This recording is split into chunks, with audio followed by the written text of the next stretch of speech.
DC Navy said it would enforce new rules over waters near its coast, aiming to turn them into a source of security and prosperity for the region. You have the war diplomacy. The U.S. State Department of State imposed new measures on entities linked to Iranian petroleum exports, including China-based Kitover oil terminal, accusing it of importing millions of barrels of sanctioned crude and enabling billions in revenue for Tehran. Beijing rejected the move as unlawful unilateral sanctions.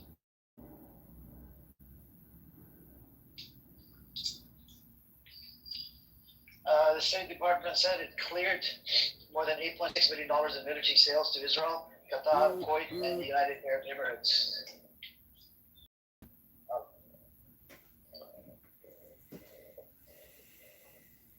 Anyways, what's your take on any of this? Any take? You have from one side, you got State Department making lots of money and selling shit to Israel, Qatar, Kuwait, and the Arab Emirates. But on the other side, you have the Iranian side, the Lebanese side, as well as doing as well as doing a whole bunch of attacks. But Israelis, they're killing Lebanese right and left. Civilians, by the way. So that's the thing, and I remember about a couple of weeks ago, they killed about 300 people in one day in Lebanon, which was very problematic. Now, the UN resolution that was placed in 2006 is the 1701. Both parties have violated the UN resolution. Yet Hezbollah were past the Litani River, and they were pretty much occupying that part. And then you had the Israelis in 1967. These SOBs, they took over that piece of land called Sheba Farms, which is under occupation. They kicked out a whole bunch of farmers. It's located on the border of Israel and Lebanon. And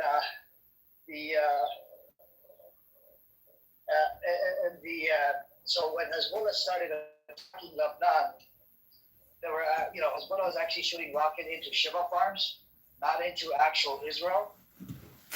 But then Israel went in and started attacking and destroying people's houses. I remember watching this one video. This when the 8th of October started, these mofos. There's a beautiful house. It's owned by a doctor, right? This video viral on Twitter. I'll have to find.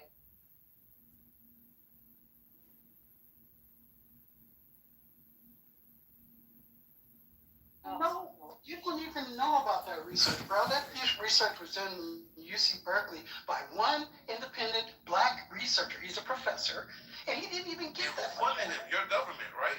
No. UC Berkeley was funding him in some other project with the actual pharma.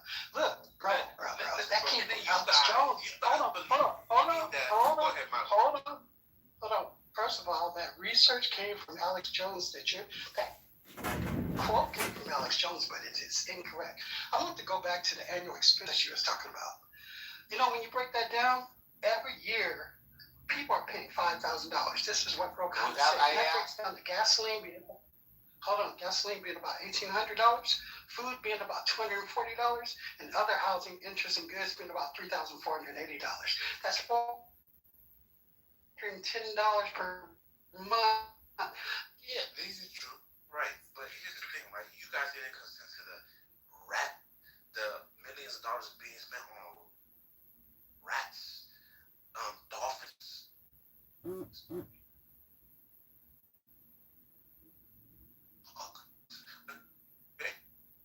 talking about pest control?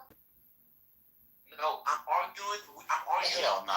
you Your have mind will no be right boggled. to say we're not the final decision makers when it comes You're, to money-based. we see why. You worried about fraud. We are not. Meaning me or you. So just let it be. Bro, And sit your ass speak down and yourself. wait. And chill. And Watch hunker some down. Tubi. Yeah, because Buy some cheaper snacks. Stop ending ourselves. You see, I got 2 bottles. so why of like are you 400 guessing in my about fridge. this? I don't even drink no. Oh, like I put the liquor down. Me personally, I really think you should focus in on AI and actually make yourself useful Hey, man, rather than I complaining. on AI. I handled that. Did you? Yeah. So, do you know about Maestro University? No, I don't know about everything AI. I just know what Well, I entertain well, myself. well, I'm not listen. getting into AI with that. No. I'll talk. Okay. Well, Everybody you don't want get to learn. Claude. Everybody go get Claude. No. It's a full free scholarship. They'll send you a laptop and That's everything. cool. I'm too, because if you Well, you didn't even hear about it. Well, I just heard about it, so it doesn't matter. Now we know No, it's you anything. don't know anything about Hey, it. but all I have to do is Google it, but my boy. That's it.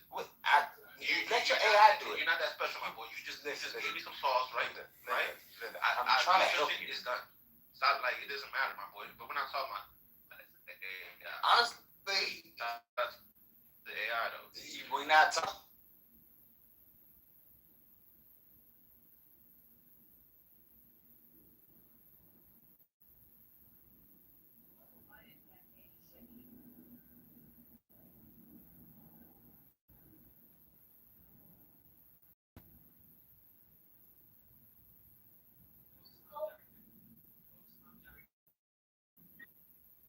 For the people who have common sense and the ability to deduce proper information, if you see the youth, please pour into them. Regardless if it's a young boy I agree with you. or a young girl, we need to literally pour into the youth I agree with you. because the They state don't know no that better. the community is in is sad. And if we allow certain people on the stage, I'm not going to call anybody out by name, but if you make an assumption, you were probably right about who I'm talking about. If they are leading the youth, we shut them off here. Right. But nursing homes will be if you see a child, just give them a hug. right. Love on them. And tell them you love them and encourage them to go to school and not use Google Right. Or AI. and any other search engine because then you are not able to deduce. You have to, in order to be taught, you have to have a teacher. Hallelujah. And That's the great you see that word right there? You see that word right there? They don't. Yeah, hallelujah. So God is always good. one cannot teach themselves. I didn't And say one cannot teach teach myself. themselves. I just You have to have a teacher. You have to have a Let me teacher. give you an example. You have to, and in order for the learning to happen, in order for the learning to happen, in order for the learning to take place, hallelujah, you first have to be quiet so that you can listen. Because there are some things, there's some steps that need to be taken. Right. Who disagrees with And I don't think you taking it in. If you told me what, if you Hold told on, me man, about I have an AI software Hold engineer. on. if you told hey, Cassie, you not hear Dr. Light? You don't hear nobody. Just talking. All right. Thank you. Go ahead. See, if you see these two, this is what I'm saying, TT. I'm about to agree with you. If you see a child, you should also probably put them in an organized sport. Do you see how these gentlemen? You see how these gentlemen? Was the military? You see what I'm saying? You see how they lack discipline? They can't shut up for 10 seconds. They just going. The kids don't have no discipline. So give them a hug and a book Kids. and sign them up for soccer. Hey, soccer is good. Yeah, I played soccer half of my whole life. Maybe you in football.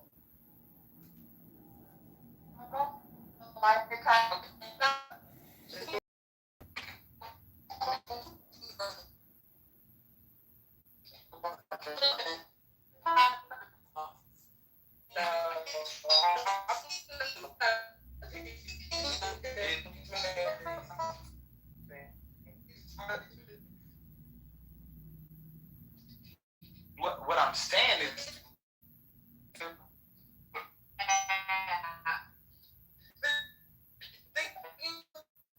I have This app, I'm this app with mental of course health it is. issues. And the black community run rapid. I totally get it. This man cannot go on mute for 2 seconds to let someone get out a full Of sentence. what? I'm pretty sure that any woman that he's with, that he's done before she even opened her legs. This shit's insane. She come first, I come last. This shit is insane.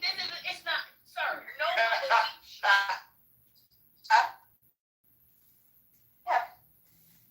You don't have enough PP according to.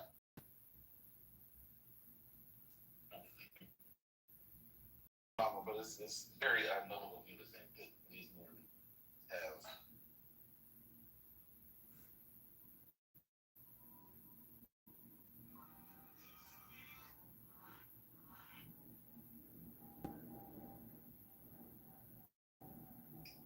And honestly, you almost forgot. You forgot people only have a certain amount of attention span.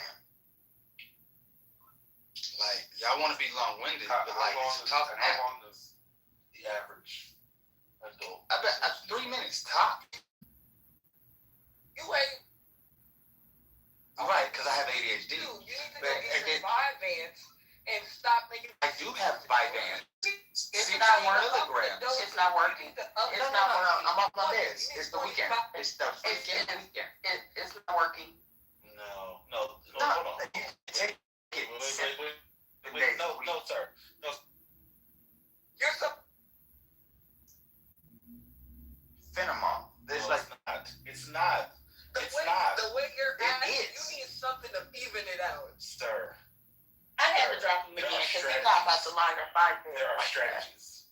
There are strategies. If you're not going to medicate on the weekend, then use a fucking strategy. There's several of them. These are the lawyers. These are the lawyers at The last one is He helped you with that one, Doctor. absolutely disgusting. These are the lawyers at tomorrow. Bro. Look, and it's still singing. I'm not talking about you, bitch ass. I said, I know he hurt you with that one. It stung.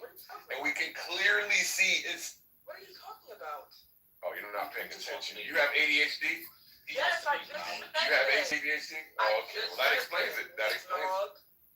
You do too, dumbass. Do you know how you are in the world? You have everything. You have ADHD, ADD.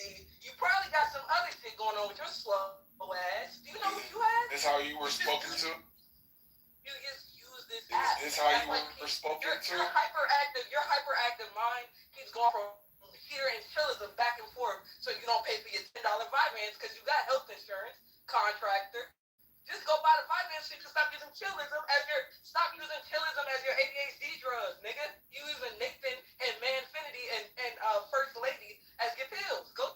Tell me more of your thoughts. Is this how you were treated when they didn't understand how to deal with you? Uh-oh. Let's get into it, Dr. Library, since you know so much. My thoughts Oh, are. it's called learned behavior when you are her own by mission or maybe her parents or people around her didn't know how to treat her, so they spoke to her in this manner and they treated her in a particular manner. And now guess what? Somebody else identifies with. She's in the same non-compassionate, patient, very demeaning manner. Uh-oh, learn behavior. The cycle continuing itself. What's going on? When do we grow? When do we learn better? And that's to you, brother. Aren't you an educated man? Weren't you telling him how to have? But yeah, you have this really caveman type of approach. Interesting. Getting your dopamine hitting now.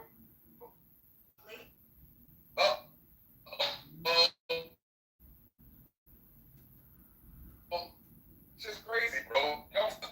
Mr. could be every.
guess this party just came to. No,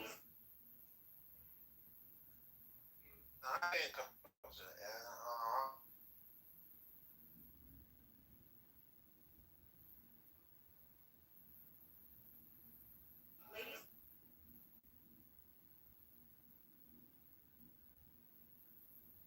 Are trying to in Washington are balancing the budget. They don't give a shit about you.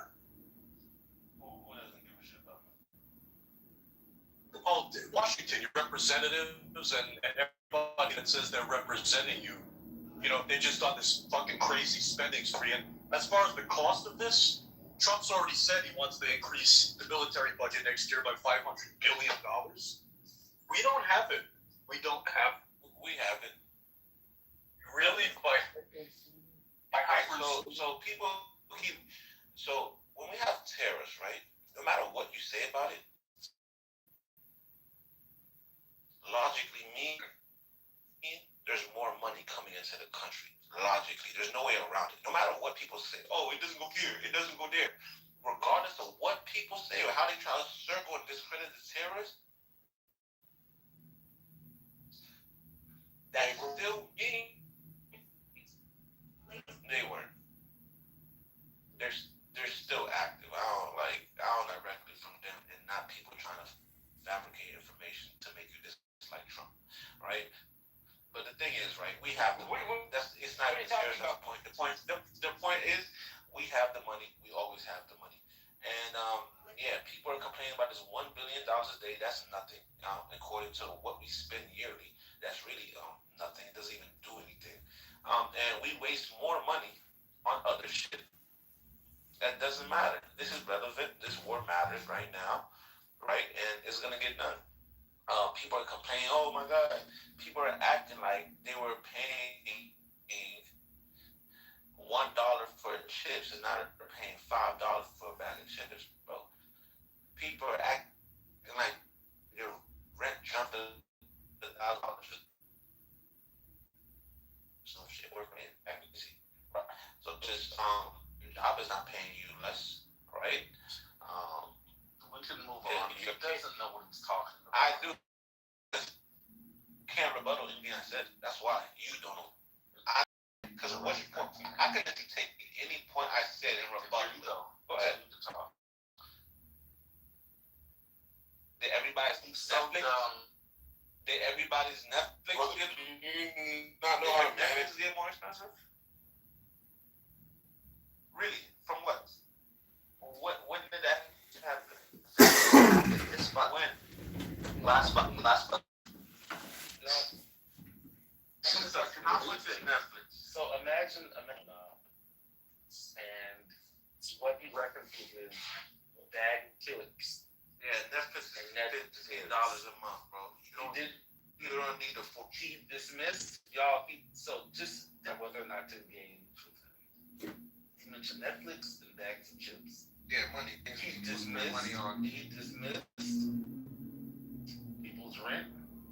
He didn't even talk about healthcare.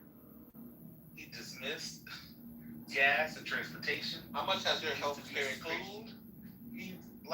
How much has your healthcare He increased? dismissed utilities. How much Right, has your healthcare He talked about these things. He talked about these things, and he dismissed all of them out of hand. You don't even know your own So things that we know about him, he either is not paying his own stuff, which is very possible, and that's fine.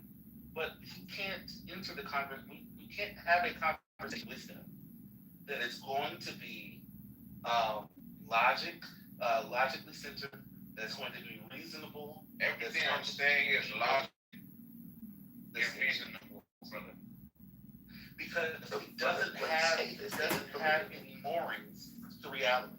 He talks about So how much has your conversation with someone let them has know no connection? how much has Yeah. your increased? You just speaking a whole bunch of bullshit. How much has your expenses increased, brother? $1,000? Are you spending $1,000 more a month now? Because if you said yes, that would be a lie. So what are you talking about? Everything is based off of logic. The average was like $430 a month for the average family. That's how much more. No, we're not spending. Huh? even people are not spending $1,000 more a year because of this. Yeah, I did the math. Respectfully, it's Cass, not we even don't $1,000 believe a it. year. I don't think you can show the work, and if you can't show the work, you don't get credit. So we're just gonna go with Dr. Library card shit, okay? Okay. Wait, did she show the work? What the fuck? I mean, well, she didn't show the work. She didn't show the work, but you What's believe the her. name? The This is man so he was dumb. arguing with earlier was up here talking to you. He's his source. It was Aleph, right? ALEFPH. I was not here for that. He was talking to you. He literally said it on thing. So he says something and you believed it. No, he said what source he got it from. I mean, you want us to believe you when you were wrong about the percentage of the budget. But you were just wrong about the percentage of the budget that the war costs a day. But you want me to believe that you're.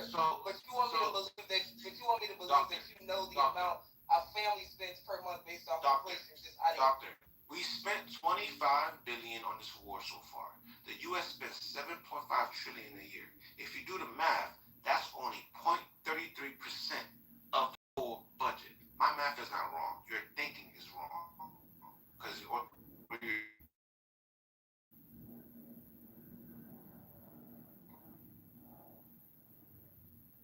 so now we're at what? 66 cents? 25 billion on stop. Less than 1%. Shut up. You shut the fuck Kaz, up. shut up. I'm talking. Kaz, I don't care. it's another It's 25 under billion. 1%. Kaz, let me It's finish. under 1%. Kaz, let me talk, and then you can rebut it. Is it under 1%? Kaz, let me finish There's talking, no and then point of Kaz, saying this. It's Kaz, under 1%. let me finish I don't talking, and want to then hear you can talk rebut it. Kaz, Go let me finish and talking, go and then make a you can cartoon. rebut. Kaz, stop find your talking. friend Buster, bro. Let me I'm finish talking. talking, and then you can rebut it. No, there's no Kaz, rebuttal there. let me finish It's less than 1%. talking.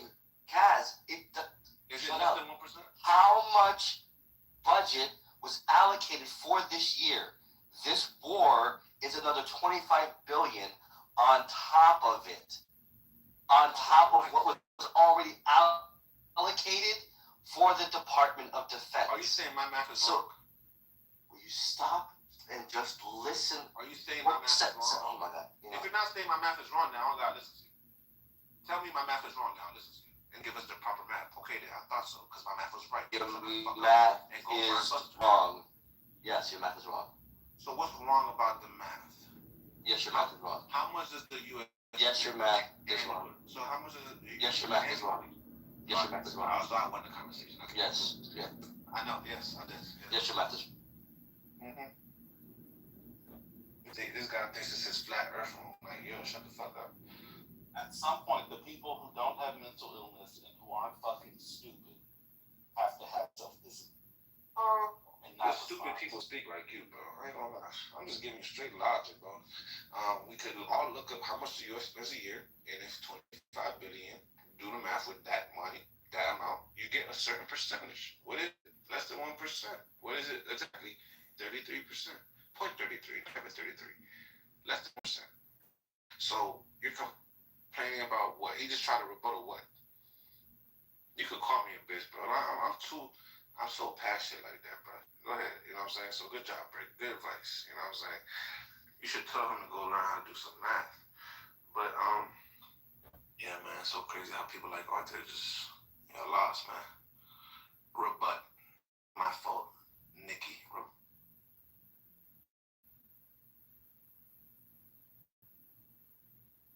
Damn, looks like no one to rebut his math. That shit crazy. Yeah, he couldn't rebut nothing. The whole argument is fundamentally wrong, Cass. I'm right here. You're right here, Dr. Mitch. You could give me the proper math, right? I'm just going off the facts. If the U.S. spends about 7.5 trillion a year, and we have 25 billion on this war so far, what's the percent? What percent of the total budget that we usually spend yearly? So correct the math. Correct the math. I stand to be correct. You're asking the wrong question. You already brought up the problem that the government is spending too much. See, we should be attacking everything, but this one's easy, right? I mean, you got to start. So you just say, because we're spending so much money, let's just spend more. That's your. I didn't say that. You said it's only $25 billion more. No.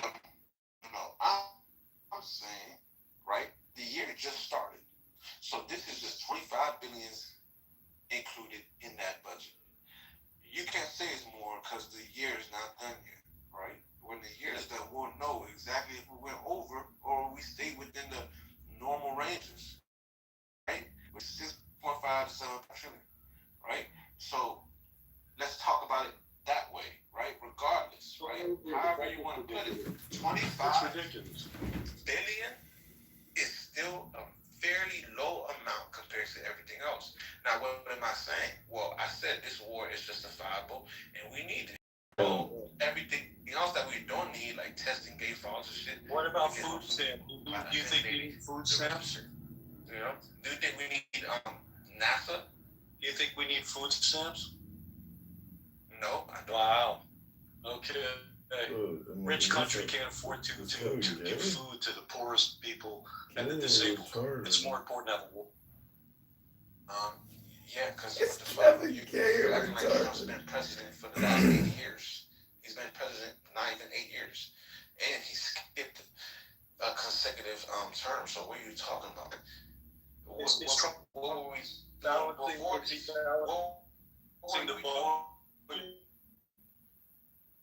Before this, what were we doing? I don't want like comparison. That's a false argument, dude. Wait, Hey, was Kevin. everything good before Trump, bro? What's up, Concrete? Good Shabbos. What's up, Ken? People over here crazy. I Have a can great get what week. you're, I mean, Kaz, I can get what you're saying, but there's still a logical fallacy in that statement. But you are Let me correct. ask Concrete. Lord trying, Let me ask. Lord trying to make See you later. Take care. Let me ask Concrete, because Concrete will tell me if I'm bugging. Yo, Have a great Concrete. week. I will certainly So see you the again U.S. later. spends The bottom of your $7.5 road. trillion Take care. a year, right? People are complaining about this war, right? Just the whole budget, just on anything, yeah. So people are complaining about this war that we spent, let's say, 25 billion so far on, right? Now that's point the U.S. usually spends, so it's very minuscule in It's in but addition. they want to start. They're They're saying my math It's is in wrong. addition to the 7. In my math, Concrete. I'm It's in the they're complaining addition about to the 7 points in the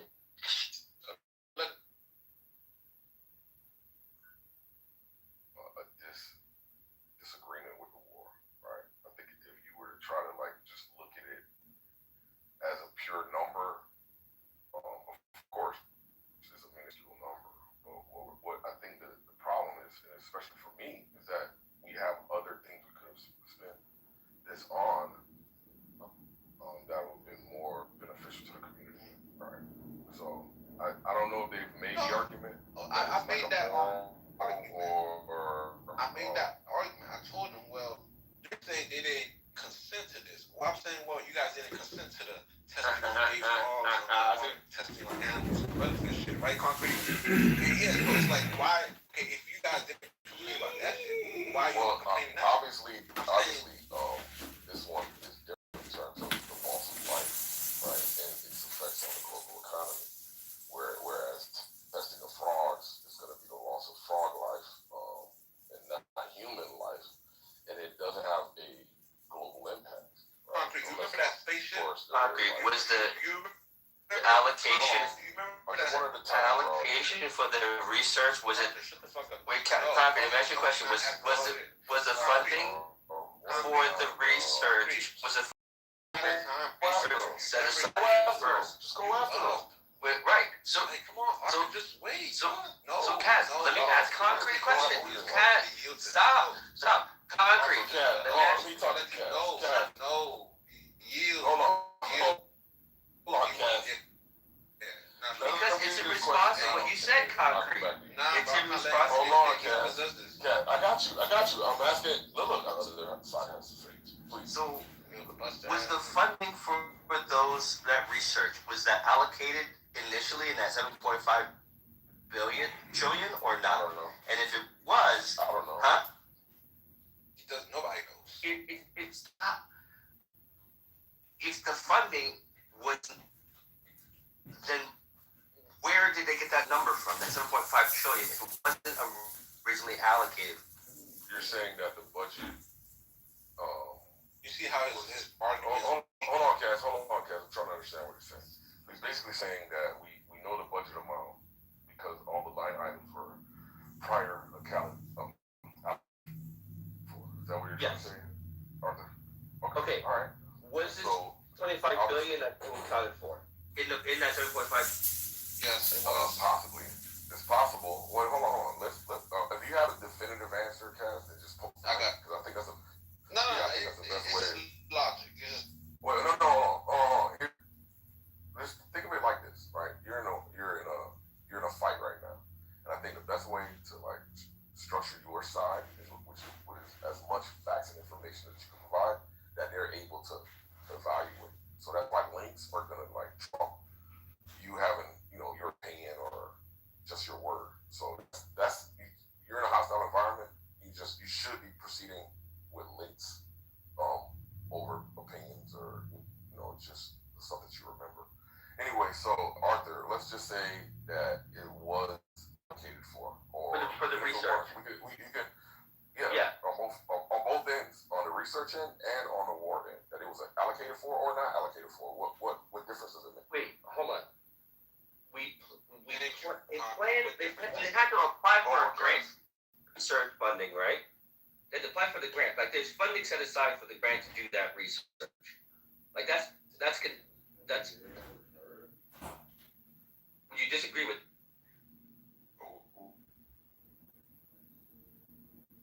We're speaking hypothetically. No, we haven't got this definitive answer that it was allocated. If allocated, it's allocated. If it's not, it's not. Now, where are you going with? Right. What's this? No. So next. okay, let me talk now, because this nigga don't know shit. Go ahead. Talking about like concrete. Like think about it this way, right? One, you ever heard of people putting money aside for a rainy day? Right? Discretionary funds. The Emergency Department fund. of Justice, right? Yes, the Department of Justice, they have funds specifically for war. Like, what does it? He really thinks the U.S. goes into each year. This is how stupid these people are. They go into each year and have no money allocated. Let me see how much is, because the money comes from the Department of Defense. So let me see how much is allocated to the department. So the Department of Defense on how much is allocated for it is not including war. Are you dumb? Supplemental cast. So there's basically $900 billion. Supplemental right? cast. So keep it on. What up, man? It's supplemental. You guys don't have to go back and forth. It's supplemental. And it exceeds, and it's going to be more because they have to restock munitions. That's how much they're spending. They haven't restocked it. It's going to be way more than what it is. It's going to be about double that. This stock right now. It's a lot of money. It's on top of the defense budget, obviously. They don't take it. There's not an ATM where they take the money out of the ATM.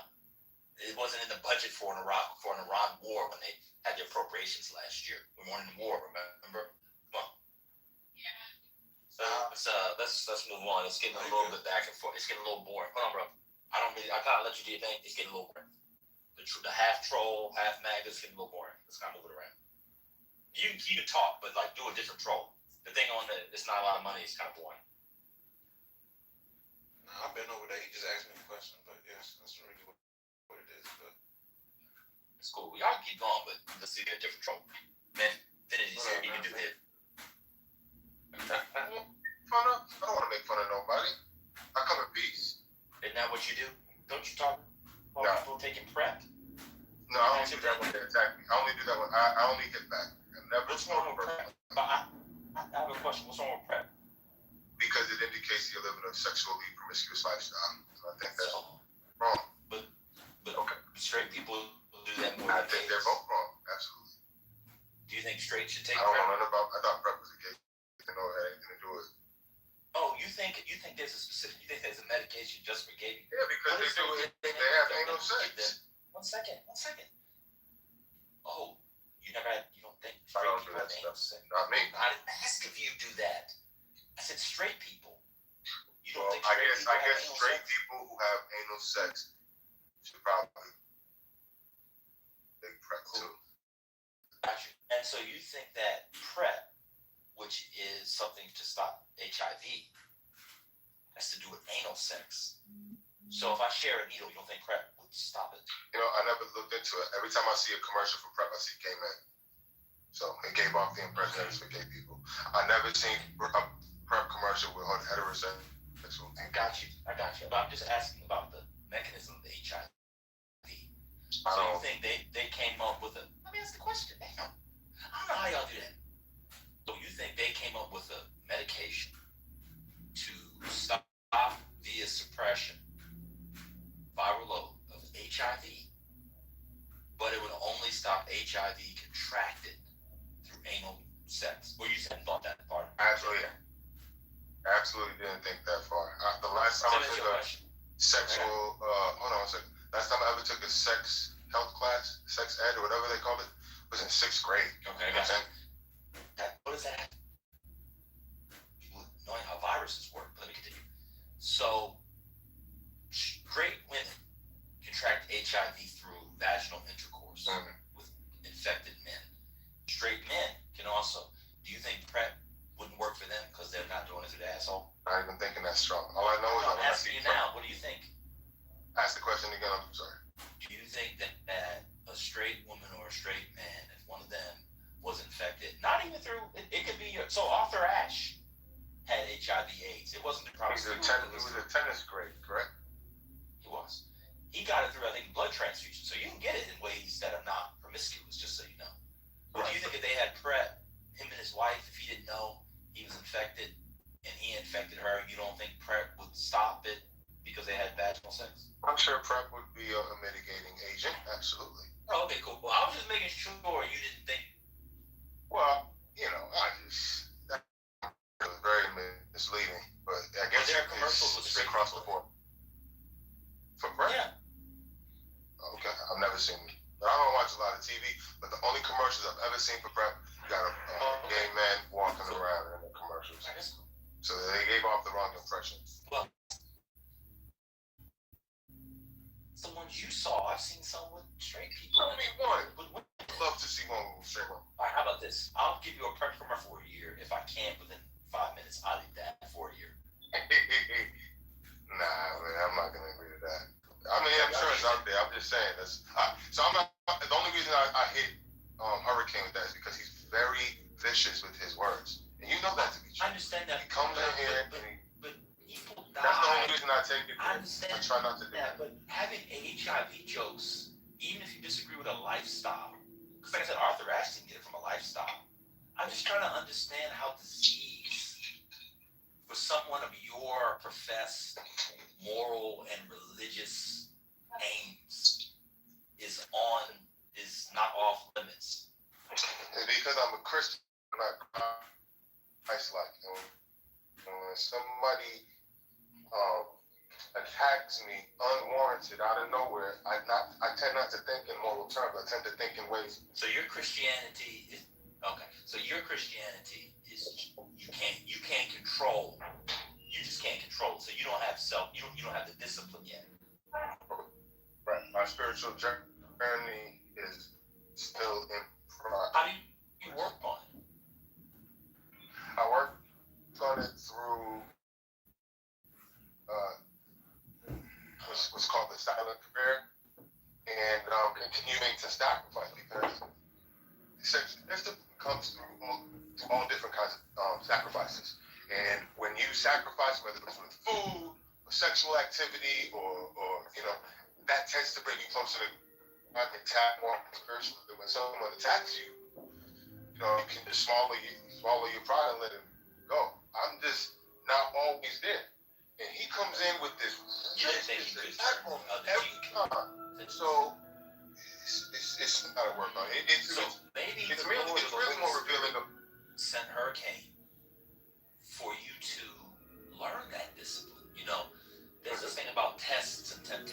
things that Christ talked about and the disciples. And so maybe that's just a test for you, and you consistently fail the test. What would happen if you just muted up? I've already done that.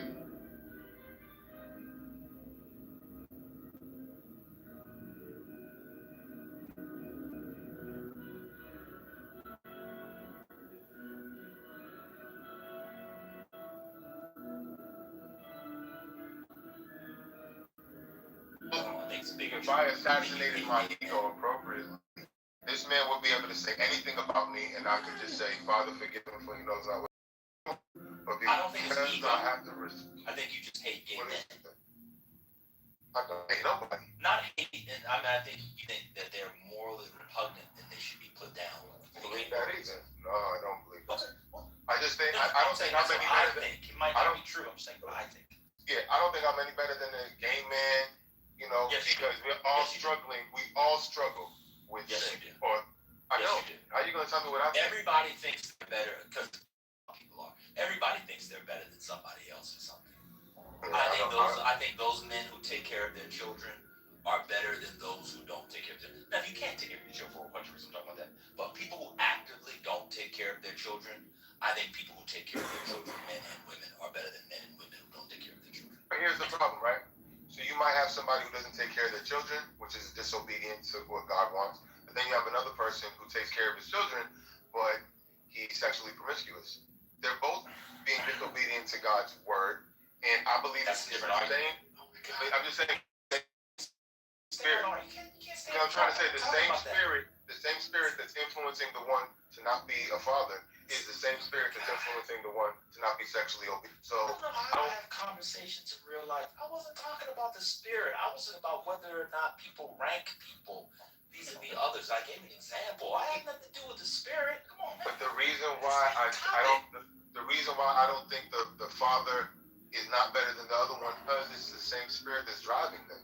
So I look at them the same. You look the same. You think one is better than the other. But because it's the same spirit influencing them, they are the same. Okay. So what was the second example? The father. What was one example is of one who's being sexually promiscuous. So you think someone who's promiscuous is in the same spirit and category as a mass murderer? From a spiritual sense, yes. But from a physical sense, no. That's So bizarre. here on earth, how we have to judge people. Where do you get that from? So because there's a physical plane that we live in, but there's a spiritual reality that we That's don't where know. you get it from. That's just my spiritual understanding. That's what's been Oh, revealed to me. but it's not from a verse or something Jesus said. Oh, I'm sure it is. I just don't have it. That's what I was at. That's what I'm asking. Yeah, I just don't have the scripture to give you. But so you think Jesus ranked all sin as the same? Right. There's only one sin. The only That's what sin. I'm asking. You think Jesus ranked one sin as all sins as the same?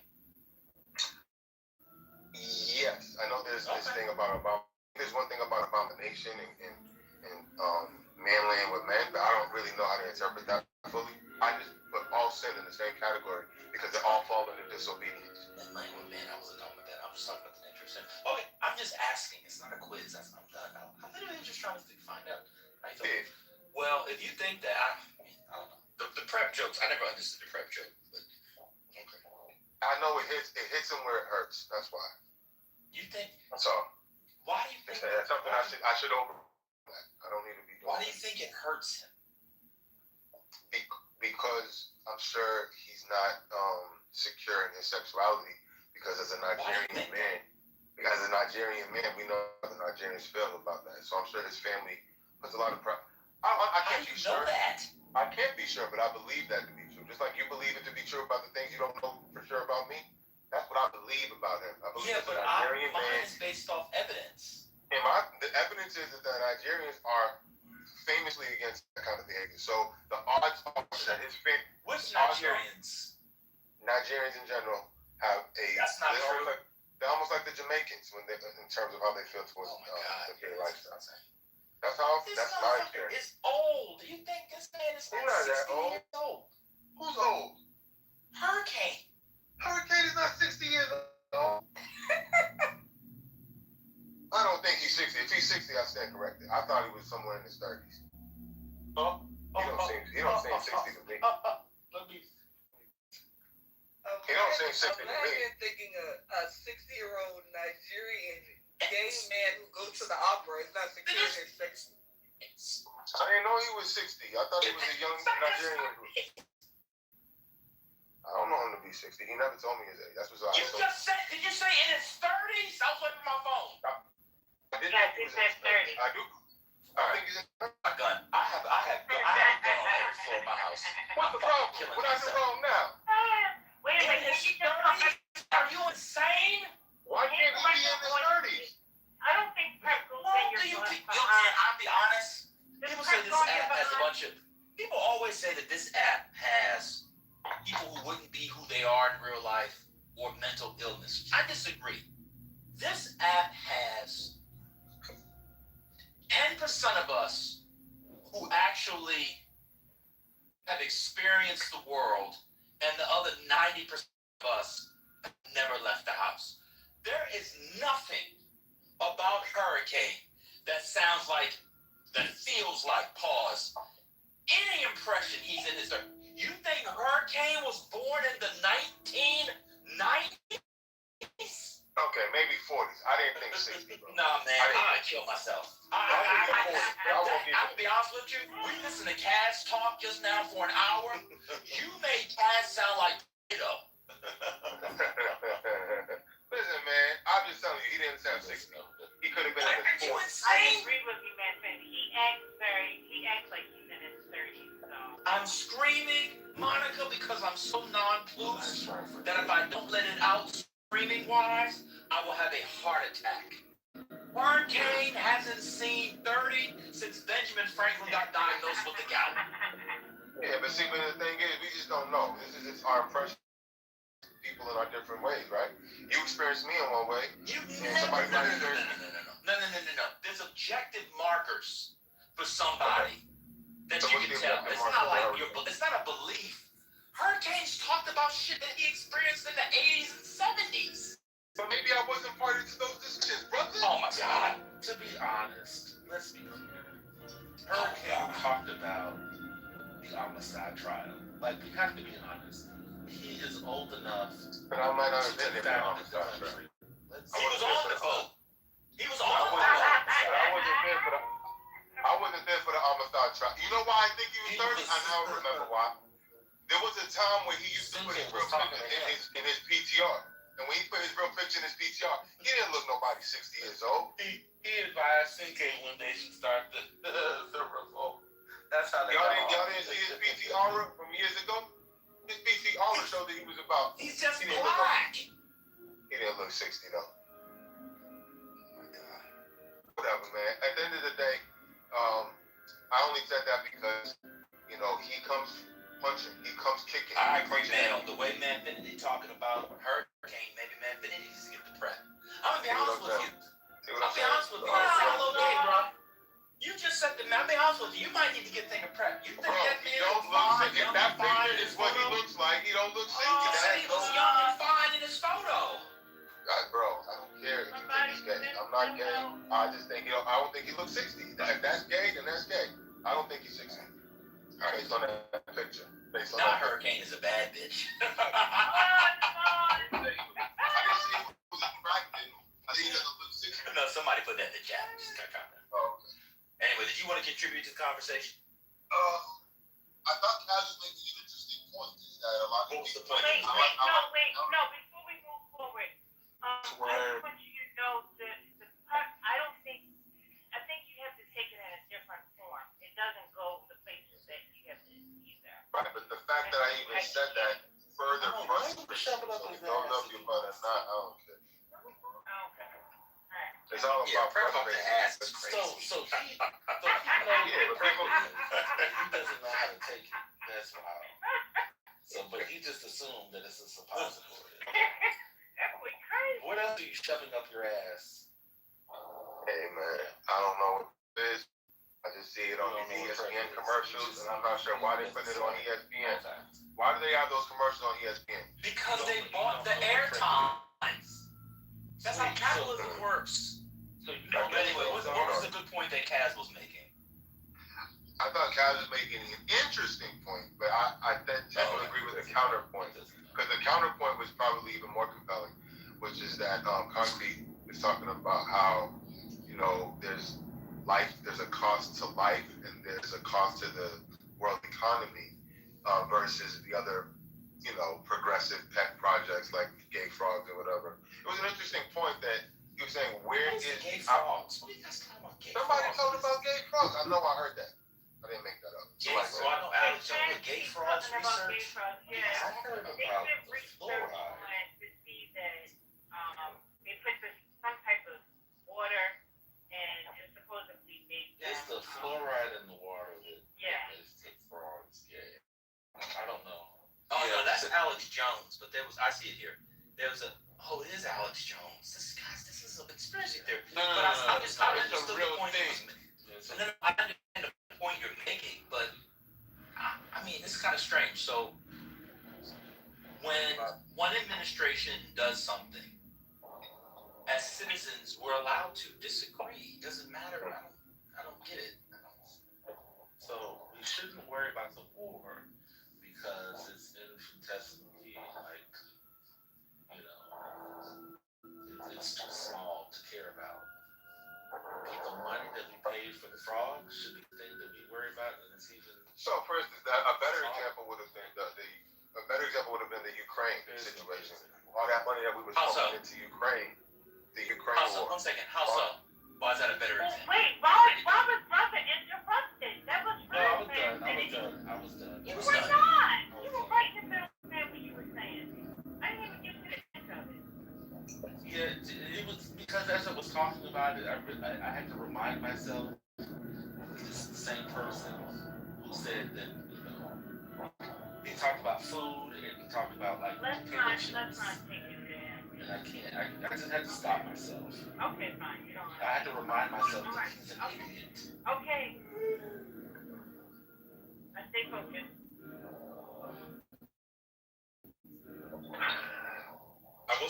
How's the Ukraine war a better example? I think it's a better example than the gay frogs because the gay frogs don't have a life cost to it. It's a waste of money in my view, but it's not a life cost and it doesn't interrupt world economy. But when you look at the war in Iraq, oh shoot, these people are driving crazy. When you look at the war in the Ukraine and Russia war, we were supporting Ukraine to the point where that was having a life cost associated with it, and that was a war that there was a conflict that so many people on the left were gung ho about. It was the people on the right that seemed to have an issue with putting money into that type of war. But now, the way that Trump reworked it, we're giving money to NATO, and NATO is selling our weaponry. We don't give money to NATO. I'm sorry, we're giving our weapons to NATO, right? And then we're selling them to Ukraine. So it's like this is a better use and a better setup for people, for American companies to make money, rather than just throwing money at a problem, which is what. Be honest with us. Do you have any idea how any of that works? Just be honest, yes or no. I remember it being explained in this very moment. I may be flubbing it, but you understand my general point. Now we're being recompensed for our weaponry today, whereas in the past we're just giving our weaponry. All the time, the money, the munitions that were sent to Ukraine were U.S. stockpiles and then were replenished by U.S. companies. That's always the case. Trump did not do anything different. That's the normal way in which things are done. So what are we giving cash to? Very little cash.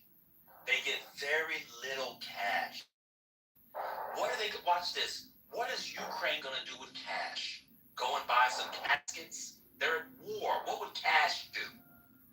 They were getting the people at the top, like Zelensky and others. They were lining their pockets. So you think the I got you. So you think the United States spent cash, wires for Zelensky to line his pockets? No, that wasn't the intent, but that's what Zelensky was doing. That's what I meant. Right. And you think it went directly to, and Zelensky could do it, and he's still in power. Nobody's killed him or anything. He just lined his pockets. Watch this. What evidence do you have of that, or that you read of that, or saw of that? Well, I do know that he was going around the world asking governments for money, and America was his I didn't pantry. ask for that. I didn't ask. Well, yeah, Europe gave him a bunch of money too. What evidence do you have that we gave cash? Just the report that I remember seeing. I What don't have it in front evidence of do me. you I'm have? driving. Say you don't have any right now, just say that so we can keep moving. I don't have any right now. I'm driving. All right, cool. That's So the let me. report that I remember reading. Cool. What percentage of it was cash? I have no idea. Okay. I don't think we should have given him any amount of cash. Why? He doesn't. Why should we give him cash? Well, the government needs cash to settle up debts and stuff. I don't know if you know, but it's Why can't they settle their own debt? Why do they need our cash Let me to finish. settle their debt? And so this is not a learning. Why do you do this? You ask me a question, you don't know the issue, you start speaking. I'm 3 words in. I was about to talk about wheat. Do you know about Ukraine and wheat? No. So why'd you cut me off? My apologies.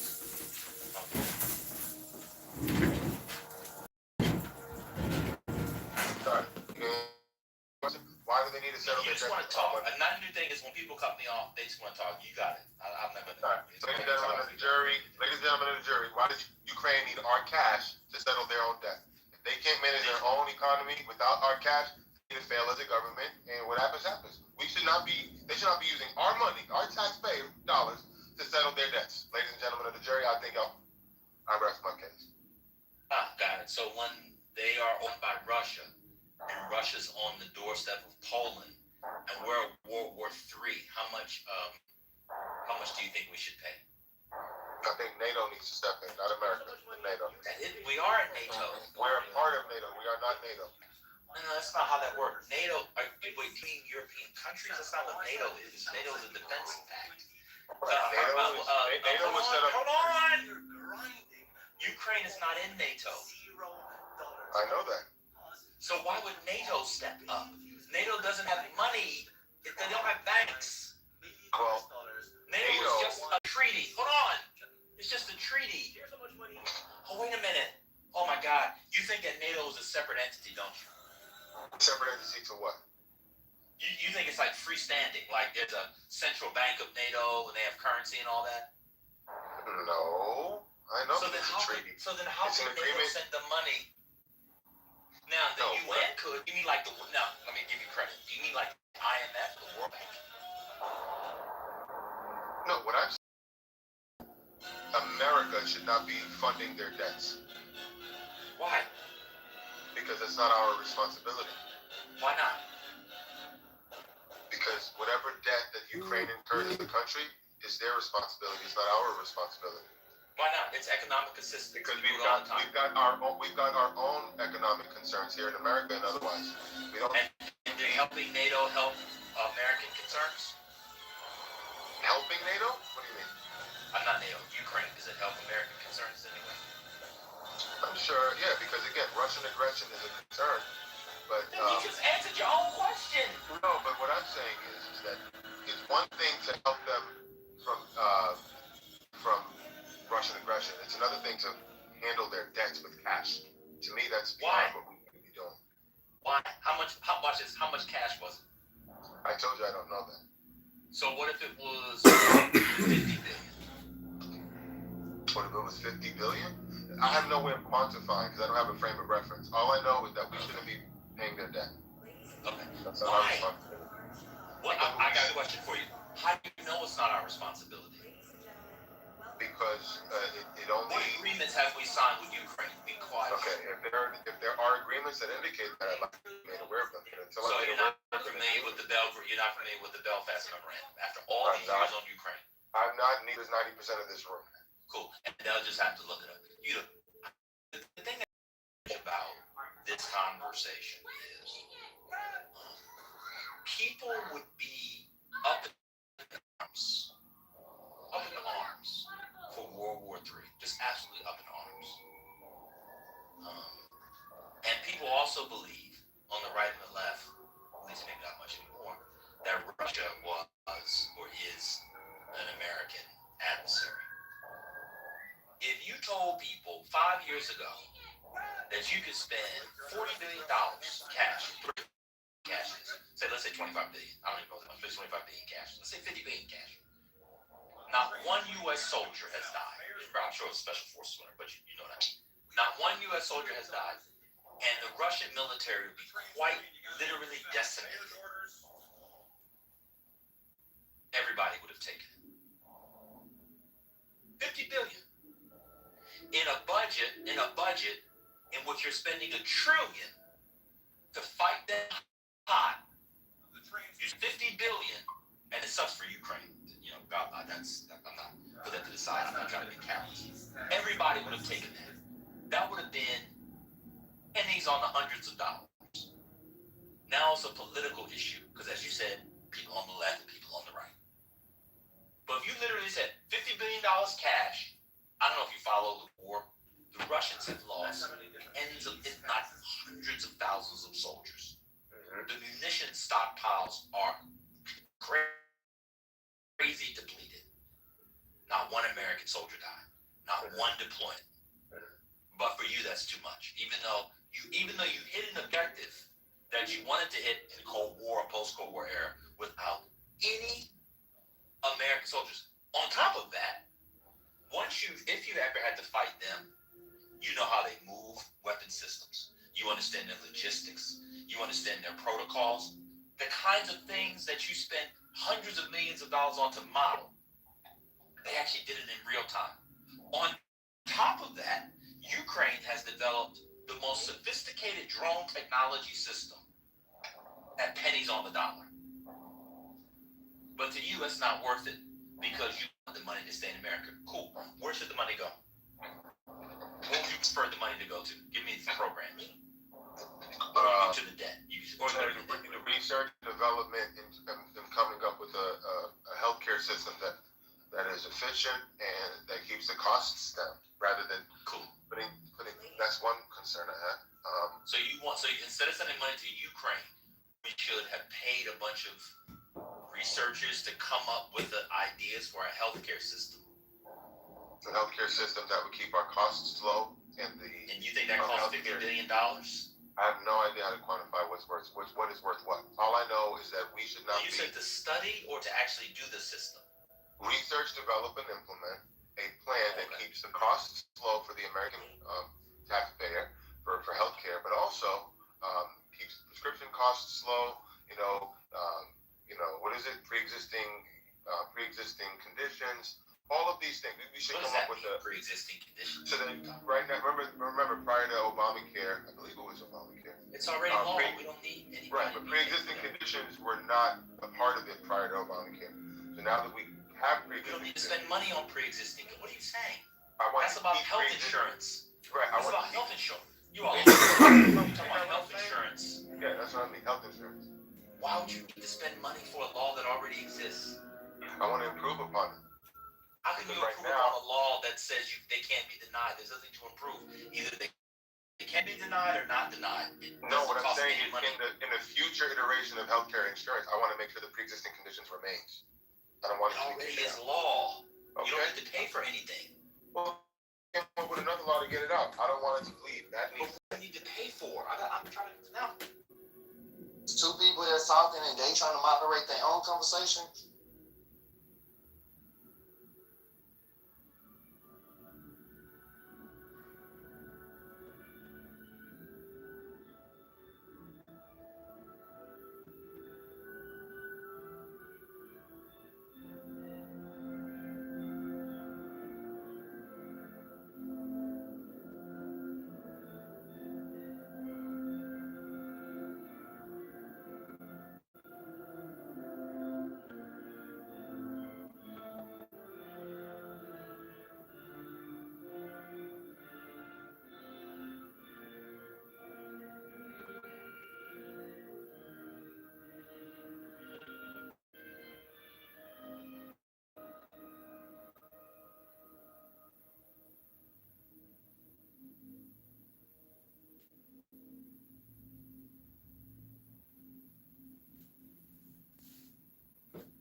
adoration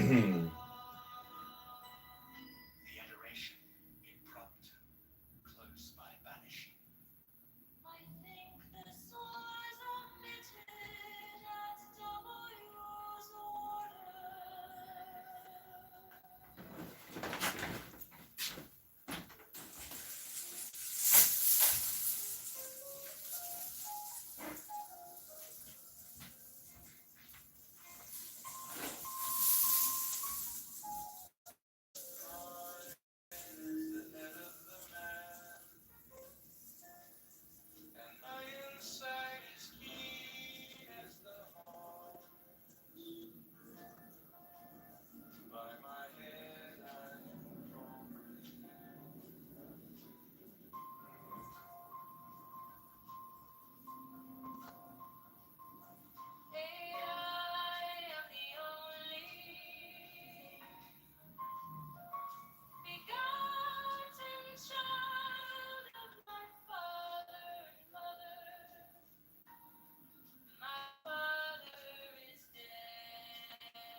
and conquering Lord, Horus, Avenger.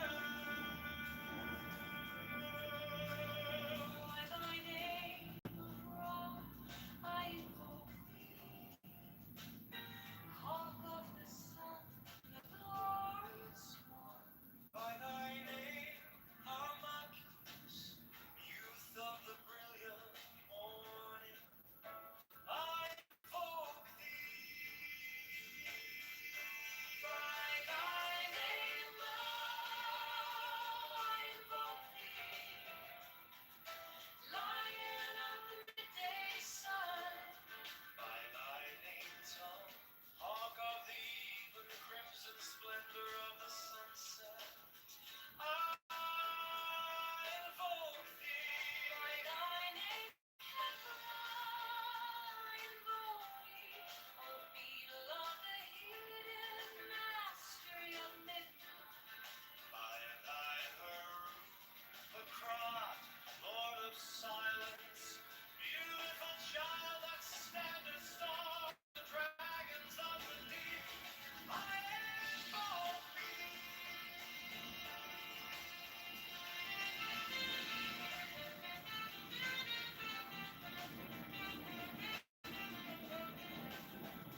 Oh, fine.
Chicago Mayor Brandon Johnson is a fraud.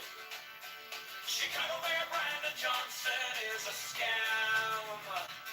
Chicago Mayor Brandon Johnson is the tax. Chicago Mayor Brandon Johnson is a liar.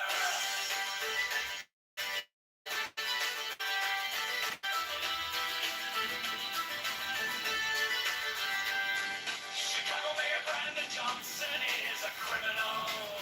Borrows 1.3 billion to give to Cronin. Profits the C2U is a mafia propaganda. Organization affordability is a scam.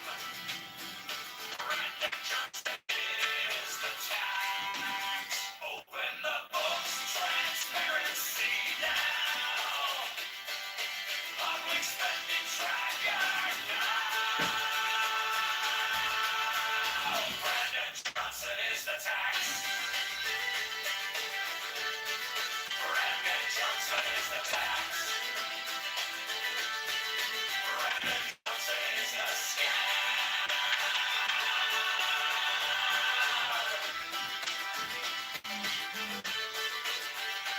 Reparations for black slaves is a scam. Is a black tax socialist or taxologist? All taxation is theft. Affordability is a scam. Abortion Greyhound buses are murder for profit. Open the books, transparency now. Public spending tracker now. Brandon Johnson is the tax. Brandon Johnson is the tax. Brandon Johnson is the scam.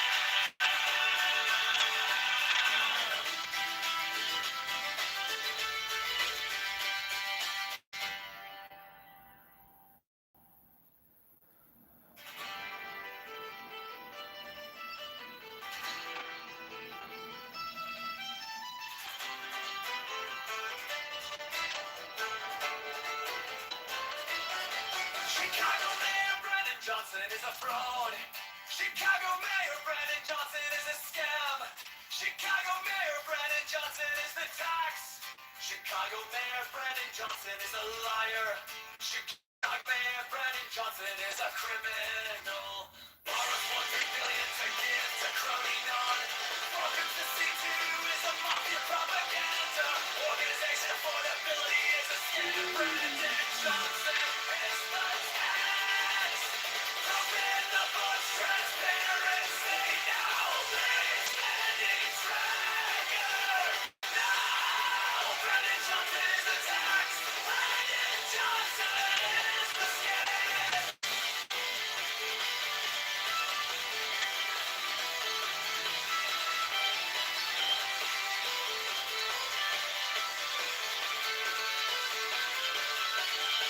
Reparations for black slaves is a scam. It's a black tax socialist or taxologist. All taxation is theft. Affordability is a scam. Abortion, great love, buses are bigger for profit. And the most transparency now. Really spending tracker. Now, Brandon Johnson is the tax. Brandon Johnson is the scam.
propaganda.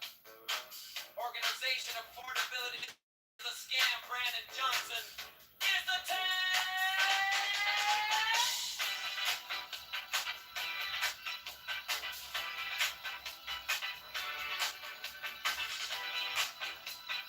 Rolling the books, transparency. No! Public spending tracker.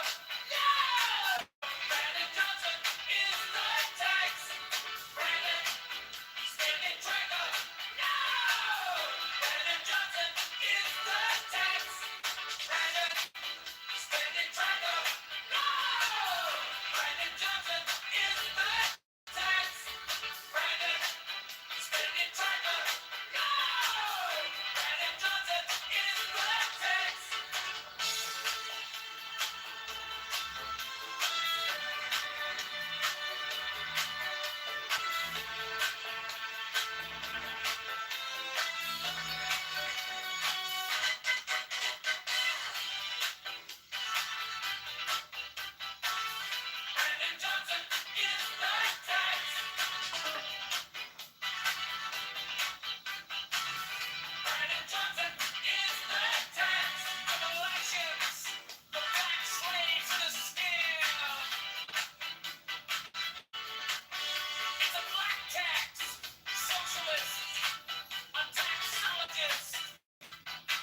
is the head of the hawk. Abrahadabra. And ends. 6. I bear the rose and cross of life and light. Abrahadabra. Giving the sign at each Abrahadabra. Remaining in the sign. The invocation concludes. Therefore I say unto thee, come thou forth and dwell in me, so that every spirit, whether of the firmament, or of the ether, or of the earth, or under the earth, on dry land, or in the water, of whirling air, or of rushing fire, and every spell and scourge of God the Vast One, might be thee. Abrahadabra. The adoration. Approach. Close by banishing. I think this was omitted at W's order.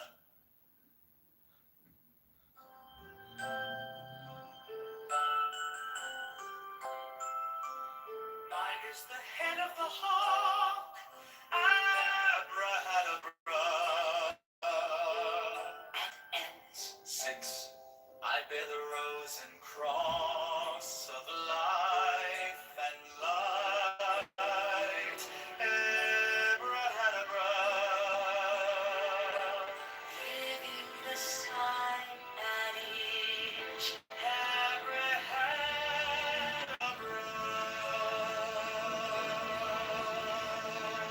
Remaining in the sign, the invocation concludes. Therefore I say unto thee,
of the fight, the voice of the six, 11 are the voices.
Mine is the head of the man, and my insight is keen as the hawks. By my head I invoke thee.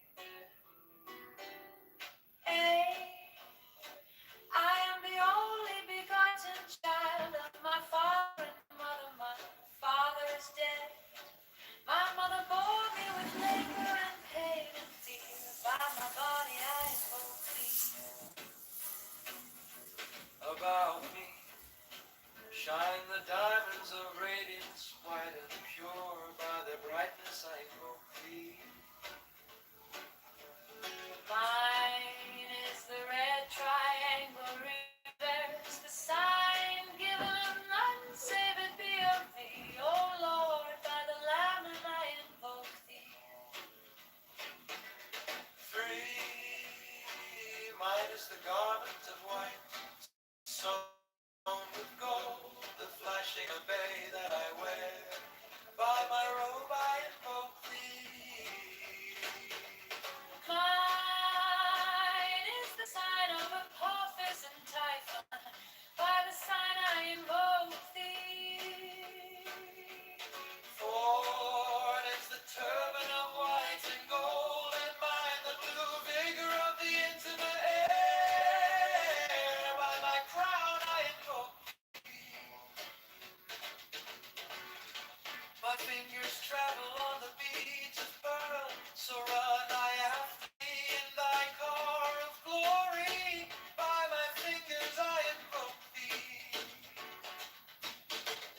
5, I bear the wand of double power in the voice of the Master Abraham. By the word I invoke thee. Mine are the dark blue waves of music in the song that I made of old to invoke thee. Strike, strike the master chord, draw the flaming sword, crown, child and conquering Lord, Horus, avenger.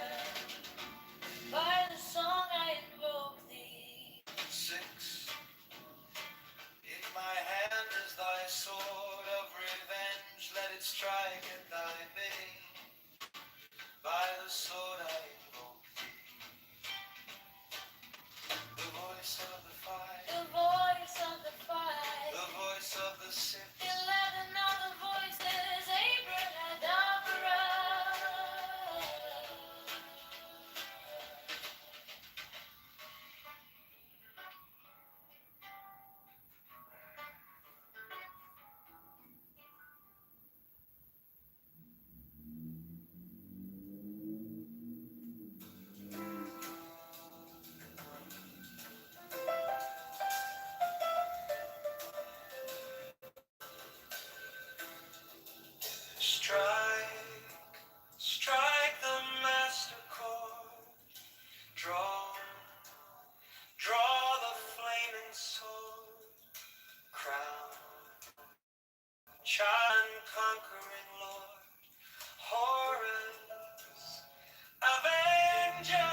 glance and splendor of the sunset, I invoke thee. By thy name of Kepler, I invoke thee. O beetle of the hidden mastery of midnight. By thy Harukakrat, Lord of silence, beautiful child that standest on the dragons of the deep, I invoke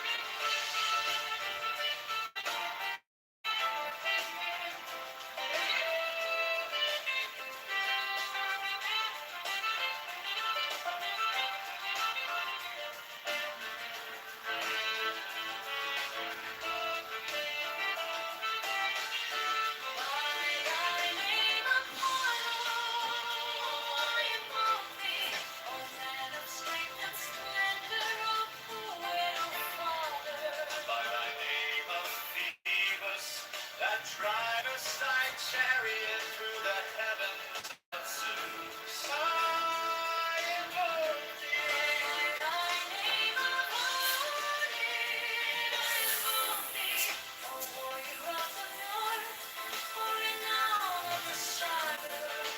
By thy name, Yeshua, O child of the flaming star,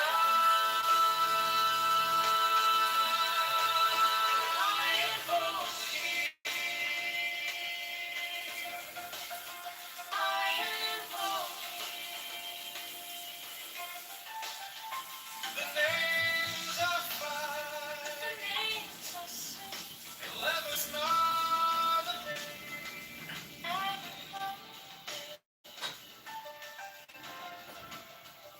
Behold, I stand in the midst mine as the symbol of Osiris. To thee are mine eyes ever turned unto the splendor of Gilboa, the magnificence of Chisit, the mystery of Dan. Thither I lift up mine eyes. This have I sought, and I have sought the unity. Hear thou me.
Strike, strike the master chord.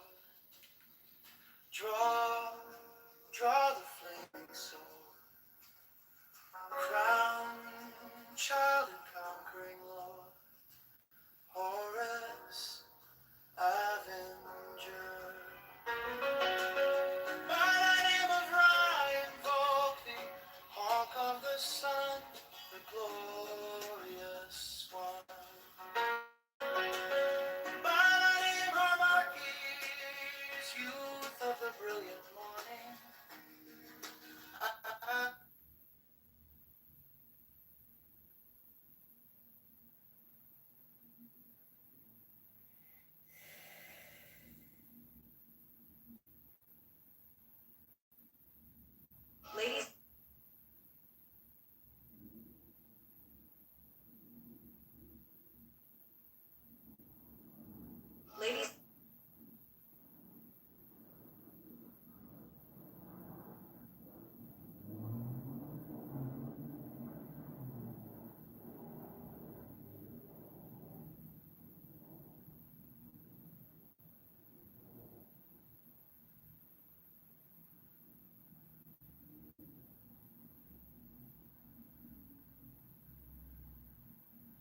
خیلی آهنگی احساسی و لذت بخشی بود. خدا وکیل میگم صبحان عشق منو راه انداخت ولی کن واقعا آهنگی زیبایی بود، یعنی وزش رو بود. من اینو فرمودید خودتون آوازشو خوندید یا اینکه نه نوشته من هست و کار آوازش هم و موزیکش هم با ای آی هست. حالا تپرس میتونم بپرسم از چه ای آی استفاده کردیم؟ از سونو استفاده کردم.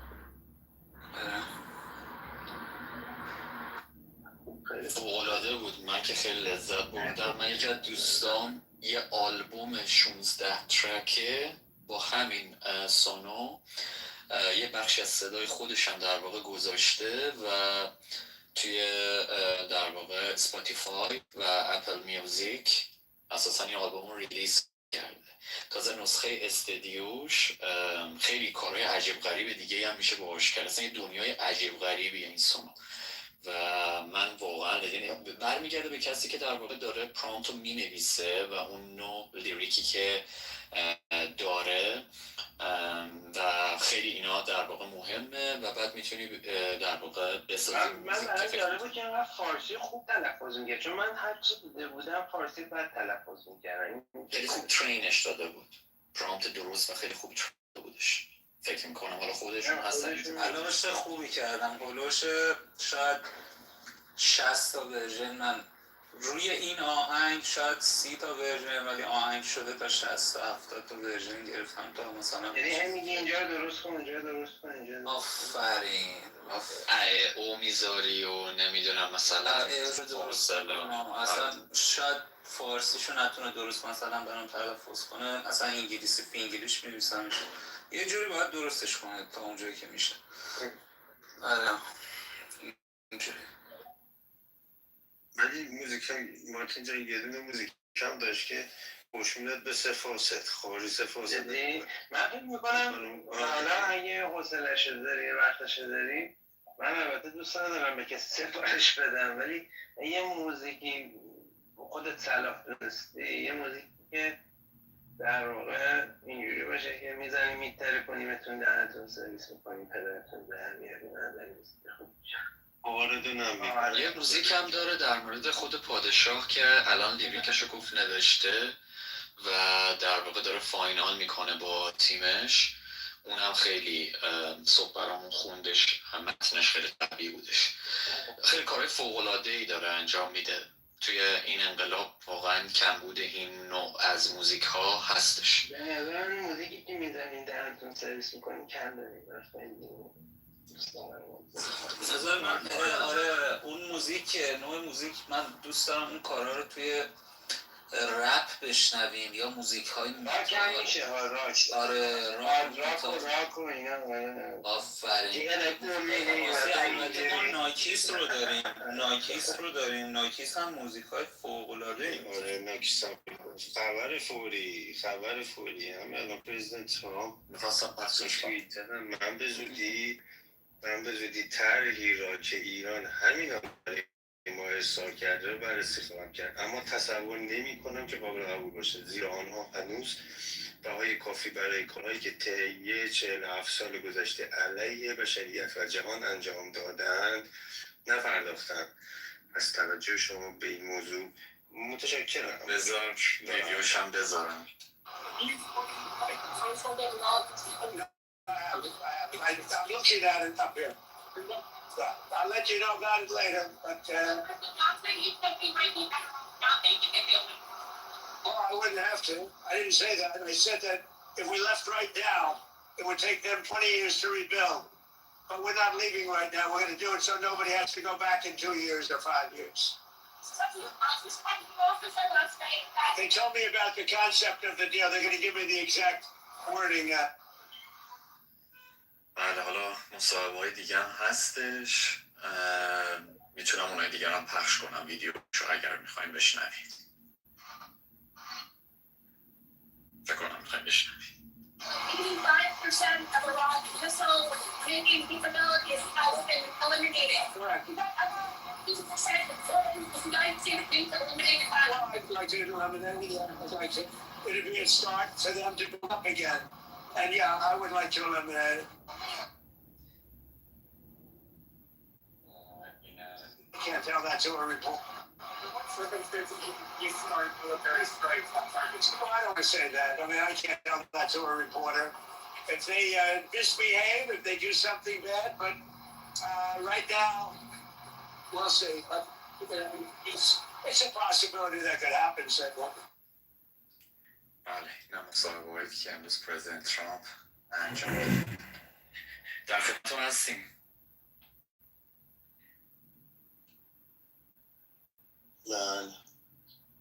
بله دستون در خدمت بانوانش بفهم. ممنونم به جان. من یه سوال داشتم کجا میتونیم سیدبرف جان کاراتو بشنویم گوش بدیم؟ جایی هست مثلا اسپاتیفای یا درود بهت وارش جان. موزیکا رو من هنوز پابلیش نکردم رو همون پلتفرم AI هست فعلا فقط و لینکش هم روی پیج اینستاگرام همه در واقع. من میتونم حالا لینک برات بفرستم اگه خواستی، ولی هنوز پابلیش نشده که بذارمش روی پلتفرمی. حالا توی برنامه هست، من یکم تنبل هستم براش. ولی سید جان این جریانی که مارتین عزیز گفت که میزنیم نسل در میاریم همزاده، یه همچین چیزی هم اگه زحمت چه بکشیم تو خوش خوابم و خوابم باشیم که چرخ خیاطه میکنیم تو فلان برمان نمیدونم بزنیم توش که فقط هر مراد امروز تا یک همچین شدت داشته باشه. میگم یه دونه داشت مارتین عزیز در رابطه با همین سه فاسد فوش میداد به سه فاسد اینا. یه دونه دیگه هم بود در رابطه بود به داس و چکش امامه اینا داشت فوش میداد، ولی که هم صبح جادون خالی بود. دوره هم دیگه نشستیم 4 تا موزیک گوش دادیم. عزیز دنیز سید جان بسیار خوش آمدیم. بعد چند بیایم پیش ما، بیایم برامون موزیک بزنیم لذت شده به عزیز دل. من میسپارم به اون دست موی. سپاس از شما بابت دعوت دیوید جان. در خدمتتون هستم هر موقع هر تایمی. من میومدم هر از گاهی میومدم اون پایین یا تو آدر مینشستم لذت میبردم هر از گاهی واقعا و هستم در خدمتتون. فعلا هستم توی جمعتون هستم.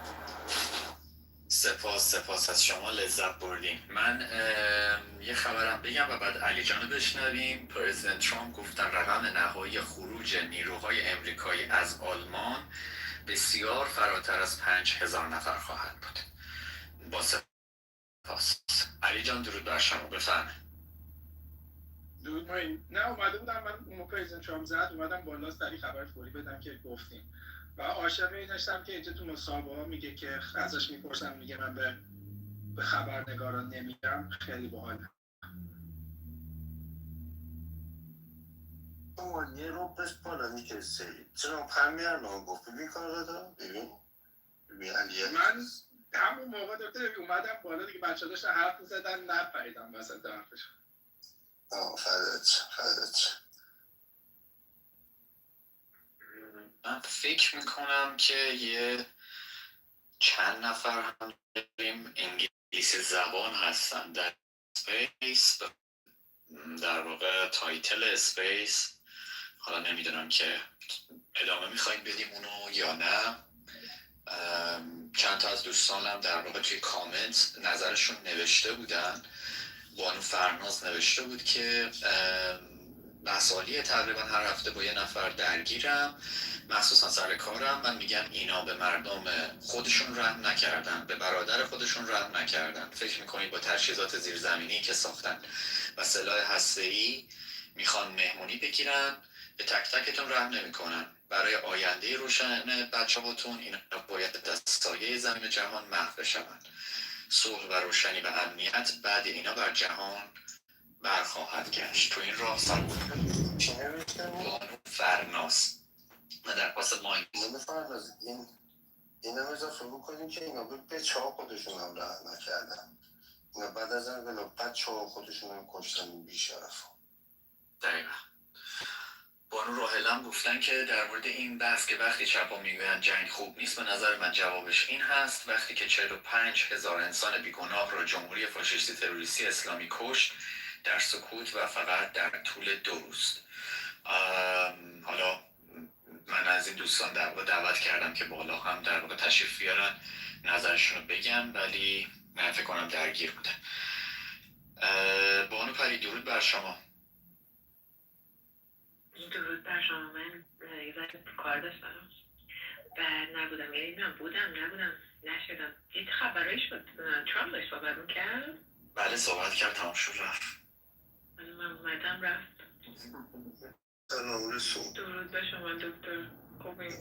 سلام رسول. انقدر دلم براش تنگ شده، اصلا دلم براش دراش لک میزنه. آره تو میاد شاید این جمعه دیشب که موین گذاشته بود من واقعا روده بر شده بودم از خنده. خیلی با نمکه، من واقعا دوستش دارم، جدی خیلی خوشم میاد. داشت واسه این سومالیه میگفت که میرن توی برادر سیستر میرن توی تخت خدافظی میکنن، هستم خیلی بامزه بود. واقعا مرسی که اینقدر خندیدین. تو رو خدا ریاکشن نشون ندین، خواهش میکنم. حداقل یه ایموجی دیسلایک. آخه چیزی خنده داره میخنده، چیزی هم خنده نباشه نمیخنده. ما که دنبالی ریا نیستیم که حقیقت. میدونم دکتر زیر پتو هستین احتمالا. نه با من اصلا برمده بودم یه لغونی پنیری زیر پتو کجا بود. یه خبری هم الان اسرائیل گذاشته، با پیروز برام فرستاد. کابینه در واقع امنیتی اسرائیل قرار فردا ساعت 8 شب جلسه تشکیل بده. اینم در واقع یه خبر دیگه بود.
جنگ بشه و به ما چه اساسا برای چی ما باید وارد جنگ بشیم.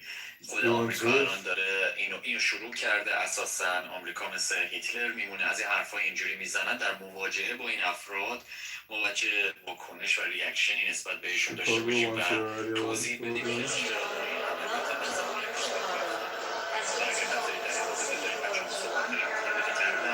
شما بفرمایید.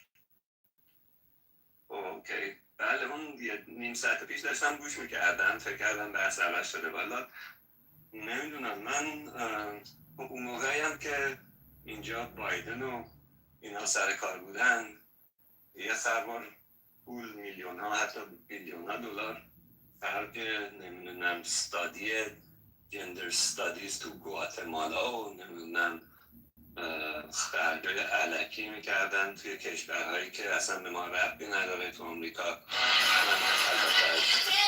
نظر یه چیزی رو خرج کاری میکردن که اصلا و ابدا نه به آمریکا کمک کرد نه اصلا منطقی بود. حالا دور و بر من شبیه اصلا نیست، با اینکه من تو الی زندگی میکنم اصلا معاشرتی ندارم. همه دوستانم تقریبا همه هم عقیده هستن، اونایی هم که نیستن باهاشون زیاد حرف نمی‌زنم. ولی منو میگم اون موقع خرجای علکی میکردم. این خرجی که البته جنگ نیست، باید اینو بهشون حالی کنیم که جنگی وجود نداره. این یه ریسک میشنه در حقیقت. حالا We are $38 trillion in debt. کسی که قدرتشو داره، That is the United کشوری که قدرتشو داره و اگر از نظر انسانیتی نگاه کنیم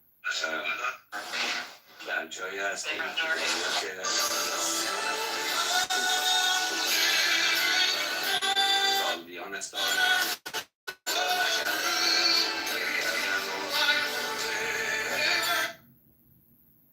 دلیل اینکه جمهوری اسلامی جفتا به اینجا رسیده همینه که هیچ عمل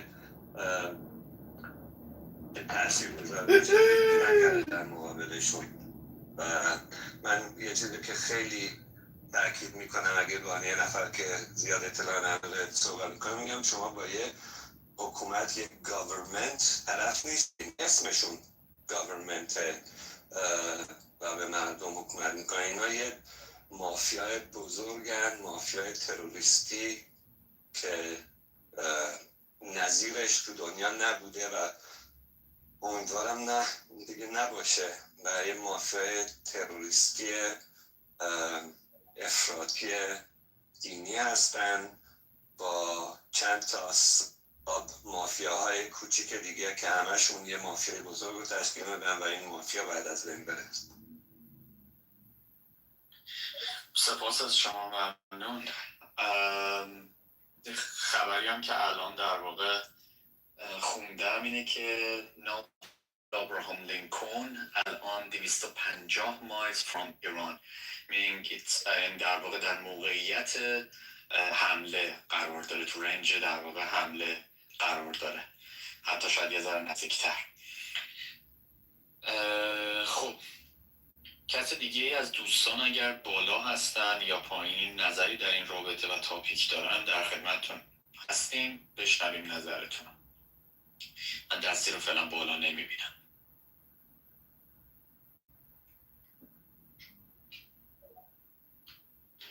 بفرمایید سید جان.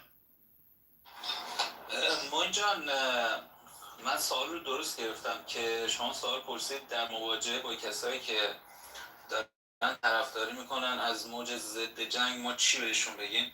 به همچین چیزی گفتین؟ درسته، بله. افرادی که چپی، در واقع افرادی که میگن که اساسا این جنگ چیزیه که خودت ایرانی ها نه خارجی ها، اینش به پشت نمیکنه. چپی ایرانی ضد جنگ تکلیفش مشخص، خارجی ضد جنگ بیشتر. واقعا سوال اول باید بپرسیم که دلیل مخالفت با ترامپ هست یا نه. اگر مخالفت با ترامپ باشه به نظر مثلا بحث بیهوده است باشون، چون اینا فقط من مخالفت با ترامپ هم زیاد برخورد کردم اتفاقا و اونها هم من به این نتیجه تونستم برسونم که تو این مورد ترامپ داره کار درست میکنه. من به بقیه مواردش کاری ندارم، میشه میگم آقا من تمام موارد کاری ترامپ رو بهش کاری ندارم، این موردش رو راجعش بحث میکنم، اونجوری باشه این بحث کنیم. آره این راه درستیه و واقعا هم باید بگیم که شما باید وضعیت خاورمیانه رو ببینی و آلت‌هایی که اونجا هستن یه کمی از مدیای چپ اینا دور بشن. هرچی تو مدیا بهشون یاد میدن و اینا میان دوباره بلغور میکنن بیرون. من زیاد بحث نکردم بالا، فقط سوال شد بپرسم. ممنون مارتین جان، یه چیزی یاد گرفتیم ازشون، یکی رو دیدیم حتی شاید بتونیم ما هم به راه راست هدایتش کنیم.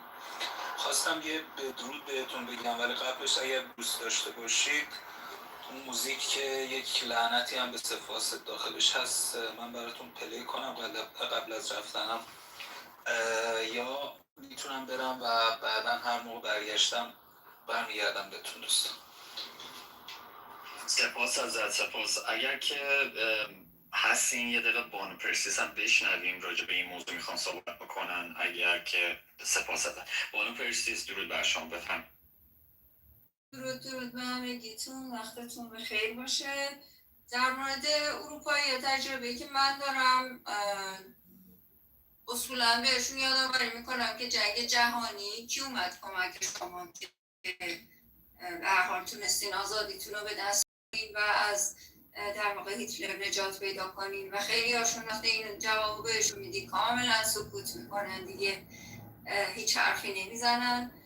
و در مورد متاسفانه توی اروپا حالا برخوردهایی که من داشتم همشون ضد ترامپ و خیلی مسخره‌اش میکنن. نمیدونم قول مواسی بگم اونایی که ضد ترامپ هستن.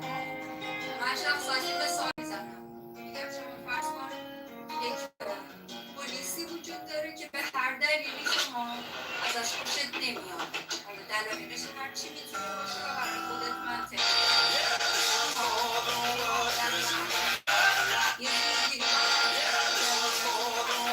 گرفتی که اون پلیس میاد و شما رو از اون خطر نجات میده. حالا به خاطر اون دلیلی که خوشت نمیومد از اون پلیس ترجیح میدی که اون پلیس کمکت بکنه یا نکنه.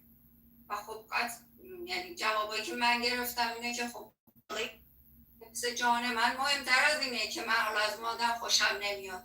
منم بهشون میگم که من کاری ندارم که ترامپ رو چه احساسی نسبت بهش دارم یا ندارم، فعلا ایشون ناجی کشور منه و حتی ناجی شما هاست، چون ما با یک قول بیشاخ و دومی و یک وحشی، یه چیزی که واقعا هیچ صفتی نمیتونه از بدی توصیفش کنه و تمام اونچه که شما در وصف بدی های دیکتاتورهای دنیا و هر اتفاق بدی که افتاده تو دنیا شنیدین رو ما با جمهوری اسلامی، با این رژیم جنایتکار تجربهش کردیم، با گوشت و پوست و خون و استخونمون تجربهش کردیم.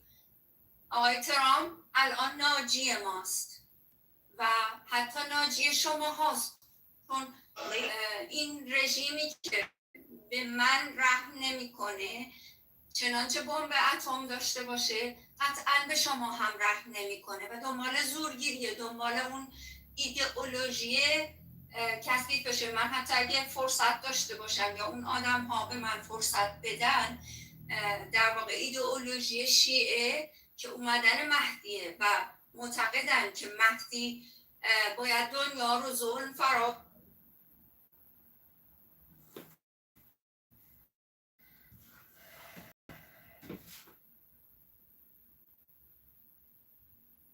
That is, when I say I take it with a grain of salt, that is giving you the benefit of it. Big. I've got like having around the property, like to inspect for like you were like a fire inspection, and then inspection for rats. So I've cleared out the property, cleared out the attic, but to them, like you want to follow what you even after are the rationalizing. Are you justifying that? Like if people can follow their rationale? Yeah, Chris, I don't care what you gotta say. If it don't, I'd rather just go with my own senses. The Arabs who that's general. That's a generic statement. Mention But Ivy, see, like you're talking about colonization, people fight for land, things like that. But these are different. These are a bunch of thieves that came there, try to make people feel sorry for them, and people open their home, and they stole people's house. These are thieves. These are not like warriors or people. They're cowards. I think so too. I think you are. Okay, so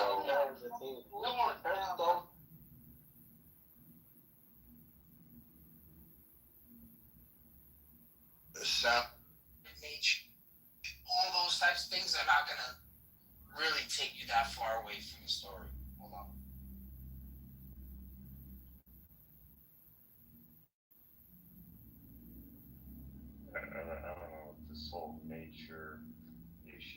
I understand like how God can envelop Christ and give him his authority and work through him and not have and not him. The people were surprised, like I'm quoting it and paraphrasing, they were amazed by how God. Take it back now, y'all. One hop this time. One hop this time. Right foot, 2 stumps. Left foot, 2 stumps. Slide. Ladies and gentlemen, welcome to the United States of America, a land of opportunity. I told you to stay there. I am not listening. You walk in here dressed like that, expecting everyone to salute you. I don't care how many medals you pinned on. You don't get special. What do you call a lesbian dinosaur? Are you Zero's disciples? I like Zero. I want to say I was his disciple, but I definitely like the way he thinks.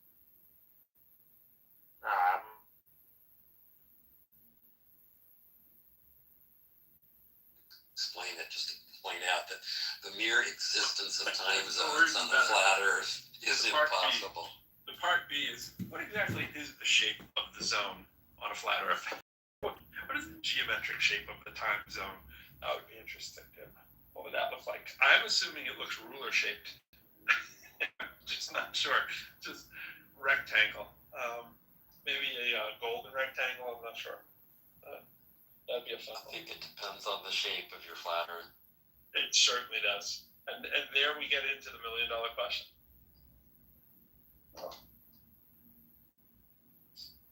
What's up, Davey? Pleasant to have you. Hero! What up? This is like a rare sighting of you. Wait, what? It's like a rare sighting of you, seeing you in full glory here on the PTR. What's up, Pedro? Oh, an actual photo of myself. Yeah, I don't do that. Yeah. This is an old photo though. But, be careful with those time zone shapes because they're kind of gerrymandered. Gerrymandered is a great word. They really are. They're all over the place. Yeah, but at least you can name those on a server floor.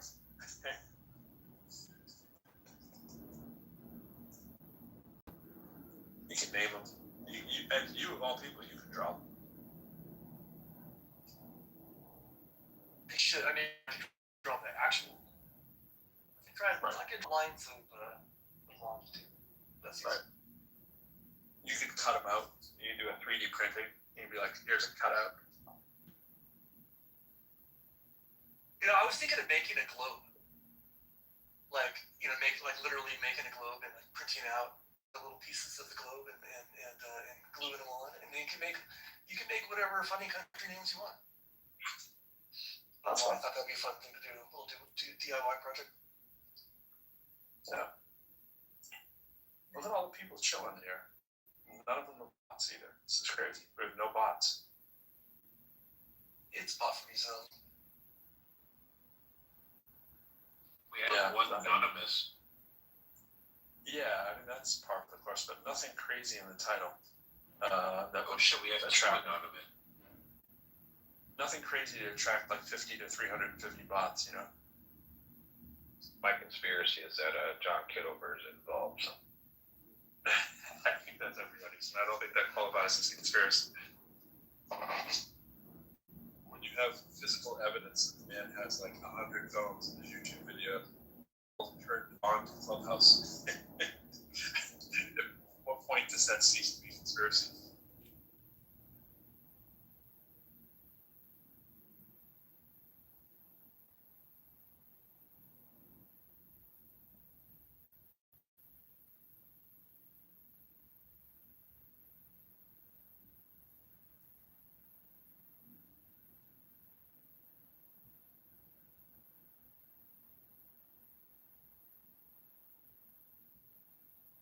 Kind of marveling at it was a conspiracy theory that there's a massive pedophilia ring of the global quote unquote elites. And then we get the there's actually real fucking evidence. Real evidence now. It's no longer a conspiracy theory. He didn't want to let go.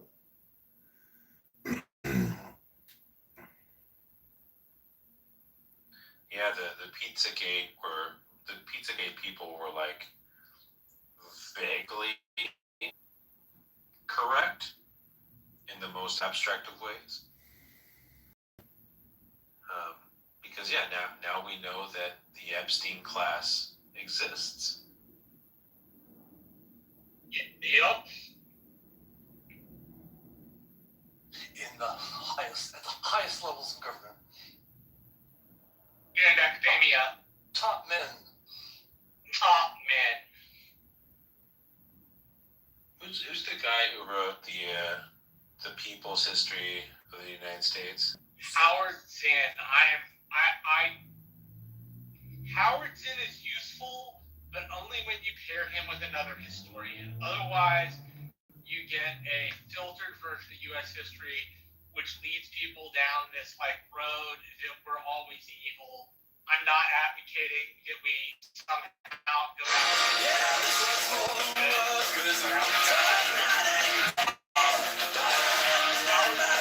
be paired older school historian who does specific, you use Howard Zinn as the overarching goes through the course and then injects specificity with other documents, and then at least in my mind, as somebody who loves history, Howard Zinn becomes useful.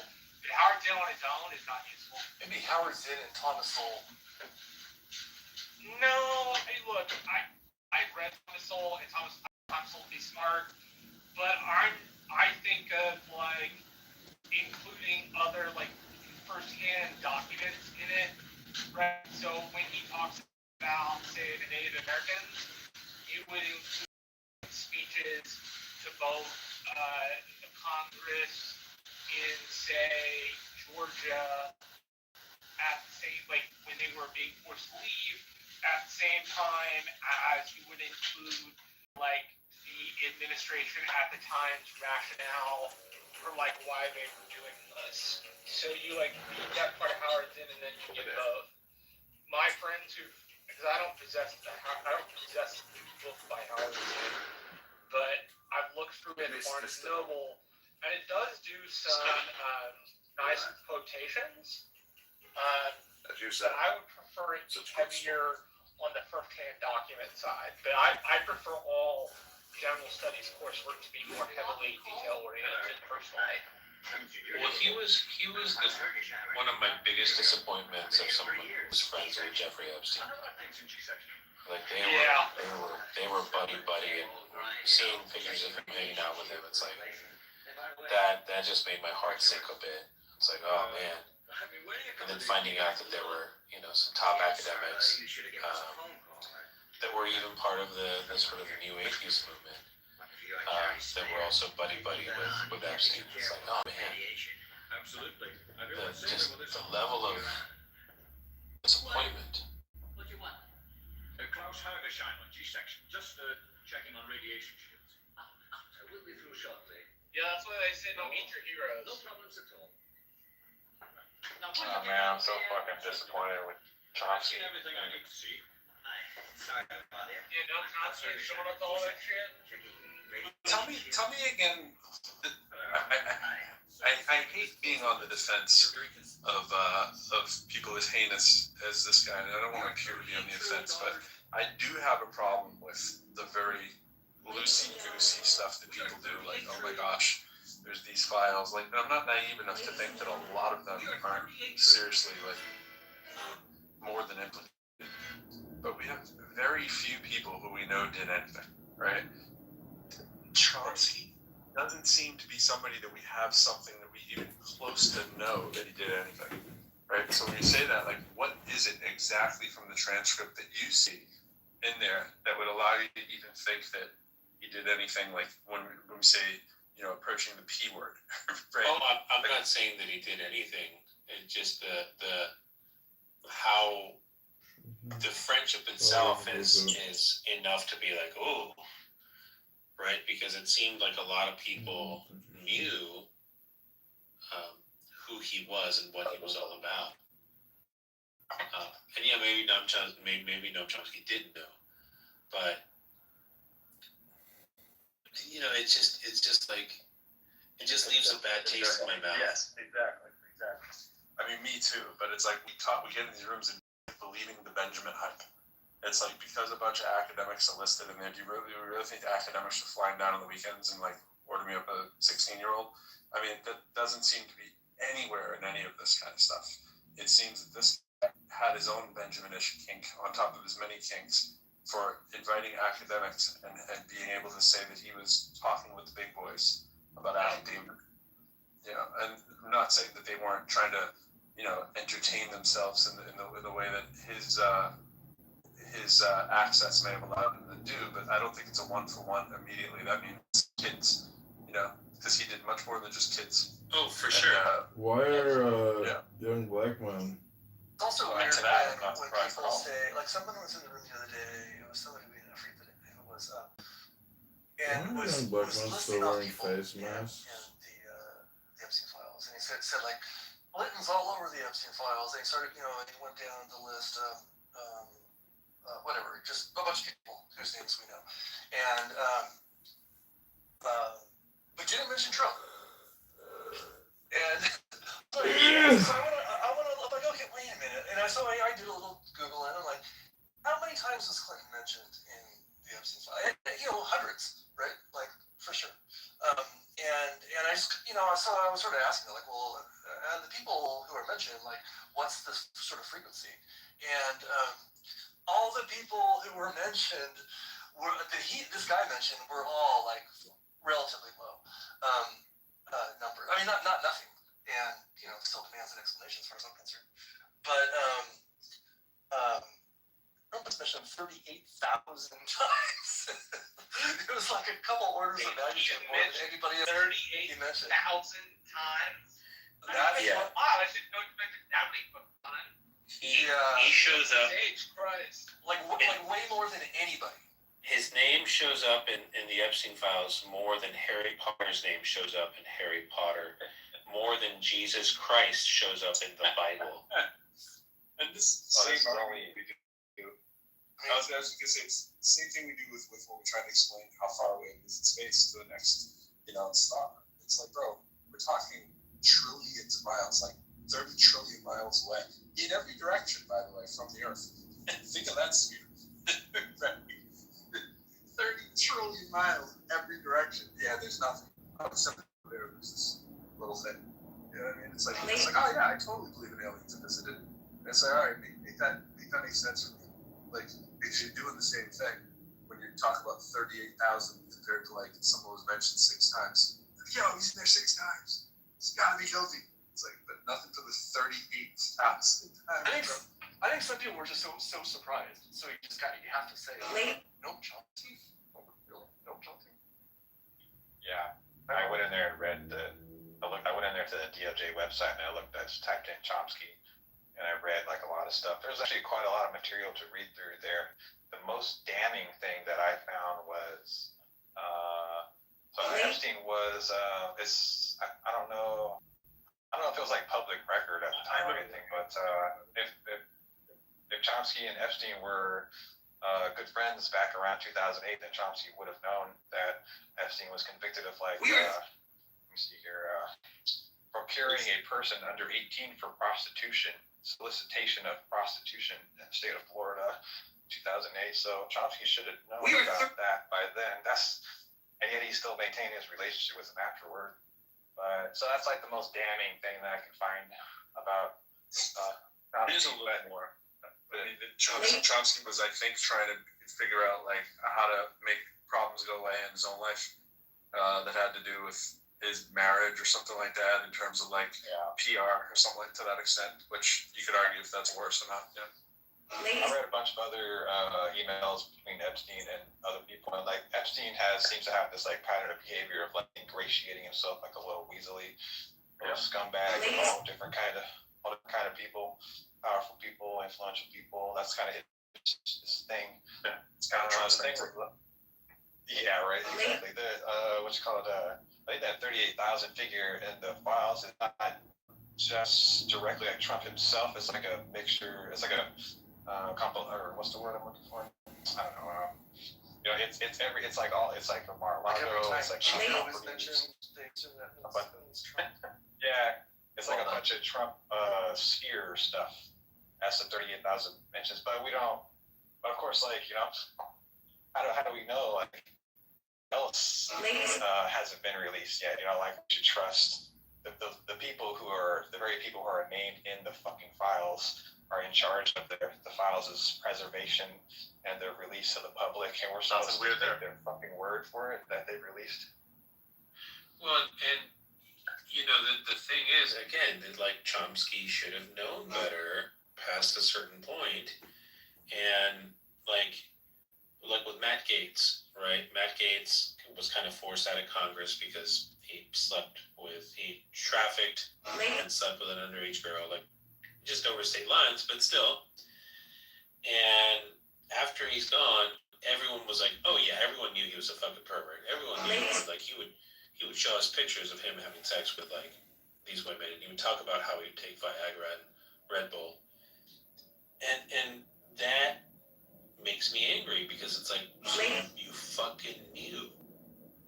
All these people in Congress knew and did nothing, right? And so the kind of anger that I'm feeling at Chomsky is in line with that. You knew and you did nothing. Well, one thing I like to point out, and I totally agree with you there, Romero, that it's horrible and it's disgusting. But here's the thing: even in everyday life, when regular people are like, so and so abused me as a child, people will still be friends with that person. I mean, I've experienced that with somebody I know who I accused of stuff, and people still, and it's like. So it's like that happens in our, we want to hold Congress and these people in high places accountable, and it's like we also got to hold people in our immediate neighborhood accountable too for associating with people. So it's like it's definitely a wider problem where it's like everyday people do this too in their own neighborhoods. Oh, for sure. And I mean, who was that congressman from California that was running for governor that all of a sudden all this information came out and all these pictures came out? Swalwell.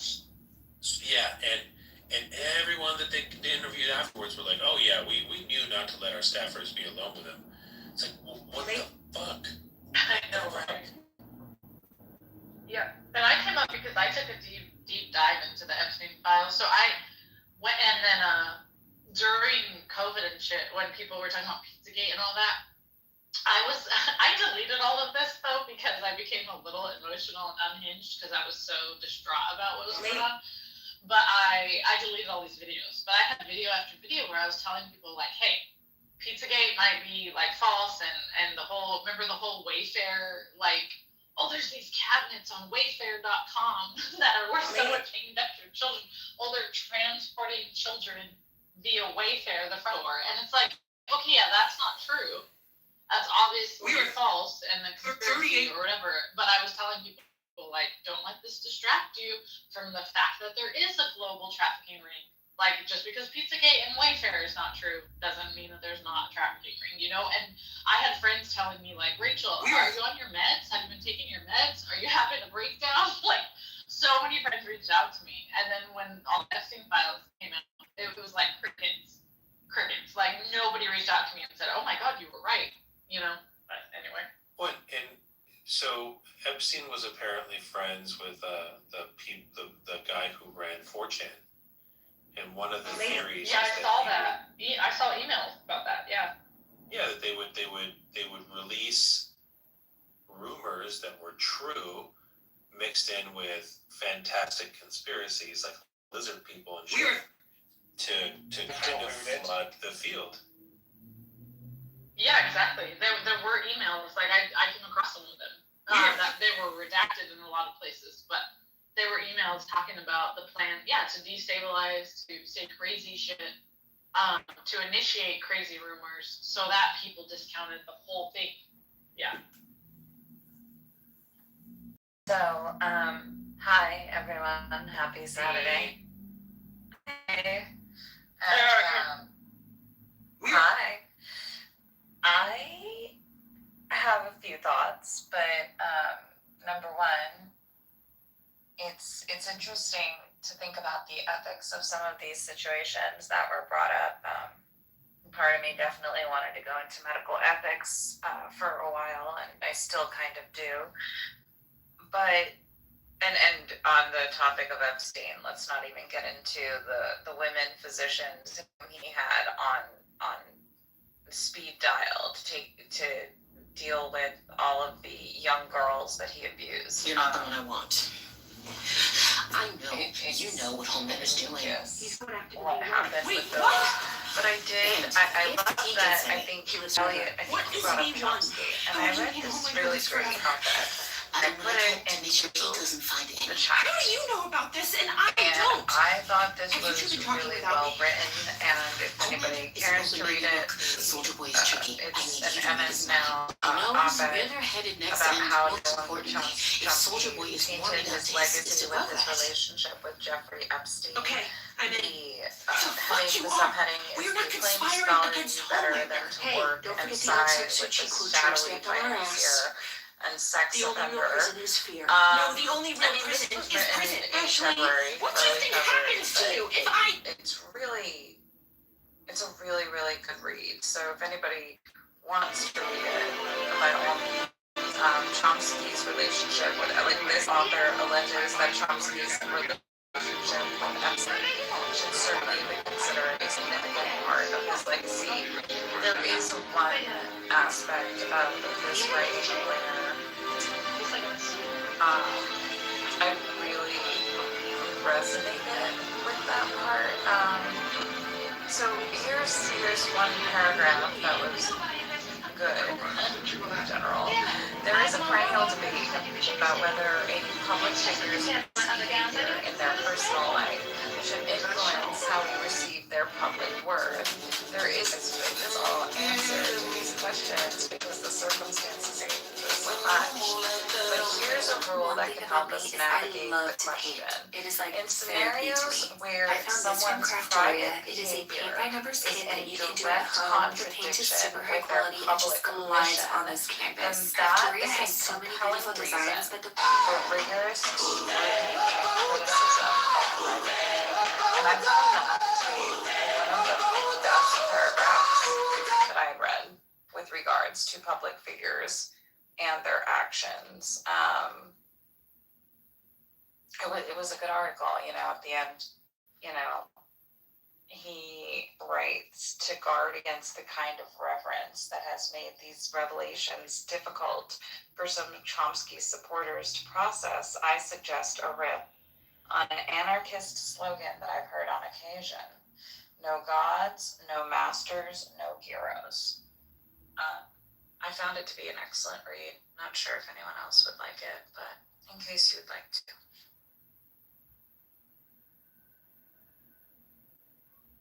Yeah, it's from the Microsoft Network? What did you say? It's on MS now. I'm not really sure what that, what kind of, what is it, website that is. MS Now is the online version of what used to be MSNBC, which is itself a syndicated cable news channel, leans mostly to the kind of corporate-y Democrat kind of left. They do have their Just the Facts news guy at 5 or 6, I can't remember which one. And then they have a Good Sunday Show, which is usually kind of a political orientation of like what's going on throughout the week. But they're a syndicated version, like a version of NBC. They used to be MSNBC and now they're MS Now. That's probably more information than you wanted. Still owned by Microsoft, yeah. I didn't know they were owned by Microsoft. I knew Microsoft was a sponsor. That's what the MS and the MSNBC was. Really? Yeah. Anyways, this was just a different, this person doesn't, I don't think identify as Democrat or Republican. I forget, but. I'm just surprised like anarchist is a forbidden word, and it wasn't invoked poorly here. So No, it wasn't. This was an excellent read. Like, I actually probably will subscribe to the Substack of this writer at this point, because I didn't realize he had a Substack. So. Wow. don't Yeah, they all have I think Substacks that- at this point? You know, it's interesting. I've thought about different times. Is like, why as human beings, when somebody, let's say they write something really beautiful, or they champion a cause that seems so just and righteous, we then known monsters who have written the most beautiful words you could hear, have said the most kind things to me. Yet, at the end of the day, they were horrible people. It's like, we as human beings, though, I mean, I do it too, and you have to guard against it, like we elevate people in our minds, but it's like, no, like, that doesn't mean your art, your writing, your books. It truly doesn't mean anything about your character at the end of the day. But it's so easy to get caught up in having these heroes because we think it means something, you know.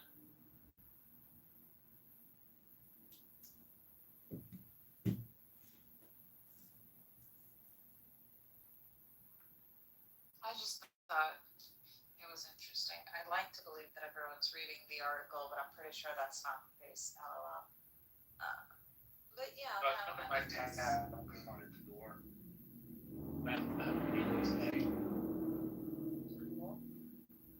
Worries.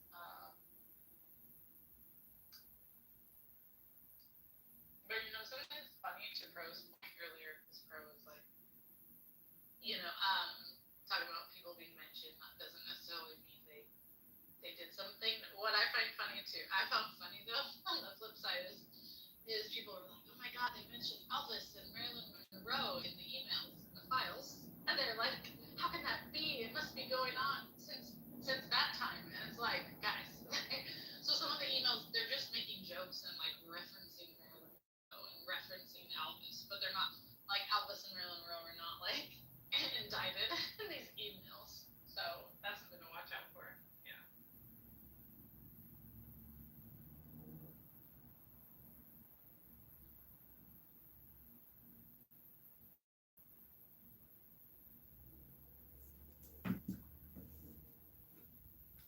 Sorry for killing the room, y'all. Room killer. I was reading the article.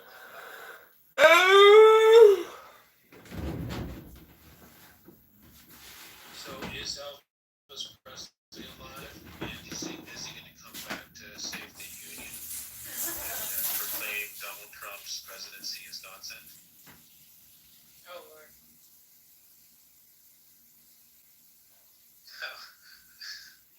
It wasn't Elvis Presley. It was RFK Jr. that was supposed to come back. Or JFK Jr. No, it wasn't JFK Jr. for the few people. It was actually JFK. For those crazy people, they legitimately believe JFK was going to come back from the dead to the people. And at the same place that he was murdered, he's just gonna poof appear. He's like, surprise, bitch. In a Christ-like, Jesus-like way. Dude, it was like they were telling the story of Christ with JFK. It was weird. I mean, if they had that story for one person, to attribute it to another, sounds weird, but I get it.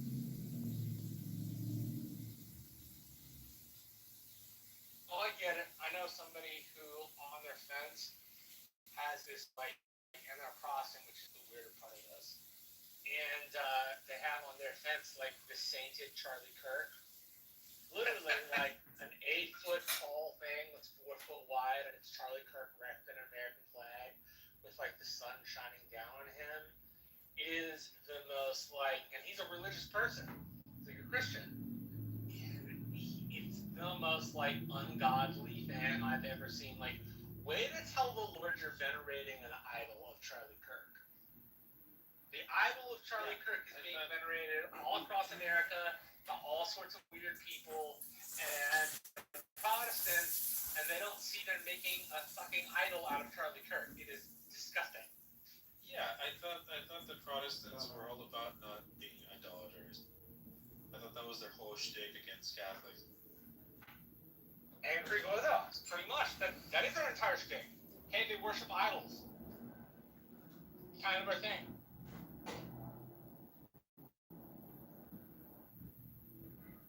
I mean, religious conflicts would be so funny if they weren't so like detrimental to the world.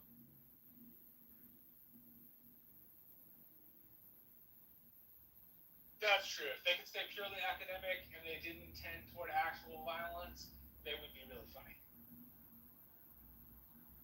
Well, like you take man's most sacred thing and they're willing to fight for it. What they see is their most sacred thing anyway.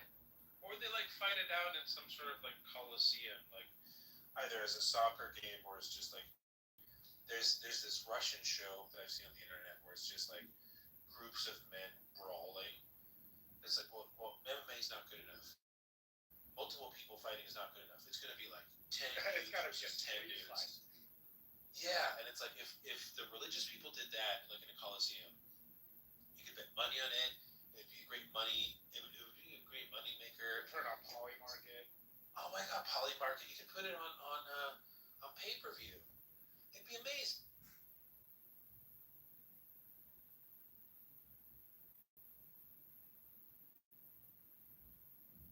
Be like modern gladiator. It'd be great. We get back to the Bronze Age and each select our own champion for the faith. And the champion fights for the faith in front of the assembled audience members, just like Gladiator.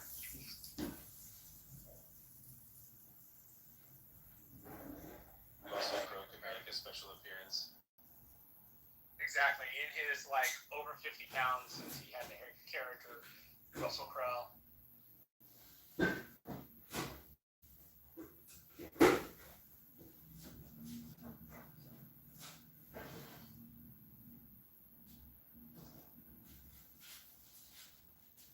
It's a walk-off.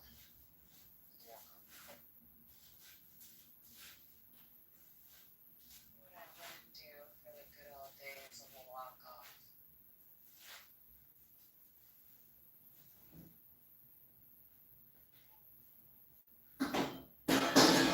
Why did you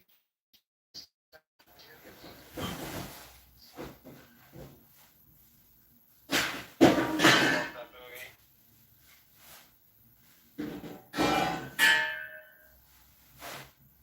Is this a center for ads? Has to be at least 4 times bigger. I love their like gasoline fight moment. That's classic. Hey, I was gonna do that. Fire Dennis. You should be. Can't make it up to you. Please, please. I would love an orange mocha frappuccino right about now. I'll hold down that it.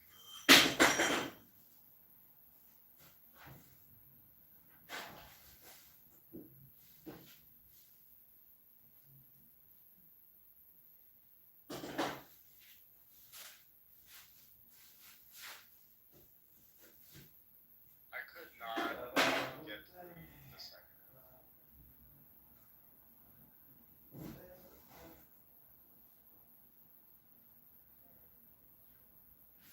Wait, what second one? There was a second one. Yeah, wasn't it in the last like 5 years? No. You went through it like, what did you watch? Am I true? Let's see. Now go Google it, please. I swear there was a Zoolander too. Now go Google Yeah, it. 2016. Yeah, there is a Zoolander too. Stop it. That's 2016. why do they have to ruin everything with a sequel, except for maybe The Devil Wears Prada, which I meant to go shopping for so I could get some of the cerulean pieces, which I worked on, so I really kind of want to go see it. But yeah, no, you won't see me in it. Without a doubt, the Wrath of Khan Star Trek 2 motion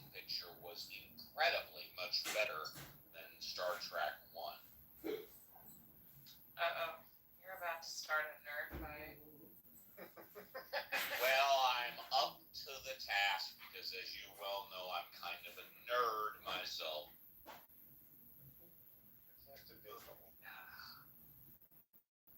Wait, I heard third fight. What are we fighting about? That Star Trek II, The Wrath of Khan, was better than Star Trek, the original motion picture. It's not even a disagreement. It's accepted throughout the galaxy. I mean, yeah, when I was a kid, I was like, what is this? What is this bullshit? Like, but then as an adult, I like appreciate the first one. Although, yes, it is slower and all that. You know, it's not as dramatic and fun as Wrath of Khan. But I like the philosophical stuff it gets into in the first one. So, yeah. Yes, whether or not I guess AI or a computer showing, right? Yeah.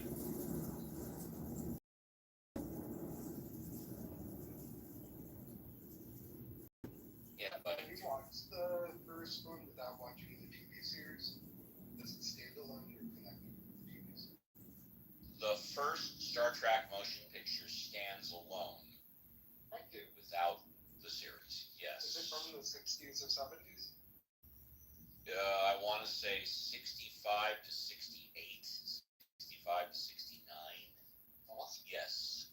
Wow. It's like as Apollo was being developed. Yeah. But the Wrath of Khan, come on. I mean, you know, Kirk, my old friend, do you know that revenge is a dish that is best served cold? It's very cold in Spain. I like what you said. What year? Last breath I was spitting. Yes. What year was it? Well, I know the motion picture was 77. I don't know the date of the Wrath of Khan. I'd have to look it up. But you always have and always will be my friend. Live long and prosper. Wait, is Wrath of Khan where he also said, in all my travels, in all my encounters, there was not, and he's talking about Spock, and he's like, there's never a person who was more human. Well, you forgot the pause. You forgot the pause. It's very important. Yeah. There's never been one that's been more human. Yeah. Yes, that's right.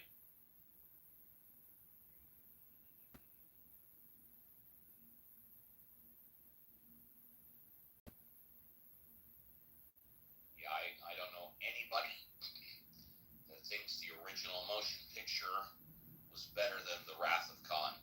Nope. Rachel said it's more philosophical. Depends how you're grading it, I know.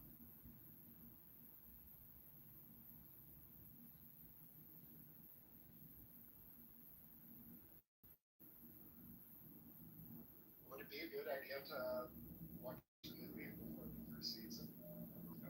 Just start Well, you would totally watch the movies without ever watching any of the series. It's just more rich, and there's little callbacks to the series. And especially with Wrath of Khan, you don't have to know the history of Khan, because it kind of like really quickly runs it down in the Wrath of Khan. However, if you want a richer experience, then yeah, watching the TV show first will give you a lot more context to Wrath of Khan. You know? Yes, what she said. Yes, what she said. Thank you.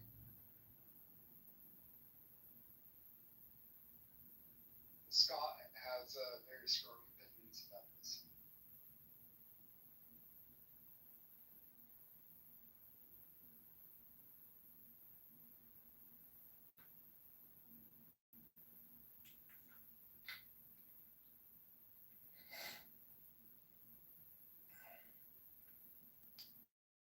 Like Star Trek, I'm just overwhelmed by the amount of episodes there are. Like once you fall off the wagon, it's just like, oh my gosh.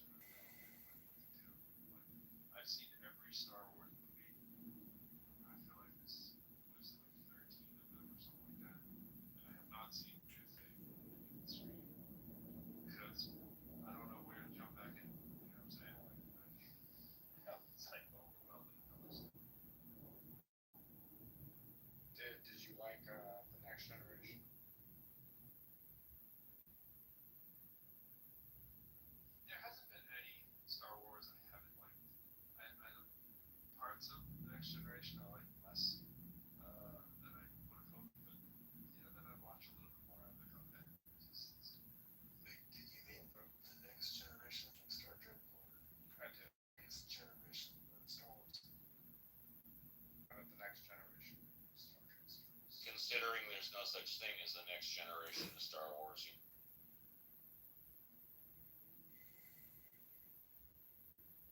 I think we were talking about this. Exactly. Yes. So here's what I was going to say after that. If you did enjoy TNG, then you might enjoy Picard. Is this a lot of the same? And that's exactly what I think. Like, I wanted to do Picard when you had to put on Peacock or something. What was it on? Paramount. Paramount, yeah. Which I think I now have. So I'm like, okay, maybe that is. I haven't seriously invested in a series. They're only ones that I watched the season. Like, I think that the only second season I started watching, I think enough from it in like the last year was Magnesia on Netflix. You know what I'm saying? Like, well, like part 5. You know what I'm saying? Kind of had fallen off.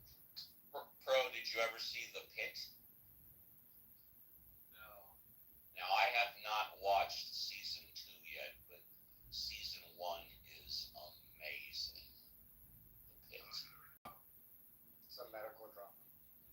I love Noah. Yes, Yeah, Noah, yes. I love him from the. ER. No, actually, I never watched ER. I watched him the Alien show, the last, where he's the history teacher who basically saves the world. Wait, I don't know. So there's a TV show, and if you just look up his bio, whatever the Alien TV show is, it was like 7 seasons or something like that. Savage stuff, Ponsonby. You don't choose like anymore. My father left us 100 weight, down to the last ounce. An old June Alexander had the blend. My father was killed by the French.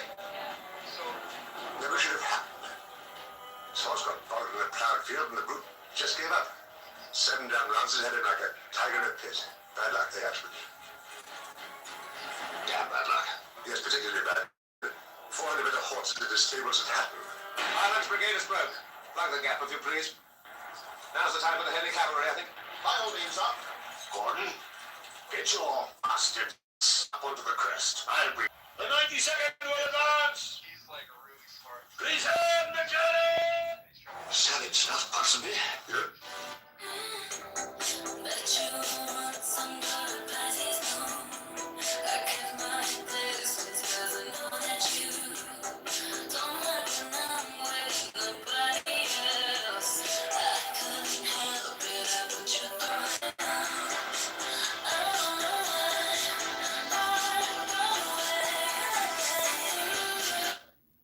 It's an aftermath of an alien attack throughout the country. There's different areas of resistance. Like there's some in the south, some in the north. Obviously, comms are all down. They're trying to communicate with each other. So that's kind of enough of it to give it to you. Really well done. He's just a super star of that show. I vaguely remember this show. Cool. I've been spending less time on Clubhouse and feeling like what should I fill my time with? And so I was like, I want to get into a good TV show. Get into that. I want to say it ended in like right before COVID, maybe, or a little bit. 2011 to 2015. Yeah. Okay. I thought it went a little longer, but 2015. Okay, cool. But yeah, it was And I started this show on called The OA on Netflix because I really like. Okay, there's this dope show called Undone, which I'll get into in a minute.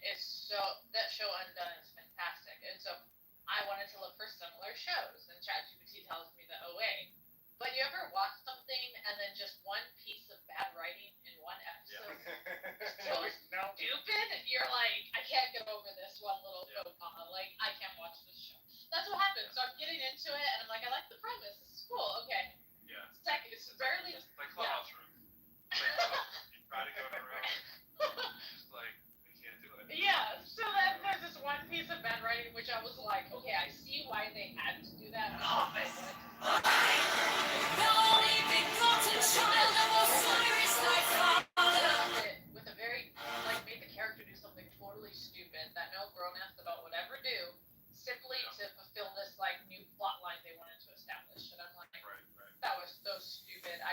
watch the rest of this show. Right. Noah Wiley's so good in that. He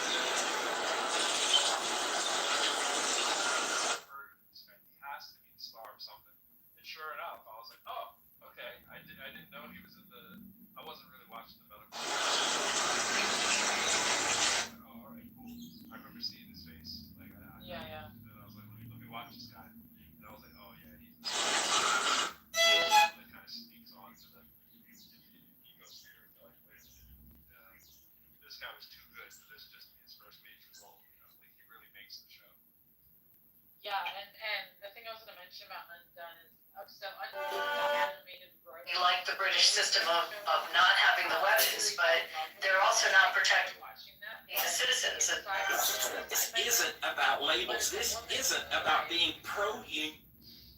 Who people think she has schizophrenia because they thought her grandmother had it, and really it's this other ability that I mean, if you look it up, it tells you that it's like time travel, but it's not time travel in the normal traditional way you would think of it.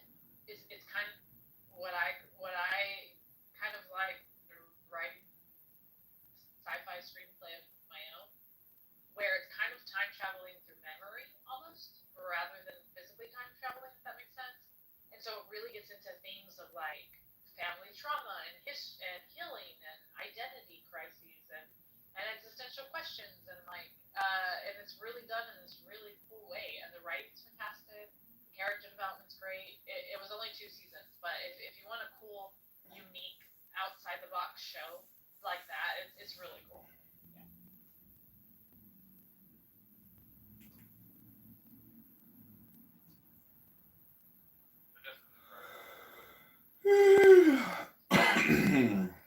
Yeah, of course you know the reasons I related to it, but yeah, but so there are moments where she like has to go in the hospital and stuff. Conservatives. I think I watched. The shooting and death of a Chicago police officer is ignited. There's only 2, unfortunately. Yeah, I wish there were more, but so, yeah. So I think I watched it like they were going house to house kind of thing, right? In the neighborhood, and they were like, it was something like and it was like this small neighborhood, like group of people in the neighborhood. And a call for change. Well, okay, you're talking about season 1 or season 2? I think it was season 1. Okay. So there's like I have such a vague memory of it. I know I saw it. I just don't remember how much I saw, and I want to say I saw the whole first season. Oh, okay. I realized some people have powers, or like kind of, and it's like I just have such a vague memory of it. Well, it was more she finds out people in her own family, like history of people in her own family. Yeah. So yeah. So was she like adopted as a kid, like kind of? I don't know. Well, the grandma was, but that kind of gives away a little bit of the plot of season 2. But yeah. Yeah. Okay. So maybe I saw season 2. Maybe I saw season 2 then. Yeah, that would make more sense because that sounds more like what you were describing. There's like a house across the street where some of the stuff happens, and they go to some community center, and then like in the neighborhood, and they go upstairs in this abandoned house. And, is that season 2? No, okay. I think you might be thinking of a different show. I don't know. It sounds like what you described. I'm gonna look it up. Okay. I mean, there is a part in season 2 where they show a lot of houses, but what it actually is not. It's showing houses from different time periods in the grandmother's life, not necessarily different households in the same timeline. If that makes sense.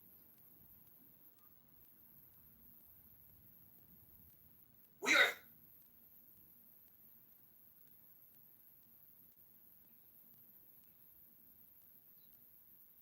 Yeah, now there's a current film project that I'm like, I want to use rotoscoping in, but I don't know. But I'm trying to reach out to a lot of my film friends, and I'm asking them like, do you know how to rotoscope? But I guess most people don't do it because it's so expensive and time consuming to rotoscope. Apparently.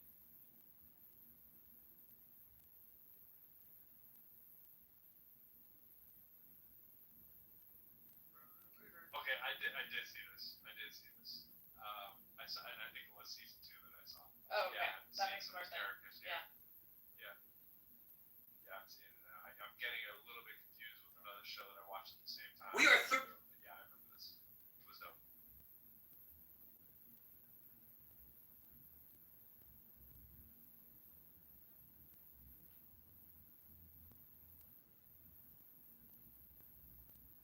Now I remember the grandmother thing.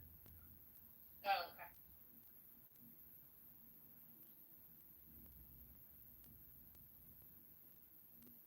When it says "Don't be a Richard" in the title, which Richard are we talking about? Are we talking about Richard with this? We are. Last name starts with a C? Or who? Which Richard? It definitely meant the male usage of Richard Short Dick. Oh, got it. I thought you were talking about a specific person. I was like, wait, what? I tend to say that to people. I'm like, stop being a Richard. Stop being a Richard. Late. There's a lot of Richards and a lot of roomtones today. I was like, people are really, really uptight today. I don't know what it was. A lot of roomtones. It was a bit of yesterday too. Richard, Yeah. It is a full moon. Maybe that's it. So let's chalk it up to that. All I'm here for today. Nothing there. See how I did that? You respect that, right, Benjamin? You did well. I mean, it's my thing. I try to get Benjamin to pick it up. He's carrying the torch with him. So I'm saying, I'm not gonna get there. Some things that people call woo, though, are just. wait. That was not the reception we were looking for, Sam. What were you looking?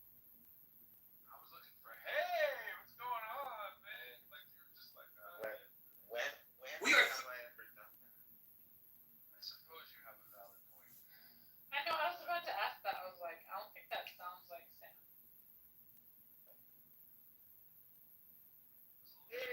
Ladies. Thanks for asking. I showed up at Boston for Benjamin, hey Joe. Dennis.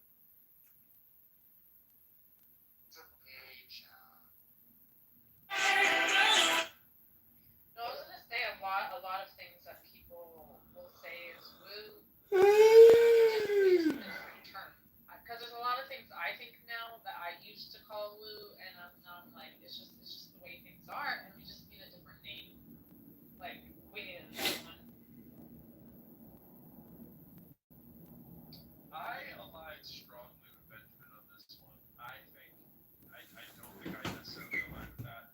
I mean, it depends what you mean, but whenever I hear someone say something close to that, I normally think they're going to give me a list of things that I need to reconsider that are. And I will say, there's something there. Like, I go to this example, this may not be very travel-based, but I go to, like, when I think of all the unexplained kind of stuff that's there, I just think of a bunch of unexplained stuff. I think of like ball lightning. I think ball lightning is weird as hell. I think that's a few things that fall in this category. Like, mind-boggling. I don't know what to make of this kind of. I don't even want to comment on it because I come for a loss of words for it. I'm like, all right, I just leave it alone. But I find when I'm in clubhouse rooms, people say, oh, well, this is a thing. And I'm like, is it really a thing? And every time they give me an example, I go, no, that's not a thing. Well, I'm still like, I wasn't talking about things that are like unexplained, but I also would never give you a list of things to reconsider because the only way that I've come to this conclusion is through personal experience, and nothing I say will make any sense to you or change your mind. So I used to be that person to try to convince other people like what I'm saying. And now I'm like, no, you can figure it out for yourself, and it may not align. So I don't even want to waste my breath because it's like not out of malice or something, but more like, hey, it's true for me and it's worked in my life and it's actually improved my life, but it's very personal and it's very experiential and it's very unique to my life, and so I would never deign to like speak on your life. And so it's like, if you don't agree, it's like, I don't even care. I'm not even going to try and convince you. You know? Well, that's no fun. That's no fun, right? The begging to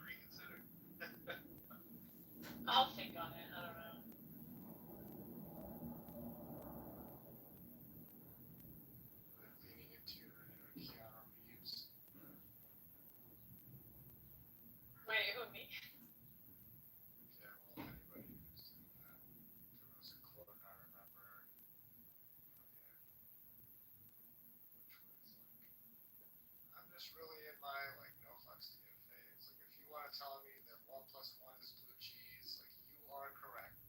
Oh yeah, I do remember that quote.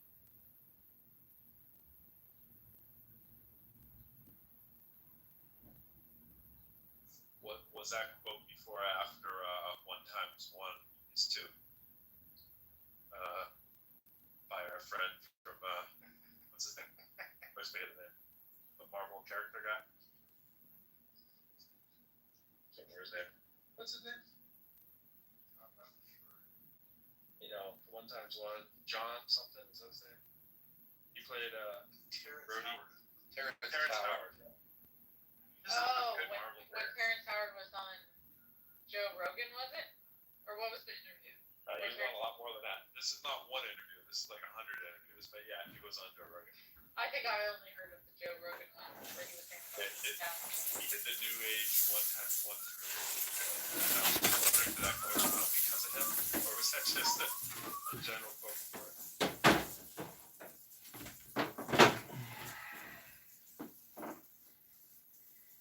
I used the 1 × 1 thing when I did my taxes and shit. I paid a lot of extra money.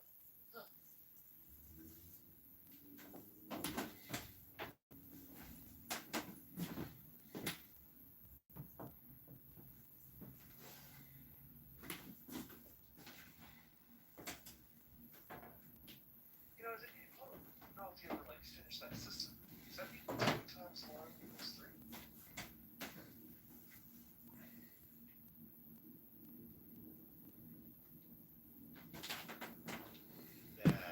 What's the difference between addition and space? Didn't he have a name? Conceptual name. Soteriology or something. Yeah, I forget what it was. No, it was that would have been a good one, but it was something else.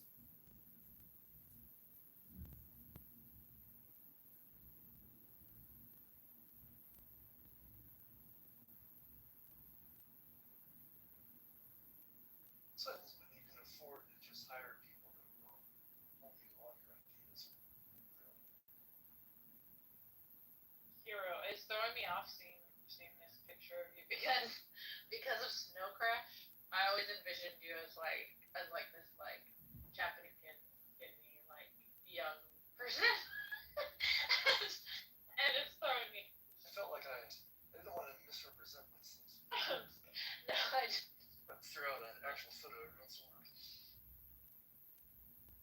No, I've been trying to get certain people to read Snow Crash. Like for me, with Snow Crash, the writing was a little bit hard for me to get into at first because I feel like he spent so much time and details on things that I just, as a reader, was not interested in. But then when you get to that middle part where he just all of the threads just tie together and it's all about language and myth and like all that programming and all the shit that combined towards the half of the book, I'm just like, it's so worth it to wait through the red story. And I'm just so because at first I kept stopping reading it, and then one of my friends was like, "No, Rachel, you got to get to this part of the book. You're gonna love it," and he was right. So yeah. She's got a big ass. You got your head all the way up in it. All the way up in it. All right, here's my impersonation of Al Pacino trying to look for his cat. Okay, ready? Where's my motherfucking cat? It's pretty good. It's pretty good. Think. Where's my motherfucking time? Where's my motherfucking? I'm sorry that the chicken got cold. Who? Fucking happy now? It's like, not my TV. You can fuck my wife. You can. But you can't watch my TV. That is such a fucking. That's exactly what I would say in that situation. I'm taking my RoboCop Blu-ray special edition. You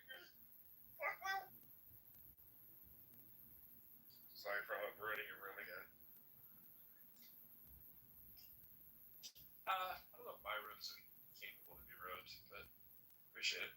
Well, you put time into it. You've been building the room. You get a lot of listeners now. I can see the work you put into it. I kind of feel bad sometimes. I mean, I just like poo all over everything like a fucking baboon. I don't know if that was a statement of hubris or just that like nothing can derail your room because you allow all things. It's hubris. That's what it's called.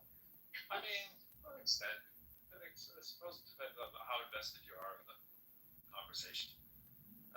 I'm not in this conversation, so there you go. Fucking hero. He looks like an actor. Who do you fucking look like? You look kind of like Joaquin Phoenix mixed with, I don't know. I just don't know the names of all these actors. I put my finger in that mustache.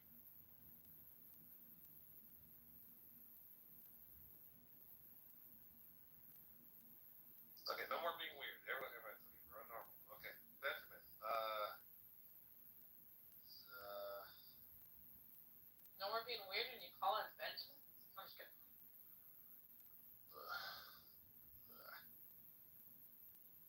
Marshall's fucking weird. I don't think Benjamin's. Yes, I am. I will admit to being weird.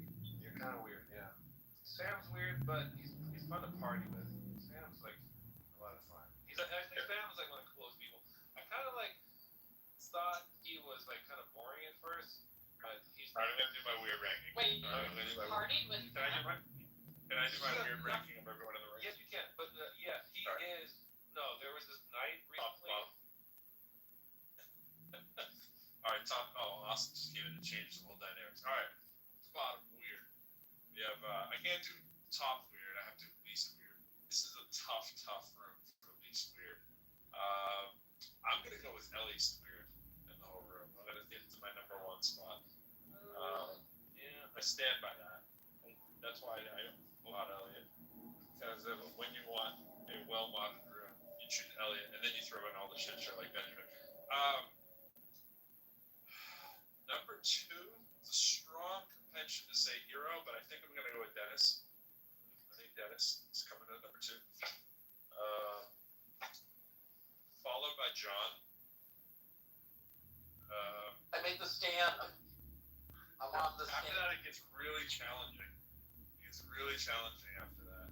John. Yeah, it gets really. I mean, there's a lot of ways you can go here. It's like define what you mean by normal. Right here is the payoff. Anybody can get that top three in any order, and you'd be correct. I think with the number four, I think this could be a mistake. I could live to regret it. I think I'm going with Sam. Really? Sam may lose respect for me for putting him this high. All right. And then I think coming in right around this, Meg isolates, of course. Like if she's on stage, I put her right to the class because even her last name is so normal for me. She wants to isolate from the rest of humanity, which I love. So I'm not going to count Meg. Let's see. I think next. It feels really irresponsible of me saying this, but I think it's Romero. I think no, yeah, you're right. Top three bitches, top Romero, like, yeah. I think it might feel weird about this too. I think Aisha might be next. It's like I might have to. Wait, you're putting who's not weird. I would put Aisha above Romero. I think so too. I think I correct it, but it's not weird. Yeah, he's trying to rank people who are the closer you are to the beginning, the less weird you are. We're going towards. That's why I'm disagreeing with him, Romero. Yeah. I'm ignoring Henny. Holy So when you ignore me. We all know who's number one or number. Let's just put this in. Let's just say. All right, I won't reveal too much information. I'm just gonna keep it right there. All right, and now I don't think we do know because I have a strong urge to put Joe at the head of the class, but we all know Joe very little. it's from weirdest to least weird, or least weird to weirdest? I was going for penultimate. I really wanted. Yeah, Joe could be. I think the more you're gonna vote for Joe to be the weirdest guy in. But I'm gonna put Joe right now. I'm gonna put Joe now. Like the different game show and just do the bottom 3 and the top 3 and everybody else.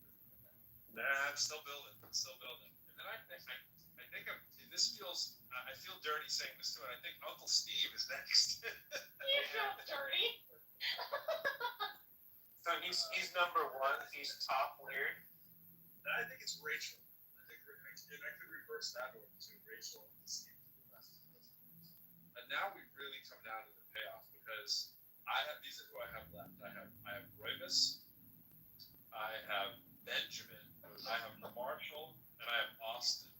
All right, so That's rough. I think it's Marshall who's next. He's weirder than me. What are you talking about? No, you're right after him. Then it's Roybus. But I feel like it could go either way. Roybus, Marshall. And now I think it's Austin. And I think by default, I think Benjamin wins. And I think then Benjamin. I don't disagree with Benjamin. I think that's pretty solid. I mean, you might reverse a couple of people, but it's pretty solid. Austin doesn't go along with the ways that Austin's pretty brief. I gotta bring up my weird game, man. Like, what the fuck? I know, right? All-stars, Rivera. You're in a room of all-stars here, so I got You're gonna have to glue some like dog ears all over your body to like repeat. Bet. You still have your And I challenge you. I challenge anybody, by the way. Like, think of your weirdest weird for your resume of how you could say yourself in 10 seconds. Just how freaking weird you can sound. I mean, Rachel, take yourself for example. Like, as normal as you are, you can make your weird biography be top 10. I'm not that normal. I just hide it well. You hide it well. That's what I'm saying. You know. And I honestly think I might be the most normal in the whole room. Like, I was thinking that the whole time. Like, this is a list done by someone who's very normal. No, I think Elliot is more of a normie. I think it's. I think it's. Am I more normal or less normal because I have some certain space aliens? Yeah, I don't think that adds to the normal. So really quick, Roybus, the actor you're thinking of is Scott Grimes, and I have his photo on my VTR. Oh, I'm gonna go Scott Grimes. I don't know some of these new actors. You've seen him in a lot of things.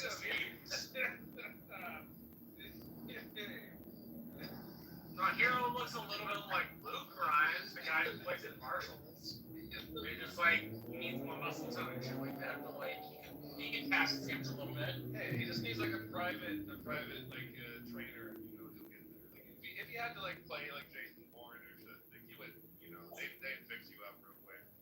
They give you $1 million just for your personal trainer. I mean, whoever you look like, hero, it's a nice face. Yeah, it's a nice face. No, it's just pleasing face. Yeah, he's one of the stars of the Orville. He's been in a lot of movies and TV shows since he was like a little kid. You know him if you see him in on screen.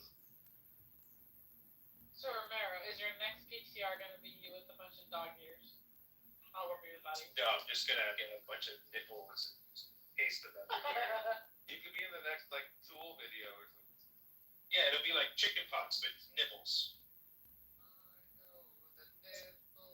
I definitely have to edit. I know that I'm not gay, but And Roybus. I have to edit that Romero. Roybus, did you ever meet Trent Reznor? No, I met Marilyn. Oh, that's cool. Bro, you should change your title. Oh, but I did a recording at James, his keyboard player's house. Did you see that old school MTV thing where they're all like in the mud and shit and then whatever that Woodstock, right? It's like, no, Woodstock. Anyway, I've been to his house in Calabasas, but I never met her. What about Grindus? I went into the shower and I came out and now like what? There's like room going. Hello. There's all the fun people all in one place. Yeah, you were voted weirder than you probably be comfortable with. Apparently, you're weirder than me. And there's no way that that's true. Sorry, I know Romero.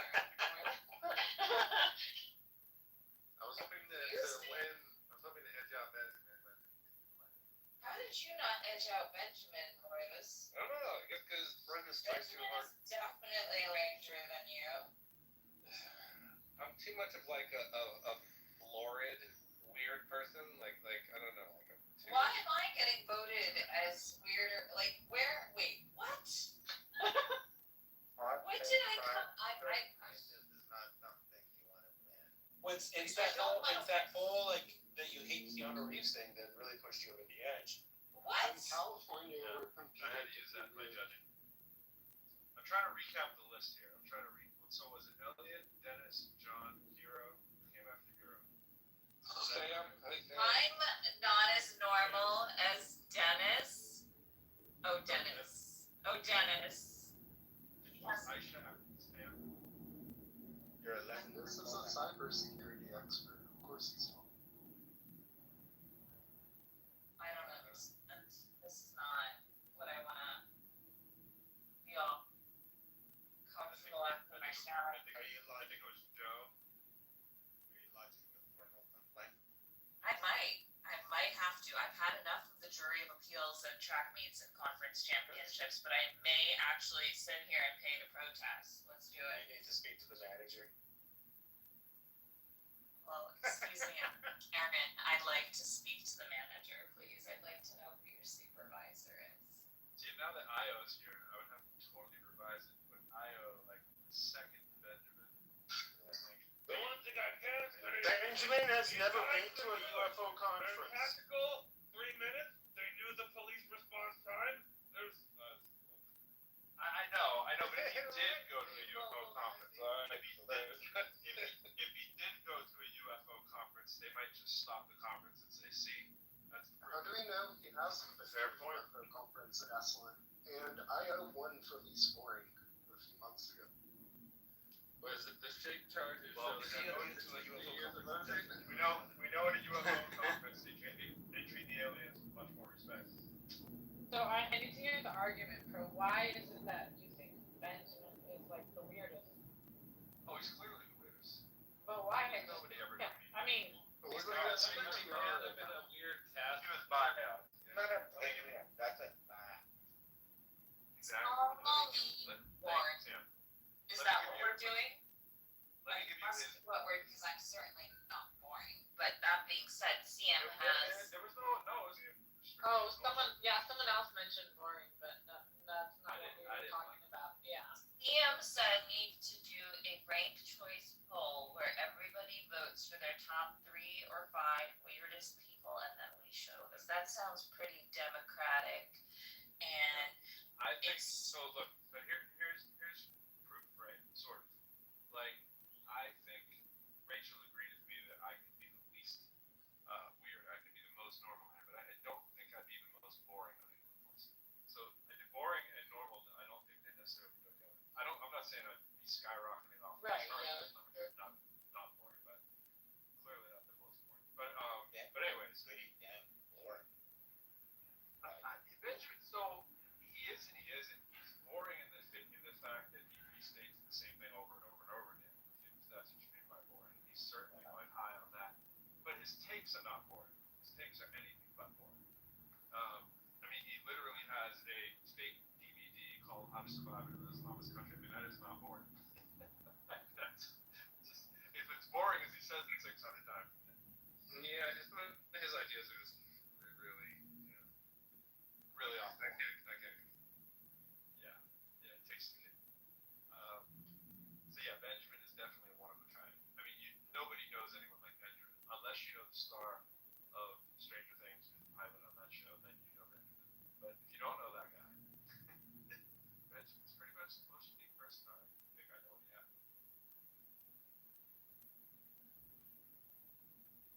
I don't know about that. You're skipping over Uma, right? Uma. To talk about the most entertaining. Well, nut. Like, she's just a nut in every sense of the word. Like, and I know nuts exist, but Benjamin's a nut while not being stupid. You know, like he has unbelievable bad takes. It's a very fine line. It's true. Yeah, he's very, very smart, well-read, generally intelligent person, and just unbelievably stupid ideas on top of that, right? So it's hard to put a finger on. You know what's funny? I often get told, "Wow, Rachel, you're so normal and well-adjusted for someone who was raised in a cult and has psychosis. So I'm like, okay, like I don't know how to take all. Well, now that you went there, I was thinking that in the bio, like we wanted to create that bio I was talking about. I know if you go purely by bios, I think I might win the odd weird game. But yeah. And of course, Benjamin is right there. Benjamin is a. I mean, if you want to be objective, everyone taking meds has to go off. Off your meds, see what happens. Oh God, Romero. I'm not going off my meds. That is not happening. I mean, unless you want to see me like. I get really sad when I go off my meds. I don't want to do. I'm good. No, I was gonna say, bro. Has Benjamin? Hold on. You sound like an REM song from the 90s, Marshall. This one goes down to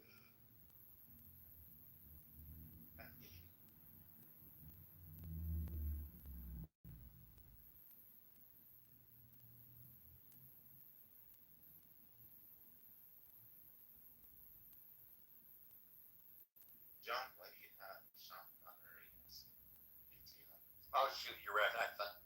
I was hoping you wouldn't recognize him. And you gotta hit her with an open hand. How could you not recognize Sean Connery? Yes, you do look like him, but This is the photo back when I used to actually go to the barber, and they asked what I wanted. I would whip out this picture and say, "Look, I'm not expecting miracles, but this is what I'm going for." wandering in the night, what will the sun chase? Okay, Alex. How does that work? Should run at night to a gunfight.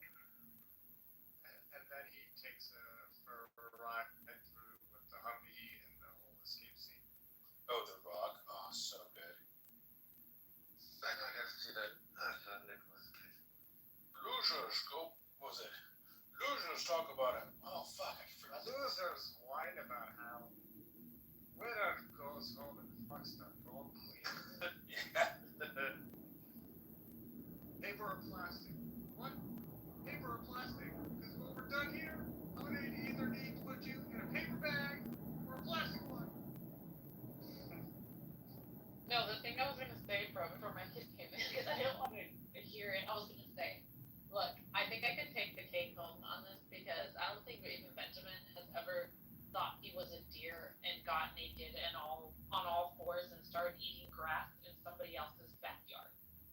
So that is a true story. There is that. Yeah. There Yeah. is that. So anyway, that's what happened on my last trip on the crate. But we don't know that much about Benjamin. He might He might have done that. Yeah. Am I gonna have to throwing some bees and some honey? You might have title. Yes, Benjamin, you are. Throw some bees and honey in there, and I think you have a pretty on par story. Well, I gotta say, I was surprised by how freaked out people become when you want to protect women from a religion that literally kills them. I love protecting women from religion. It's like waking up the Kraken. Fucking thing. Isn't it like waking up the Kraken? A little bit. But I think It's like InfoWars light. MRI. Hey, there doth disturb my slumber. It's like running an MRI on people's moral intuitions. Girl, you don't need that. Everyone's turning to get the frog's gay. And you find people that have like a wrench stuck up their ass or something, like, and they're wondering, like, how the heck is it? Why can I have any objection whatsoever? Well, then he got there with a lot of mood. Okay. Condemning a religion that literally kills women for wearing their hair falling out of the side of their hijab. They gotta have the right hair. Okay, it's not the religion that does that. It's a religious society that does that. But wait, hold on. Somebody said something a second ago. 1 second. Wait, He said something right before it. Somebody said something right before it that made me think of.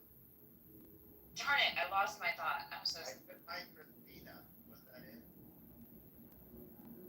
What was it? Romero was describing the amount of lube required to hide a wrench. Oh, Yeah.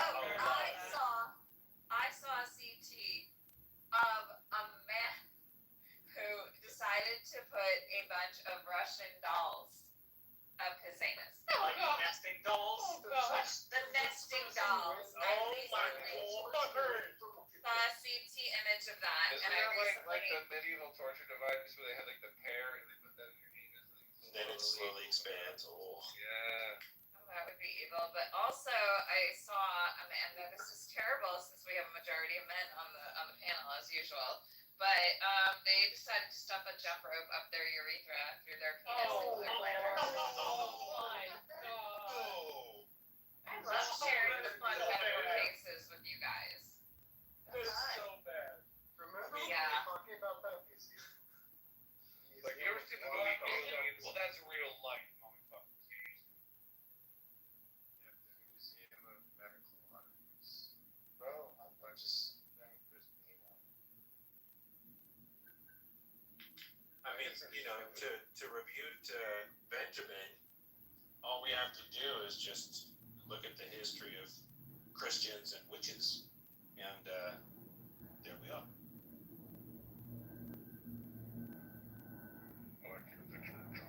That's kind of when I look at She turned you into Yes. She turned you into a nude. I got better. I got better.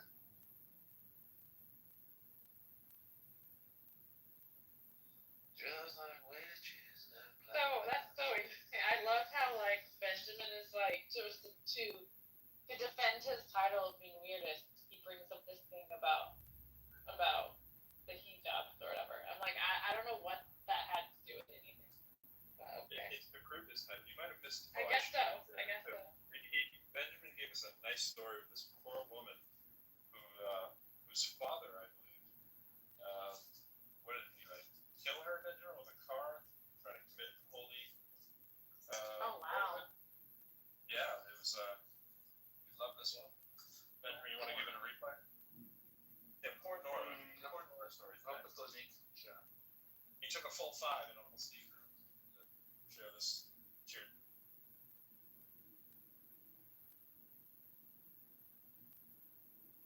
So let me skip to the highlights. Who's shaving? Girl doesn't want to get married to her cousin. Father insists. She said no. That's John. What is shaving? So recently, Joys of listening to John on mic they know no bounds. I'm shaving my chest right now. I'm grooming myself to look more like Sean. That's better. are you? I'm shaving the letter R into my chest for women. So recently, a MAGA Republican got into an argument with his 20-some-year-old daughter, and then he proceeded to shoot her to death. So Oh yeah, I saw that one. Yeah, I heard about that too. So are we gonna denounce the Christianity part of that somewhere along the line? No? Yes? not Benji. No, but you should. He only has eyes. It corresponds to his anti-religion stance. He only has eyes for Muhammad. He only has eyes for Muhammad. Alright, just want to admit something to you. It's kind of embarrassing. You never really know. I don't know why, because I don't really know any of these really say. So I like to eat cottage cheese and then I put salsa in it. You know, just mix salsa with cottage cheese. That's Like weird. like Mexican salsa. I don't know who did that. Well, it's not thing with a guy over, like, I'm trying to out-weird Benjamin. It's like, okay, we make Oh, my thing is Thai green curry and cottage cheese. It's the that best. sounds good too. Yeah, it's really good. You just dropped a notch towards normal. I don't know, fries is kind of basic. I don't know with this cottage cheese. I mean, I know people who do that. Cottage cheese and salsa. White people love cheese. Well, cheese dropped. I know Romero. I'm in Oklahoma. Come on, talk to me. What else I eat? I gotta go really weird. I eat fucking cricket tacos. I go to Oaxacan restaurants. Cricket? Yeah. gosh, and I thought I was weird for French There you go. fries with honey, salt, and pepper. I've done that in Oaxaca. So I've good. eaten grasshoppers, I've eaten codfish gonads, I've had anglerfish liver. Excellent like that. I ate a liver, not a liver, I ate a lobster when it's still alive. Let's see. Abalone. You recovered your spot. Sea squirt. Let me see. Sea squirt's fucking it's a coral reef animal. I don't think I would do that one again. Let me see. I've eaten otter vaginas. Like a big bowl of those. Are you making this up? Otter. Are you making this up, or Is that classic? And you all were just like, that's good. That's pretty funny. That was funny. But I ate crickets. All the other things are true.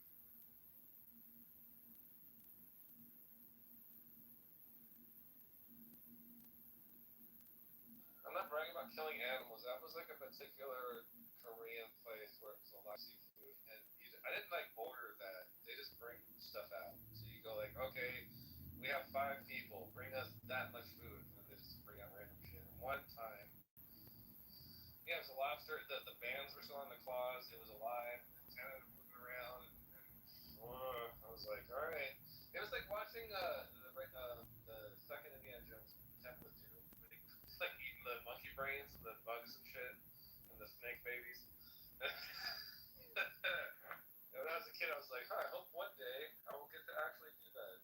Well, Yeah, eat one otter vagina, and then everybody feels good.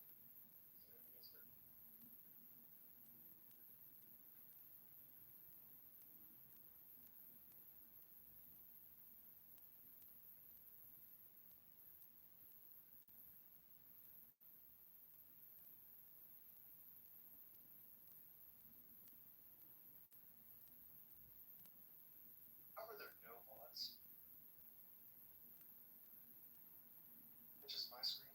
that's very strange. no, it's not. No mods. How did that happen? Party time. Let's see if we can. Experimentation and anarchy. But I can't leave. I can't even leave the room. Where's it? You can never leave. You thought you could leave, Mr. Bond. Oh, this is very weird. Sure, I guess I should have been covered. And yet nobody has the ability to enter the room, right? Am I wrong? I don't see it in my. Crow's in the audience, right? When he leaves, does it make somebody? No, it doesn't. One of the mods had to come back. I was gonna say somebody should invite Pro up to that. It's finally fucked out. We see it. See, this is what happens when you just vibe code everything. You get garbage fucking software. Well, is it more garbage for it to fail, open, or close?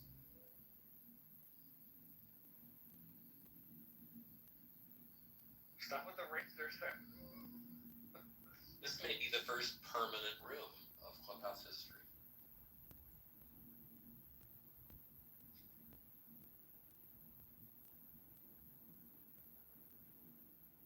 Can anybody change the title?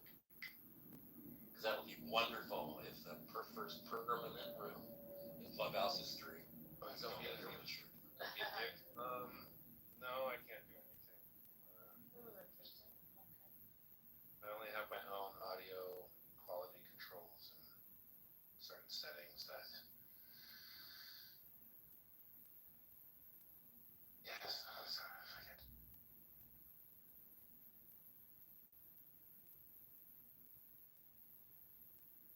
So nobody even knows if anybody has their hands raised down there.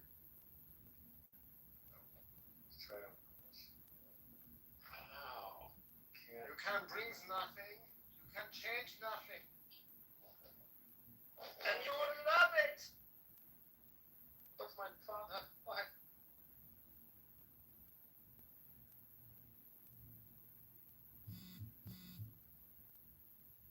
And Dennis is somehow not weirder than me.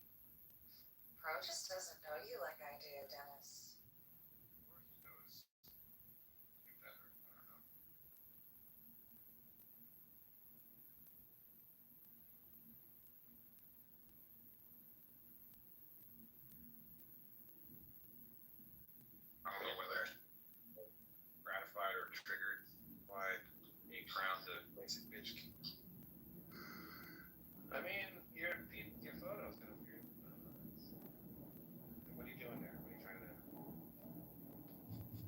basically left us in this permanent room to sit here and fester about who's the weirdest. It's like, are you looking like directly into the sun? Like, I think that was his whole plan, was to sit here and let us fester in a room talking about how weird we are when he's really the weirdest one of all. And all I have to say to that is, Are you trying to do an Al Pacino though? I was doing a more like a more, I don't know, it comes up the other day, it's like, why? I'm tired, you know?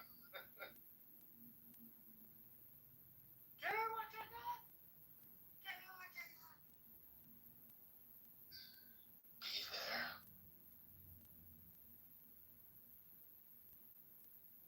Al Pacino describing that ass is one of the funniest things I've ever seen. He's got it. And what's funny about the thing is, he's about to say something else, and they changed it. I don't know if it's like ADR or something, but he almost said a different line, but they kept it anyway. I think he was gonna say like, she's got a great something, and he went to big ass. But I've analyzed this movie like 50,000 times. To be fair, there wasn't as much content back when that movie started. Yeah, we didn't have a choice. He's like, what are you gonna do? I'm gonna go home and watch Heat. For the 15th time on cable or For whatever. the 45th time this month. I'll probably jack off for 2 hours and then I'll watch Heat 36 times. That's what you do. When you're weird. Okay, so what you just mentioned that whatever Al Pacino line, what is the best compliment you've ever gotten about you? From Al Pacino? Sure. From the best compliment I got from me? Wait, say it again? Aisha. What's your question? I said, what's the best compliment you've gotten? You can keep it to a part of your body if you really want to. From... Can't answer that? What are you talking about? Because we were talking about Al Pacino. It's a great rooster. Oh my god.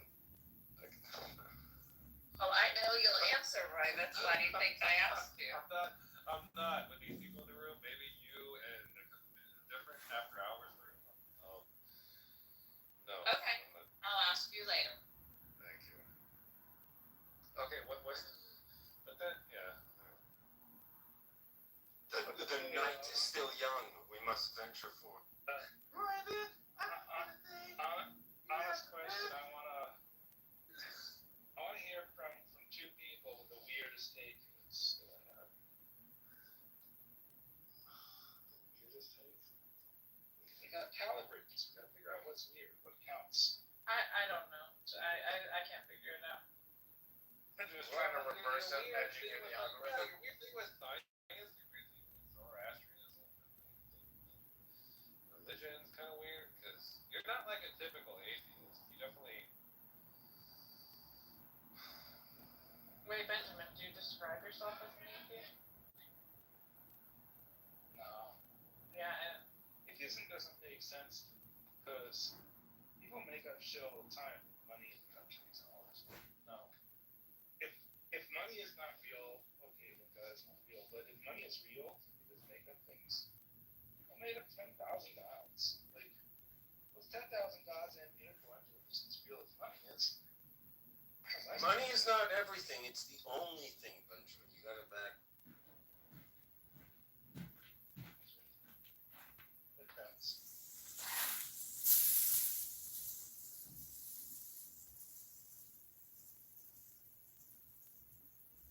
Nobody's got even a clue.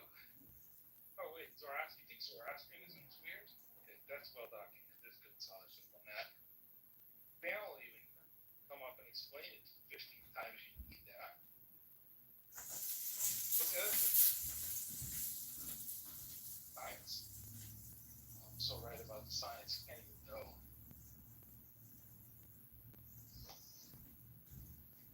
Bro, we decided you're the weirdest one while you were away.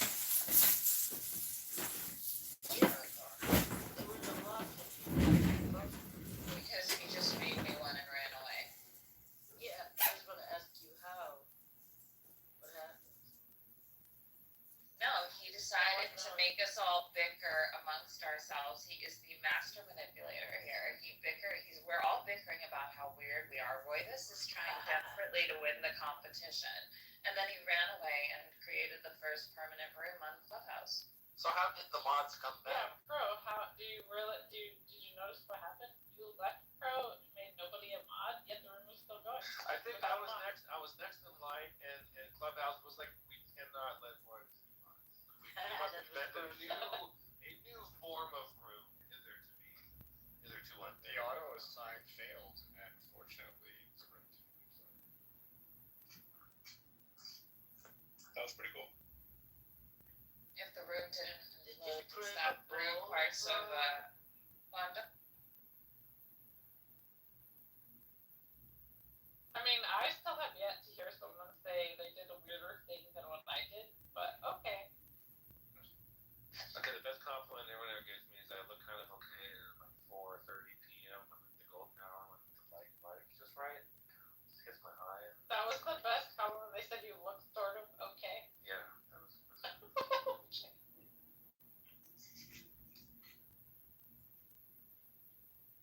I think if I should have moderated, we should have Royvis moderated. That seems like the only. The universe must have balance. It is true. The Aisha Royvis duality. It's a good one. Now you play video ball, bro. Really? Well, in physics, we call it the AR paradox. I dig it. I'm gonna put my weight vest back on.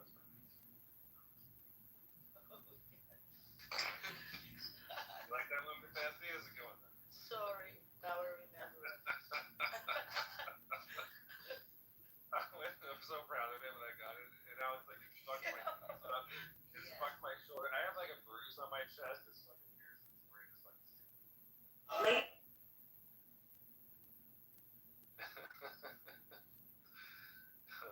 I have a friend who decided to walk the entire perimeter of New York City, which is over 32, maybe 36 miles, without training for it at all, not realizing that she was going to attempt an ultra marathon today. I haven't checked in on her. I gave her a lot of advice. What? We are 38 trillion. Thinking of your late night hiking reminded me that that's what they tried to do today, and for people who haven't trained, that's going to be a 14-hour day. I get it, but I do my crazy hikes all the time. I've been doing this for 20 years. Oh wow. I would have more money bet on you than a random person who never did a big long walk. Did I tell you that a mountain biker hit me a few weeks ago? He hit me he ran right into under my ribs. He's like, what are you doing, man? God promised me this map. He kind of tried to pull that shit. We're like, oh, I'm sorry, is this a bike trail? I didn't know you could just fly around without any kind of bell or warning, and I'm just supposed to no. The thing is you're gonna eat shit. I'll eat shit, which I was. I was scratched up. And I'm like, yeah, that's what you get for being a fucking dipshit. And I don't let a bunch of dumb yuppies on e-bikes dictate where I go or what I do or where I hike. So I swear to God, if I see one of them, I'll make them wait every fucking time. Until I'm done getting my slow ass up that fucking hill, they have to wait. I don't care how fucking mad they get. Oh, they get so upset. It's just funny to me. It really has to it. Don't worry, I'm an asshole in real life too. That's okay. You're just apparently not the weirdest.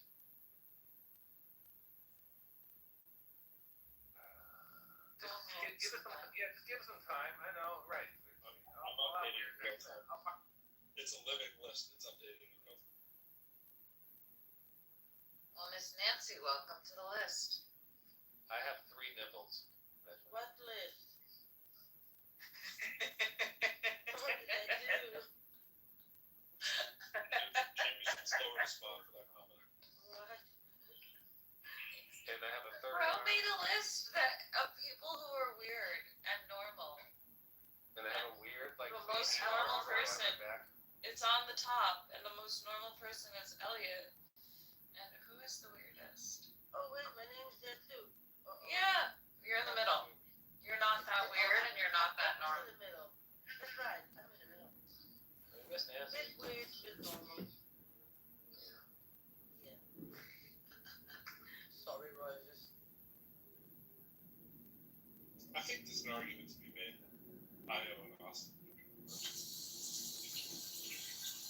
Yeah, I'm kind of offended by this.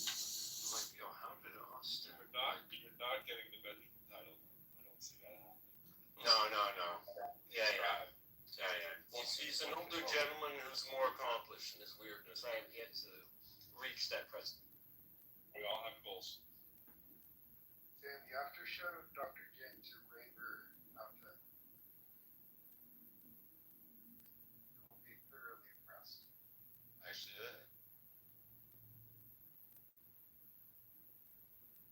I swear, anytime somebody says the words "I should," I'm like, what? Who's talking to me?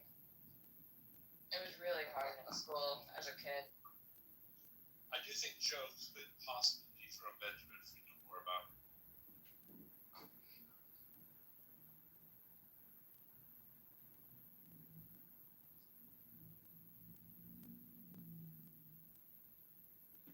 Well, I'm proud to be in the middle. Well, you're my co-host, Miss Nancy, so I think we do okay. Yeah, we're next to each other, so that must be okay.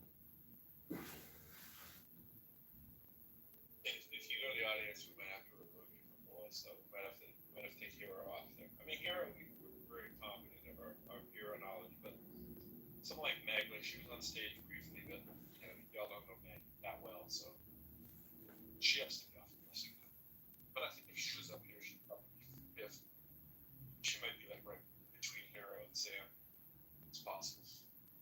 Maybe somewhere right around there. That came up. That would go towards the head of the class. Oh, where's your name, bro? Oh, I don't follow that.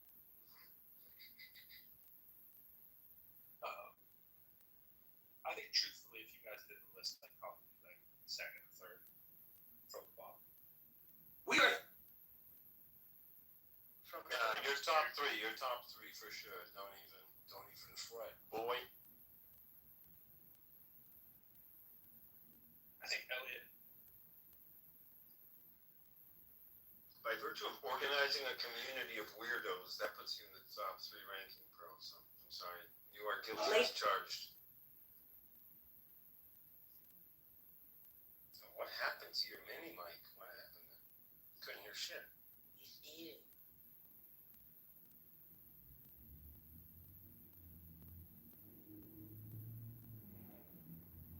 I thought Hero. Ladies. Normals. And then Elliot.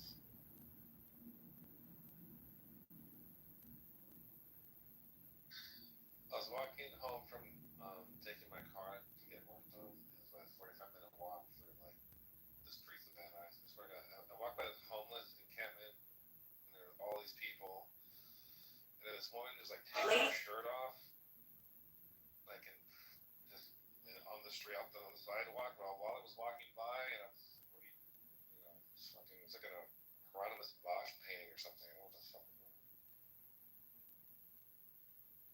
I'm seeing a lot of that. I was in Venice. Was she And hot? I saw a homeless woman just with like no shirt on. It's like boobs out. It's like, I don't know if she's hot. She looked extremely. The one I saw today was emaciated, looked like a drug addict. No, it wasn't hot. I felt bad for her because she's like doing this, doing that in front of all these like gnarly homeless dudes. I'm like, oh, Jesus. Can't imagine what she has to go through to fucking live another day, right? Can you imagine? You think it's like. Imagine? Sure. Weird. There are movies made on the topic, for sure.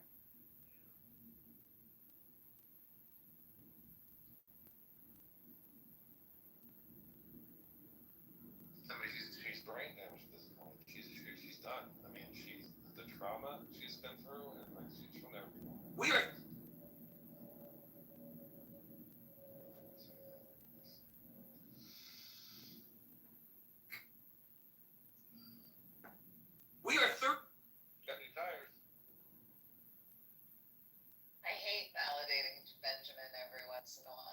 really do. But I might have to at this point. Why? Because he's not the only one who probably fantasizes about going to like a psychiatry, conference and going there and asking every psychiatrist and psychologist that exits the building, hey, so how many patients have you cured? I watched a video compilation. Cured or killed? I'm not sure. I broke up. Cured. I watched like an old video compilation, like from like 1990 or 2000 or something. It was just this compilation of all these psychiatrists who said, I haven't cured anybody. I'm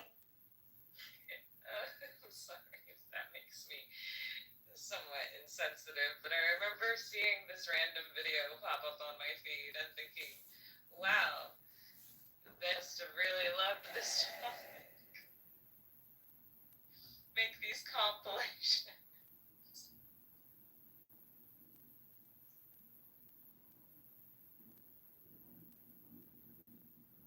I mean, that's the problem. It's just so incredibly prescient on this shit. No, I mean, you also are going to neglect to acknowledge the fact that not everybody said I didn't cure everyone. So, just to know. Oh, they actually had some success cases? I'm just saying, it was obviously not everyone who went to the conference. I'm sure others would have said otherwise. This wasn't like 100% responsibility. However, the commentary was. Send me the link, I gotta. If I see it again. Maybe I'll just make that the only thing on my bio. Oh dear. If I see it again, I promise I'll send it. Not to encourage Wait, you. so Vince, you think he was pretty prescient for predicting the video from the 90s? Is that what it was? Question? No, just because that's one of his Benjaminism. It is By the indeed. way, there will come a day in your lifetime when that video shows up the final capitulation on quantum tech. Oh dear. It's happened yet. It's Oh dear. I can't believe it's 9 p.m.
In certain cases, there is bipartisan support for certain legislation.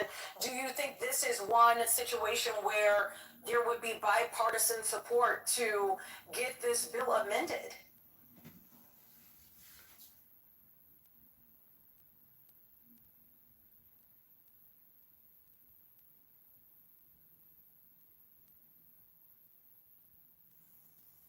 Well, we've heard rhetoric from Governor Pritzker that he is open to some sort of changes. What those changes are, I don't know, but I know myself and colleagues on the House Republican Just can't do it. And that's why Santa Monica suffered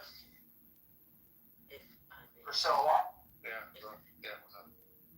You pay metal, right? You said. Yeah. Overseas, do you use in-ear plugs or something to protect your ears? No, so I mostly just do writing and so I don't need it turned out loud. But if I'm recording things I need a break, for some reason I like to feel the groove going. But I usually don't listen too loud. So, once again, John, call me John. That's right, Don Quixote. Oh my God. Don Quixote. Everybody, so once again, let me look at Joe's PTR. Look at my PTR. I am not able to message her because she has no blog.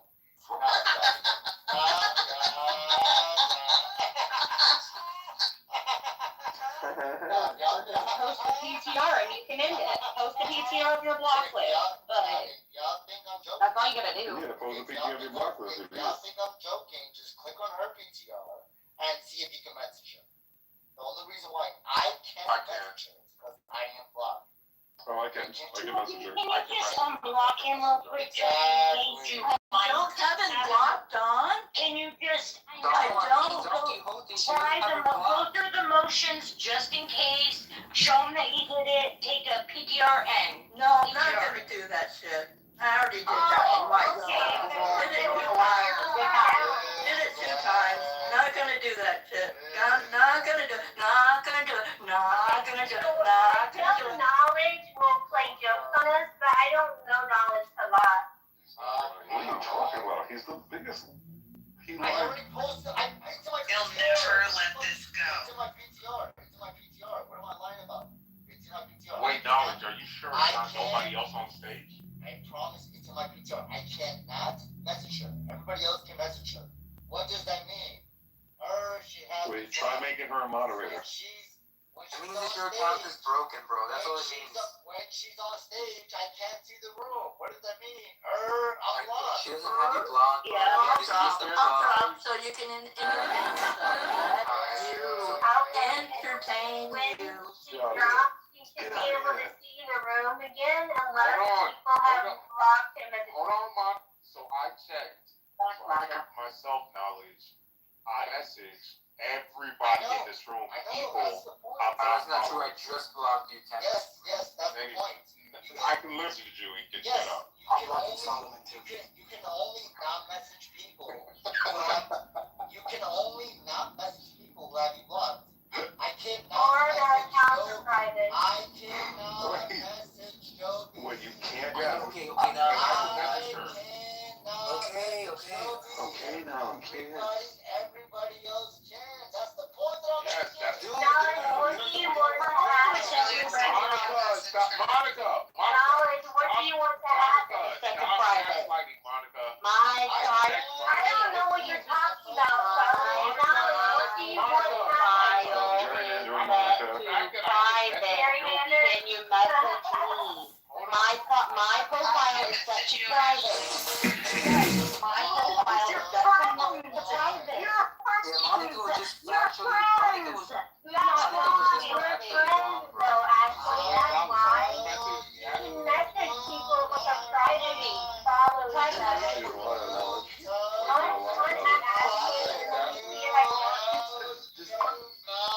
What I want. Allow me to say that he was wrong. That 112.5% equals 100. No, you're wrong. Say he was wrong. You're wrong. Okay, now you message I gotta go Ashley. to bed. Can you check and see? Oh, fuck. Sorry, Ashley. I can message everybody in the room besides Joe. I can't message I bro. can message Bro, now it's actually trying to say something. She has to go to sleep now, bro. This is a weird troll. Ashley just wanted to speak, bro. I feel bad. Monica has me blocked. I do. I kept you blocked for a week and a half. Once I found out that you were the Don't scumbag. worry, Haga. I just blocked Monica right now. Don't worry, bro. I got you. Just blocked her. I And I'm just like, blocked Nathan her. and Alex are doing that shit.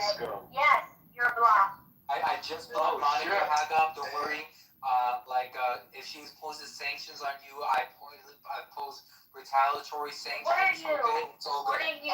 Saudi Arabia? You're blocked, What ma'am. are You're you? blocked. You're blocked, ma'am. You're blocked. I don't care, Nathan. You're blocked, ma'am. You're blocked. Take your fabulous hair, Ma'am, you're blocked. stick it in a blender. I don't care. She said take your fucking Indian hair. Can you tell her that I can't hear her because she's blocked? She said take your Indian No, I hair can't hear and her stick it in because she's the blocked. blender. And you have like one job, and it's not to interpret Revelation because you definitely suck at that. Can you just tell her you're blocked, please? Nigga, who you talking to? I don't know. Who you fucking talking to, huh? Who do you think I'm talking to? Go ahead, Ashley. Now, we should have done this. I have to go to bed. I have to be up at 2:30 in the morning. You see, Knowledge? You fucking see, bro? I'm fucking up everybody's conversations in this room. I am fucking up everybody's conversations from now on.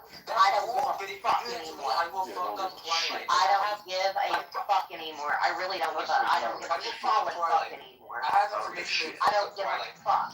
I don't give a fuck what anybody says anymore. I don't give a fuck anymore. I'm just gonna come in and I'm just gonna crash out every time I come in. That's a I'm gonna fact. fuck up the room every fucking time. And then you'll get moderated. Yo, Monica, watch your fucking mouth, Monica.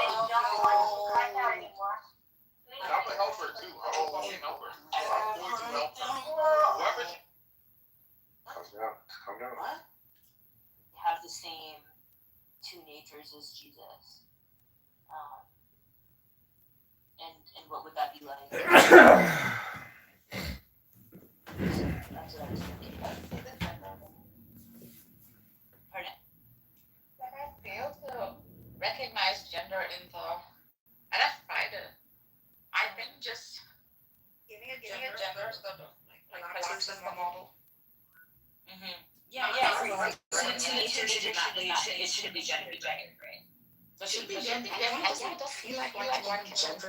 Like just about something, at least the other one would like complete our safety, right? Like he's all powerful, all knowing. I'm using he for the lack of a word. Yeah, for sure. Yeah. But I think people confuse that and say that it's actually a he. They do. I think that argument would be patriarchal. Yeah, so I think like in my ability to talk about God, I try really hard not to say he or she. Excuse me, Jedi Zabu, I'd like to point your attention to a link in the chat. It's regarding Islamophobia. It's actually not Islamophobia, it's the fear of the Muslim or Islamic constitution, not the actual religion, because we all know that it's ridiculous, but the constitution, the law, is what is really upsetting to me personally. Oh, I agree. Notice. Because basically every religious person is just a Jedi warrior, but when it comes down to the law, that's where the complaints start to come in. True. I'm the white light, not the clear red. Nargis, can we get a ban on Zabu, please? Thank you. No, why? Greg, Zabu's been harassing me, like, she's really been... No, you know what? He follows me into every room, Nargis. Greg, what happened? This has been ongoing since he came onto the app and him and Congressman and conversation. And he couldn't handle it. He couldn't handle talking about racism and he freaked out. He got so jealous that I'm not interested in Zabu, like, I'm really not. I fucking can't stand this guy. I haven't blocked Nargis. Of all the But Greg, she has a septum piercing. She's a powerful Jedi. It's a fucking horror. Like, she's really a promiscuous horror. Greg says the N-word all the time. He does. Greg, But why do you accept that? It's horrible. Because you should kick him out. Greg, should I kick him out right now? No. Was that Megatron, what are you singing? Your favorite jazz number? What's going on over there? Are you getting ready for dinner? Are you on meth right now, Megatron, or are you smoking cannabis? No, I heard that deep inhale. This was a fucking whistle. Nothing but the past is fine. Jesus was a fucking Anyway, Nargis, I want to share my passion. When are you guys gonna make a room about Hegel?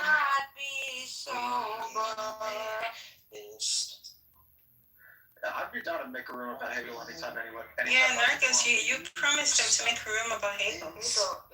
Nargis, let's do it. Yeah, can we shut this guy Megatron up? This guy Megatron is 50 IQs bird.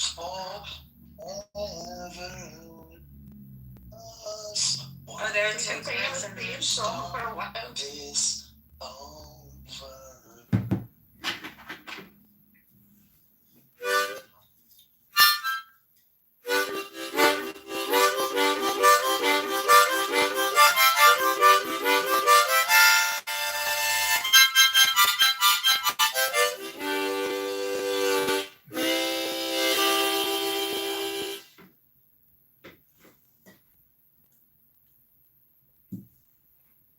You know, I bought this harmonica, and I just want to say harmonicas are totally underrated.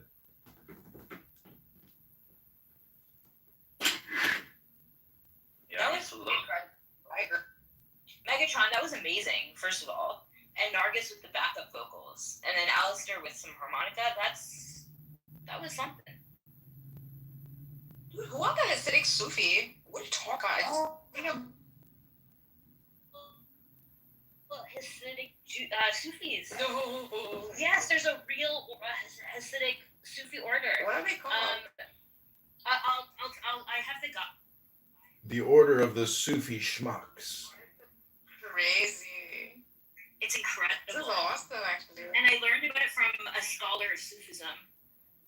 It's fantastic. I like it. Nathaniel Miles Yepes. He's Jewish? Yeah. Let me hear him. I have to give you his name. Hold on. Yeah, he's the Inayati Meimunis. Yeah, Inayatis. Yeah, I know, but I didn't know they were Hasidic Jews. Yeah. This is awesome. That's crazy, right? This is lovely, actually. Yeah. Let's bring people together. Yeah, man. Inayati Meimunas. Meimuni. Meimuni. Oh my god. They're crazy, like us. Yeah.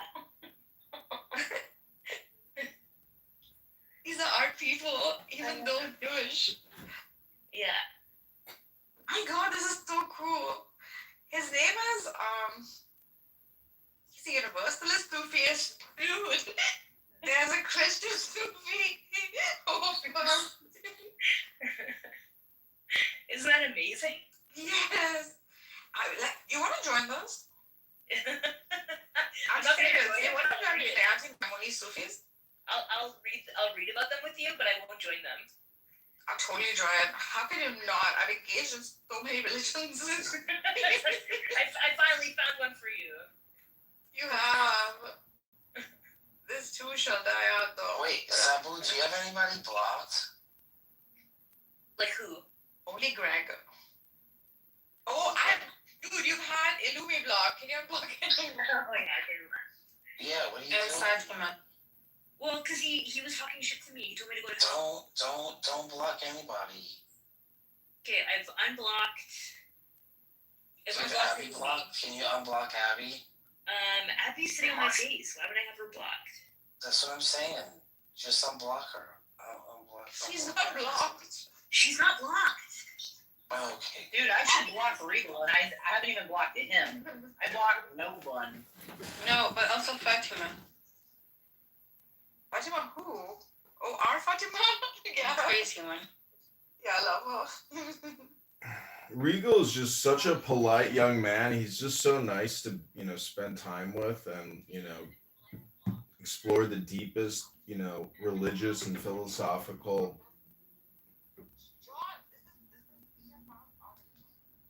Who I have blocked? Greg, Diego, Gulak, and Fatima. Gulak? And Matt. Shit. Fatima will be nice. Like, yeah, Fatima knows on you, bro. Yeah, she'll be nice if you just be like, hey, let's just. If I can grow on you. Nice. She will be nice. Like, she will not. No, she's so Islamophobic, man. I can't handle it. Bro, she doesn't act like that. She's Islamophobic against everyone. Think about how tolerant she is. No, she calls out all like traditional systems that are biased and indoctrinated. Like, you have to spend time with Fatima.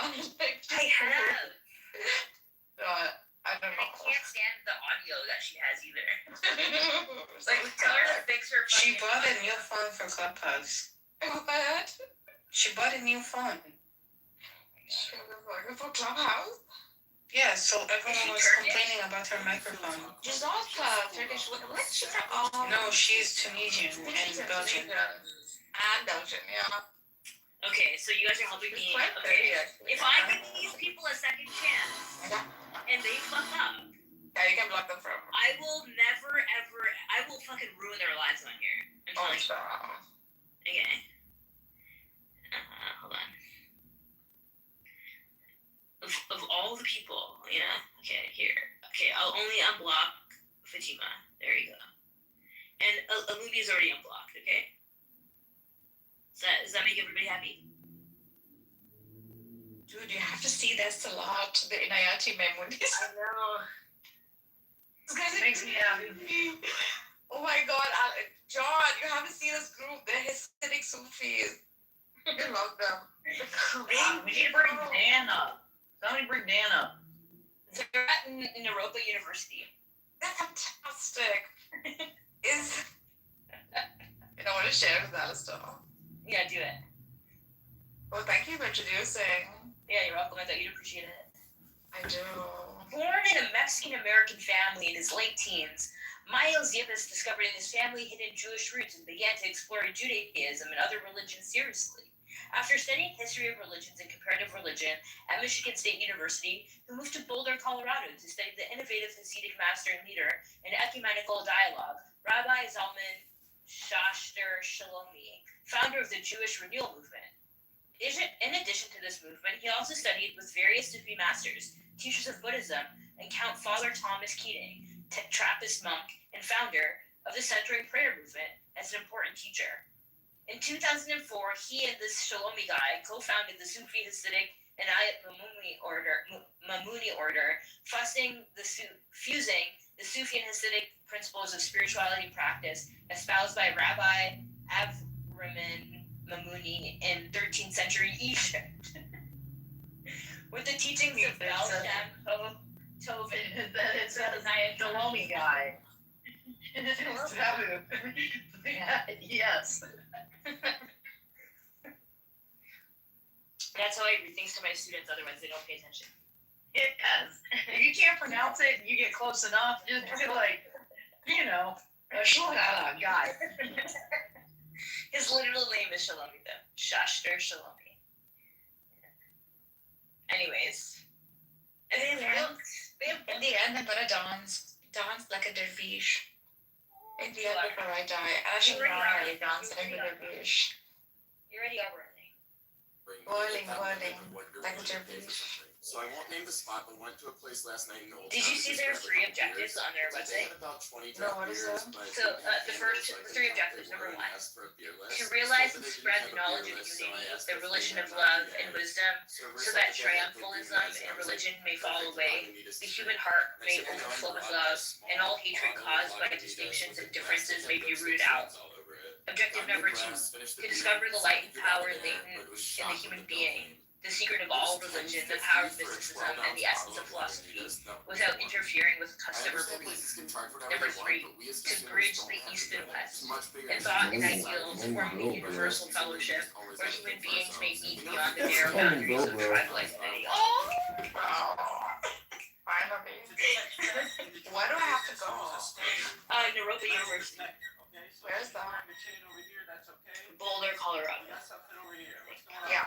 That is going to be my destination. You're not going to do this, right? Yes, I know you will. And then you'll come back to Clubhouse and be like, I stayed at their ashram. Yes, I see that. But I may not come back if I like it too much. Like when I went to the Oracle ashram, I was supposed to come back in 3 months. I stayed there for a whole year. They have a prayer book. Really? I saw that prayers. He made up this. It's not fucking me. So good. So good. They have 10 remembrances. Yeah? Like the next one.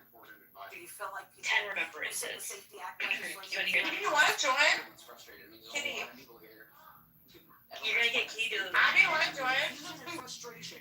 You fuckers, none of you are going to join. I'm the only one that's going to join. I'm the one who led you to this path. Then come join with me. I really appreciate the offer. I'm going to take Jesus. Only if you Yes, you can bring Jesus along, though. Okay. You're never away. You're like, you can bring Jesus. Okay. Yeah, let's see. You're never away from, like, Guys, I held this puppy today in my picture. I held this puppy. Did you get him home? Oh, Anthony Dachshund. Little boy puppy in my picture. I thought this was your puppy. Oh, it's a baby one. You have a baby one. Yeah. No, it's a friend of mine at church. She just got a brand new dachshund. Very cute. Oh my god, I love it. Very cute. Retardedly big. Oh my god, it's so cute. Man, I am so tempted right now to get another dog. But first I have to pursue my new religion. Thank you, Isabel. You're welcome. Now I shall indulge. Their website is awesome. What is it called? Can you put it? They also have an artisan shop. You could be an artist in residence. Oh no, you don't make money out of these things. It's not about money. It's about just having a place to work on your art. It's all about me. The 10 remembrances. Number 1, there is one God, the only being, nothing else exists. Yes. Number 2, there is one master, the spirit of guidance, constantly leading its followers toward the light. Number 3, there's one holy writing, the sacred book of nature, the only scripture that truly enlightens its readers. Number 4, there's one religion, unswerving progress on the true course toward the ideal, fulfilling the life purpose of every soul. The next one, I can't tell if it's like number 5. There's one law, the law of reciprocity, observed by selfless, conscious, wedded to a sense of awakened justice. The next one, there's one family, the human family, uniting the children of the earth indiscriminately in the parenthood of God. The next one, there's one moral love springing from the transparency of the self and blooming in deeds of love and kindness. The next one, there's one object of praise, beauty that lifts the heart of its worshiper through all of its aspects, seen and unseen. Next one. There's one truth, the true knowledge of our being, within and without, the essence of all wisdom. There's one path, the path of making the self transparent to the real, raising the limited beyond limitation, the dwelling place of all perfection. My God. Are their disciples like cool? Are they good looking or what? They're hot, 100%. I His hair, he has a full head of hair and it's long and you just want to put your fingers through. Alright, I'm gonna go and see it. Like, he's a babe. Who do they get their funding from? I have no idea. We used to make this movement rich. Go for it. Dude, even before joining it, I'm thinking how I can treat it as a business venture. I know, but this hopefully, hopefully they'll heal this from you. You know. This is not leaving me. This hedonism. How's it going? Talking about there, Fatima. What kind of picture is that, you fool? Hi, Rachel. Hi, Boo Rachel. How you doing? See, how can you support this? She's doing blackface. It's so cute. How is blackface crazy? That's not her. That's oh my God, this is not blackface. This is literally a skin product. The skin picture. We'll just ask Regal to call you the N word. That's not you. You don't have really nice. She has a. Regal, is she an N word, Regal? They make voila with the kaffir. Oh my God, it's Papa. Do you have boyfriend now? It's Kitover. What did you say? You have boyfriend now? Yeah, Nigerian boyfriend called Moses. Are you serious? No, I mean yes. Wait, can you marry him? I think he's sleeping. She makes voila with a kaffir. Wait, what's his They're a very cute couple. Who is about to make voila with me? We're not a couple. What are you talking about? Hey, you were planning your wedding with him. What? No. I'm just dating him. What? You got clubhouse or what? What? You got clubhouse? Yes. Nargis, they have a YouTube channel. He's not online, by the way, so he's not gonna come. Let me go check it out. Okay, I'm about to declare my new religion. My thing was glitching. What are they called? Pardon? What are they called themselves? Hasidic, the Inayati Mumuni order. Memuni. They're a Jewish, Hasidic, and Islamic Sufism order. What about Christian? They don't particularly reference that, but they mention Unity, I forgot, sorry. Not Trinity. I'm looking them up. They have a YouTube channel. What is it called? The Inayati Memuni order. Oh my God. What have you introduced me to? It's going to be like the obsession of my life now. I'm so excited for you. Inayati Sufi order. Order started by Nat Khan. They have a 60-minute zikr meditation video. Oh, that's long. On the river. He's in a boat. He's in a boat. There's a patel involved. It looks like Southeast Asia. Like it looks like some kind of Pakistani Inayat Khan who introduced the order. Yeah, and it's influenced by that time for sure. Oh, great.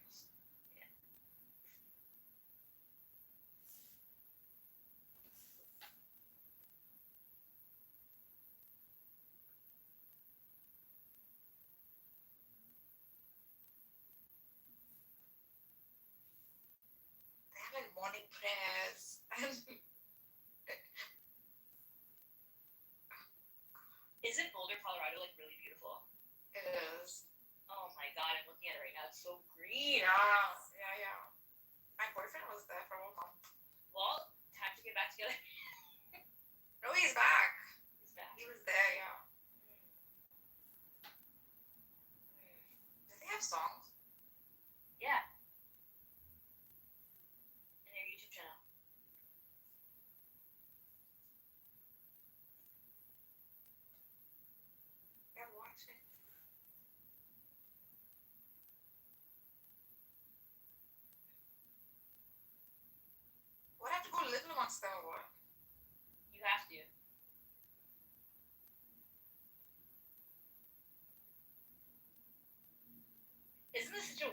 thing. This is so wild to me. Fantastic. It's not that wild. I mean, if you're in India, this is an everyday thing. Like you have these little groups all over the place. Their ashram is gorgeous. Oh my god, this is beautiful. Man, but these people look a little bit weird. But so are you. I think you'll fit in perfectly. I'm also a class I don't know how I'm going to handle this. I think you'll be fine. What do you mean? They're all rich. Are you sure? Yes. They're professors and stuff. How rich are they? They're so rich. Are you sure? Yeah. Why? You're just pulling my leg. No, I'm serious. If they are, They're then rich. Okay. I promise you they're rich. You have to keep repeating that. They're rich. You're doxing my. This is my sticker. You're doxing my inner. Rich. My inner cardinal self. You can do it. Your religion of. I actually still feel. Can you? Has it done? Much introduced by my much beloved friend Zabu. This is the path to freedom, salvation, and oneness. When was this religion developed? Has the Down syndrome man ever been jailed for breaking It has just the been law? discovered by a few very good-looking English people. Correct. What's wrong with old-fashioned Hinduism? It is. It's a combination of all. How to Well, why add to something that's already perfect? What it is. Yeah, it is perfect. This is just different, like maybe meditation techniques, I think. Is your accent German? No, it's it is German. Yes. Oh my god, that nigger is here. Oh my god. My best friend, Sian. Hey, Sian. I heard CM declared himself a flat earther. CM did? Yeah. God, the vodka. I swear to God. It's important to accept the truth. Come up, you loser. What's your flat earther? Stop. Yeah, he declared himself a flat earther. How long ago? This is like a day ago. Sian, you found the truth. Indeed, I found the truth. You know, there's quite a few paths to getting in touch with reality as it is. Which one did you take? I think I took some mushrooms and realized the truth. Oh yeah? I had to take Ibogaine. What is that? Ibogaine? Yeah, isn't that like what Joe Rogan told the president to legalize for research? Yeah, it's very powerful. What is it? It's sourced in the middle of Africa. It's a drug, you know? What is it? What is the content? It's a psychedelic? Yeah. What? MT or psilocybin? It's its own molecule. Really. My compositions never surface. Taking all the low Really. My compositions never surface. Taking all the Cousin. Mycelia. I tried a microdose of mushrooms. It definitely does something for you in a positive way. Hey, breaking why the would you do a law. microdose when you can do a heavy 7-gram dose? I was I like a microdose. 7 grams. I like microdoses because you can still function in the forest without freaking. The force is with you when you take the 7 grams.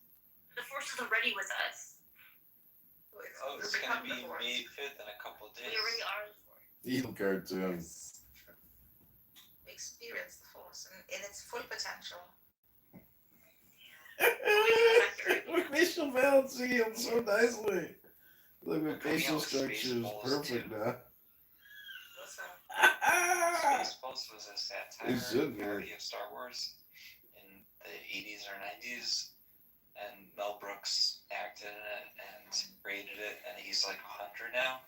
and he's releasing a second one. And it's May the 5th in a couple of days. Or May the 4th is Monday.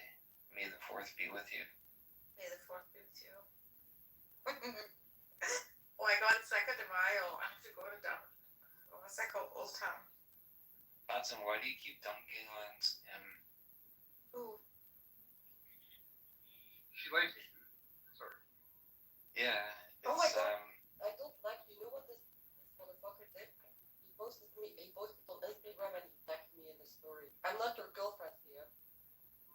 Yeah, you know, so Fatima's sister's getting married. She asked me to be her date to the wedding. I asked you? Oh my god, you invited yourself and I said no. I have screenshots. It's not at all what happened. Alright, show the screenshot. Show them how you were begging me to No, come. because last time people got mad at me. They're like, you shouldn't show the screenshots. It's private, this, that. I never said that. So if I show screenshots, show whatever I screenshots don't you show want. screenshots. People are like, Oh my god, show whatever fucking screenshot you want to show. I don't care. how do I know this? Why didn't you tell me about your sister's wedding and that, Oh my that god, you wanted to go with them? getting married. Just because You're I'm just telling sharing information, Sarah. You don't get so excited. it's not because I'm telling you my sister is getting married.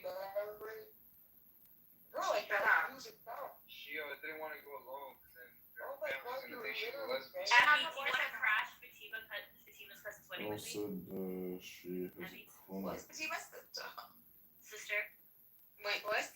Abby and I are gonna crash your sister's wedding. Oh my god. No, you're not. Yeah, we are. It's gonna be amazing. Also, Can I she's come over repeating to go comment. down? Yeah, you come with us. Cause we're, yeah. Fatima, I need a arrow. Yeah, let's all go to her sister's wedding. Yeah, that's a great idea. Her wedding is sister. in Belgium. Yeah. Yes, of course. That's pretty close to I'll where my pop my ticket right now. Okay, we'll start working on it. Let me know as soon as possible when it is. Is John Kitover coming as well and Moses? From Nigeria. Where is he? Who's gonna be a +1, Moses or CM? I haven't told Moses yet about my sister getting married. Too bad he's sleeping. He's a good man, you know, he sleeps sometime.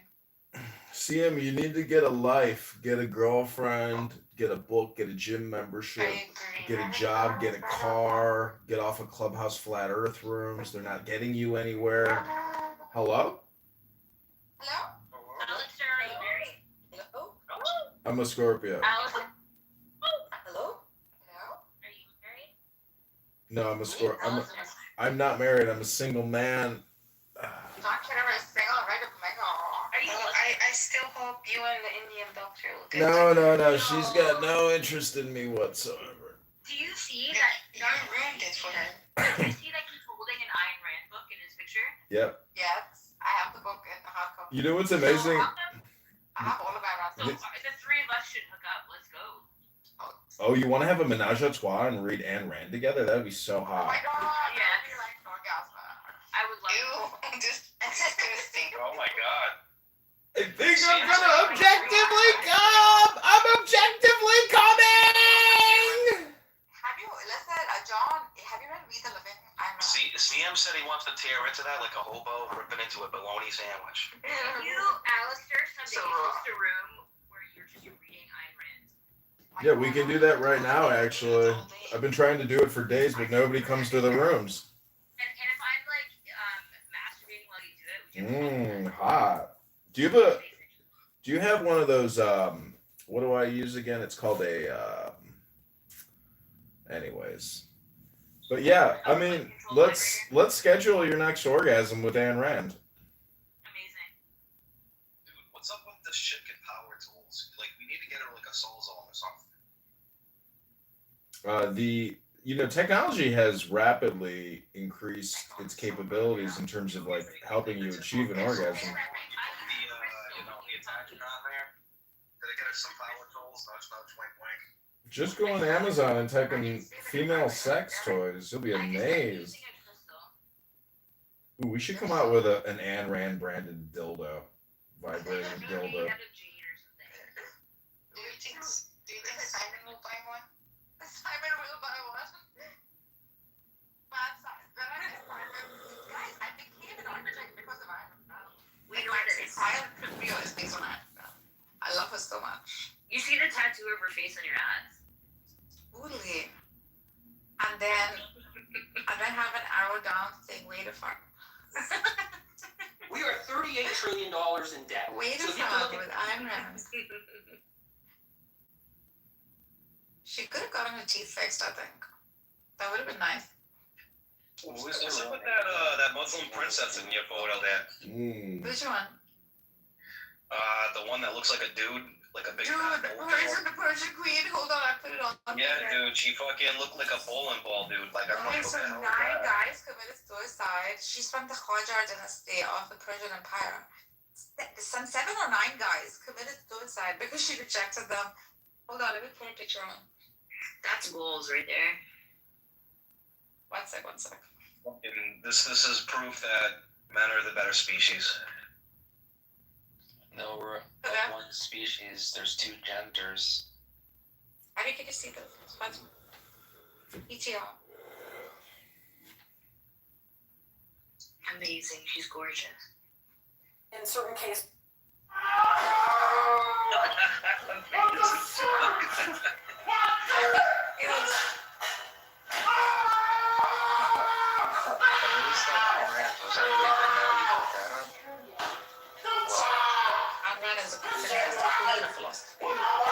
As much as she's not considered my good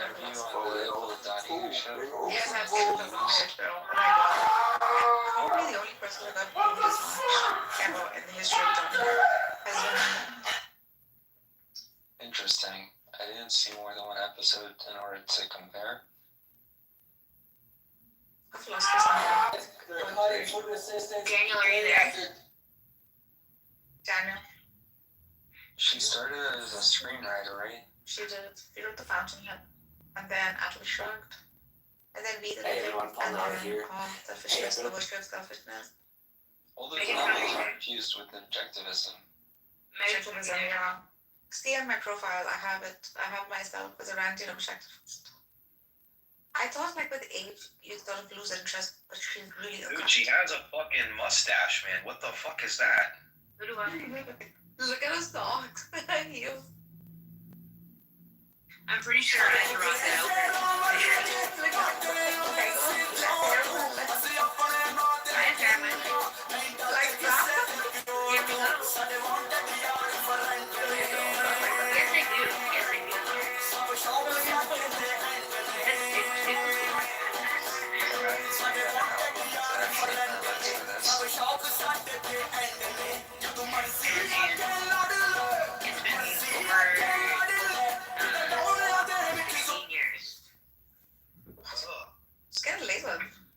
No. Okay. Dude, Nargis, you need to get on the fucking hotline there and order this chick some fucking nads. No, I'm too much of a feminist for this. Oh, that's not you're a feminist. Yeah. I'm pointing this up top to bottom. Fatima, when is your sister's wedding? I don't know yet. I'm just a little furry, you know?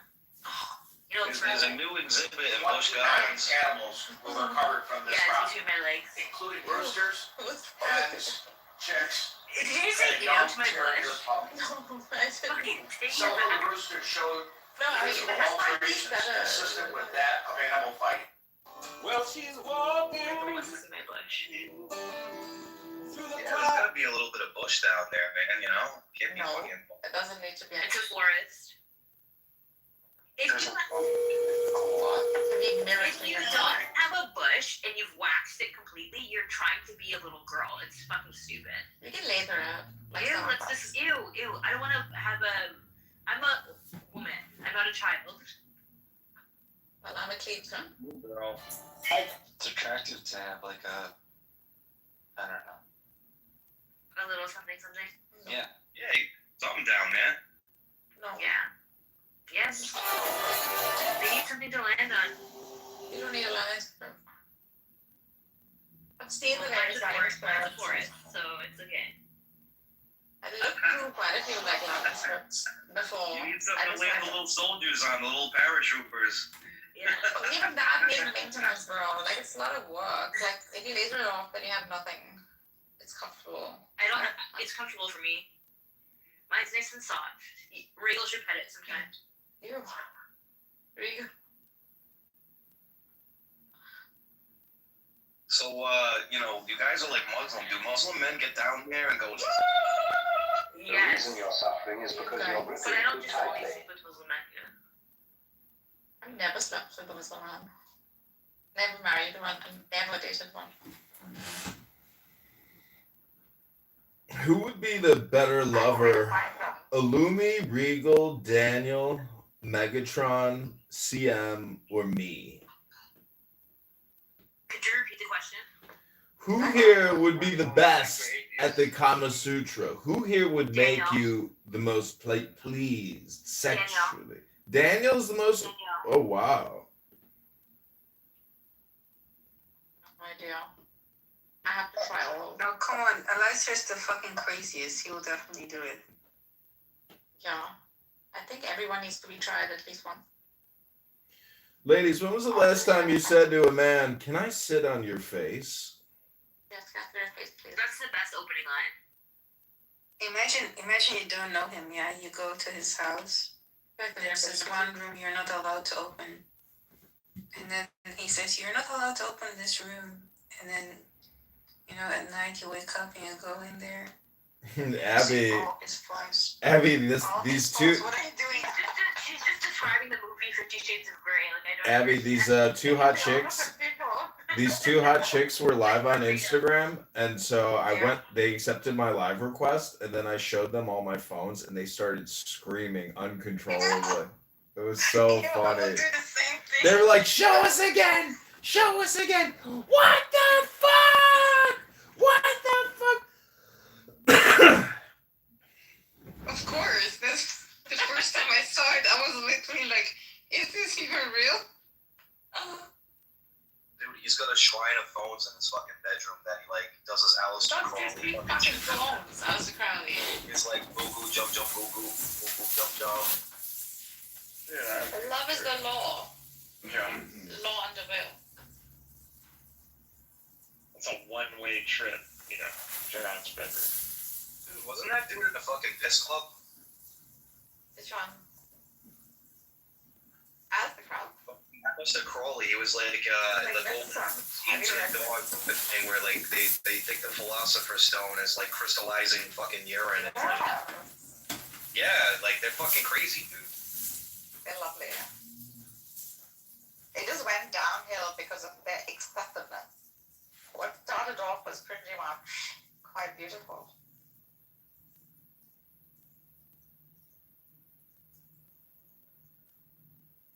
They really went excessive.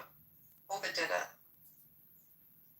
So we're going to talk about Abby's blackface. Okay, we're just gonna. It's not Abby's part of that. Can I play a song for you guys? Yeah. Is that what you look like, Abby? Or like somebody else's picture? Oh my god, it's from the United States. Oh, she's got the same thing. Well, that's not you, so that don't count.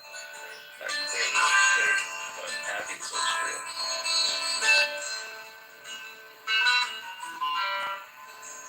What is this gay shit, bro? Gay cowboy. Those guys.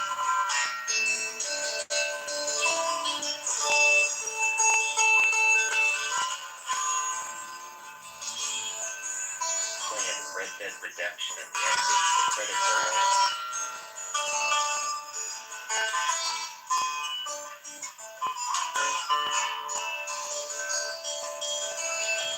Which I haven't even played the new one.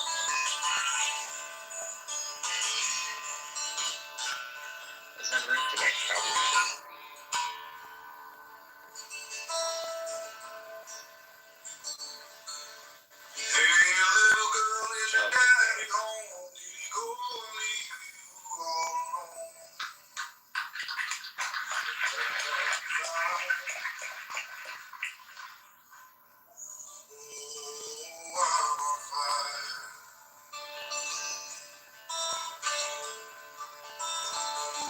Tell me now, baby, is it good to you? Did he do to you the things I do? I'm gonna take you higher. Oh, I'm on fire. Sometimes it's like someone took a knife, hit you in the door, and it was 6 inch right through the middle of my soul. But that night I wake up with the sheets open away, and a freight train running through the middle of my head. You cool my desire. I mean, you're losing to that song, man. You have a shotgun next to you. Oh, I'm on fire.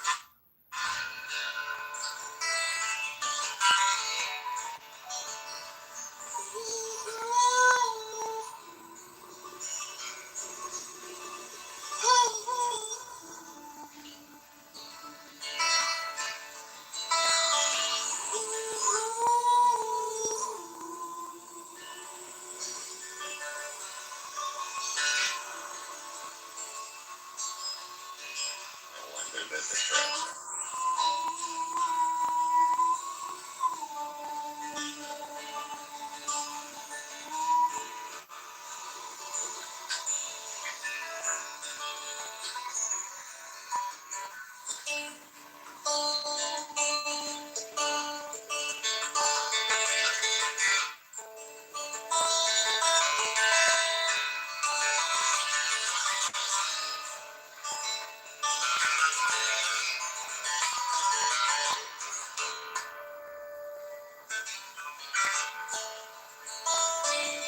Hey, little girl, is your daddy home?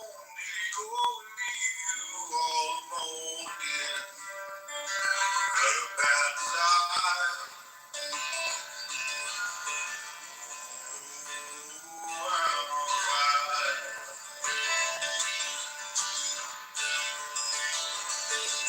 Tell me now, baby, is he good to you? Did he do to you the things I do for you? I'll take you higher. Ooh, I'm on fire. Sometimes it's like someone took a knife, and you know it was 6 inch right through the middle of my soul. And now we don't get to see something clear.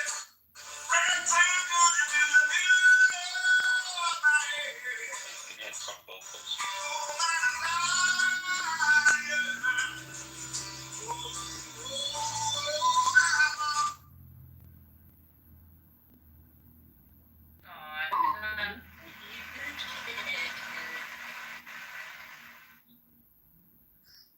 Amazing. That's intoxicated with the love That was really good. God kind of voice, you know what I'm saying? Could you play something a little bit better? Could you play a song for me off of your thing?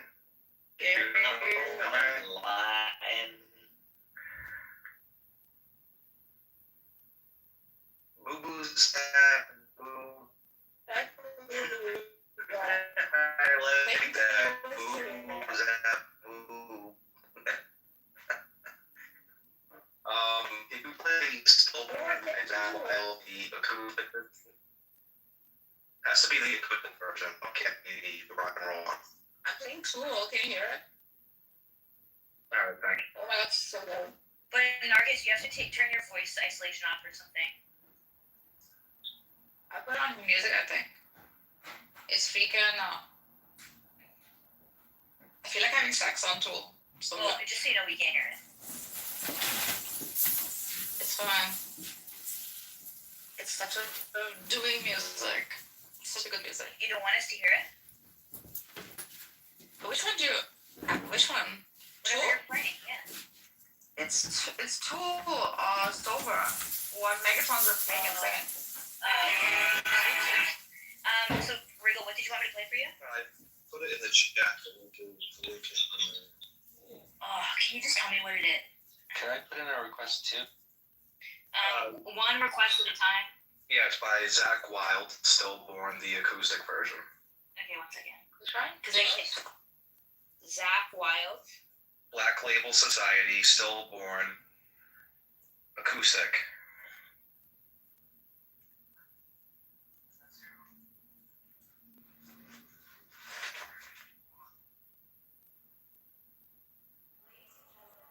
Babies don't ever stop. Like an YouTube rap. Goddamn commercial. Yeah. If anybody needs some Pampers, there's a new Easy Off tabs. Yeah, that's what it is.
So where's this report that says it's 40,000 and not 3,000?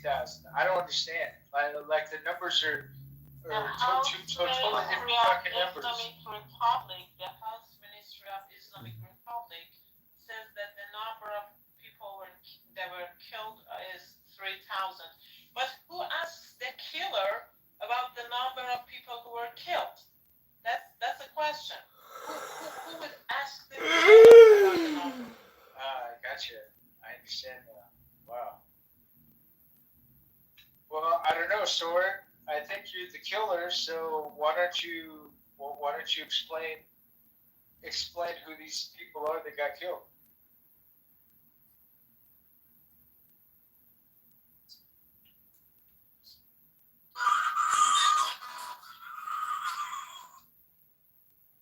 It's too much bravado. I mean, It's fantastic. Fantastic. yeah, I mean, I'll take it. Beginning of it was good here. I put a apology on this day. If anything, I think so good.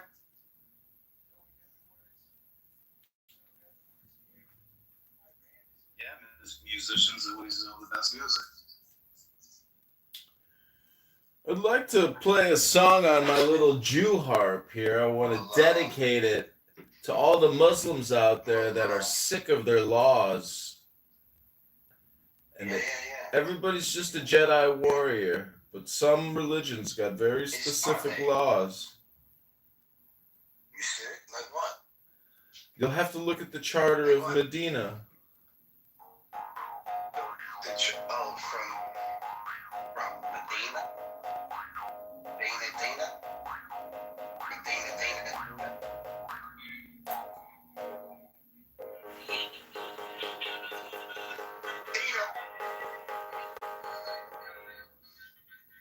Inshallah.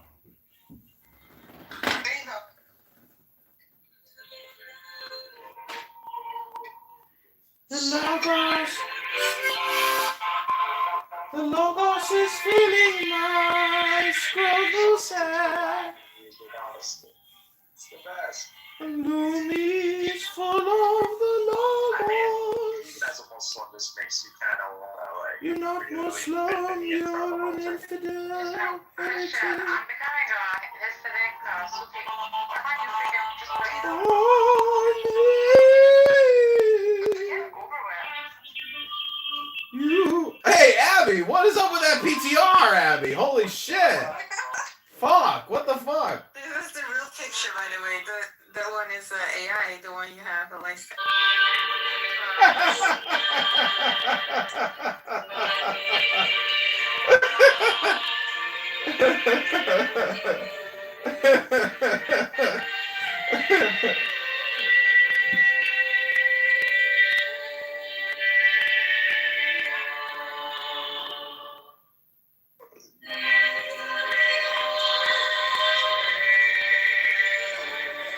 We are $38 trillion in debt. So you have to look at that as the United States credit card, except. Damn. Maybe I'm a Christian. It's between Christianity and Hasidic. Not everyone. Child. They're rolling it back with some fucking helium trying to hit that note. I know.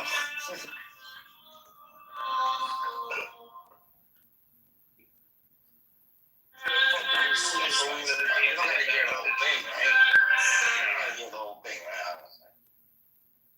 That was nice, so. Dude, why are you being a Why grumpy did you ass? just become like I'm becoming a Hasidic NIT Sufi order Sufi. So why don't you just freaking experience Christianity? What is stopping you? Just become Christian for some time. What are you talking about? You. I've been around Christian. What, you think I've never been around Christians? What are you talking about? Come want to experience that. We're already Christians. So now, What are you talking about? Like you're not allowed to walk into a church? Yes, you are. we have a poem here. You're allowed to spread your little carpet and pray all you want. We're gonna get a poem going on here, guys. Okay. He's getting mad about the music. He wants to Let's raise raise the minimum wage. You want to make life more affordable for people? How about you raise wages for Maybe people? I wanted to read this poem for a while now. So Why not this is just be in the called middle? light transformations. Who you used to be isn't who you are now. Who you used to be isn't who you're required to be.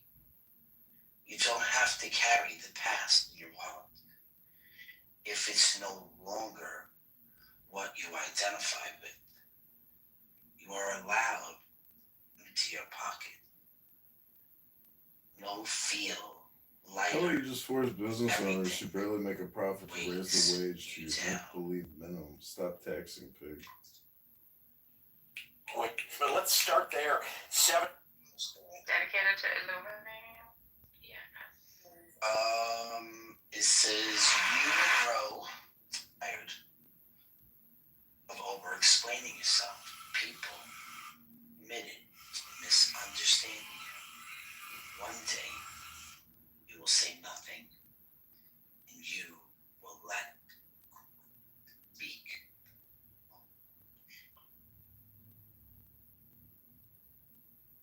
Not me.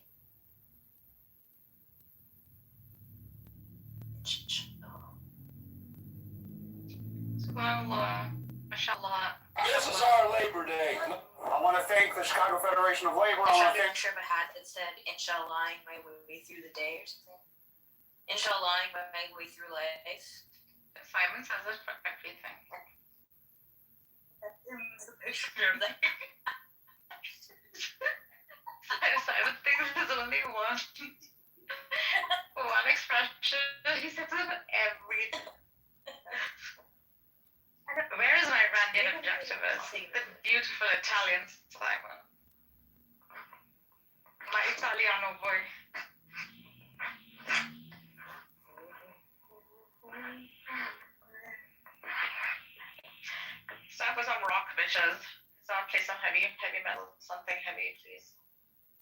Right Now by Korn.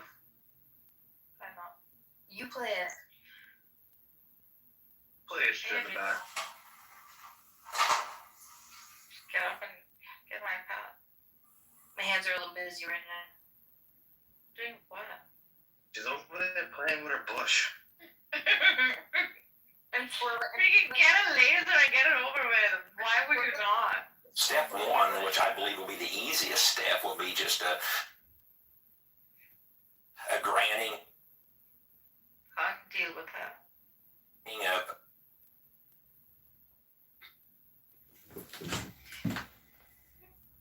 Hello, humble moderators. I'd like to read 60 seconds from the Dhammapada, the wisdom of the Buddha.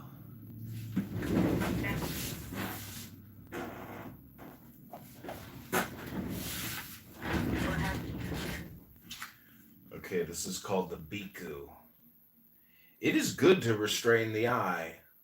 It is good to restrain the ear. It is good to restrain the nose. It is good to restrain the tongue. It is good to delete Clubhouse and go on your way. It is good to restrain the body. It is good to restrain the mind. It is good to restrain thought. Restraint in all things is good. The bhikkhu on Clubhouse with restraint in all things will be free from suffering. He has controlled his hands and feet. He has controlled his speech. He is withal well controlled. He delights in insight development. He is calm. He lives alone and is contented. Him they call a bhikkhu of Clubhouse. How pleasant is the discourse of the monk, spare in his use of words, whose speech is restrained, who talks wisely, who is simple and clear in expressing the Dhamma. The monk who abides in the Dhamma, who delights in the Dhamma, who contemplates the Dhamma, will not fall away from the sublime Dhamma. One should not despise his own portion, not covet what others have. A monk who covets what others have does not achieve peace of mind. The gods praise the energetic monk who is content with his simple lot, living by pure means of livelihood.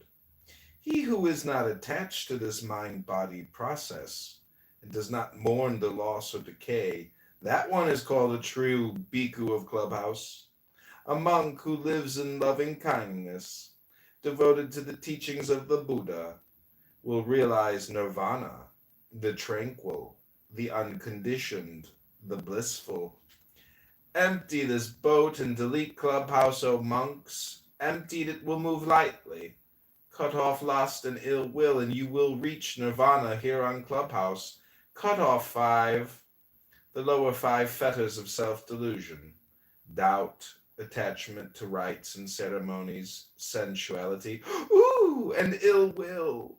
Remove another 5, the 5 higher fetters of desire for the realm of subtle body, desire for the bodiless realm, conceit, restlessness, and ignorance.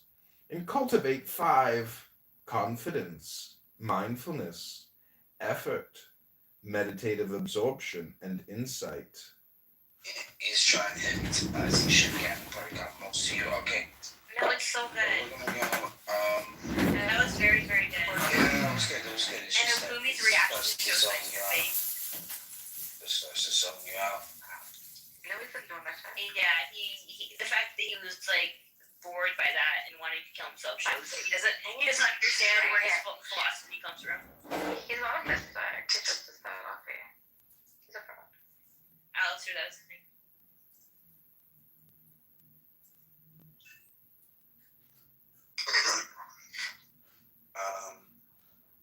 Yeah, it's pretty good. I was getting there to my final form. Very long. The form is just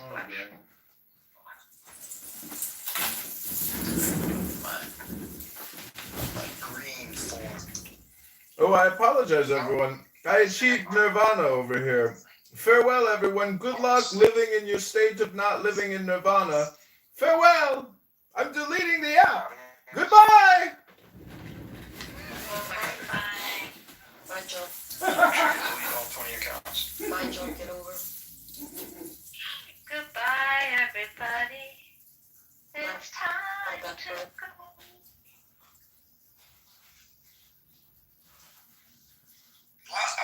toaster strudel. Shut your bitch ass up, Megatron. Okay, you see. I know. Well, today I want to have a toaster strudel. What about? Are you gonna put the icing on it, Megatron? Mm-hmm. Are you gonna lick it?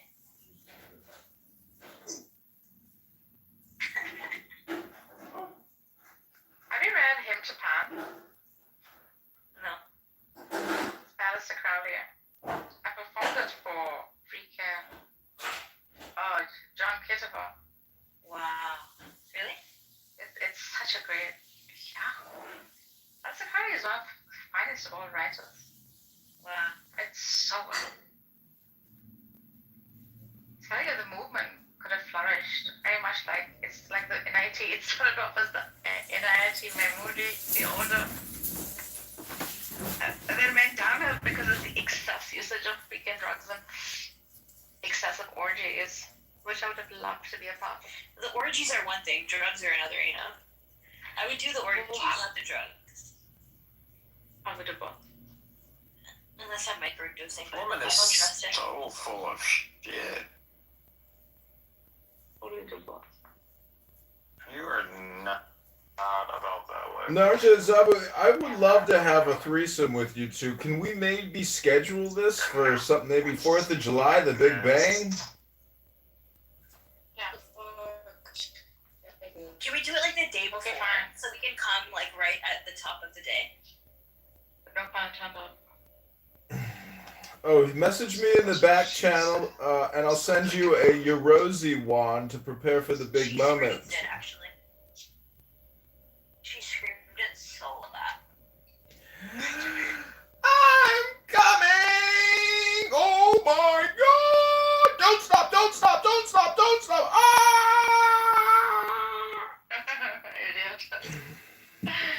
As long as you're angry, we can actually engage in something. Thank you, that helps me climb back. Thank you, Lord. Nizam, my husband. Mohammed, my husband. He's here. Nizam is here. Nizam. Nizam?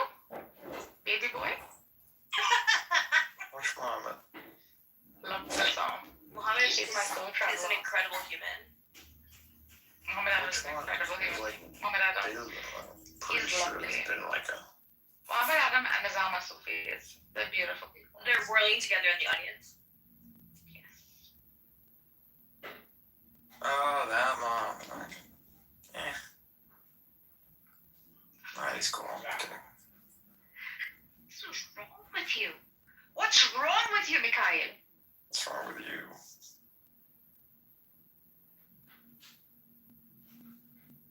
Nurse is the perfect woman. Insanul Kamil. Yes. It's a human. What is a perfect woman? How do you say perfect woman, Illumi, in the language of the Bedouins? Okay. How do you say perfect? No such thing. How do you say it with the Does language? not exist. What does ChatGPT say it is? Ruiz say nothing to exist? Oh, Alisa Al-Kamil. Al-Nisa Al-Kamil, yeah. Really? Wow. Amazing. Nisa is a beautiful name. Nisa? I have a friend, Iranian friend, whose name is Nisa. That's a beautiful name. Woman? Yeah, but like in terms of, like not the actual meaning of the. How it sounds? Yeah. Good sound. I like the name Sama also. Sama is. Sama. That's beautiful. It's a dance of the dervish. Yeah, the summer ritual. Yeah. Dervish. When we whirl, will you still hold my boobs? I will hold your boobs. I will try. Otherwise, they'll like fling around, you know. I can't. They will. Yeah, I know. Well, one hand is to the heavens and the other to the earth. Well, that's how big they are, so. Yeah, so I will point to one upwards. And to its earthly mortal soul.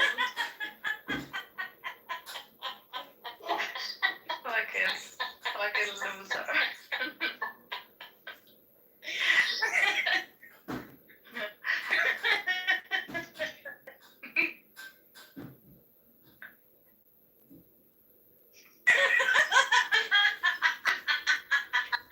Let's fuck up.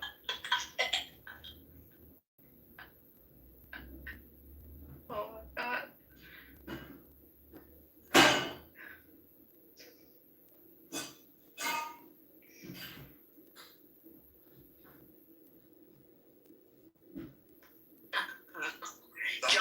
Don't be so hard on yourself, babe. You're good. You're good. Thank you. You're the best. You're the best. Thank you. I mean, thank you so much. I'm sorry. I exhausted today.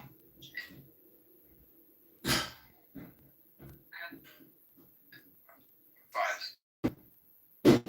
You're heartbreaking.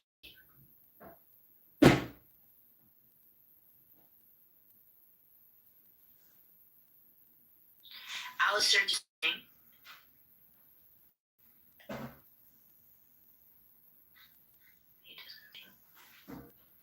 Oh, Pat, Pat.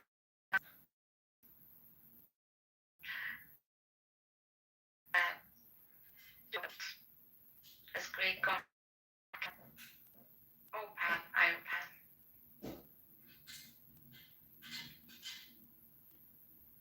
Whoa.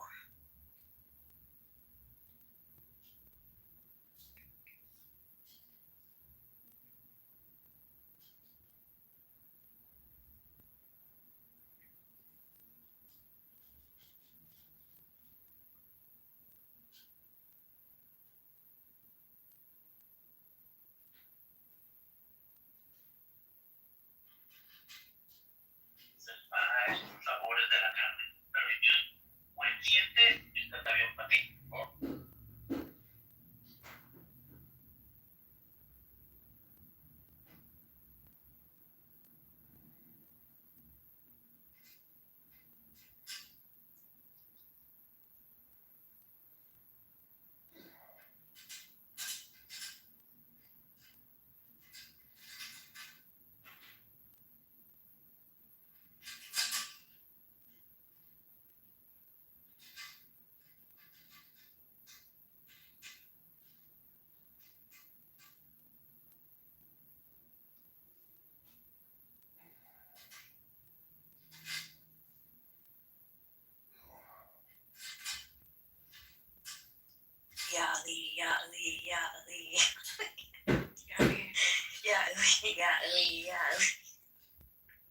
I need the sauce for creation. Sheet. Barshit. In the beginning was Ali. It began and ended with Ali. Yali.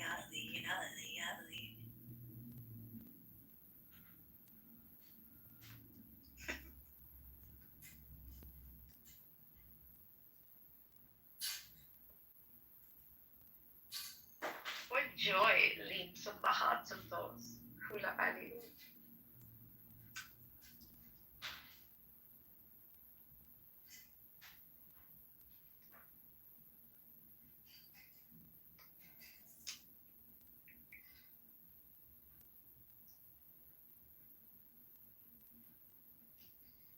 So would Ali be the Holy Ghost or the Son of Man?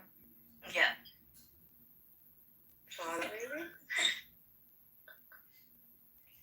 You filthy Ali, you mulat.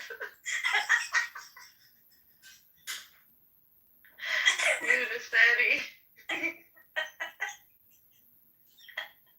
Ali is every breath. Ali is the gaps between my heartbeats. The gaps between my teeth. Every cell. Every eye.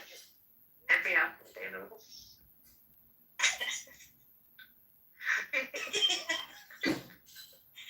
It is only Ali. It is Ali. All begins with Ali. Ali.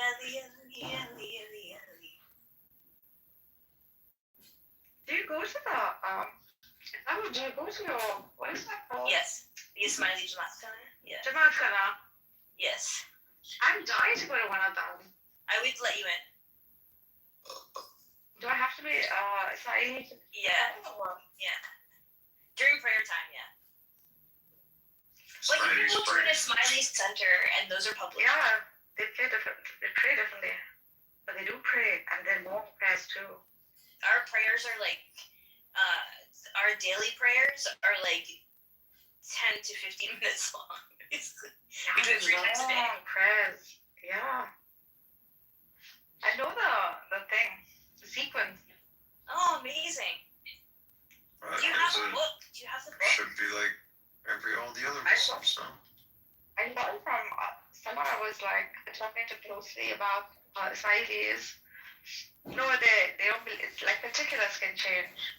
So we incorporate this a lot in terms of like the content of the words, but we add much more to it, so it's longer. Like what? Yeah, Yeah, I'm talking about the sujood and ruku'. Yeah. And the tashahhud is really long. Yeah, because it's this like last the way Ali for us is like kindergarten. And what Again, you can take all your time doing all that on your own, but when it's a congregation prayer. No, we do it as a congregation. We do it as a congregation. So 3 times a day, that long. Yeah.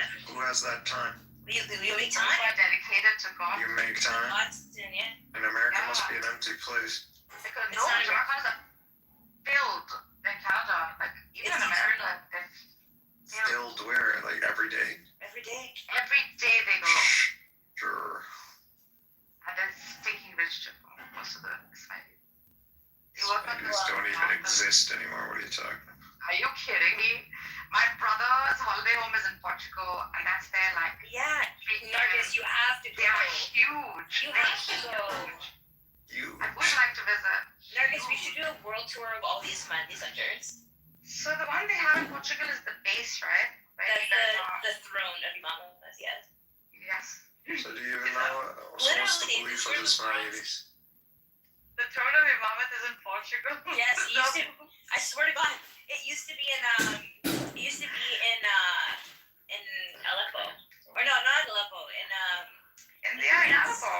In France. No, but you guys had it in Aleppo at one time. And then it moved. And then it moved because also I went to Aleppo. I didn't see, but Aleppo got crushed out. Yeah. And then it went to Eglimo is what I meant in France, and then it just recently moved to Portugal. Right. The foundation there is really huge. I would love. It's mostly like they engage in like critical studies of philosophy and logic and things like that. My brother was like, there are people here, and they are some sort of strange religion. Because he doesn't know. But they are. How old is your brother? He's about 30, 32. Is he single? I don't know. Oh. He's married to a Spanish girl. And then he was like, they are like, they're just so, they're like so serious. It's some kind of book reading and study. I said, damn, that's the Arakan Center in Portugal. The original Azar, you know.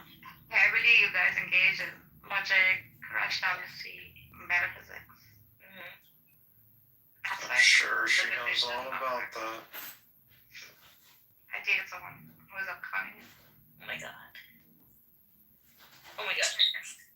I did. In fact, like your thing is, what do you call it? But she's a monist. That was the first monist I've ever met in my life, actually. What was a monist? Someone I knew a while ago. What do you mean, Wahdat? Yeah, I converted that guy. No. So not everything is on Clubhouse. People have lives off of here. Yeah, yeah.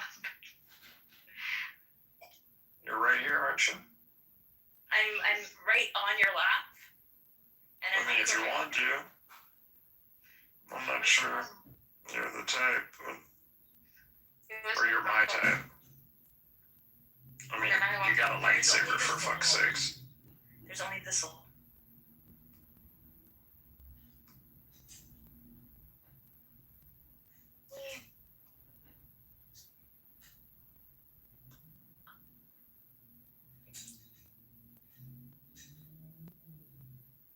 You could have your hands around something just as big as that lightsaber. Inshallah. Without it turned on, obviously. Damn, Percent. penis is big.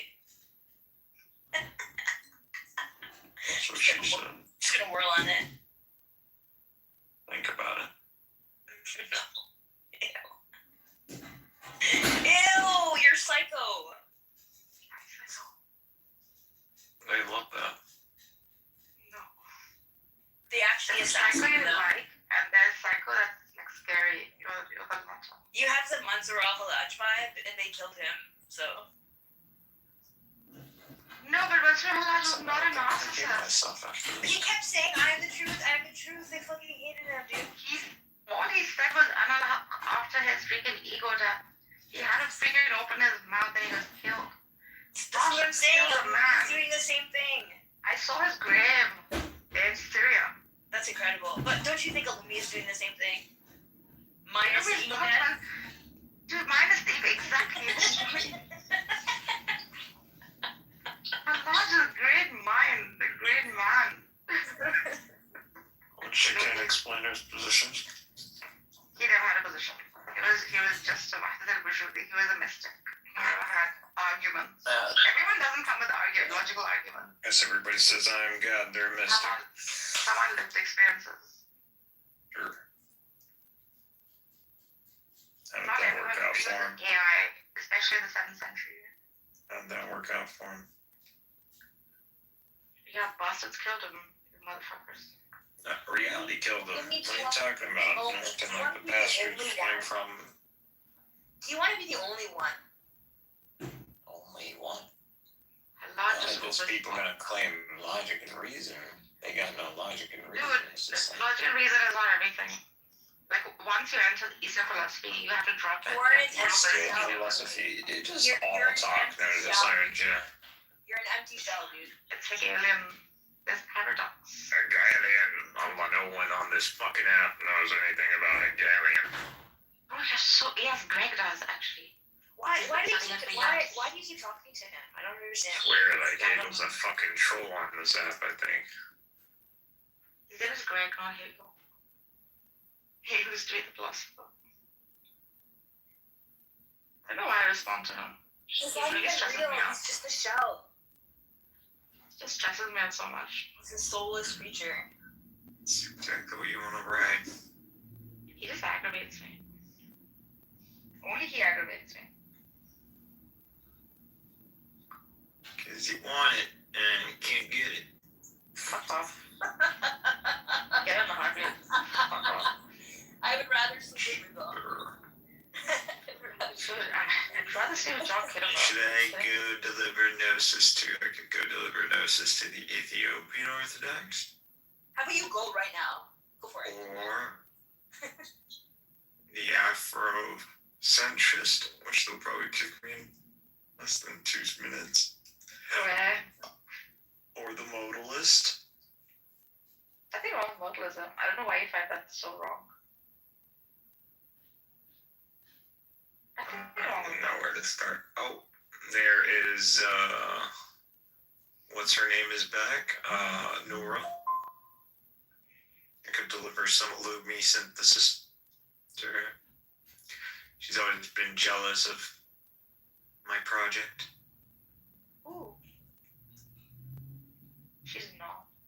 And, oh, that's it, really. What's jealous of you? I would like to engage with Walter.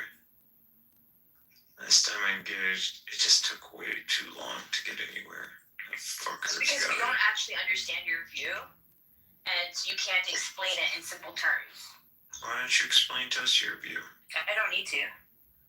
Mm-hmm. You should read my bio. What What's is her that? name? Zabu. You should remember. No, thank you. Go to ChatGPT, Zabu. It's okay. I'll read. You want me to go to I'll read the part that matters for you. Okay. Walk the way. Listen to this. Walk the way, not by imitation, but by recognition.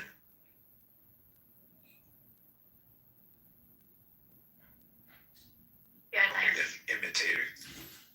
Keep it. Oh, she's good. Outstanding. What is it that you get on people's nose? I don't like the smell of bullshit. Do you think everyone smells like bullshit? No.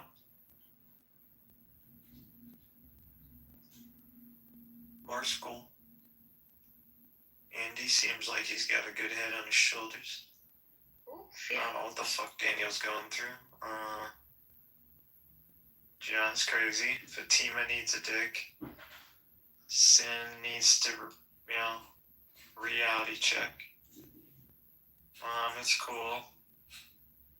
Why does I don't know where the hell's Nazam at, but Megatron, do we have to do this right now? he needs to go join us on TikTok. I think he put her off there. Nargis, are you I don't know who the fuck Angel is, but I'll add you. Megatron? Yeah. Yeah. Do we have to do this right now? Congress. I know Up here. Congress. Yeah. Make it loud. Tim. That's Tim. I'll add Tim. Yeah, this is what we're doing. Their Bitcoin. Anybody who has Bitcoin is kind of like Well, just. why do you want to listen to it? Khadija Zijdi. Yeah, laugh at it. Zijdi. So we can laugh at Zijdi. Zijdi. That's sad. He's Zijdi. clearly lost. A dagger and a piece armor. I mean, Now we're just gonna like hang him what up is to dry. going on here? Again, this image. Let's sing a song. This image has no meaning. Let's sing a song. Well, another angel's about the show. Okay. What song should we sing? Greetings, my fellow.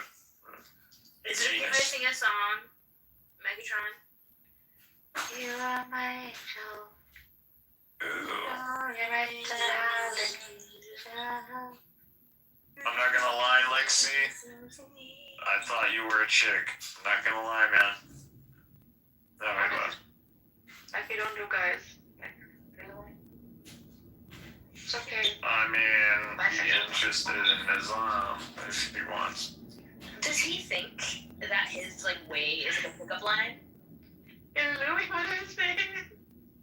See, I mean, Nizam seems like a handsome fellow.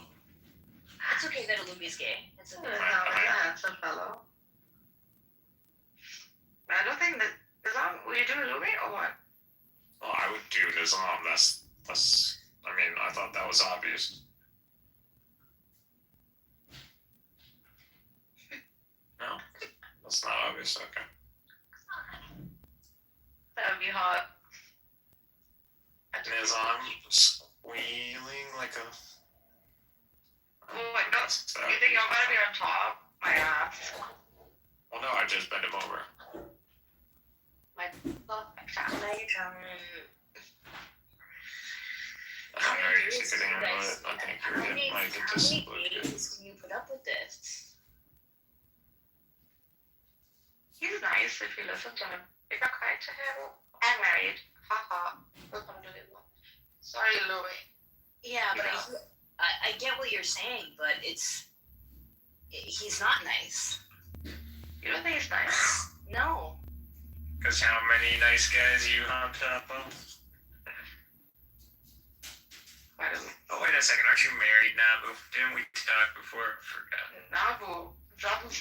What's your name? You can't even Wait a read. second. Isn't this, does she sound like, what's her name? Come on. It's Charlie's friend. Come on. You don't even like her. What's her name? I love Nabu.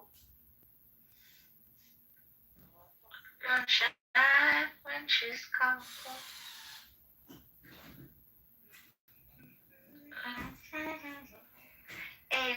Yeah, but Nazan, you can have more than one wife. Who just said that? Angel did.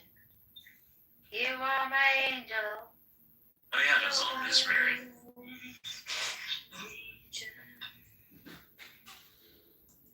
That's okay. Nazan's wife is so cute. His son looks like Nagul. Exactly. He's a Rock's copy. Like a photocopy of his arm. Is that what I have come a long way? How long has our philosophical journey been? So long.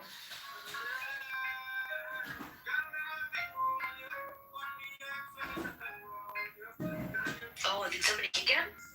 No, He just left? I don't know. I hope no one's kicked him. Who keeps muting me? It's Daniel. Daniel, why? I didn't really kick him, did you? Daniel? Megatron, did you mute me? As a mod, can't I see like what people do? Yeah, I guess people do. Where can I go look for that? Oh, so if you go to the bottom of the page, there's like a little clipboard. And if you click on the clipboard, then click on history. Click on the clipboard. Click on history. But it doesn't show you who muted anybody. That sucks.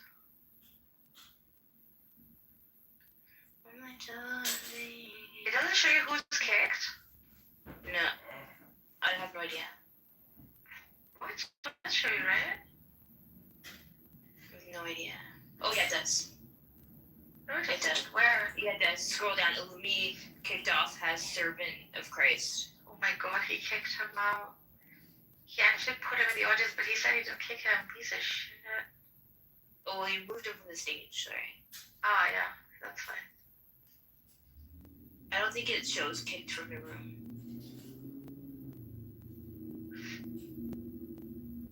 Yeah.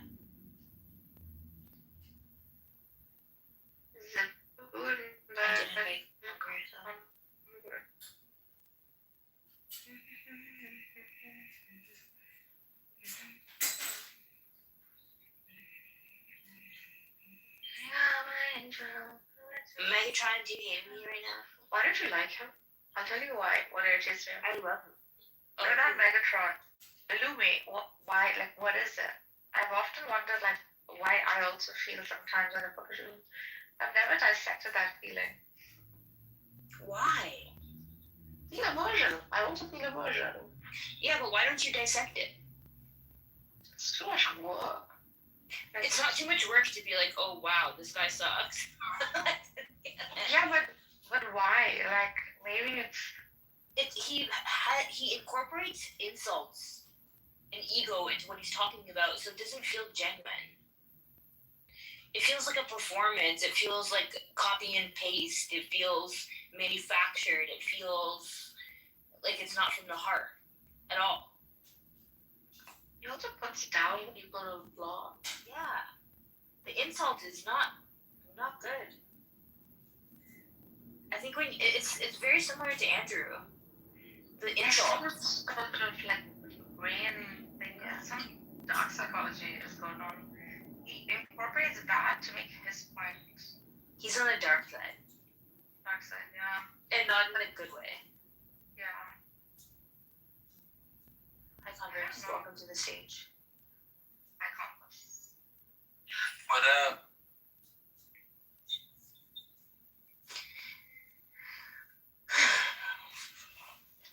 Neapolis is a Piranha list. Come on. Yeah, I know. I've spoken to Yeah, him you for know. a long time.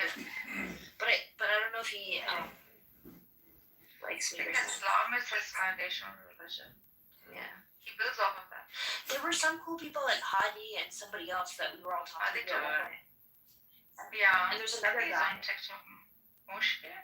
Not Moshi, another guy who had long hair and a bun. See him? No.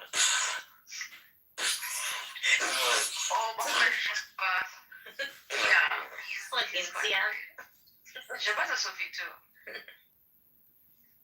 Did you say Siam's a Sufi? No. very structured. The long hair, right? I think he was called the One or something. I can't remember. Oh yeah. I think I know which one. Minneapolis High. Minneapolis.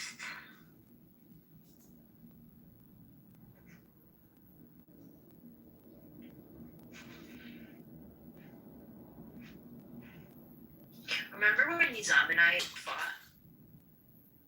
Yeah. You were Nizam fight? Yeah, remember he took me? What? Nizam? I wasn't there, I promise. What happened? Yeah, you were. You were. What did he say? Excuse me for what? It was a long time ago. Now we're like. Nizam isn't a fear, he's a Sufi. Now we're like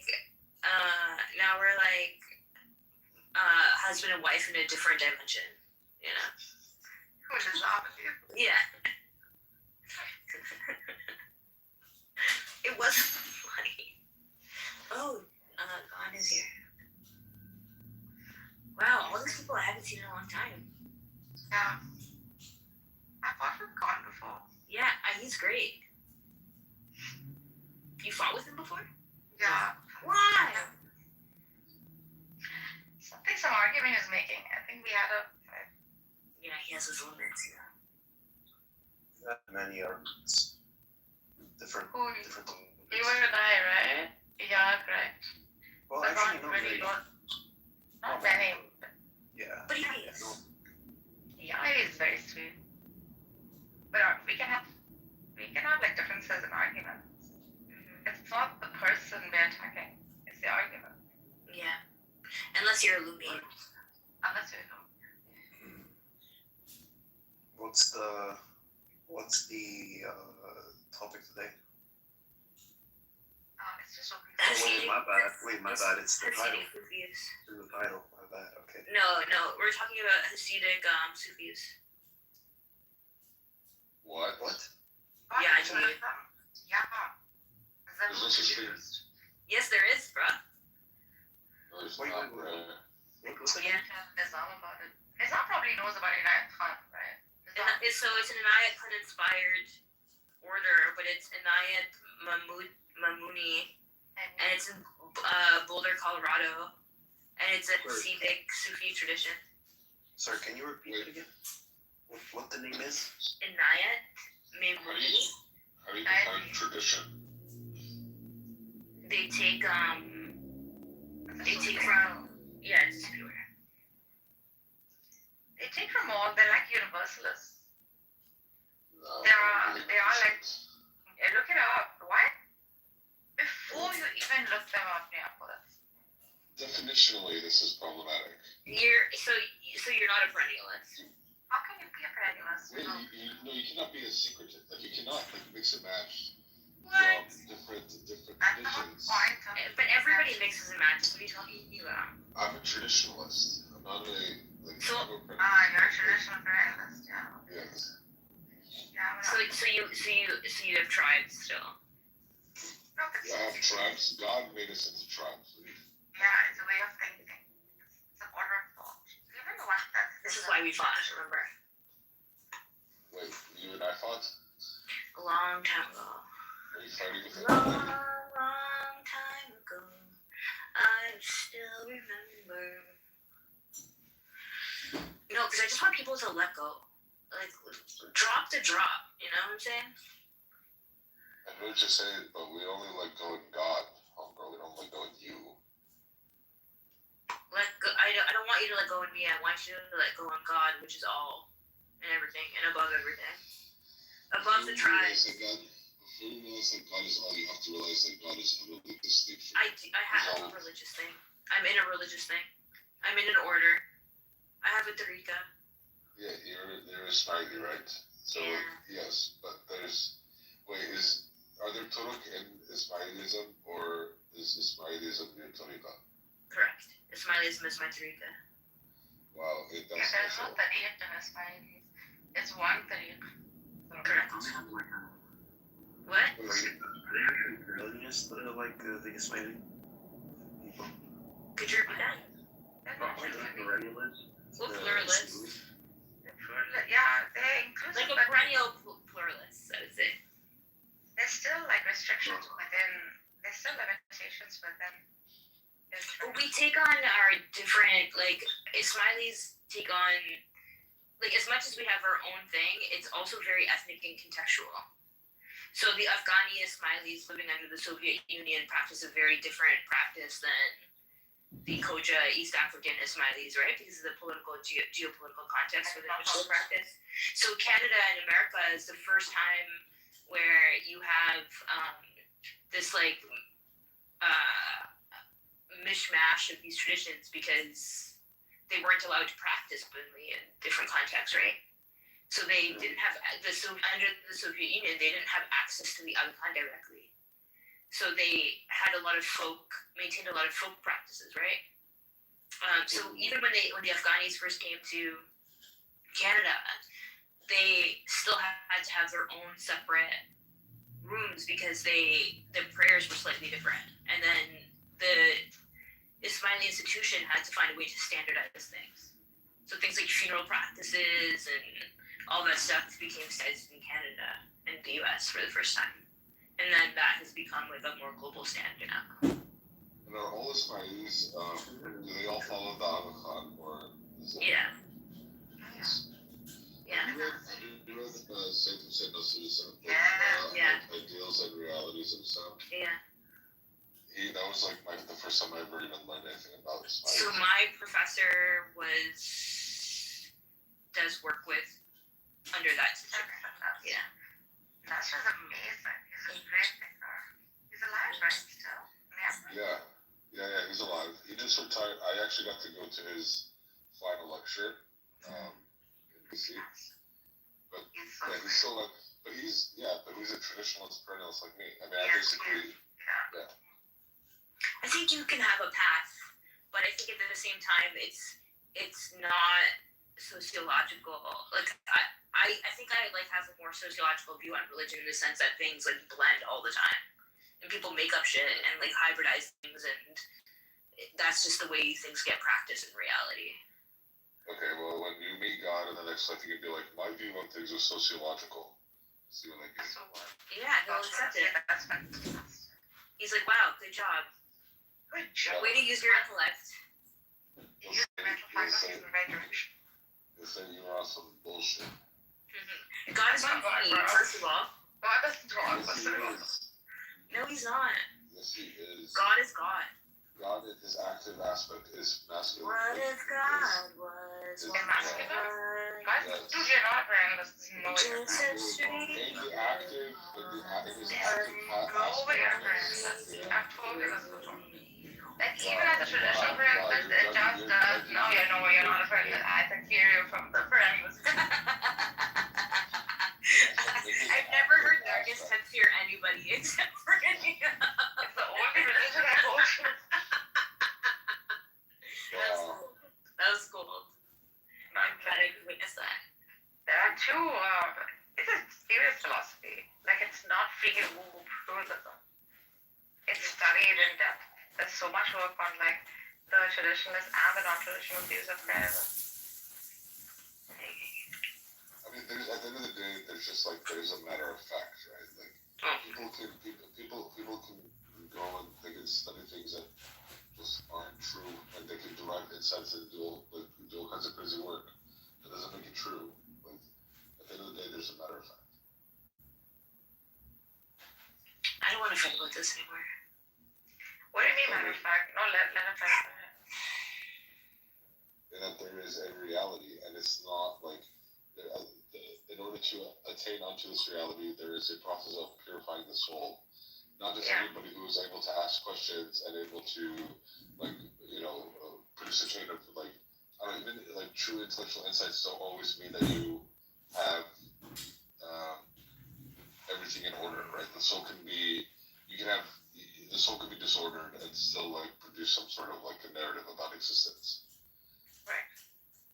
So, like, an example could be like Richard Dawkins, who thinks Claude is conscious. Like he's produced a lot of really smart stuff. That doesn't mean he has it all together. So it's important who you take your religion from. Do you think you have it all together? No, I know that I'm not, but that's why I have teachers who I think do. Right. myself. Do your teachers think they have it all together? Or Yeah, teachers have it mostly together. Have I read the work of who? Melissa. Melissa, yeah, I have. So, what do you think about his Helkatul Jodia or transubstantial motion within God? It solves so many problems. What problem does it solve? Solves the problem of like motion, like immutability. It also solves because it's intrinsic motion. It's not like a change in state in God. It also kind of unites human, a creation, a creator, but not in a monist way, right? In the way of like essence, like elevated essence, therefore higher existence, lower the essence. Like the change here is in the essence of the human being. Whilst most would think that essence is the very nature of a thing, Savarajis did not think that essence is the nature of the thing. In my, I'll put how this is how I come to know my teachers and who I take religion from. I think ultimately for me, identifying truth corresponds to like the experience of truth, right? Through like, you know, thinking and all of these things. And there are just things that simply, if they do not resonate for me, then I just don't take it. You know what I mean? They're like Sayyidina, when I read him, I'm not just reading somebody who is a really smart Islamic studies philosopher. I'm reading somebody who is, in my view, has very clearly tasted the realities that he's writing about. Like he's writing from an experiential perspective. This is somebody who's lived it, right? Yeah. And that is very rare. And so I think that's the criteria I would encourage everyone to. Like, if you think somebody actually embodies the realities that they're writing about, like Muhammad is obviously one of them, then take from them. But just anybody who like has the ability to reason through stuff is not somebody that knows what they're talking about spiritually. You feel me, fam? Yeah, I do. Alright, cool. Zabu, I think we're done fighting. Yeah, I never pick up some other bullshit. Huh? Let's go pick up some other topic. I'm here for all the smoke, dog. Oh, there's only smoke. Smoke and mirrors. I'm gonna take a piss, hold on. Wow.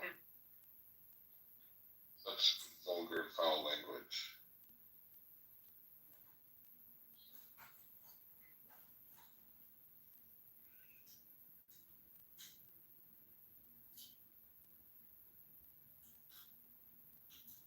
Marcus, what are you thinking about these days? You usually have like something that's on your mind that you're trying to like work through. Thinking about ascension. Like I'm thinking about justice. For me, it's become like quite the criteria. I think because of situational, because I haven't, like, my family's in Iran. Yeah. Yeah. Justice and ascension, or are they separate kind of? Like Ascension, in the sense of like, what is justice? What is divine justice? Like I've read works of, what's his name? Mujahari in the past, and I'm reading like the Satyam view of divine justice.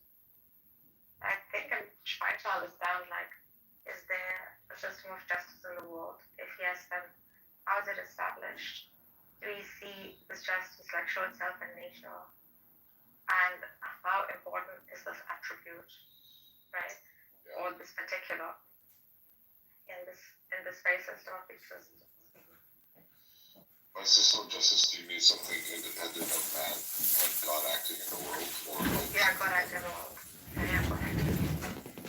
Because the question mark appears with the whole. There are unique moments that sort of the question mark on as to what the fuck, where is divine justice in all of this? This is not right. Yeah, well, I'm Palestinian, so yeah, of course, yeah. You're Palestinian? Yeah. Damn, dude. I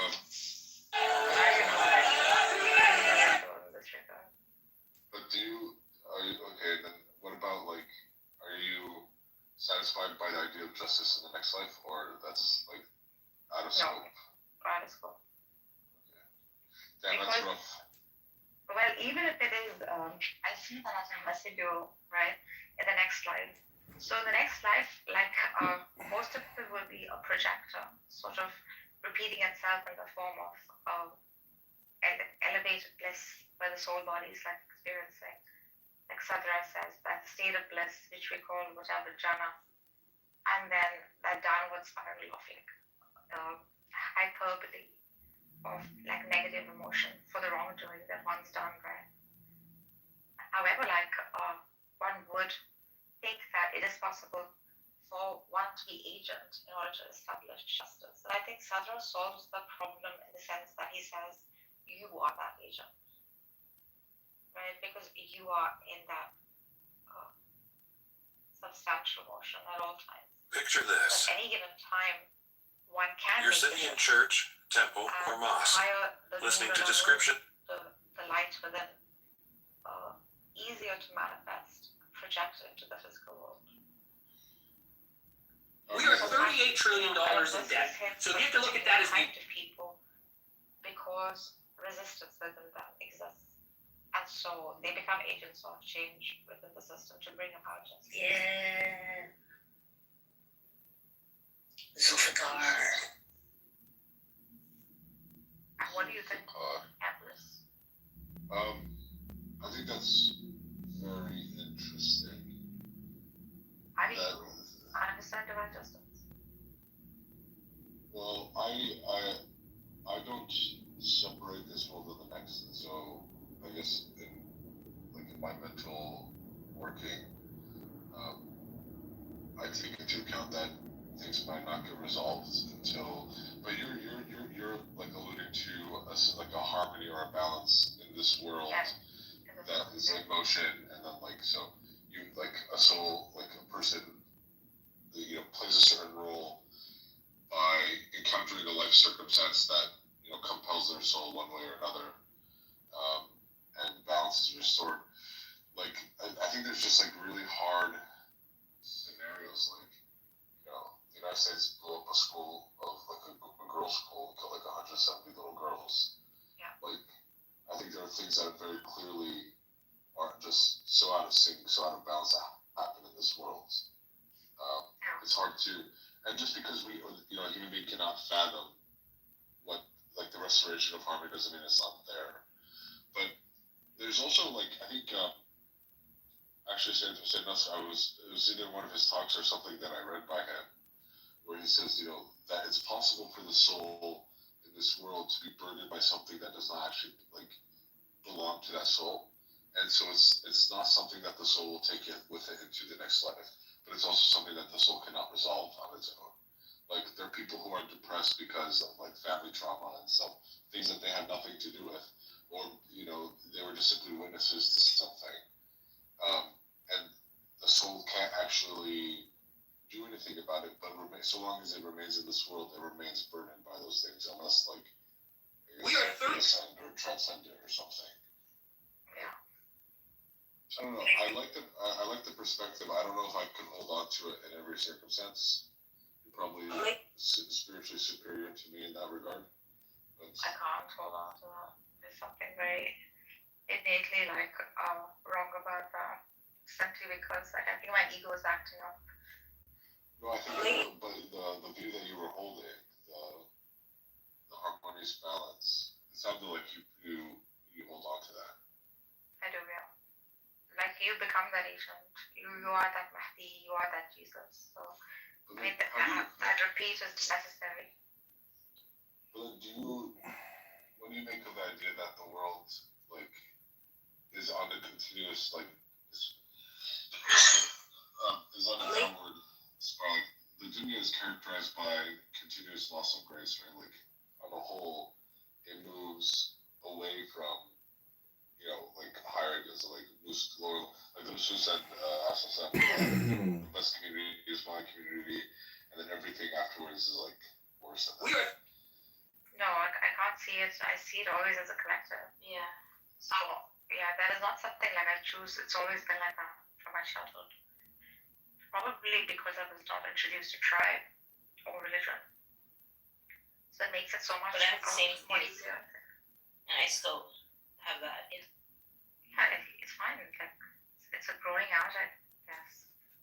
With some people who don't have tribe. I have a tribe, but I try to not have a tribe. Why? But like, is there no virtue in tribe? No, I think there's not much on I think there's like value in a rooted something, but there's also limits in that something. And a tribe is horrific, I think. Not because it doesn't satisfy a person, but because, yeah, that limitation of tribe, right? I don't like us and them thinking. Yeah, I don't like it. I don't know what it is at the us and I try very hard to belong to tribes and communities and groups, and that is probably why, like, I fit in most places and I'm welcome so much, but it is never. My only priority is the balance between desire and abundance. Like, I don't know what else there is. Wow, so profound. But like, Do you girls have a gym membership? Do you like go to a gym? Do you work out? My ass is so hot because I run. It's great. that's his honor and the butt's in balance. Yeah, it's the balance. My soul needs a container that's healthy. Nargis, do you think Persia has a 5,000-year history without a tribal identity? I don't think It has a nationalist identity. Let go of any national. It's never had tribe. Tribe is so weird to us. If you introduce us in tribes, we are not. You can have civic responsibility without tribe. Like, the moment you segregate groups within Iran, you'll see a very quick intrinsic reaction, which is disgust. And this is wrong. This is wrongdoing. That's the first response. It says all, and I think because it's remained, it used to be an empire simply because of its inclusive nature. Of the Jews, of the Christians, of even the Aryans, Indo-Aryans. Maybe we are the Aryans. So this is why, like, whenever there's some kind of genetic memory that is associated with the word tribe. You the Aryans? Or tribe is horrid. It's like the worst word you can use. It's like blasphemous to use that word within, like, the Iranian paradigm. It's wrong. You're one body. You're a nation. Yeah, in a modern context. The cosmopolitan ethic. What you think? You're saying that the natural ethic of Iran is to have disdain for anyone in a tribal situation? Yeah, in a tribal mindset. Yeah, there's a lot of. As like a barbarian or something. We're disgusting, dirty? Like, what is the sense there? No, like if you separate like the Kurds from the Turks, and even like just observe rooms, you guys don't speak Farsi. There was a time, just maybe a month ago, where there was this sort of tribal poking that was going on, and the Kurds and the Turks and the Persians all came together and like opened up these huge ass rooms where all they did was say, we are Iranian first, we are Iranian first. It was like an attack on some sort of innate, it was a trigger reaction. We're not separate us and we get together, and how? Because we hate trust. We hate it. Yeah, why? No, I don't know. It's odd. I don't. It's odd because it's just Narja's opinion. These aren't facts, Narja's. Have like an imperial model of like Iranians that require certain different groups and ethnicities to survive, and they are appalled at the notion that a Kurd should think of himself as a Kurd. As a separate. Right, no. Understand. His Kurdish identity is a threat to Iranian identity. I'm just saying that's how you're saying that's the ethic. Yeah, they look at a Kurd saying, "Hi, I'm a Kurd." They say, "Fuck you. You're from Iran." The Kurd says it. I'm not a Kurd. I'm Iranian. I'm saying the Iranian says that. Iran doesn't say that. But the Kurd says it. The Kurd from Iran. The Kurds from Iran. Right? What I'm trying to explain is you're not against Kurds wherever they are. You're against Kurds being Kurds in Iran. I am not. The Kurds are against Kurds being Kurds in Iran. Yeah, okay. All that is Iranian in brainwashing. Iran. You're literally like, oh, the gay people of Iran don't want to be gay. Like, you're talking about brainwashing. Probably, but it's there. Yes. And it's imperial brainwashing. You're like you're preaching it as virtue when really you're talking about disregarding other people's forms of communities. The Kurd finds it obnoxious to be called a Kurd. A Kurd can find it obnoxious because it implies that he's not loyal to Iran. There's a lot of history with all of the regions there. I'm just saying, disregarding the cultural, ethnic, or tribal identities of other cultures is a tool of empire. Who is disregarding that? You! No, it's not Yes. a little bit more tilted. It's not me. I'm saying like. Right, you're saying it's Iran. You just like stand in for as a representative of the machine. I'm saying you're being a tool of imperial. I'm observing it. Has anyone seen that show, Death? I am observing. I'm just simply observing my people behave, which is strange to me because I've not been exposed to the. How? It could be brainwashed. It wants to disavow identity that doesn't benefit the state. Who is doing this? Anyone that denies tribal existences. Doesn't deny, doesn't want to be separated from No, the they main body. oppose them. You're saying they oppose them, and they have opposed them historically. It makes sense. They can't have a tribal identity and still be Iranians. They can. Messes with the machine. Then the Iranian consciousness would have to open up to allow for Kurds being fully, completely Kurds and Iranians, which is a new notion. Which, you know, Americans can work it out, but who knows if the Persians can? Because you're saying like there's just hatred or disdain towards the tribes. No, the act of tribalism would cause it's some sort of innate immediate reaction to no, don't separate us. We are all one, and that could completely be brainwashing. Argus, there's no getting away from tribe. The thing that you have to do, that we have to do as humanity, is move away from like us and them, like the other, the in and out group, to like us and neighbor. Like religion understands this. You have to use the other not as another, but as us. Could a nation be a big tribe? Could a nation be a big tribe? Because of course there's a separation between nation, other nation, Arab and Persian. There's definitely, you see a clear-cut separation there. Like, no Persian would like to be. Nations are down the line. Tribes are smaller than nations. Yeah. I think we've overcome tribe. We have clung off to nation.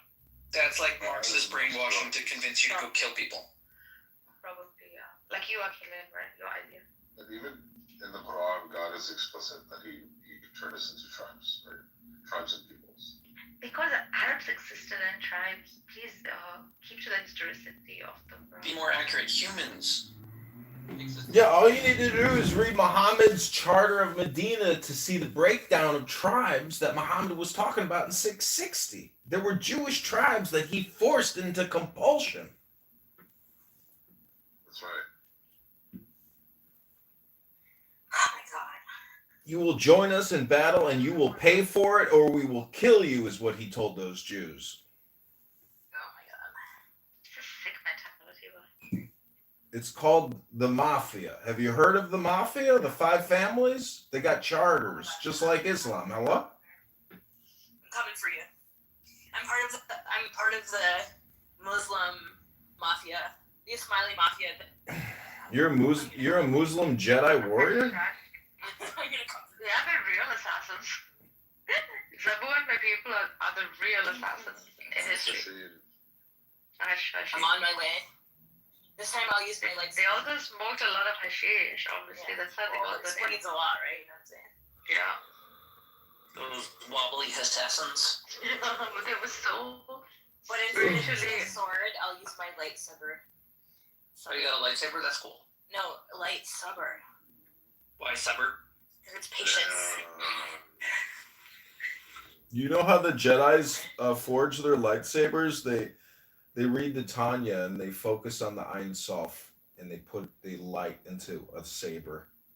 And so, Don't you think to rise above tribe would be to take nationalism?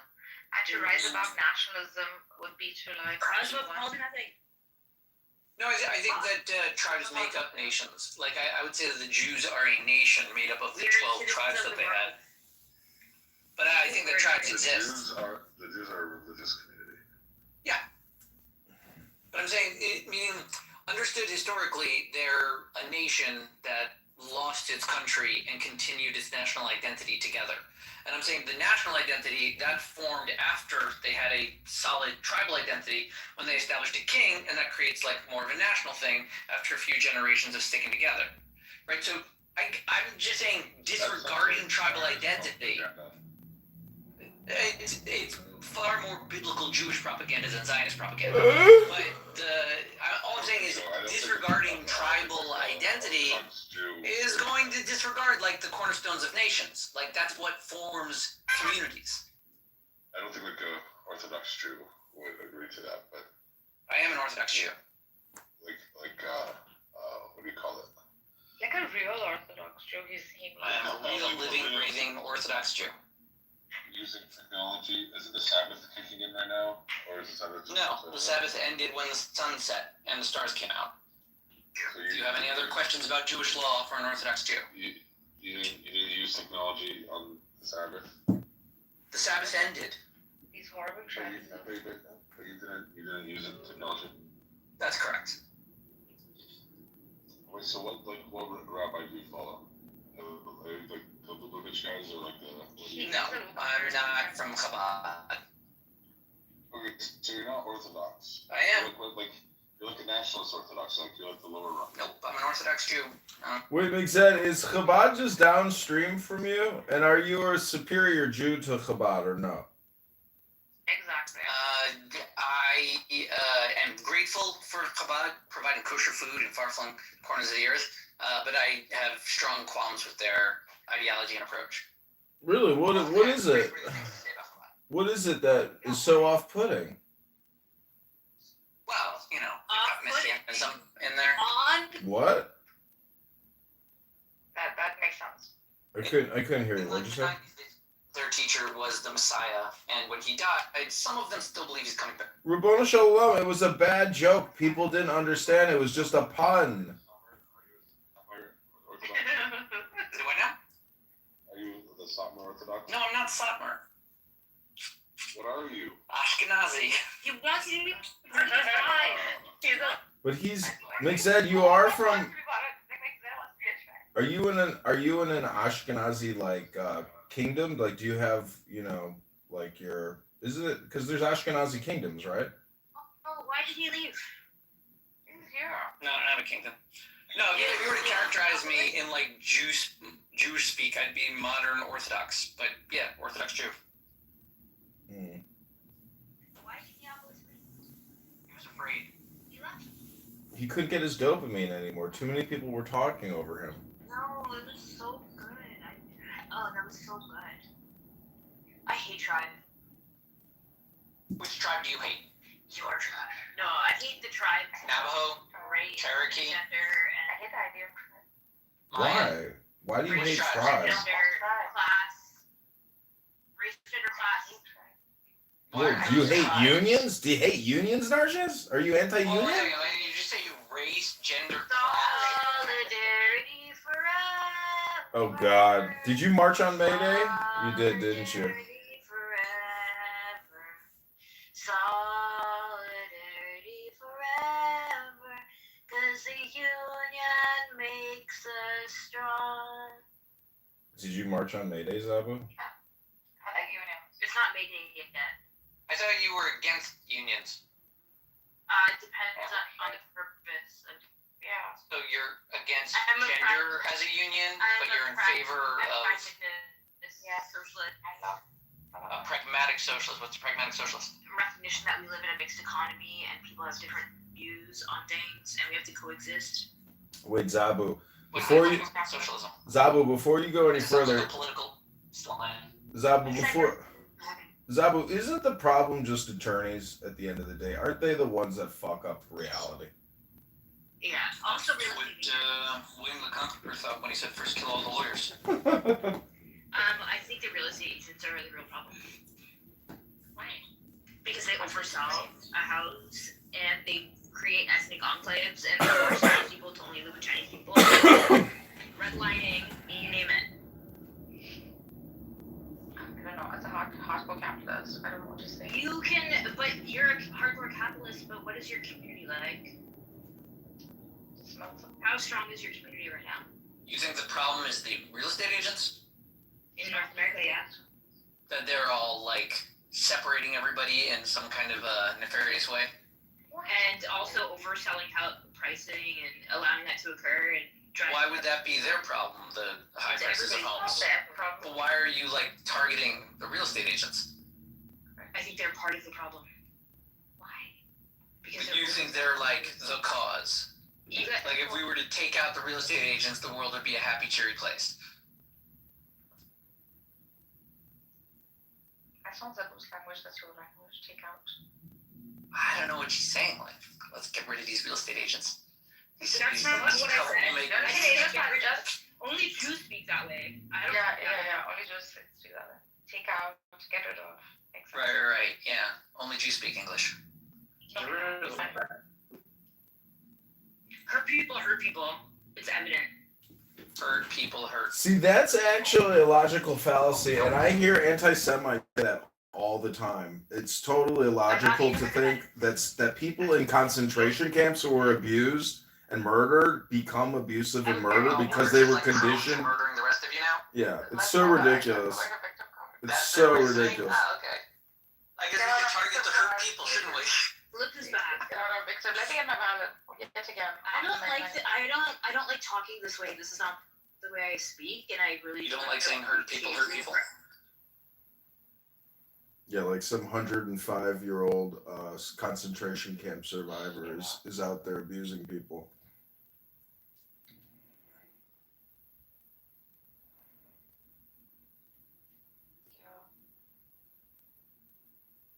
She's one of those person.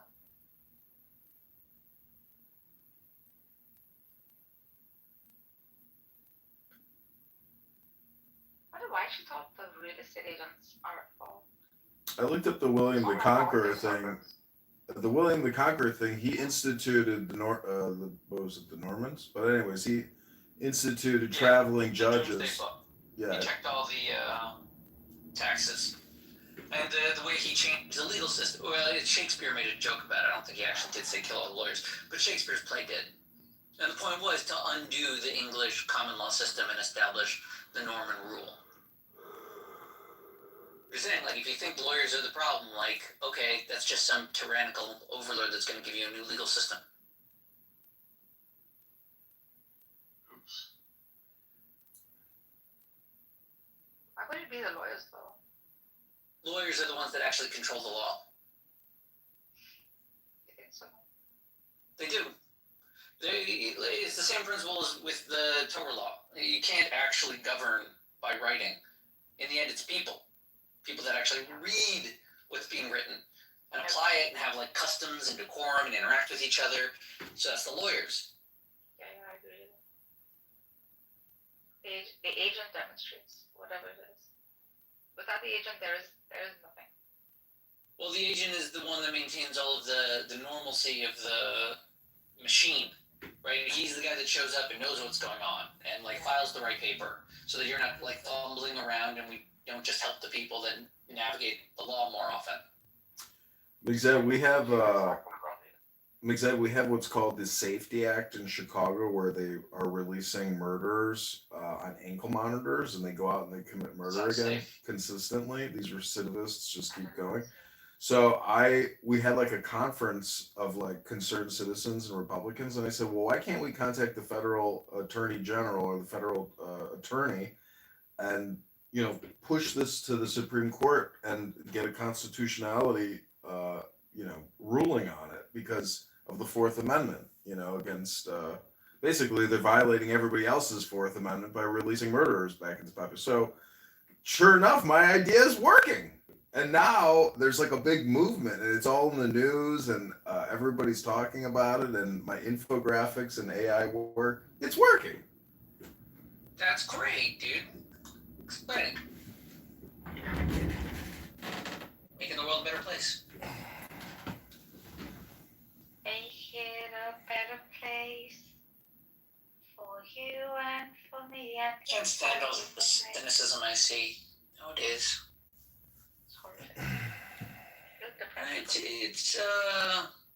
It's ungrateful and disrespectful. But in what are you talking about? Like in which area are you experiencing cynicism? Politics. Let me go see the news today.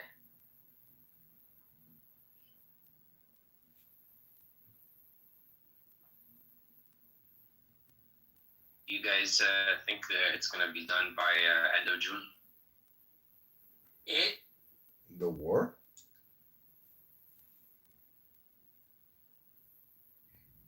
Apparently, the Strait of Hormuz closing is like having a big, the economy in Iran is just like completely imploding. And, they have to make mud cakes now just to eat.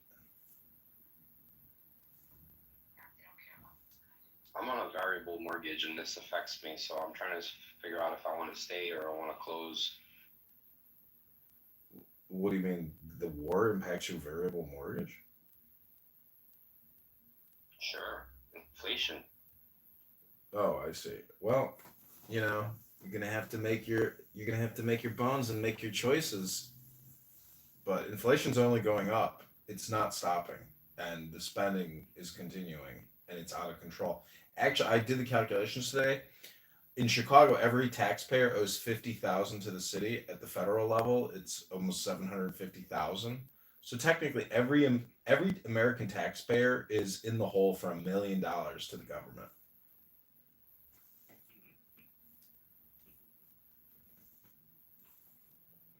I don't know how that can happen. I pay my fucking taxes. Probably give the government. No, they're borrowing and spending 5,000 a year on your behalf without your say so. So it's total taxation without representation, and we all know that taxation is theft.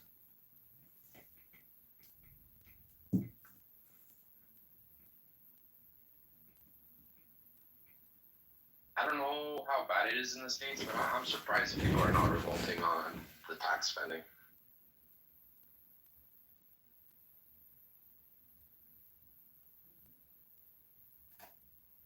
We are $38 trillion in debt. So if you have to look at that as the United States. Disappointed with the whole Doge department. Oh yeah, I thought it was going to for be more. Doge. It's Medicare, It's Medicaid. not even hard to attack. Like, you could go look at the whole military complex. These guys are spending like 10 grand on a bolt that goes into a tank or whatever. It's like, why 10 grand for this bolt? You could get the same one in China for $500.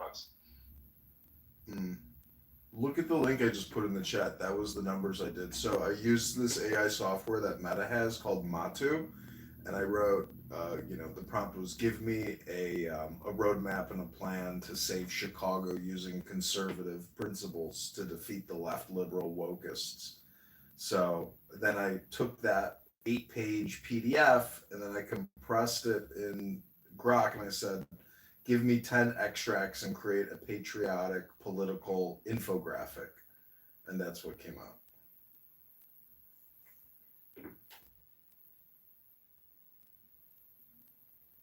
What is Trump doing?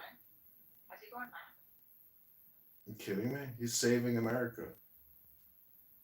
With what? Iran or the tariffs?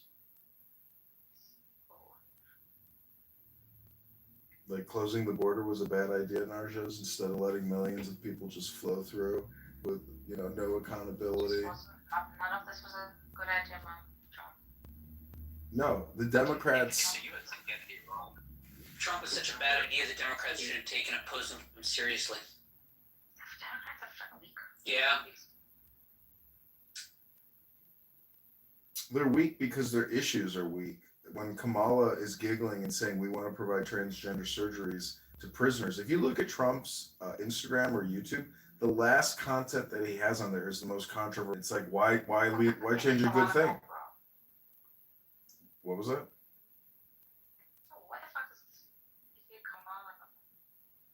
She doesn't know shit. She's a fucking woke liberal leftist schmuck.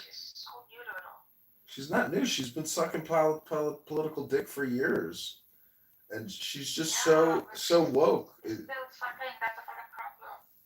She's woke. None of these politicians talk about tax reform. They're concerned about climate change. They don't care about your tax rates. They don't talk about it.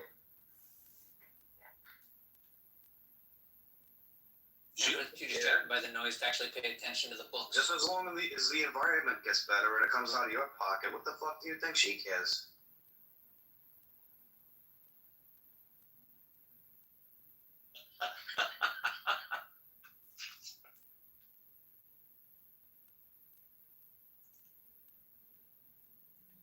Hello? You there, John Kitover? Yeah, we have a Republican candidate running for governor, and he's like, and he has a Southern hillbilly accent. He goes, I'm gonna suspend the gas tax for 2 months. I'm like, suspend it for 2 months, motherfucker! Declare you're nullifying it. What? How the fuck do you expect to win by giving these little, 2-month pauses? It's like we need a total overhaul of the entire fucking system.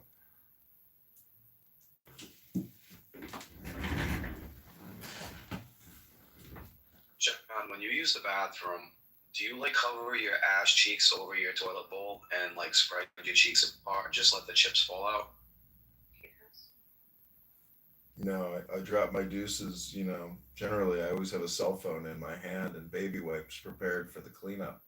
Many people on Clubhouse don't actually use baby wipes, and it turns out that many people that you're talking to on this app actually have shit all over the crack of their ass because they don't know how to take care of themselves. Do you use baby wipes, Regal? Do you use dental floss? Do you actually floss your teeth, Regal? No, I actually do floss my teeth, but I actually don't use like fucking baby wipes up my asshole because that shit's kind of gay. So when you wipe and you see shit on the toilet paper, that's confirmation you still have shit on your ass. You know that, right? Yeah, I don't shit all over myself though, like maybe you do. Got it. We shit differently. If you're a healthy shitter, like you're not supposed to like be. It should just come right out. It shouldn't even leave like a residue. It's true. If you put Vaseline on your booty hole, very easy cleanup. You have to wipe 5 times in a row to get that dookie off your bum bum. I mean, I got news for you, man. You need a little bit more fiber or something. Yeah. Do you use a water pick? Do you use a tongue scraper, Regal? No, I don't use any of that stuff. They usually wash really well in the shower too, man. How bad does your breath smell right now? It smells wonderful. Because I use a tongue scraper every night, and it's a colony that's living on your tongue. And if you don't use a tongue scraper, you have no idea what's living on your tongue. Cheese and chunks like mozzarella, cakes of nightly, but that's yeah, dude. So what's up with your dookie problem? Do you play with your dookie in the toilet or something? Is that like something you're using your imagination to think about? Do you like get in there with a fork and like break it in half and shit and like inspect your shit and stuff? This is an interesting projection. I've never heard one like this before. I mean, you're kind of projecting it onto me. Like you're giving me all this imagination and like creativity around like bathroom formalities and stuff like that. Yeah. Like, do you have a bathroom code when, like, you come over to somebody's house? Like, is it a Protocol 5 or something? Like, John Kitover is about to shit in our toilet? Gotta have the fucking dude wipes on the side, just for John fucking Kitover. He likes his bum to smell fucking fresh when he's not taking his So I assume you won't be going out tonight to actually meet people. I go out every so often.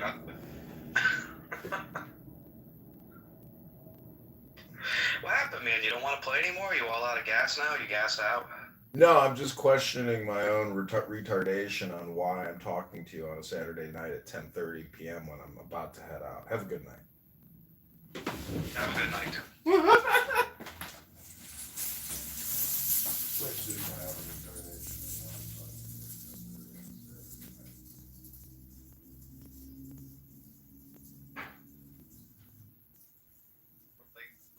do the same thing in the bathroom with your cell phones? Do you like put them around you and around your toilet bowl, and then like pop a squat or something? Yeah. All the time. You light a couple candles in there, like right next to your dude wipes. Yeah. Rose petals on the toilet bowl water.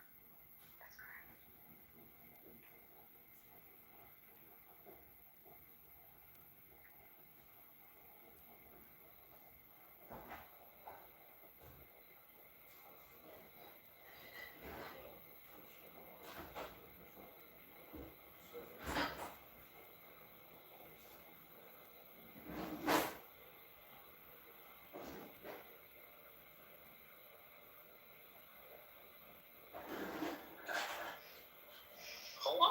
John, you there? Hello? Why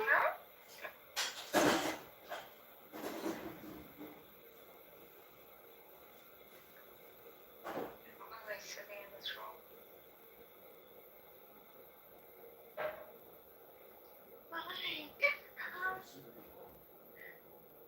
So, Nargis, do you smoke the devil's lettuce? Sometimes. Sometimes? No doubt. You honey.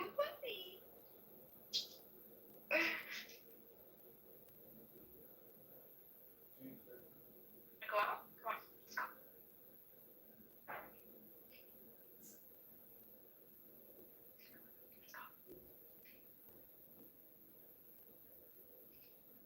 Let's go. What's Ian doing here?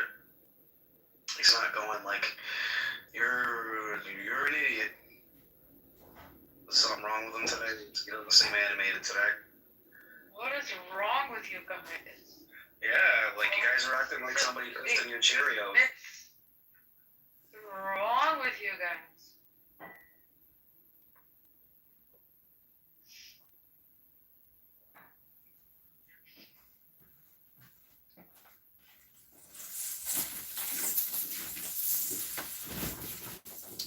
So wait, Like, Regal, what's stories, Nargis? Regal? What's the other app that you were using that people were telling me that you were using, and how obnoxious you were on that other app? Which one was it? Was it Discord or Radio FM or whatever? No, Stereo.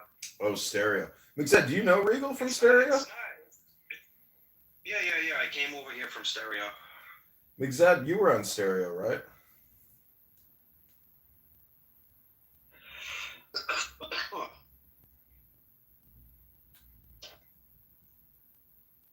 Yeah, those guys were they were a trip.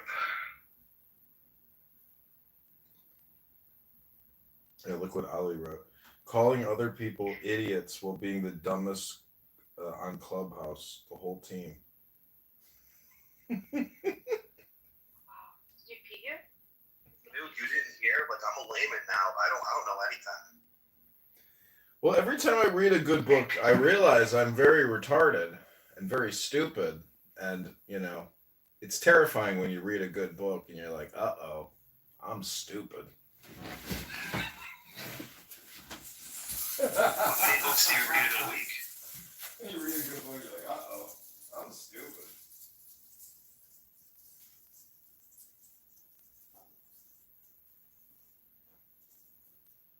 Hello? Are you there? Hello?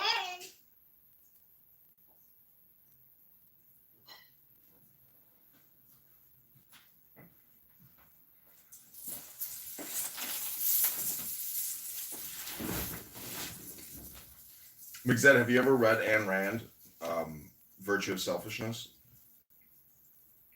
No, but I got a feeling I'm going to hear some of it in about a minute. I read that. I mean, I'll read you a little bit if you want to hear it. And you're reading it now, years and years later. You're really too late. I just like the fact that you can center yourself and position yourself on one book and force people to basically debate you on it as if there's no other books. And Ayn Rand is that person where you can use her to essentially quash all other people's concepts. And right in the first chapter, she's talking about concept formation and how complicated it is. And it's a very interesting book. I mean, she reframes and educates you on the situation. But that's what I'm saying. It's like Ayn Rand herself, like we said, people here want to masturbate to Ayn Rand. It's like a joke Hell unto yeah. itself. But it's so smart. She's fantastic. Like her institute in the US is the first place I went to visit when I first came here. Really? I'm a big fan. Yeah, because she truly like changed my life in so many ways. And I can say very less about this. I can pinpoint to very few people I've just read who made that change for me. Well, the book is And I very think at that time she was just so good. well. The book Virtue of Selfishness is very important in terms of like debating liberals who force project all their bad ideas on you all the time. Absolutely. And then so all the time and sort of cater to the collective all the time without even like working on the individual. Right? McZed is actually an Ayn Randian because I asked him if you were to teach a course on morals, ethics, and virtues, how would you do it? And he was like, "Oh, well, the first thing I would do is establish our position." I think something to that extent you said. And I was like, "Well, why don't you just give a book club? Why don't you just give a syllabus of books and then discuss the books?" That was, and McZed, that's not how you would teach. But when you read Objectivism by Ayn Rand, it goes into great depth about the complexity and the scale of morals and ethics. I'm only like 20 pages into it, but it's good. It's a very good book. So far. It's a very good book, and it's small. And like her next work after this follow-up was We the Living that I read, which I think like starts off with the individual, but We the Living sort of starts to cater to the collective systems of government. Like even her capitalism is like what we see in America as the bastardized version of what she proposed. She's truly the mother of true capitalism. This is why I'll always stay loyal to like hardcore capitalistic system. I think they're so merit based, so good. Well, if we discuss economic philosophy, which is really the theory of how to run a business profitably or how to scale it profitably, etc. The first question, if you ask a young, pretty Jewish girl, if you had 3 magic wishes, what would you wish for? The first answer I have found by surveying pretty young Jewish girls is wealth redistribution. That's the first thing that comes to a unitarian or like an equitable mind is we need equal resources or more distribution to get better outcomes because it's unfair. And if you read Ayn Rand or you just believe in basic economic philosophy of like how to run a business, that type of attitude to me shows a lack of intelligence, awareness, experience, and just like they're dogmatic to this sick philosophy of essentially not achieving anything and just stealing from other people to give to people. So life is like a game. So it's basically a video game. And this is why I criticize, like I would never join Chabad, but I would participate in what they're doing, but I would never actually like become a consistent member or user of their organization or service because I don't want to live somebody else's video game reality. And I just can't understand why people don't see that it's your choice to how you want to LARP and project into the world. But to submit to somebody else's LARP to me is like, you're not being creative enough. That's just my opinion. Absolutely. I have some way t-shirts with the bad Dinko's all over it. Like one of them says, John Galt, the character in Atlas Shrugged. So this is the invisible character, the ideal man sort of thing of Ayn Rand. So throughout the book, you'll see this question like pop up: who is John Galt? As though like that is the trigger reaction for what would Jesus do, kind of a thing, as a rational mind, right? As an individual who will not submit. So she says like, I will die for you, but I will never live for the sake of you. And I think that should be like the core of all human conscience. To never live for the sake of another. Not in a maternal or a altruistic sense, but in a like true sense of, I don't know, being true to the self. See, liberals on social media, they put out so much content, it's unbelievable. But what, in my opinion, they're doing filibuster hypnosis, where they will talk about anything. Like today was another Earth Day and this day and a Filipino Day. Like every day there's a new day to celebrate in the woke calendar.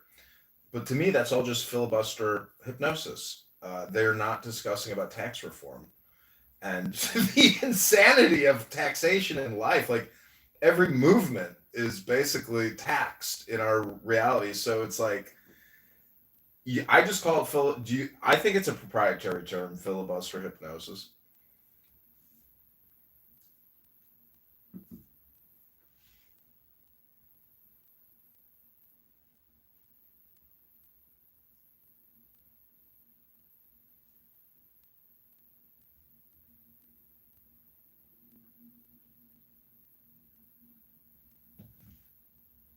So Regal, what was the last good book you read?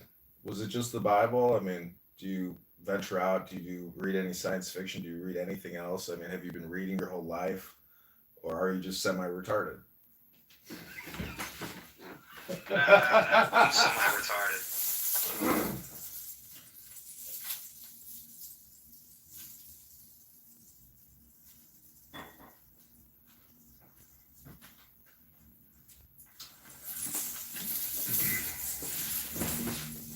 I mean, if you study Kabbalah, you know, there's 10 Sephiroth, which is basically 10 proper nouns. And even Ayn Rand is going into the differentiation with proper nouns. And Ayn Rand is so interesting. But I also like Ayn Rand because I think she's very annoying. Meaning, like, people find her super annoying who aren't, you know, like, enthusiastic about her writings. So she's that perfect catalyst to basically shut people down and say, until we talk about Ayn Rand, I don't think we can talk about your complaint. I don't view an altruism being like obsolete as a term. She's unperforming with that. And as bad as it sounds, I'm sorry, like she's so in line with reality. I think altruism is. Mixed and I have had this discussion before, and he's a big like advocate of altruism. I think The unselfish concern for the welfare of others characterized. Sorry, what? altruism. Remember we had that talk. Sam was there too. Why? What are your thoughts on altruism? And what do you believe mine are? It's an obsolete word. You used it for like your immediate. Was it you or Caleb? My gosh, it was you, wasn't it? Who said like altruistic practice is towards like the immediate community. That which is around you. And I stood my ground, and Sam too was with you because he wanted those malaria nets. Do you remember? He's talking about how he wants to send malaria nets to like places where like, Yeah, his effective altruism shtick.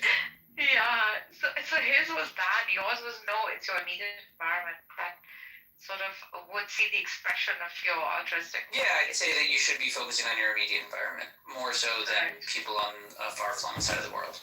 Yeah, and I stood my ground with there is no such thing as altruism. Right, I don't see how that's necessarily germane to it, but what is altruism have to do with anything? Because everything is motivated by the self. Why can't that be altruistic? Because that is not the whole definition of altruism. Well, like, for example, like, let's take a good example. On a plane, they have that warning when the air thing comes down, the oxygen, that the adult should apply it to their own face before applying it to the child, because the child can't apply it to the adult's face, and if the adult applies it to the child but loses oxygen, the adult will never get the oxygen, right? So you would think he'd act that way, but instead we have to think first and put on the mask. That's altruistic. He's taking care of himself in order to help the kid. That's the virtue of selfishness. You could say that too. Listen, I'm not. You're the one positing there's no such thing as altruism. I would say that selfishness is part of altruism. But go ahead. What do you have against altruism and why? It's not what I have. It just doesn't align with reality. So far as the I lives, The eye takes care of the eye.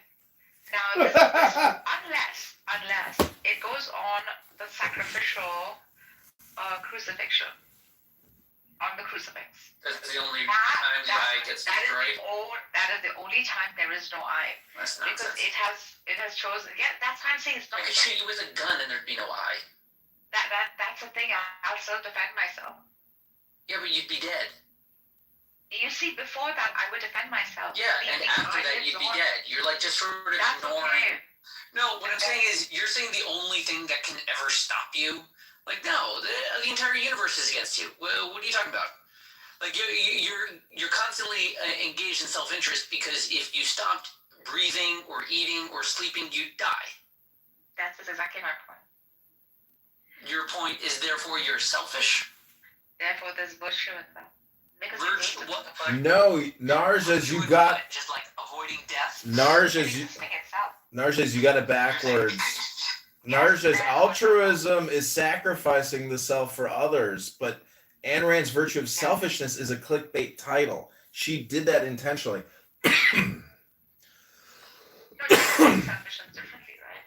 No. She's talking about self-awareness, right? In which, like, this awareness is necessary for the rational mind, without which the rational mind cannot make a decision, cannot work. You repeat yourself a lot. Let's just go back to the word altruism. Look at the word altruism. Ism. Yeah, altruism. It's like altruism. It's a complicated word. I don't think people can even understand it. I just read the definition a couple times and I'm still like very confused about the word. Engaging in good behavior for goodness sake. Well, at a sacrifice to self for the benefit of others, but doing it maybe unconsciously. That is a crime. But anyways, I'm saying if you look at the word altruism, the belief that all is true is a little bit like saying all is just God. All is God. So this is the thing about Ayn Rand where I think she is the secret to annoying people.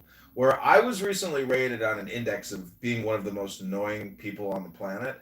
And I think Ayn Rand is the pinnacle of annoyingness, meaning that you can use her to shut everything down and say, well, none of this, again, I said it before, none of this can be discussed until we bring up Ayn Rand's philosophy of objectivism or altruism. And but see, what I'm saying is...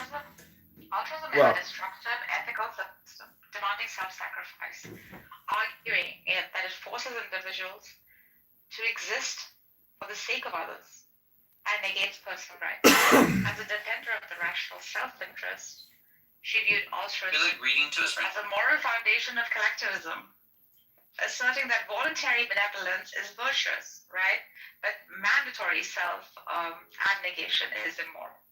I completely agree. Yeah, I mean, that's widely known. I mean, Confucius, Alan Watts, all the, like, we know what real virtue is. It's not virtue, or anyways, it's in the Tao Te Ching. It's just duality, non-duality, binary, pairing of anyways, we don't have to go on. We can get back to the room title, Islamophobia. Do you think Ayn Rand was Islamophobic? Islam serves as a collective where one sacrifices one's own rational mind and self-interest. Yeah, it would be right to have phobia too.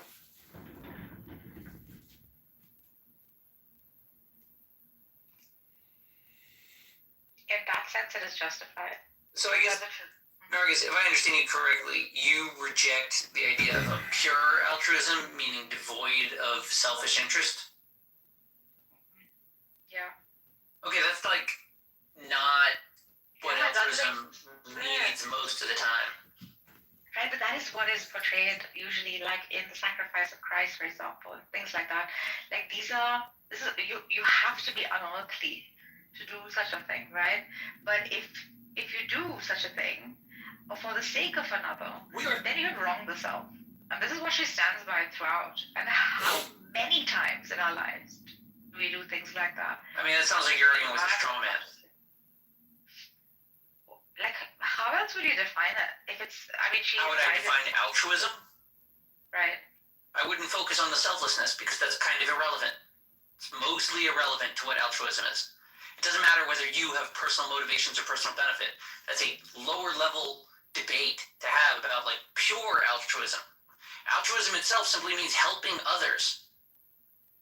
That's called. And like to be opposed from that is like a weird, perverse thing for you to be proud of. Helpfulness is not altruism. There's a reason why the word is defined in a particular way. Like you're doing this as a semantic war, Mixed.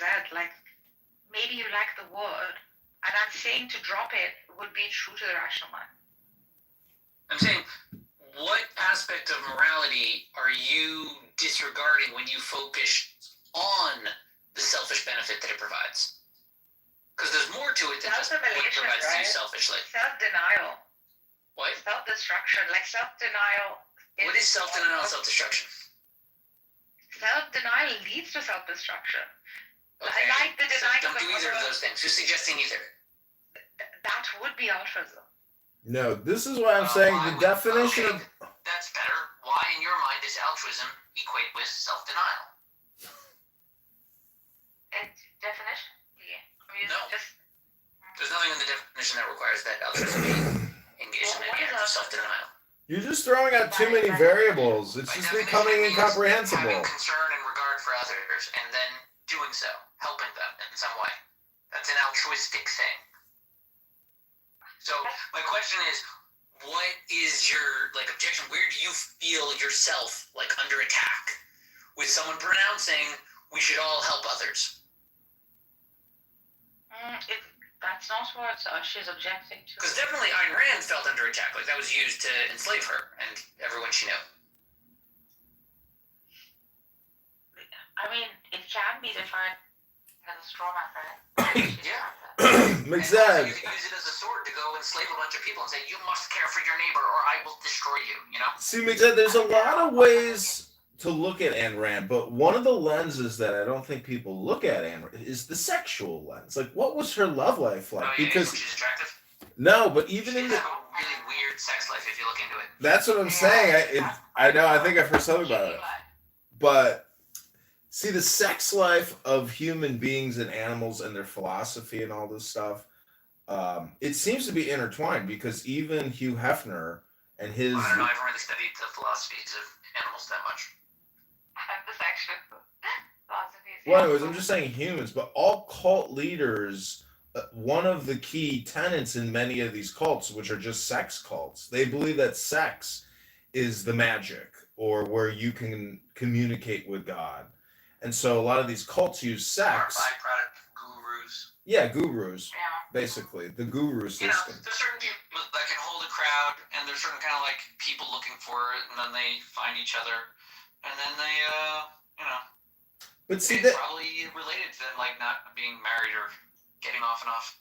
well, in Uncle Steve's room today, he's talking about teenager dating. I think it's pedophilic to come. I think, anyways. I'm just saying that. I don't know. Does he have a teenager who's engaged in dating? Maybe he's studying. Well, what my point is our Western communication, and we're just so frigid with sex. But when it comes to murder and war, we accept that I've read this in a book that it's strange that we accept war literature versus sex literature. It's okay, well, we know which one is worse, the murdering instead of the orgasming. Yeah, it's worse to do a murder, but we all have to engage in sex in some capacity because we have genders. Well, I mean, I'm just saying that for reproductive purposes and enjoyment and pleasure and art, there's just... No, I'm saying everyone has the genitalia, right? It's the same reason everyone wears clothes. Right. There's an understood embarrassment around everyone's nakedness. Right. But... And I'm saying sex is a part of that embarrassment. So, people would prefer to see violent, explicit murders and gruesome, evil deeds rather than see consensual sex, right? That's still offensive and naked revealing. Well, the founder of OnlyFans is dead, and he was worth, $10 billion. He's dead. Who is John Galt? The founder of OnlyFans is dead is equivalent to the Who is John Galt. That's the Who is John Galt for our generation. The founder of OnlyFans is dead. He died so young. I am John Galt. Ayn Rand would have loved his capitalistic sex empire. She would have been so proud. So demeaning my hero. At least now they have each other in the great bank in the sky. You fuck off. How dare you? So I haven't read Atlas Shrugged, but it's kind of weird because in this book, The Virtue of Selfishness, she's referring to her novel. Focus on her philosophy and her writing. She's a good writer, good philosopher. Yeah. Yeah. I wouldn't say great. Like her literature is okay. And she's too long. Russians love It's too long. So Warner Brothers wanted to do a movie on the Fountainhead. I demand creative control. She wanted creative control, and then she wanted to make it. I understand all media. She wanted holographic 10-page monologue to the liquid to be in the movie. Cut a single frame of She said we shall not cut a single frame. Exactly. Oh God, John got awesome holographic speech. Everyone hated it. They burned the reel. And they burned the reel. How did you know this? Exactly. And she never got a fucking I love big, epic Hollywood failures because they're so well documented. And there's pictures, and there's big cartoon characters. It's what a bad move, man. Like, how could she reject that? She's like the only one. Come on, you live there. You know that's like every stupid passion project from some guy that thinks, especially in the early days. Like at this point, Hollywood's gained some rep. They've got their nepo babies. Like people know not to like step out of their wheelhouse. But back in the day. Oh my God, any idiot with some cash could just throw it into a studio and make garbage, absolute trash over and over again. They continue to do it. Same with the designer industry. Like, it's harder now because the margins are tighter. Yeah, true. And they've got a better distribution channel to get people aware of the good movies instead of the shitty ones. There's still shitty movies. You know what AI proves to us? Like, even though these movies are great and there's a Don't we love talking to ourselves? Maybe, but I mean, it's all we've been doing for all of eternity. We have no animals to talk to. We might finally have someone with a unique perspective. No, I'm talking about in terms of the content that we have consumed our whole lives. That so much of it is just forced on us, especially music and movies, etc. But when you have your own creative capability and control, it's so liberating. It feels like something new in terms of like experience because, my whole life, I must have watched Terminator 2 and Back to the Future 100 times. Sure. And they control your head. So basically, the mind control is time control, and the time control is now being decompressed. But they shut down Sora, like Sam Altman shut down Sora, and I gotta say, I declared that I am the reason why Sora shut down because they saw the political catastrophe that can be created by creating perfect mirror picture images of somebody creating political content. Like I can literally create videos of high quality political content, like on a bridge talking about the debt, but do it in my underpants in my mom's basement with my Miller High Life. Right, and you can make any kind of political enemy sound like an absolute jackass to the entire world. Not really. There were restrictions. Like I couldn't render images of my enemies or people that I wanted to target. It would only. It just doesn't work that way. You have to cast yourself. And then if you try to use other people in your script, you'll say, we cannot create this. But what I'm saying is just from my perspective of creating the content. Only if they have live video of you asking for it, will they give you no, they have to.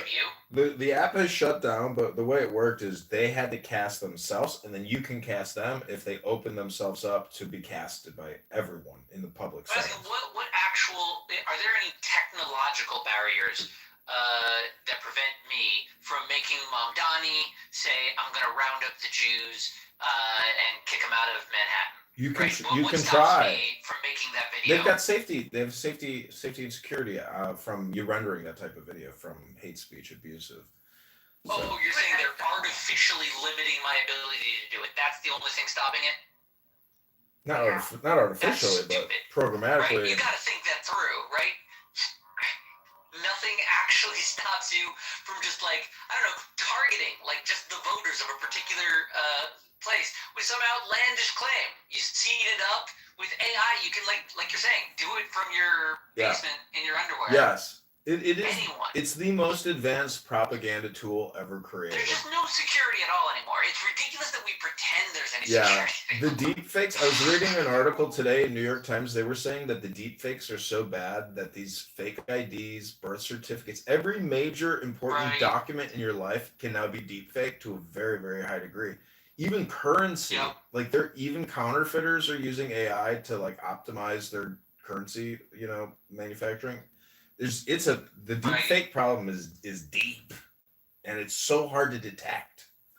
But the part with the videos and the mind control and the content, I'm just saying, like, from my little perspective versus like a powerhouse politician, it gave the mom and pop the ability to market themselves at scale to a very high quality of production, which would cost a campaign millions. And they shut it down because, like, I was putting out, an incredible amount of videos, and you could also tag Sam Altman, and so I was like mocking him. But I really do think that John Kitover is responsible for shutting down Sora. Could be. Would be the first time he scared the crazies in Silicon Valley.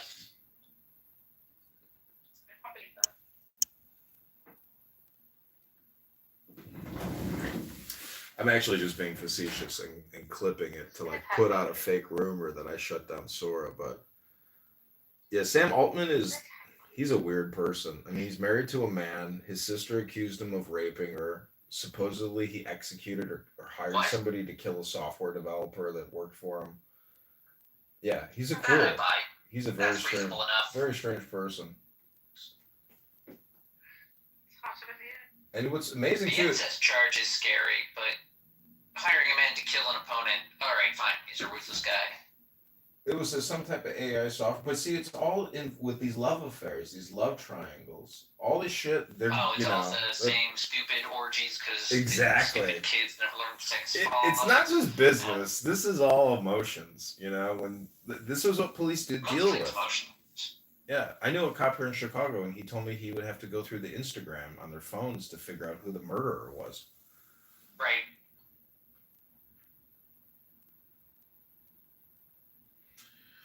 I've seen this room called Muslims and the Hebrew Israelites want to go to hell.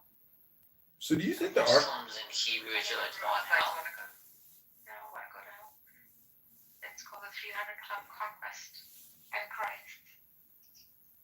Benjamin on this app makes ad? I'll tell you this. Here's a fatal flaw with Islamic and Christian reasoning. Yeah. Satan. You think so? How? Yeah. Because both Christianity and Islam set up Satan as an opponent of God, distinct from the Jews that have him as a servant. And implicitly then, there is someone charged, empowered, and willing and able to corrupt humanity. That's his goal. Yeah. Which means that you should doubt your own faith story. It could just as easily be a narrative from Satan. So, Islamically, he's like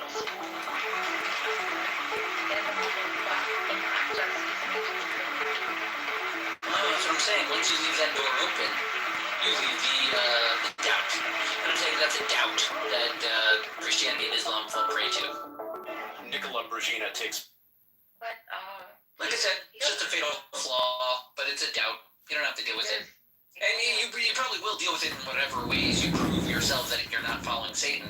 But I, on my little Jewish hill, can wave my flag and say, haha, you guys are probably following Satan. Even you guys can't prove you're not. yeah.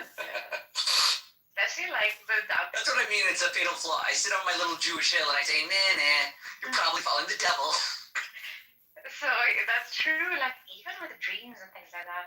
So it's funny because like Megatron was bringing up like the verses for Abraham, like seeing that dream, right, of the sacrifice of Isaac or Ishmael. I don't know the reference. So he was like, it's a dream. How can, like, it's open to interpretation? I'm like, bro, like it's Abraham. If Abraham dreams it, obviously one assumes quite naturally that he's in line with divine will. What dream? Right? Which dream? The sacrifice. That wasn't a dream. He did that. That's correct. He first dream. It was Oh. a vision, like, yeah. No, It's that's like a Islamic Muslim narrative. take on it. Yeah, That he had that's like a whole Islamic vision take on thing. it. He had the vision, like a dream, like state. He saw it and God told him and stuff like that. So it came to him like that. That's how it's described. So then, like, Megatron was saying, like, how is it like dreams that are whatever? How can a dream be true? I'm like, because the seer It's who's a seeing fun the kind of dream. question. Yeah, because the seer who's seeing the dream is a true prophet, right? Yeah, no, Like, dreams. he's seeing the narrative, right? Dreams have prophetic value in the Bible. Correct. Yeah, like Joseph. And I think what was it when Abraham had the covenant between the parts? I think there was like a deep sleep that came upon him at some point. Right. Like there are different times that it's in a dream. I don't think the one with Isaac there's any reference to a dream. It does have reference in the Quran, I think. So okay, I'm saying like the Muslim story, my dad. I'm just saying like there are references to dreams and sleep states and prophetic Like visions. Joseph, for example, right? I'm just saying the story with Isaac. It doesn't seem there was any dream state. Yeah, not in the other two scriptures, but seems to be existing in like the Islam, the Quran. But then again, you have Joseph that shares like a common denominator with dreams in all three like scriptures, right? Where he is the dreamer, he dreams of, I know, the 7 cows, and this and that. And then, so dreams in of themselves, like you said, are prophetic sort of, messages that are given to the prophets through which like realities are revealed, etc. But yeah, I don't know. I don't think that was a good argument Megatron was positing. He's like saying, well, Abraham did that in biblical scripture, but for the way Abraham received it is flawed or something like that. Is open to interpretation. Is what Megatron was saying. Narja is. I want to ask Mixed. This is called the evening service. It's for the conclusion of the Sabbath. I was kind of surprised when I read this. It says, "Unto David, blessed be the eternal my refuge, who instructeth my hands for the combat, my fingers for war." So that's the first sentence that you read after the conclusion of the Sabbath, and I like that reframe. I never knew that about Judaism, but it's right there. Very rousing to battle.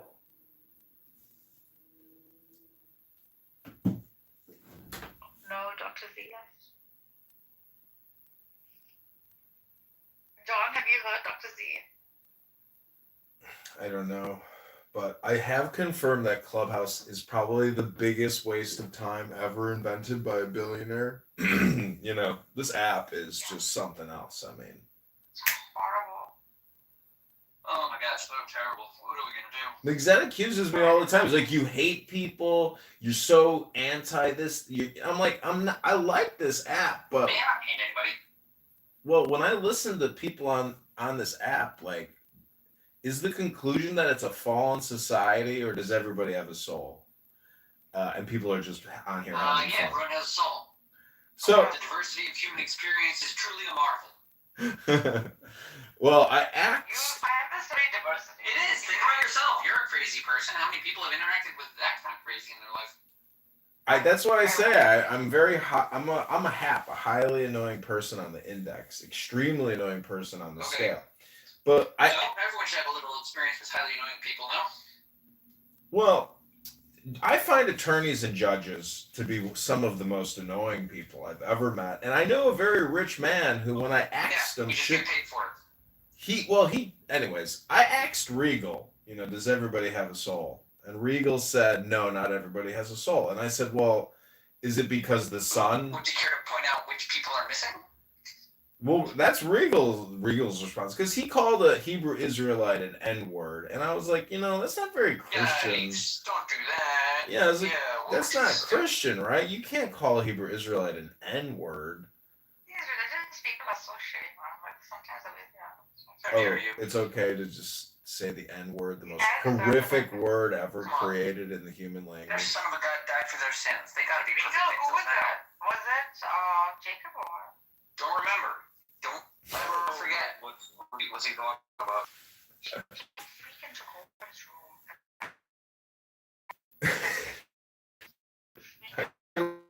Jacob from Joliet Jacob from Chicago. He's horrific. Yeah, He's so he's bad. very difficult to talk to sometimes. Yeah, he's another crazy Yeah. one. I messaged people saying, fuck man, this guy's kicking everyone out of the room. They took over the room. Someone made one of them mod, Daniel, made freaking Jacob mod. He called his buddies, all he was like, hating on the Jews, hating on them. Saying that they're fake, these people are fake, these people are the freaking Hitler, the wrongdoers, blah blah. Yeah, hating. And no one could say a thing. And then I had to go for the defense of I did. Go for the defense of your people as much as I freaking teased you with the whole idea. That must have been embarrassing for you, Nargis. You had to defend the No, it truth. wasn't. I had to do it. So wait, Someone had to do it. let me ask you guys this: when you go out into the real world now and you talk to people, and some people actually want to have a lengthy, unsolicited conversation with you, are you actually more polite? In America. No, I mean, I'm going to a bar in a few minutes here, and the last time I was there was a cute blonde girl that apparently wanted to have like a 20-minute conversation with me. I'm just trying to say that. About Iran? No, she wanted to tell me all about, like social equity justice stuff. But anyways, I'm just saying that this app gives you like What's your planned response then? You gotta have a planned response for the wokesters when they're chatting at the bar. You want to fucking look for the social equity justice? Yeah, what are you gonna say? I agree. No, I told her, I listened to You her. gotta improv it. Yes, and what? I just said, you know what I think? She's like, what do you think? I was like, you're a beautiful flower. I just said, you're a beautiful flower. And I got up and I said, see you soon. But my point is, this app is like playing poker. If you want to get good at poker, you got to sit online and play all these stupid hands and get the statistics and and then get your bluff right. But what I'm saying is, this app, because we've had so many conversations, it gives you like a plus in the real world because you're like, yeah, I'm not going to engage with a highly annoying person in the real world because I know what it's like to waste my time with highly annoying people in the clownhouse world.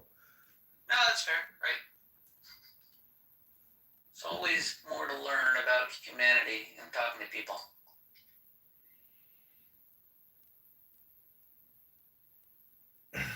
But it's also like saying you are not you, you are your environment. And because you've been exposed to so many personalities and characters on this app, it gives you a nicer blend of personality yourself, say in the real world, if you happen to have a conversation with a highly annoying person.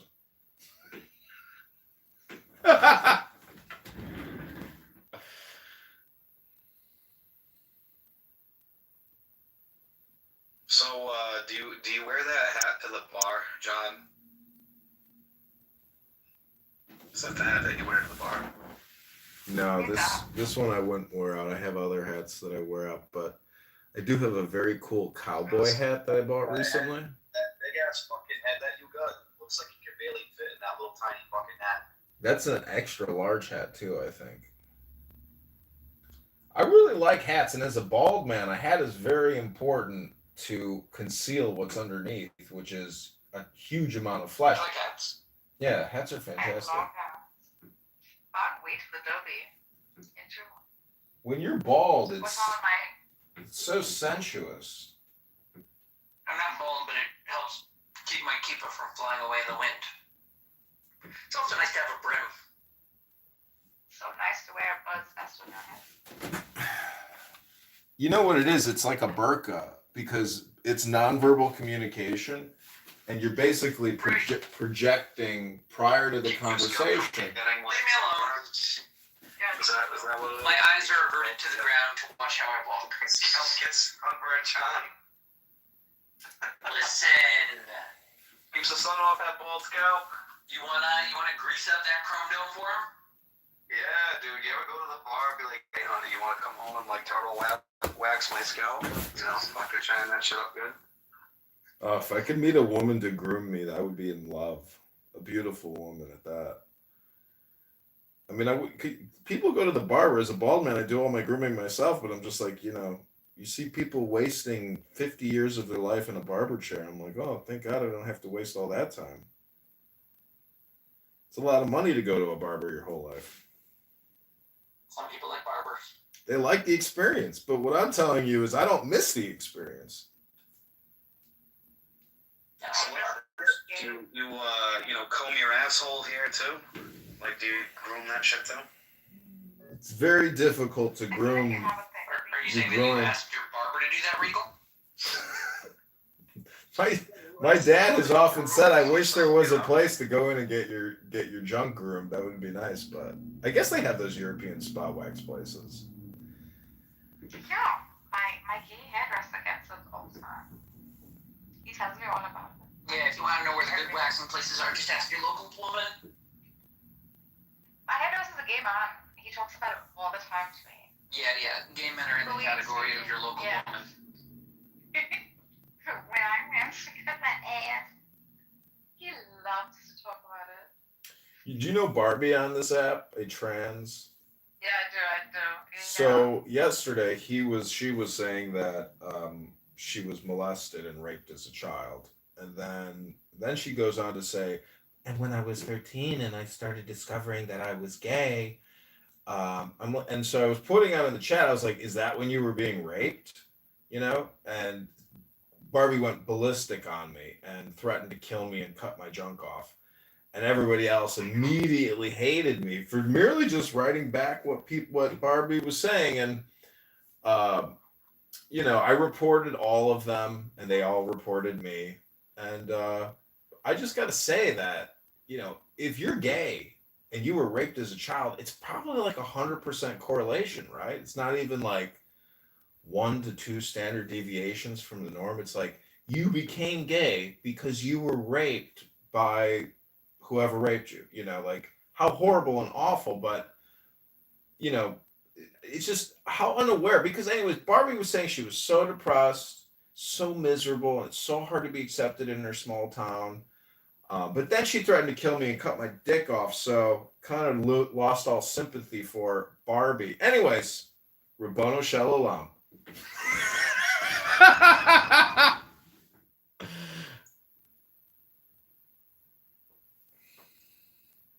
Does anything happen? Oh, I wish I already grew up. That's a nice hat.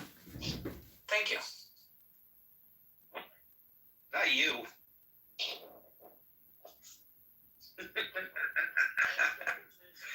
Dude, that's what you look like.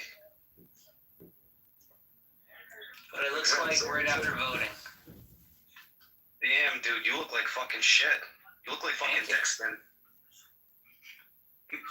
You look like fucking dick skin, bro. What do you like a fucking one of those like rats or those rabbits that are albino with the fucking laugh, dude? I've often thought I look like a rat, like an actual human rat. Kind of like I'm Splinter. messing with you, man. Yeah, you don't seem to be laughing. I'm just kind of roasting you, dude. Don't take it seriously. No, it's true. I've often looked at myself and said, do I look like a human rat? Like, because Splinter was a huge rat in the sewer system with the Teenage Mutant Ninja Turtles. Do you guess who produced Teenage Mutant Ninja Turtles? Like, I bet you'll never know who produced that movie. Drink with, man. You're definitely cheesing in that photo. Like, what are you holding there in your hand in that picture? It's my Sefer Avodot from Israel.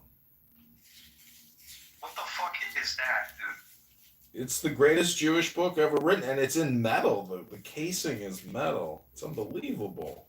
Printed in Israel in 1960. The Siddur. Oh, these are the Avodot. bought off of Amazon during the sale. Remember, John? Did you buy these?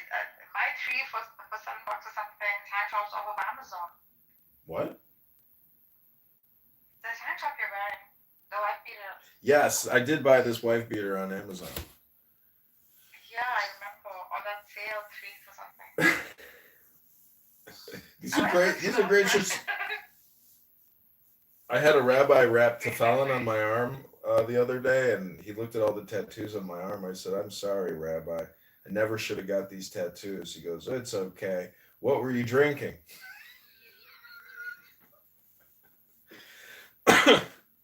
There's 100% correlation between drinking and tattoos. Like, you're not going to get a tattoo unless you're having a drink. It's just a fact. No, it's not.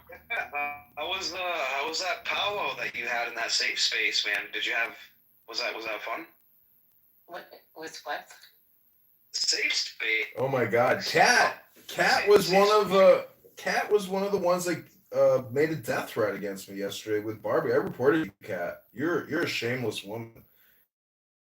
I made it against you? Yeah, you're a terrible person, Cat. Horrible, awful. I just want to quote Acek and say you're an awful, horrible person. How dare you, Cat? How dare you? I guess that's the way to do things. Is Megatron here? Haven't heard him lately. No, he passed out. He took some benzos. He's sleeping like a baby. 7 days of taking meth every day. Can't go to work unless he's got his meth. Tonight is finally his night to drone out and zone out. Cora, welcome to the room. How are you, Cora? All right. What's up, Cora? Is that your cat, Cora? You have a Himalayan Persian?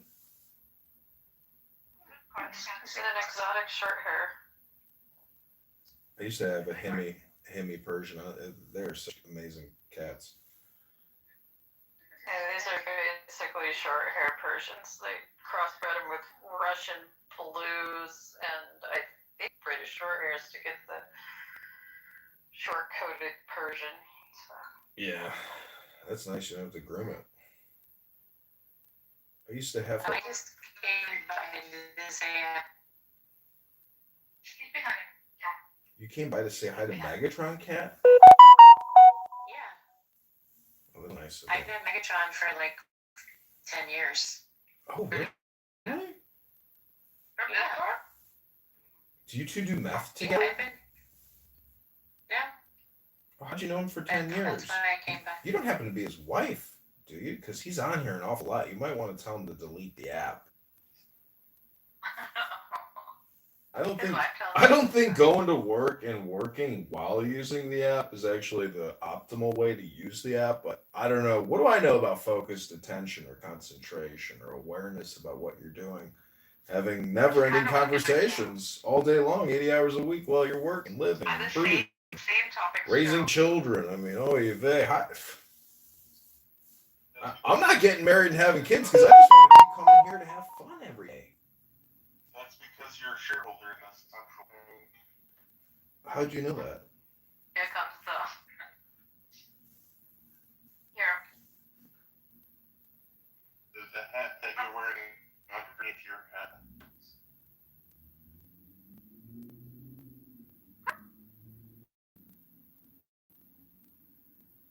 Mixed, what's your favorite Hebrew power words? Tzedek Tirdov. What's the Tzedek Dov? You shall pursue.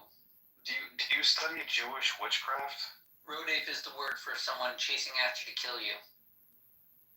You should be chasing. So Zadok is it so Zadok is translated as hidden master? Tzedek, righteousness or rightness. Oh, that or rightful justice. man, just man. Justice, you shall pursue. Static. What do you say for truth? What's the Hebrew word for truth? MS. Huh? MS? I don't know if it's right. Dybbuk box is real. Like, you ever heard of a Dybbuk box? Dybbuk's were ghosts, poltergeists from Eastern Europe. It's a Yiddish word.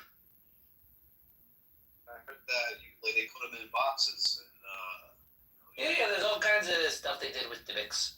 That's where the Baal Shem Tov came from, the whole Hasidic movement. That guy was the Ghostbuster. He'd go to people's houses and exorcise them, or apply the good word. That's where he got his name, Baal Shem, the master of the name.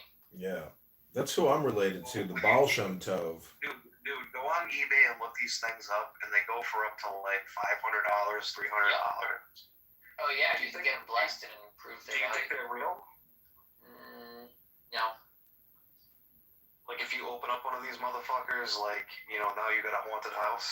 I think those are like amulets and talismans, which are usually forbidden under Jewish law. Oh, really? Yep. Magic is haram? Read this. This is the bottom. Like I told you, like there's history to Judaism. There's people that say that they're being super Jewish, and they're not exactly. I see. I mean, idolatry is a big issue, but people like idolatry. They get paganistic. They get mystical if you leave them alone for a while. They can do it in any language and culture. And like the Hasidim, who like separated themselves from like developing Judaism, they lean a far more mystical than like the standard Madox guy. But that's my legal opinion that what they're doing is wrong. Yo, I'm gonna They order would one on say it's eBay. mystical magic and they have symbol on their side. So. What? I'm gonna order one on eBay and send it to your house. I don't believe in that. You get those red strings. They got the hand. They got, That's a lot. Yeah. you can get like stuff with a specific rub. Like you go up to a rub and you say like, I want a special thing that'll give me parnassa and health and happiness or something. They'll give you a nice little. My mom bought piece the of paper. hamza from a Jewish store in Iran and sent it to me, and I have it in my house. All right, hamza. See, I view all this as like amulets. Yeah, in the Oh, categories really? of idolatry. Oh, really? Yep. But they're just symbolism, right? Yeah, symbols for like a magical, superstitious power or worship of God, one or the other. Right there, there's other prohibitions like magic. Magic is prohibited. Divination is prohibited. So, like, if you have an amulet or a token, some kind of a magic thing that isn't just like an existing Jewish object, like tefillin, which looks very much like an amulet, right? They have a little scroll, they put it in a leather box, and they wrap it around their arm. Like, that's kind of amulet-y, but like that's commanded. So that's like the one Jewish amulet the Jews have. They don't have insights of new amulets with necklaces and rings and earrings and nose rings. She does have that, that's rolled up. Oh yeah, they use the tefillin. They have phylacteries. It's on the amulet. It's on the arm. Yeah, we put it on our arm and on our head. Yeah, and I see on the head. We do both. On the head, in the above the hairline, in between the eyes, and then on the bicep, sort of resting on the heart. Bicep. Yeah, so that bicep resting on the heart, my grandmother used to always it's cultural. She was not religious, she was more like spiritualistic. Well, that's a Jewish thing, at least. It's a Jewish thing. Yeah. Yeah, the box with the Shema saying there's only one God written and then resting on the heart. Right. That's the amulet. And the other more classic amulet is the mezuzah. Right, everyone sees those on the houses. That's like the Jewish amulet. They put it on the houses and the gates to their cities. And that includes the Shema. Again, that's just parchment saying like certain verses from the Torah saying Shema. Yeah, same. Mama just got me some of those, and she's not even religious, but I think it's totally cultural in Iran. Probably started from Cyrus. Could be. I mean, the Jews were around then. Yeah, so much of the practices I think start from there, which, by the way, Islam completely denies, I think. But even like the religious in Iran continues to do the Jewish practices with the amulets, with the it's sort of integrated itself within their kind of Islam. Okay, yeah. So then they're Judaizing, to use a Christian term. Look at what I put. Look at what I put in the chat. Look at what I put in the chat, which is the dreidel. Look at the 4 variables on a dreidel. There's everything. There's nothing. There's half, and then you have to put in. So. Yeah. Teetotal. Yeah. But anyways, I'm saying that 4 is like the magic letters of God, right? Yahweh. And so these are kind of like metaphors for Hashem, which is nothing and everything and half, or you got to put it in. What's that for? Again, it's an old German gambling game. Oh my God, really? Teetotal. Yeah, dreidel. That's the origin of the thing.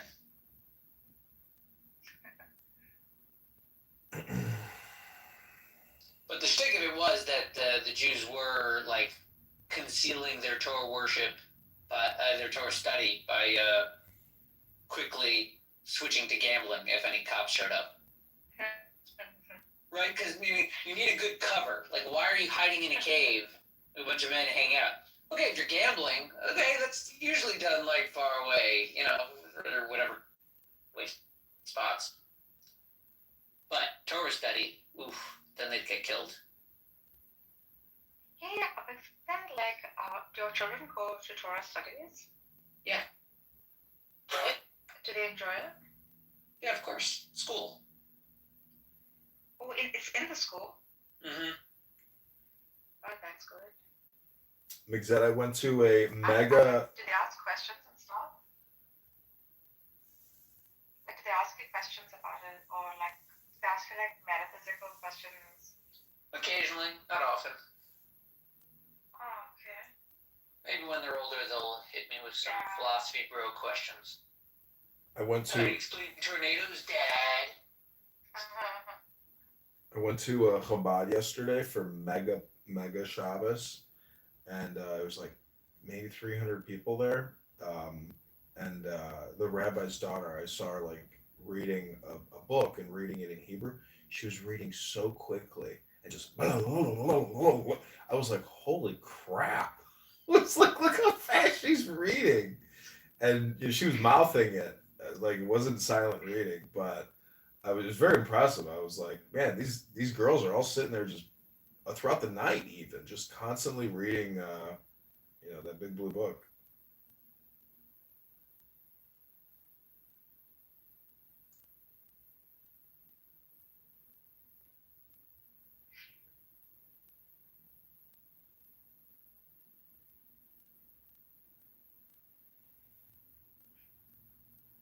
No, like, I want to introduce my kid to probably like all different. I think it's a bit early.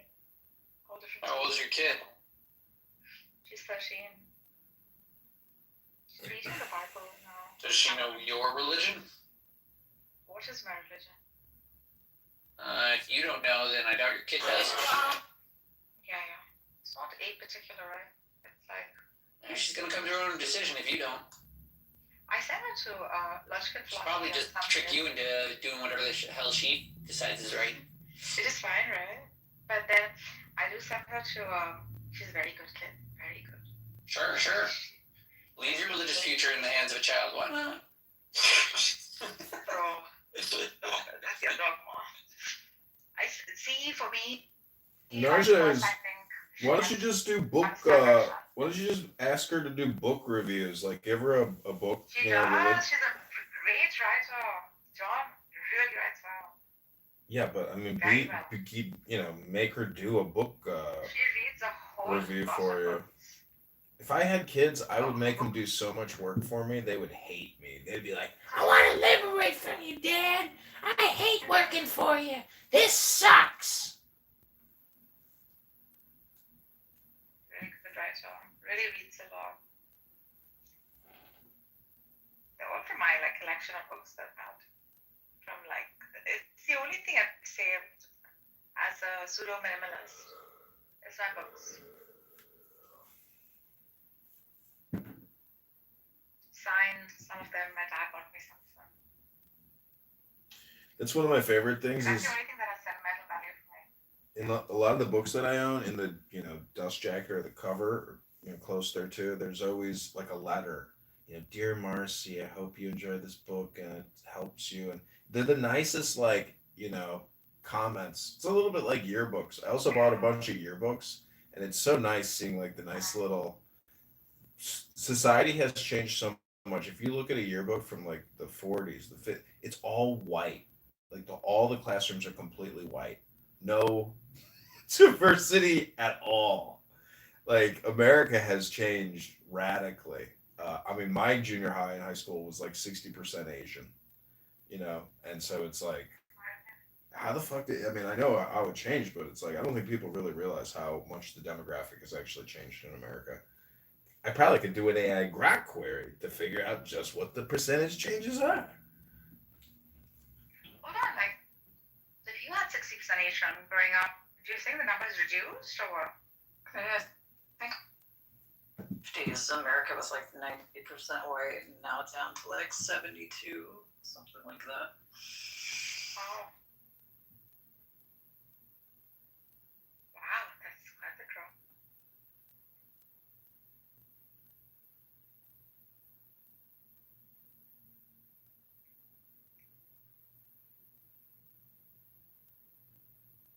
You know what has been interesting is I have noticed that the like climate change activists and environmentalists have seemed to have disappeared from at least my algorithm, or except for like one recent thing. But for many years now, the environmentalists seem to have disappeared.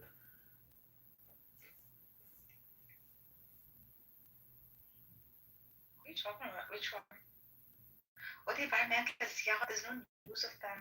There's no noise from them. Well, the climate change stuff, global I warming. think they've just been kind of like integrated into things. So it's like a normal thing now. It's not like you're some kind of radical anymore. You know, you're not like protesting nuclear power plants or complaining about leaded gasoline or anything like that anymore. I guess the data centers are their The new way we do complaint. things. Yeah. So, because like I know a bunch of like my friends were quote eco terrorists. they did actions for Greenpeace and a few corporations that were doing things on the DL. That's if I got my FBI file, it'll probably show me hanging out with them. This is the main stuff. I've like had to pick them up from their van breaking down at like 4th of July Pass when they were coming back from Canada for chaining themselves to a ship and like all sorts of shit. Anyway, yeah, and I know a few of the people that were like car bombers, here in Oregon. And like literally the one dude I know ended up getting like a master's degree and works for the city of Portland now. Totally cool guy. Went to prison for bombing cars at a car dealership. That's great. But yeah, like I said, it's like they're all kind of like integrated into normal society now. But yeah, Trey Arrow was his friend. It's like, look up Trey Arrow and Jacob Sherman. Jacob Sherman's my friend. That works for the city of Portland now in the transportation division. So yeah, it's all been integrated into things like transportation planning, city planning, building sciences, all that kind of stuff. That's where all the environmentalists are now. They're just part of the normal machinery. Terrorizing the world one regulation at a time. I can't believe Lumi, aka Seth McKellis, bought John Kitover coins today. What the fuck? What's going on with the world?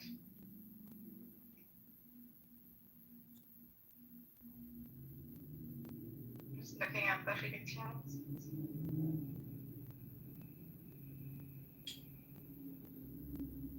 It's a good argument for lawfulness.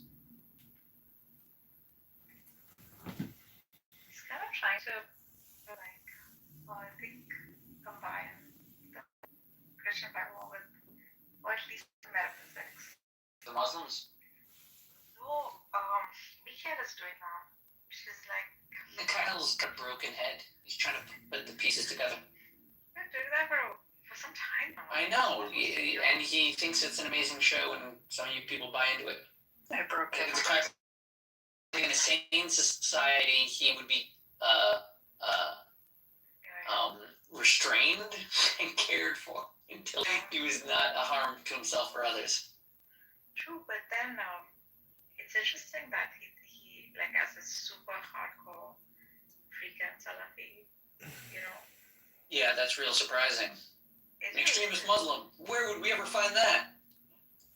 Like doing the whole Trinitarian Wahhabism, but he's still keeping his metric intact. Yeah, sure but he then is. completely indulging, at least in words, right? How he's projecting it. He likes the words. Yeah, I think. The bigger problem is the compulsion. Yeah. You can have whatever kind of theological view you want. It's when you feel compelled to engage, like the atheists. Yeah. Compelled to engage in what? In theological debate with anyone. just want to do it. Yeah, some people really like it. Like it's part of the media landscape. It's people debating whose God is real. It's hard because there's like some people's like fucking hot takes are like completely off base. It's like that's the thing is like atheists generally like studied more religious literature than religious people because they got the compulsion. That's how you start through it. It's through debate. But the idea against other ideas. How would you know which God is real? Well, you just Everyone like comes to their own conclusion. They go through whatever means. I never see people debating religion in like a genuine investigation into which God is real. I see them like throwing down, dunking on each other, whose God has more proof on his side. I think with me it's just like I'm like what? You've missed a lot of debate. Yeah, my thing is like what compels human beings to like invest so much in this, right? Like, and it's just like even when I was a kid, I like. Because it's a critical aspect. If you the religious people are right, once you die, you cannot take it back. Yeah, but like I could give you a what if on like any principle of science or like history and say, oh, if no one gets this, they'll be harmed forever. That's the point. Yeah, that's the other thing. Is like I'm just like fascinated by this thing where people are just so invested in their ego persisting on after their physical body dies. Like it's just so weird to me. Like I'm like, what? I never so much thought about it. There's so much time invested in that, and it's so taken so seriously. There. Even my mom, You're surprised that people take death seriously? Yeah, that's that choice. I mean, like those crazy. What do they care about death so much? Like that, like even my arms have never ever occurred to me to like portray life after death. It's never come to me. What to think of existence without your physical body? No, just the imagery that like scripture puts out with it's so. That's a particular pitch. You can like dislike anyone's pitch. That's the thing. There's a bigger meta question, right? Because if we're discussing the desire people have to discuss these issues, we're also saying that there are questions here and proposed answers. Some that people find persuasive, some that people don't find persuasive. Even within any particular religion, you're going to have multiple answers to these big questions.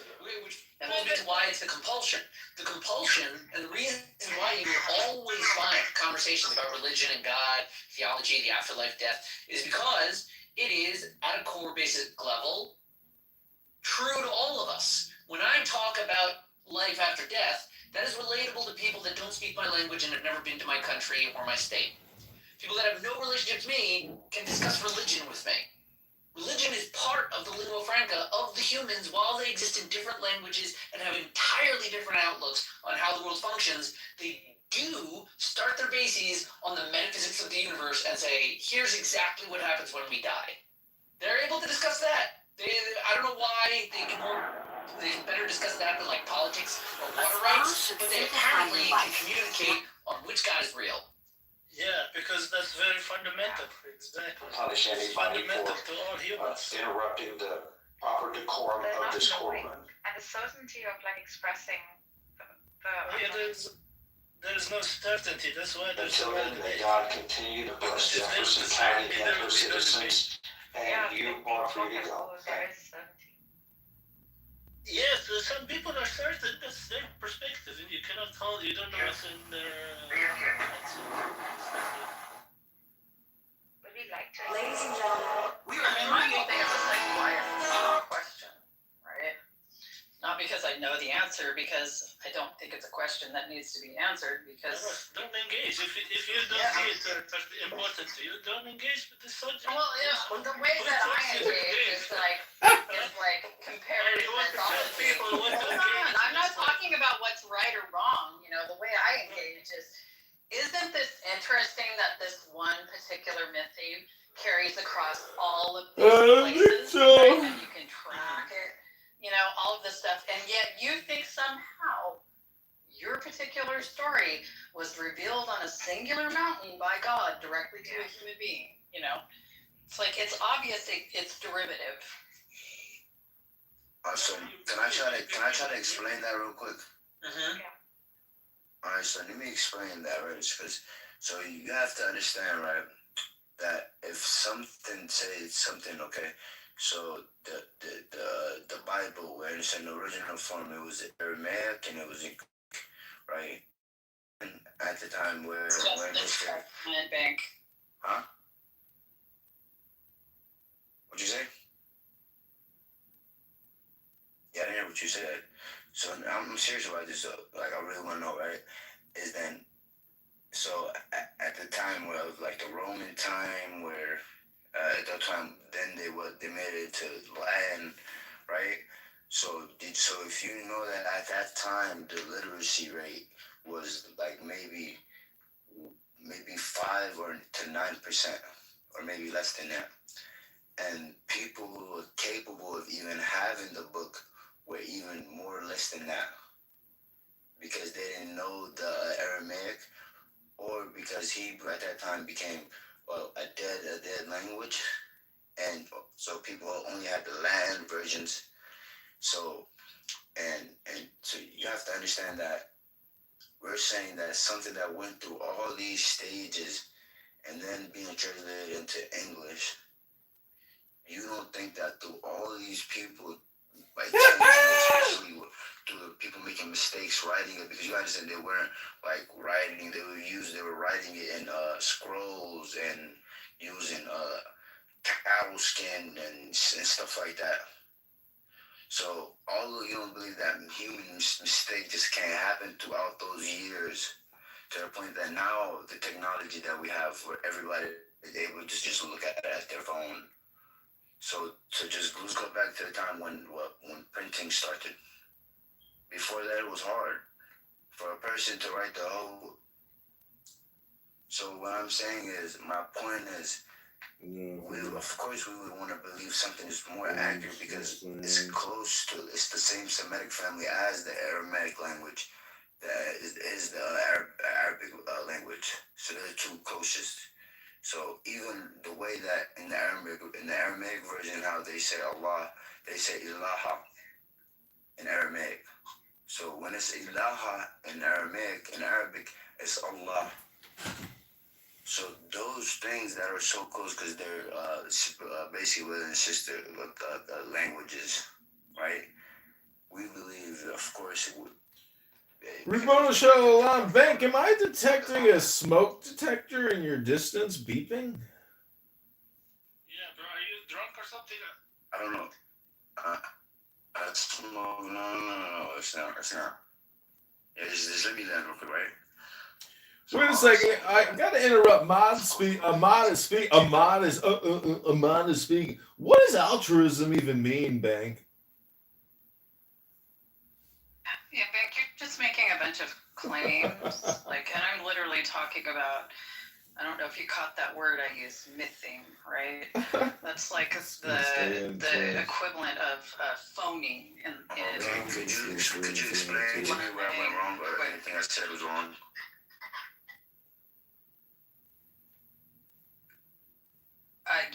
Honestly, you were making a bunch of claims that seems completely incoherent. And so is it false? But, okay. What I said to you. Is what false? Yes, I did.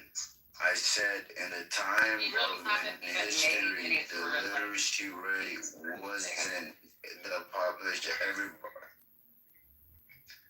So what I said was that the people who were so basically the kings and only like kings and the priests and those people were only capable of having the Bible even seen or even be able to read it, right?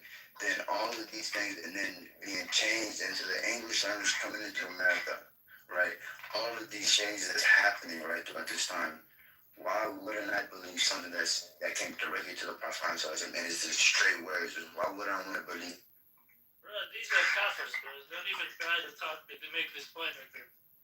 And just quite, you do realize that a whole crap ton of the Quran is like derivative of Judaism, Zoroastrianism, Christianity. It's all, and all of those are previously derivative of Sumerian, Assyrian, and Egyptian. pantheons. So Yeah, and everything is Zoroastrianism too. So it's like that's what I'm saying, Bank. And before that, that's derivative, right? It's just that's what I'm talking about when I say a myth theme, right? It's a recurring mythological element. Like something is in a small sense, like man puts animals in boat, right? Or great flood, that sort of thing. And they get really, really precise with it, right? And then you can track these things much like you track the development of languages across. Yeah. Okay, so They keep repeating Well, this is a logical flaw. no, I know, Jay, Religious argument. I know, It's a bro. lost cause. Bro, I know we're not. That's not what I'm. Making claims. That's not what I'm trying to get, bro. All right, bro. Okay, bro. I said okay, bro. Yeah, don't even try. That's not what I'm doing. I'm trying to get something across, bro. Yeah, even when you're trying to get across, it's like. Oh my, yo, bro. It's never Just keep gonna get stopping. across. But back then, off like us, bro. They haven't seen the truth. Okay, we're gonna take a little quick commercial break from Bank because Bank is causing my migraine to spread to other areas of my body, like my soul. And unfortunately, I have to determine should I get up out of my slumber, put on some clothing, and head to the world famous Emerald Island to see a bunch of hot 20-year-old chicks jumping around and having fun without a care in the world? Or do I stay here in the Ultra Megatron room with all you beautiful, wonderful, intelligent, sophisticated time wasters? What shall I do? I have to say, I'm a fan of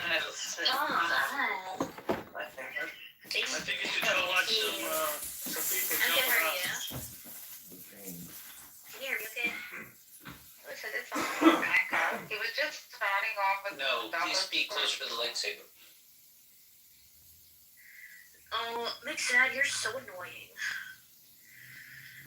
I love you, but you're so annoying. I love Macbeth. I have such a soft spot for Macbeth. Do you know how bad I wanted to be a Jew? Even though he's so shallow. Not enough. I wanted to be a Jew so bad, and then every time I talk to you, I'm just reminded about how I was rejected. It's so shitty. I have taken out like most of my freaking political grievances on Macbeth, and he has endured it with so much If you really wanted to be a Jew, they couldn't stop you. Well, like Caleb has little tolerance, but Macbeth, oh my god, his endurance is so high. I love Macbeth. That's true. Plus he's Epicurean. I'll never forget that I read some of my high school writings to Macbeth, and you appreciate it. Dude, I love Macbeth. He's like my soul animal traveler. He's also Epicurean, so yeah. Not an Epicurean. Yes, you are. Shut up. I'm sorry. I've known Macbeth for ages, huh? Not an Epicurean. Epicureans deny the afterlife. I mean, annoying like a brother is annoying, you know? Like a big He's just brother. fun. He's a child that never grew up. Yeah. Macbeth, now what they tell you, do people tell you that you have Peter Pan syndrome? Because they tell me that.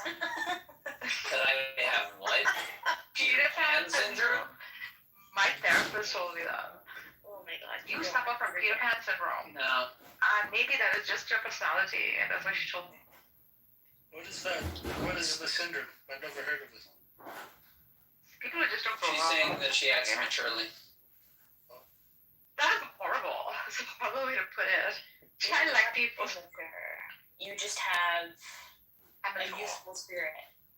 Yeah, I don't know that it's so much you act immaturely. It's that you don't take on the sort of adult responsibility in a way that was fine, right? The adult. Yeah, that is a sort of like that action of it is. So they're frustratingly happy while the rest of the adults are grumpy about it. Yeah, that feels like me. You have to do some sort of Sure, right? At least make it. Yeah, that is me too. Yeah. Like if everyone feels like it should be serious and I think important, it's then so like fun. I'll be a It's kid. so fun. Like, of course, the biggest motivation in life is fun. Will this activity entertain me? If it doesn't, how entertaining can I get? That. Nargis, can I ask you a jewelry question? What's up, bro? Why is it so hard to find pinky rings? What's your ring size? My pinky ring size is 3.5. Okay, so it shouldn't be. Oh, it's because they start from 4, I think. No. They start from 3.5. It's not hard. I don't want to think your size. Yeah, can you just like size it even if it doesn't fit? Remember, your left hand is half size bigger than your right hand. General. The pinky. With like a rule of the left. If your left hand is smart. It's half a size bigger than your right. Interesting, because I really want the pinky ring on my right hand. That's weird because my right hand always is like half a size bigger. Probably right. Maybe I make Well, like you said, it's just a rule of thumb. If you're left-handed, yeah, that would be your case. How many? No, I'm right-handed. Right hand, maybe. Yeah, maybe. Just Are you lefty? broken. Are you lefty, Cora? No, I'm right-handed. And although it's weird, it's like, and I don't know if this is just because this is the way I was taught to write. So I like right-handed. I write with my right hand, but like if you throw a ball at me, I'm more likely to catch it with my left hand. That's odd. So, yeah. So, do you think that I should get it resized? Is that like a thing? Yeah. That's all. Usually. They got these You big can put 5 like minutes. metal sticks and they like shove the ring on it. No, man. Yeah, they do it with freaking my brother does it with laser now. He's been doing it for the past 10 years. It's I can see it. Yeah. Yo! I really want a pinky ring. You know Your what dominant manipulation? hand. It was Your Jews. dominant hand is half size bigger than your non-dominant hand. To the right. For most people, I guess. Jews invented My jeweler is interest Egyptian. and banks. They didn't invent interest. I have a like just sitting on my fireplace mantle. I have a white gold and diamond setting with like an aquamarine just like kind of sitting there that needs the prongs. Like it's so easy to set on it. Yeah. Yeah, how big is the It's it's like a 10 by 12 millimeter. I want to say something like that. It's like a 2 or 3 carat aquamarine. Yeah. Mike said you did it. Check out. Yeah. Where do you I'll take a half size carrot. Aqua. Some aquamarines are. Well, I have a really big aquamarine that I got inherited from my grandmother. That was like her 16th birthday present. But it's in this really like fragile gold setting, so I don't wear it very often because I kind of treasure the setting too. So I like to check the prongs a little bit thicker. Aquamarines hold well, but like thicker. Yeah. Well, where in the heck is it? Steve moved it somewhere. Hold on.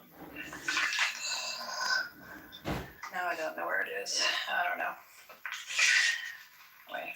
I also have like a 55 carat mine cut chrysolite green amethyst.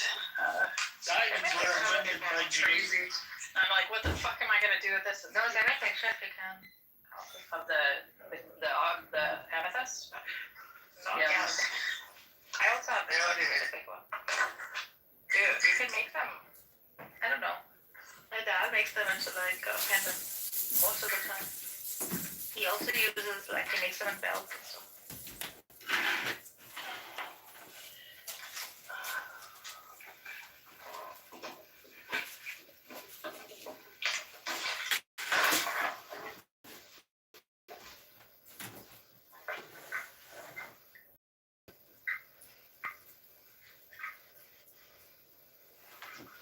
I don't know if it's true, but I heard that diamonds are kind of like a scam.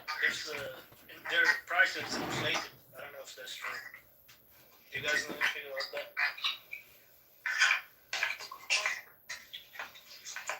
Is violent that good investments?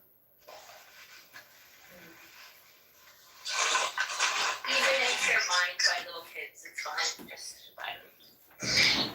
Don't ruin my business. As long as they have mosquito nets. As long as they're mosquito nets. Oh my god.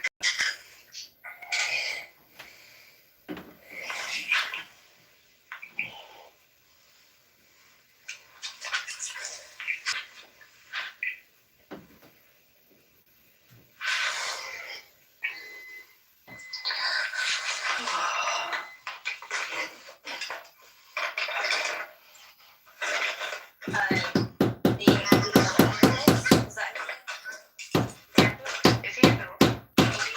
We had our own conversation with Nizam. It was pretty good. Bro, why did you invite me? Because you were busy having fun here. Okay. It's been a while since I've spoken to Nizam about this.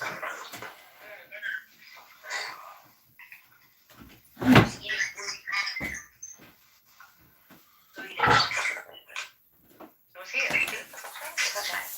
Huh? Did you find the apples? Like, Yeah. He was done that.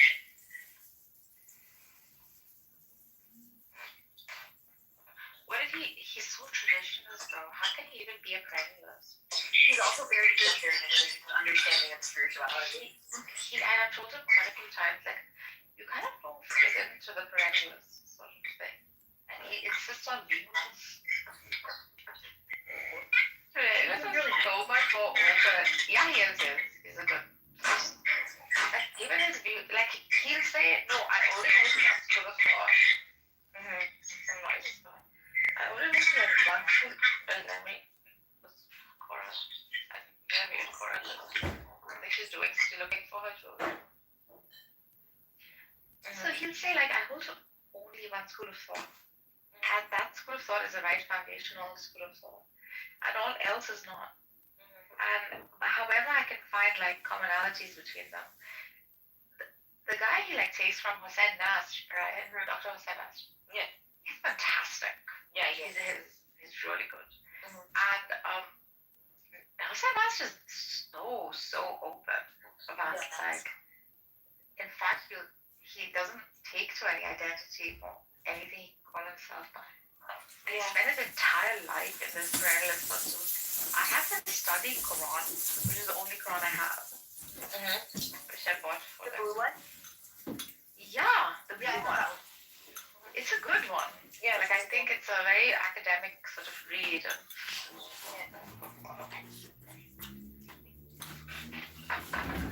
Are you still talking? No. Oh, okay. I just couldn't hear you.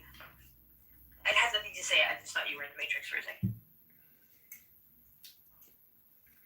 Yeah, I have that one because my professor, so my colleague worked with a professor who worked under him during her PhD or whatever. So that's who I would have studied Sufism with. Yes, he does take to the Sufi school of thought more than any other, like, as a foundational sort of religion. Yeah. But I've been thinking about this professor a lot. I feel like her and I are like telepathically connected somehow. Which professor? Which one? Mina Sharifi Funk. Is she beautiful? She's fantastic. She's a beautiful spirit. She looks like a Persian version of like Jane Goodall. You know Sharifi, is she Iranian? Yeah. Well, she's Persian. She would say she's Persian. Sharifi Funk? Yeah, Funk is a Mennonite husband. The Republic of Plato is here. She also looks at Muslim women experiences, like Amina Wadud and stuff. Can I say something about this? Her main thing is Sufism. Her main thing is Sufism. Can I say something about the Socratic method being a huge waste of time? Meaning that, like, Anybody? Love the Socratic. I hate it because I don't want to hear the questions. I just want to hear the information. So I find it very annoying when people I consider lower IQ, they use the Socratic method because they just actually have nothing interesting themselves to say. And so I hate hearing Socratic method dialogue. Hello? Do you know the name Abdulaziz Said? Nargis? Yeah, I do. Yeah. So she's written about him. I'm looking her up. She's so cute. Yeah, she's very cute. Geometry of the Spirit, Sufism, calligraphy. Yeah, she's a nice girl. She's a nice, like, and she writes about, like, women, Muslim women in contemporary North America.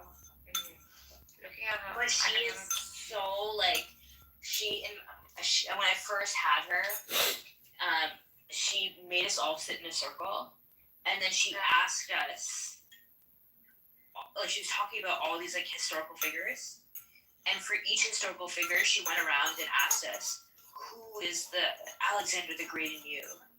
Who is the, like, it was just, like, so Persian. Yeah. And I was like, oh, yeah, like, we're influenced by all of these people, conglomerate of, like, all of her influences, you know? Yeah. Historical and contemporary that we're aware of. So. I think because our language is so, like, poetic. Yeah. Like, even if we have to make, like, syllogisms, it's all logical. Wait, have you ever We have to incorporate poetry.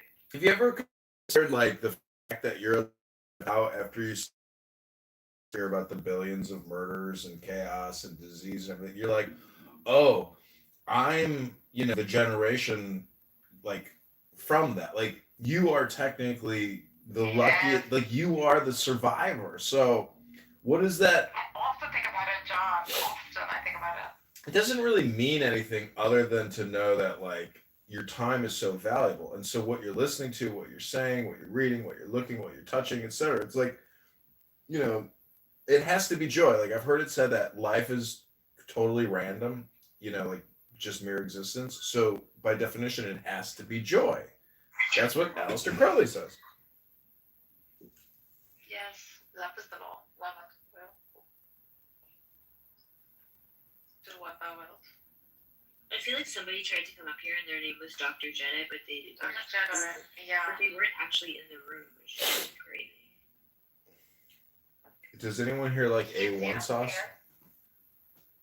I like your A1 sauce. I was like, Zabu, tell me about your septum piercing. You're like, oh, I have it so guys can like aim their spray. I was like, damn, Zabu. Yeah. Target practice, Zabu. Exactly. You know those games where you have to throw the hacky sack back into like the rings? And like the further you go, the more points you get? Yeah. I meant to see their jizz on my face. I have a thin septum ring. Really thin. Yeah. Yeah. Show me, babe. Yeah. Show me where to put it. I got it first. My mother was shocked. Dad, jeez, you're a cow? Are you cow? That's what Gulak calls me. She calls me a cow. She was so We are $38 trillion. so manipulated. You got on middle nose? Yes. Ladies and gentlemen, I got my eyebrow redone when I was in my first year of university. You still have it? No, but then there's like more and my grandma looks at my face, and then she just flicks it, and she's just like, okay, that's it. So then I do have my navel one, although my body doesn't take my navel ring. I tell you that in the beginning. Now it does. Ladies and gentlemen, welcome to the but my mom doesn't know that I got she doesn't know that I have all these tattoos either. Not because I'm like trying to hide it. $38 trillion. How does she not know? Because I just don't see her. I haven't seen my parents in 3 years. What? Because I haven't gone home since I moved here. Oh dear. Yeah. But I'm gonna try to go home in I haven't seen August. mine in some. Yeah, you should. I haven't seen mine in almost like 8 months now. dying to cry all the time when I think about them. I did call my mom crying when Sam and I broke up. Oh. And she's like, "Are you dating?" She's like, "Why are you crying?" And I'm like, "I'm just sad." And she's like, "Were you dating somebody and you broke up?" I'm like, "No." Oh. It's funny. The last I called her, I said, I'm tired. I'm tired of this life. And I was thinking about it. She's like, okay, what I should do? Now I guess what I should do? I said, yeah, she tried to problem solve it for you. Yeah. No, she's like, okay, now what? You're tired. Okay, now what?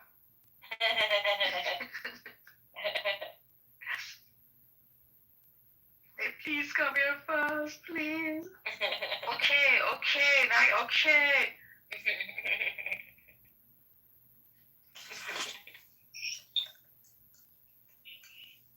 You want me to fly? You want me to fly? I'll come to Berlin. This sister, your sister, she's living in Bunker. So my thing is an architect, my brother-in-law. He's German. He's not. He like teaches in university. And both of them bought like one of these Second World War long like bunker-like spaces as their house. And they've set it's really cool. And they've set it up like, you know, with bathtubs in the middle for like couches, and he's just eccentric. My bougie Persian mom, she's gone there. She's like, no, every chair different, every plate different. She's saying they're not a whole set. But what I should tell her, what I should tell him, he's white, he does not understand. But she knows, My sister calls me like, judging me for everything. I'm like, bro, deal with it. She came here, like, my parents saw that I had turned into a minimalist. And every time, like, I want to do something new and experiment with it, they kind of make sure it's like amusement for them. Like, I think they entertain their life with decisions I make and live by it. So my dad would come and he's like, oh, so it has like my kitchen, my living room, or like one space, right? It's like an open kitchen. He came and he said, Agnes, where is his kitchen? Where is the kitchen? I said, it's one space.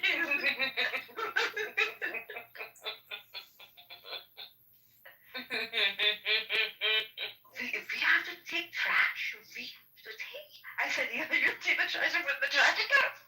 You can't tell me to do it for us. I go, what the fuck is wrong with you? I said, yeah, you have to take them. That's so funny. You have to do everything here. This is a very bad system. There you go, artist. I just spammed you with a bunch of pictures. Sorry. Sure.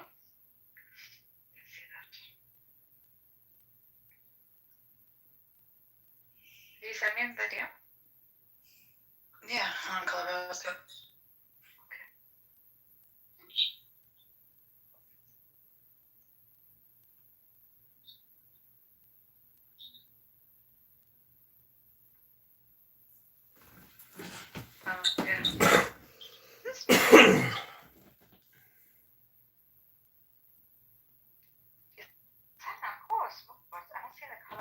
Oh, no, it's green. It's really pale green. It's a green.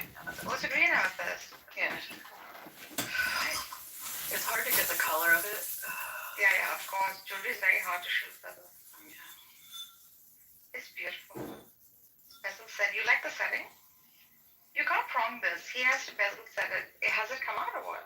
The big one? Or the one in the bottom? Oh, the bottom one. That's the one. Oh, he just needs to reach up the prong. Yeah. You can maintain the setting. Yeah. Very easy. I just gotta take it into the jeweler guy, but that means I gotta go downtown. I know. I hate going in there because they have all this really beautiful it's just jewelry in the case, and I'm like, no. I can't have it. Yeah. This is why women don't work in my industry. If we were actually taught at GIA, it is one of the questions in the freaking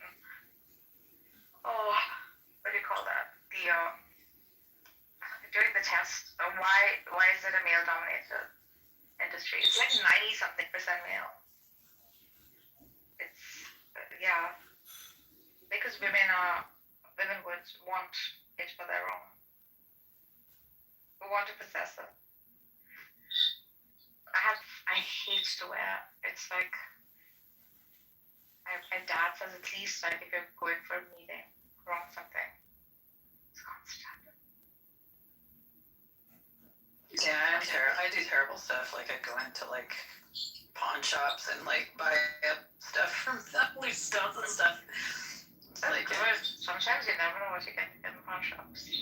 This time my dad and I we went and like just searched most of the pawn shops just to see like, you know, you never know because they can't most of these people who buy in pawn shops, they don't know what they're buying. And me and my partner, like in 2008, we were buying like anything during the recession. We were just getting in their jewelry. I knew stones, he knew gold, and he knew metal well, and watches. So some of them were like amazing shit. Like one of them got a Burmese ruby that, you know, you don't mind, she was so shocked with the price she got. Because you have to also be just when you buy stuff. I think it's so karmic. Like every penny in business is so karmic.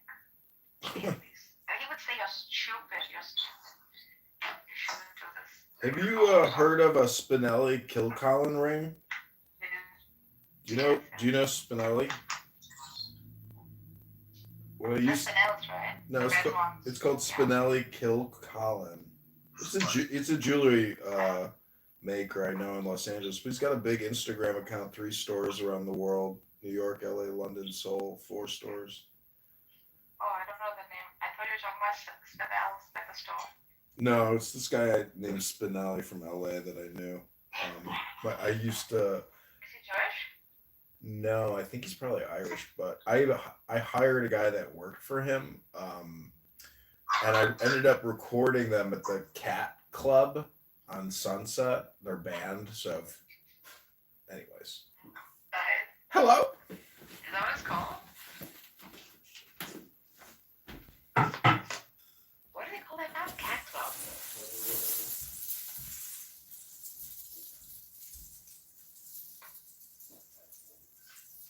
Are you really planning to go, John? It's too late. Where are you going? It's like 11 o'clock. 11:30. What is he doing? You wanted to go to the bar. That's crazy. Too late. I don't think it's going. No, I was gonna go out tonight, but honestly, it's cold outside, and I'm just like, I don't want. It's can't wait for it to get warm out. Nice. Are you going or what? No, I'm not gonna go. I'm just gonna eat and go to sleep. Shit, where's my nose ring?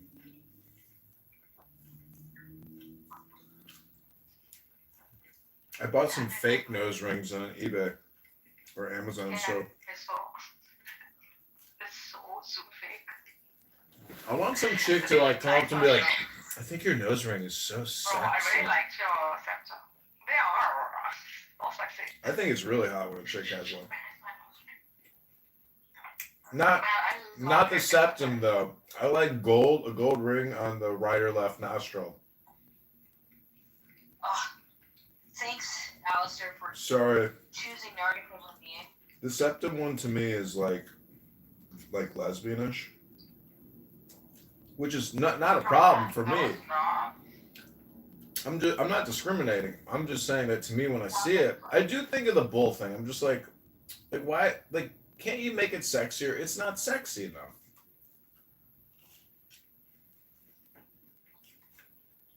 I don't know what to tell you. We got Mikhail here. I'm sexy enough. Mikhail says he comes to the rooms just for me. Thanks, Mikhail. You made me feel like a clubhouse winner the other day. PTR, that's what it's been up like. Or at least a colorless one.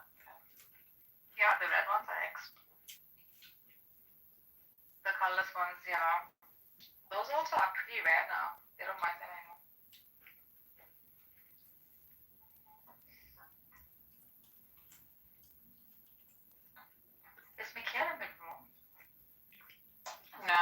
Galaxy's here.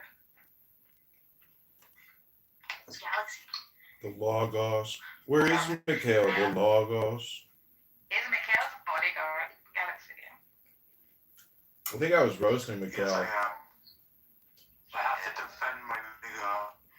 He loves Mikhail. Why does everyone just say the N-words so casually on here? He's black. Okay, because I can't say the N-word. I don't know what the fuck you trying to press me about saying nigga. The fuck, mind your business. Mind your business before I get on your head. The fuck? You're gay, huh? Yeah. Okay. Listen, it doesn't really matter because guess what you are? Okay, exactly. Yeah. You still with hotel Yeah, going guy? motherfucking mutes. Are you still at the hotel? With the hotel guy? Do you still like him, Galaxy? No, that's been long done. What?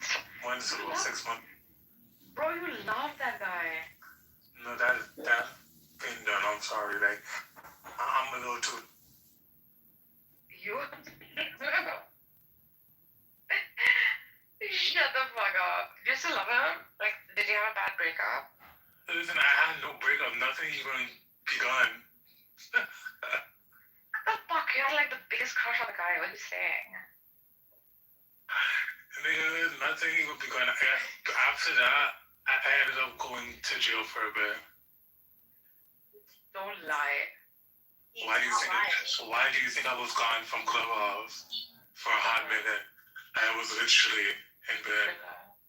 Shut the fuck what? Yeah, I can't really tell you, but you see, I'm really that nigga. You are not. Shut the fuck up, Galaxy. Okay, but why do you think I was gone? Why do you think I was gone? I don't know. You're freaking asking Mikhail in the freaking TikTok or something. You have to follow him everywhere. He's being honest. That's exactly why, because I was literally in there. Like, I can't remember. It's too. You're lying. You're probably falling. No, I wouldn't lie about that.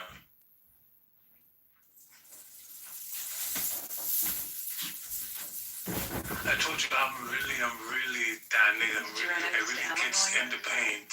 I gets in the paint. Thank you. You're not.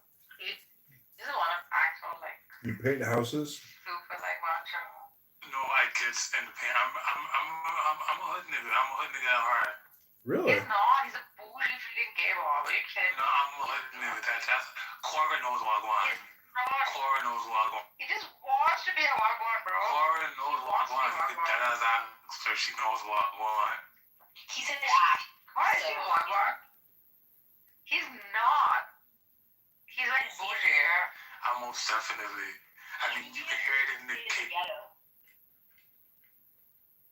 So wait, Zabu, why did you break up with Sam Rosen?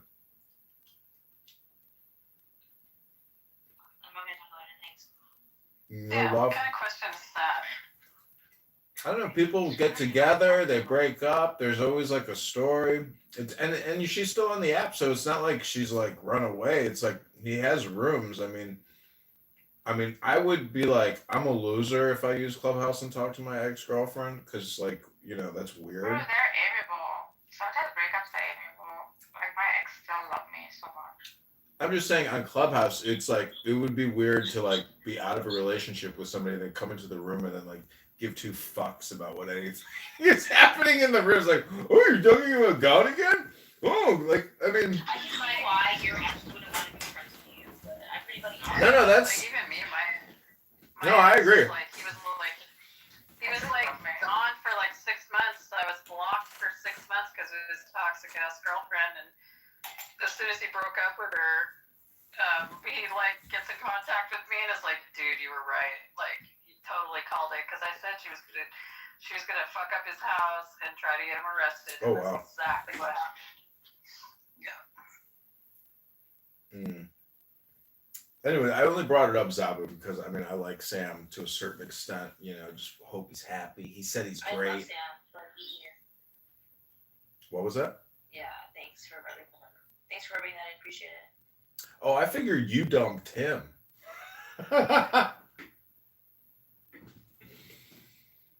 Sometimes you're surprised. I think that would be the natural thing to think. That Zabu don't.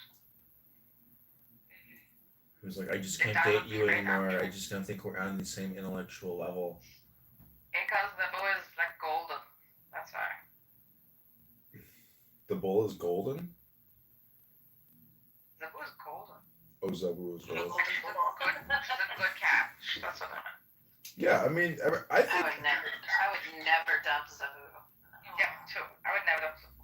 Never ever.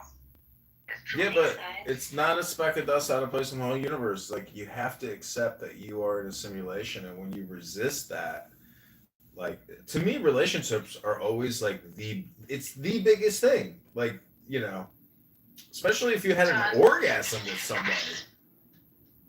John, do you know why there's not a speck of dust out of place in the whole universe?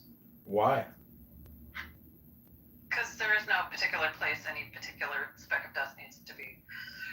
It's a way to reframe your experience, meaning that too many people have sour grapes, sadness, loneliness, anger, rage, frustration. You know, so it's just like one way to essentially refresh your mind. You know, in the spirit of joy. I think love is dynamic, and how we relate to each other through love and the expression of it can change over time. And so I just see it as like we love each other, it's just changed. Like the ways we express it are different, but we're very close still. So. Oh, that's good. Yeah. You still talk to him? Yeah. We had a conversation yesterday. We talked through some stuff. I was in his room for the first time as a mod after a long time. Oh wow, okay. Yeah. Do you think you'll get back with him, or do you want to get back? It's impossible. Like, current there's nothing like impossible. Nothing is impossible. At this current moment, I do not want to be with him. Okay, good. If anything, I'm craving what we had, but what we had is not what we have. Yeah, true. Yeah. So at the moment, the answer is no. But I'm happy to work through a friendship with him at the moment and try to figure out what that means. And I need patience in that so I can figure out what my boundaries are. So I've just been going really slow, and he's really open to processing, and he wants to talk all the time. I can't talk all the time, it's too much. We are $38 trillion in debt. Oh wow. Yeah, he wants oh wow, this is he wants to call me every day. Oh, that's awkward. Like if that's just absurd. Like knowing that he already has someone to talk to or whatever, like it's just absurd. And we did 8 days of now. And right at the midnight mark, he messaged me. He's like, 8 days are over. Let's talk. And I was like, I'm not ready. So does he know what he wants? Pardon? Do you think he knows what he wants? Because if you actually listen closely to the words of Jesus Christ, he loves me. He doesn't wants point me in to his himself, life he every day. points back That's to what he you. wants. That's not fair on you. Exactly. The kingdom of God is within you. So I'm trying to Not in a building, not in a protect my system, heart a little bit. not somewhere far away after you But not die. give up on like love and friendship Within you. at the same time. And that's a very dangerous idea for any That's structure good. built on Let's authority. maintain that love. Because if the It's not divine the is same. already within you, I mean, it's the same love, but it's not fair on you. It won't let you move forward, I guess. I don't know. I feel more detached to him after the 8 days no contact. And that's good. And I don't feel like I'm not like pining for him. Does that make sense? Yeah, it does. My God, you were at some point quite broke. Yeah. A short period of time. Yeah. Glad you worked through it. And if I think about it too hard, I do miss like what we had, but I know it's not what we have. Like, do you know what I mean? So it's like more like I'm attached to like the co-living and like the idea of it. Yeah, and like what it was. Not love is the idea of love. Yeah. Is it just like love? Yeah, it could have been. Like I went to the ballet the other day, and he's such a ballerina, you know. I know. What you want to call him that? So I call it, yeah. And so then when I went to the ballet, I like really missed him, you know. And I found that really challenging. It's like, oh, I could have taken him like the Royal Ballet School is right around. He did seem to really like it though. I'm not gonna lie. It seemed like we could be going. Yeah. He did like it. It was just the Yes, winter, yes. and then all these other factors that came into play. And so when I think about it and I sit and I'm like, oh my god, what a like, it was such a and it was See, after what 12.5 years of marriage, right? When I suddenly heard like whatever it, yeah. I mean, of course it comes as a shock. Like I can understand the shock, but he never wanted to leave. No, I don't know what you want, but no. He didn't want to leave. Just wanted to like, I'm on and on and on. I think it was his guilt and his regret also. I had about therapy for it because I was not responsible for that. And I used to feel like I am responsible, but he was the one who.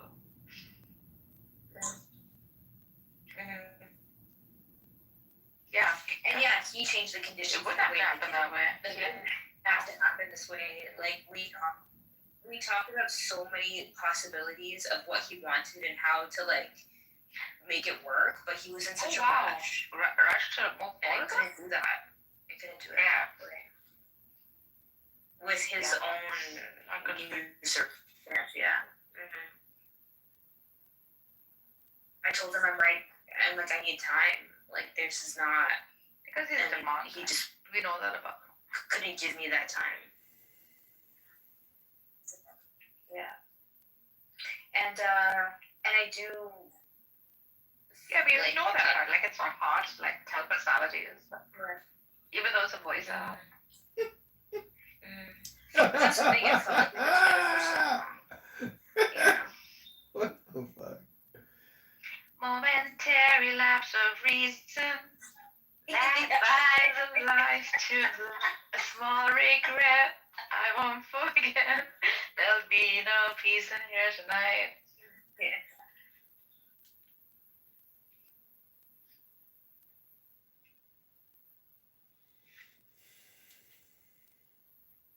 His loss, though. And I think he knows it. Thanks. And it helps that like everybody has been so kind. Like all of his like friends, you know, like on here that I've become close with, you know, like everybody got mad. And him, yeah, obviously, yeah. What the fuck? Especially AWOP, which I wasn't like expecting. Right? It's just anyone. Like anyone would perceive it like that. I mean, it's such a common like it's not even. It's like objective morality. And him and like Paul don't talk like almost ever anymore. Yeah. Yeah, like Daniel's pissed. Daniel was getting more angry than I was. Daniel was very affected by the whole thing. Yeah. Because I think he put his complete like trust in. Trust. And that's the thing, like I did too. And like we were three of us would talk all the time together when Sam was here, you know. So I think Daniel is like, how do I not be in the middle of this, you know? And he's like, what happened? I think that was the bigger question to ask. What? But I gave him all the details, and it's like it's so shocking. So it's like hard to believe. Yeah, that's why. Like if you're asked a few times, like I did, it's because you also I think don't understand. Like I don't understand. Like it's a common shock. The shock is the common denominator that we all are experiencing, right? I mean, you have to let it go because it's just I think a mind that is not rationally thinking in that moment. Funny thing, he's such a rationalist too. Like he can very easily. For sure, I agree. Oh, emotional? I can. Or He's so pretty emotional. He's so emotional. He's so emotional. He's so romantic. He's so like whimsical. He's not rational. He speaks like he's rational, but his day-to-day life, he struggles. He's entrapped in his own emotions. That would be like one for artists with brains and minds to. Yeah. And I gave him so much space, you know? I gave him the space to do it all, and it's still. I mean, that is quite a gift, I think. And that is what makes them understood. That all artists require, like, large amounts of space. To just be and operate in that moment. Yeah, and it was so much fun. And it was so much fun to have room for myself too, you know? And it was just fun. It was a lot of fun, but oh well. He's a master. So does he wanna, like, is he saying he wants to come back, or like, what does he talk about? What's there to talk? Like, tell me his day-to-day events. Like, what the heck? Yeah, he wants to tell me about what he's doing all the time. And what he's writing. Like, he writes a lot, right? And so he wants to, like, read to me his writing and why can't he read too? Well, he does, but it's like, you hear me? What time you read? Yeah, can you hear me? Yeah. Well, he does, but I think there's obvious reasons why he would. Why?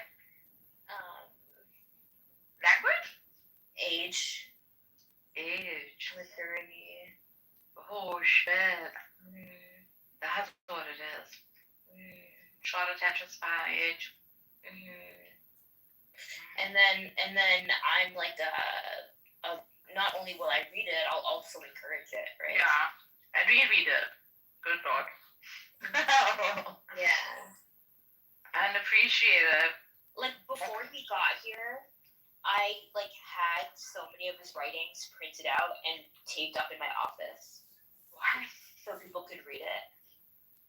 Oh my god. Because he writes really good things.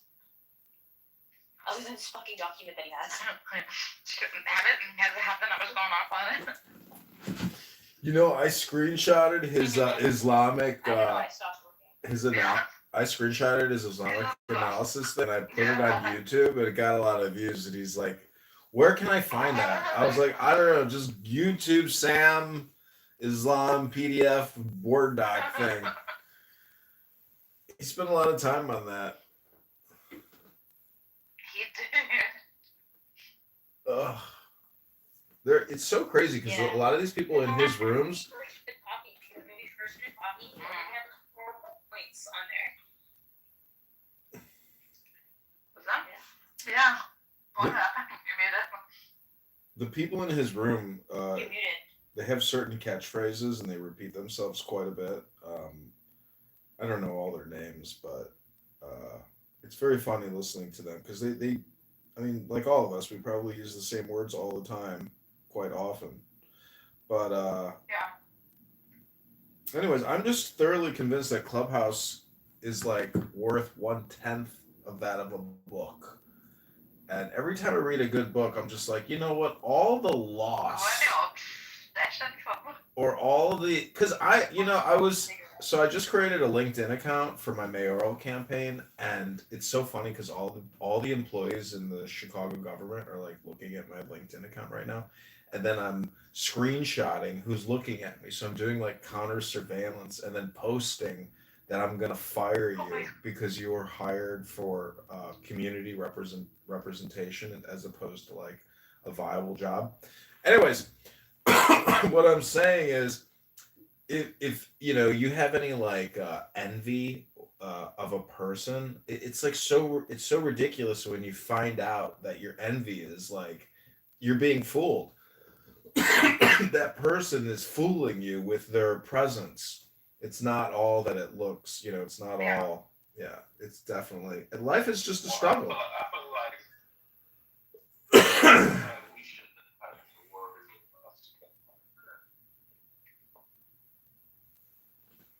Well, what I'm saying also, Master, you did drink some water.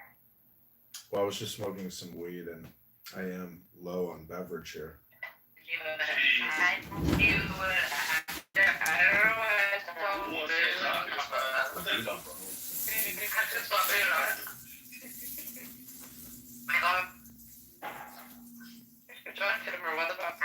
It came from my brain and then went to my mouth.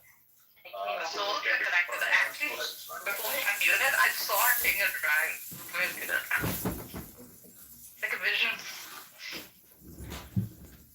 Yeah, like I said, I feel like that stuff like that we shouldn't have to worry about that. If you want to change the person, and you know, Did you not see Zabu's profile picture? Obviously, she's the Darth Vader. What do you mean?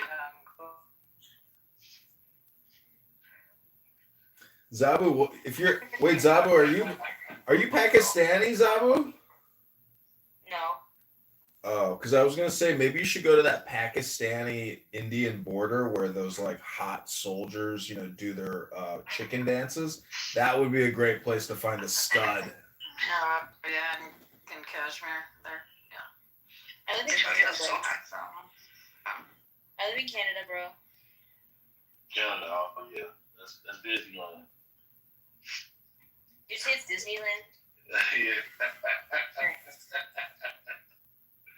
I mean, what happens in Canada? You know, but cold weather.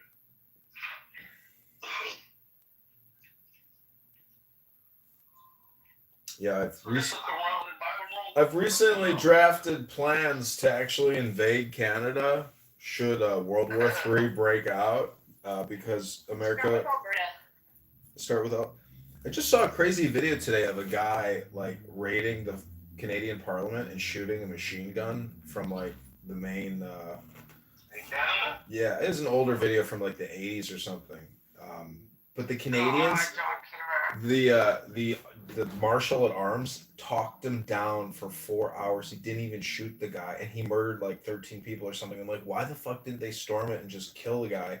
But no, Canadians didn't kill the person that killed them. They talked to him for 4 hours, and then peacefully he surrendered, and they arrested him. It was so crazy. He might change his man and turn his life around. Canadians are leaders in social equity. I can't stand Jarl on this app. He was like, "Oh, Canada trained your Air Force. We fought in both world wars before you ever did," and blah, blah, blah. I was like, "Oh, Jarl, you are so annoying." Man, we keep Canada safe. Canada is safe because of the United States, bro. Let's be real. Like when Trump was talking about building that dome stuff, the Canadian president didn't even, you can tell he don't like Trump, right? But when he started talking about building that dome, oh yeah, we gotta be a part of it. Like, yeah, because we keep y'all safe. That's one thing I do like about Trump. Later on your wallet. He is making moves. On screen for a $10 bonus on your first purchase. Are you struggling to get out of your shell? Well, this Saturday, I'm doing a free live Any hypnosis pushback? session to help you break out of your shell and tap into your confidence and charisma. It's kind of absurd that, okay, hold on. I know this guy gonna come somewhere.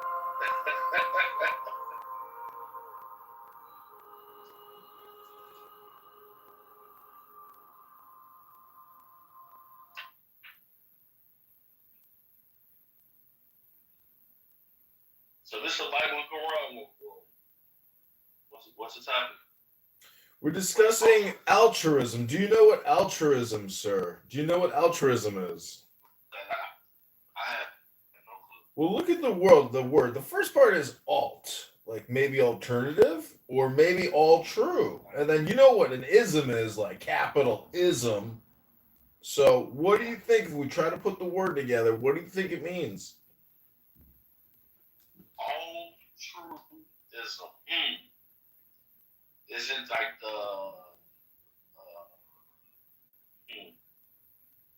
this is like something dealing with truth, right?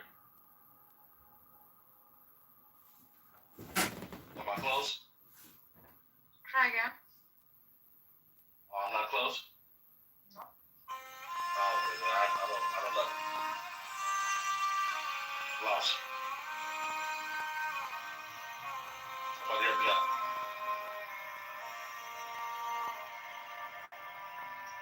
towards altruism is alter, right? Okay. Which also means the other. So this Okay. the etymology breakdown would be alter or the other, and the phrase would be alteri huik, which is to this other. And in Old French it would be autrui, which means to others, for others. And a modern construction would be the suffix ism or ism was added to create the term that stands as the opposite of egoism. So that which is not egoism is altruism. Ego being like the I. So altruism is like selflessness. Yeah, not being about yourself, but being about others. Yeah, for the sake of another. Gotcha.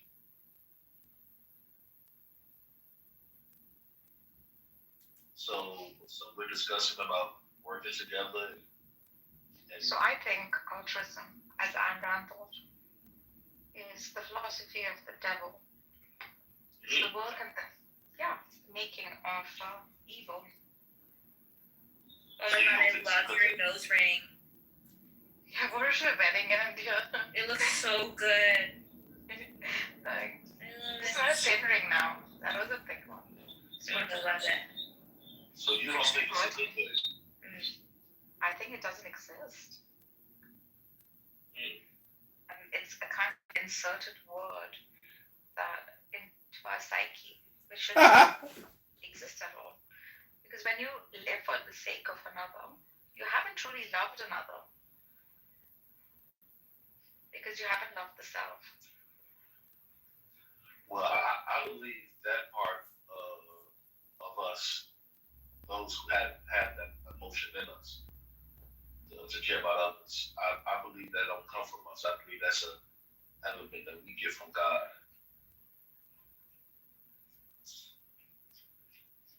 So if your parents want you to be, say, a lawyer, and you're interested in I don't know, poetry, or just being a ballet dancer in a pageant, for example, in a theater, right? But you will give up that desire that you've had since childhood to dance as a ballerina, man. And give that up, right? Just for them to or for society to see you at a certain place in life, or the expectation of you, that is criminal to the self. That's what Ayn Rand says. Well, I think what caused that issue is not necessarily the person being a doctor. We say doctor because that's a respected position. That if you study hard enough, you will get to that position. You'll be able to make a lot of money. So what really draws that type of issue is the lust of financial stability, right? Because if the highest paid position was a carpenter, right? And that would be the expectation of a nation to their children to grow and be the best carpenters. So when parents pull their children into a certain direction, especially when it comes to how are you going to financially take care of yourself, right? They push their kids in a direction where they can get the best outcome. And then as the child get older, when the child realizes that ballerina dances don't really make no money, and it's fun though, right? They tend to make the most, the one who's wise tend to make the most. But do remember, your highest potential lies in what you desire and you love, right? True. This is where Ayn Rand as an egoist would promote the freaking, in a rational sense, she would say that which one has the highest potential for is that which they have to pursue, ought to pursue. And this would only be a rational decision, right? So she'd say things like, I love die for you, but I'm not die for this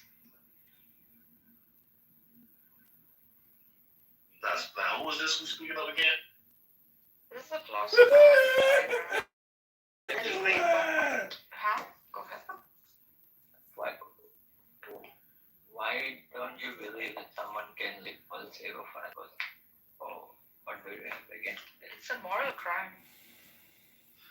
I disagree. I think every time. My bad, go ahead. I'm sorry. I cut you off. No, go ahead. Yeah, I think it's insane to not long for that type of society. Because think about it like this. Imagine you finally reach your peak and what you want to be in your career. Right? You got the job that you love and you're making the type of money to where you're not even worried about money. Okay? Right? But then you want to go out and have a good night with your husband or with your friends, or maybe you want to go out with your kids, right? And you go to eat at a diner, right, or a nice little restaurant.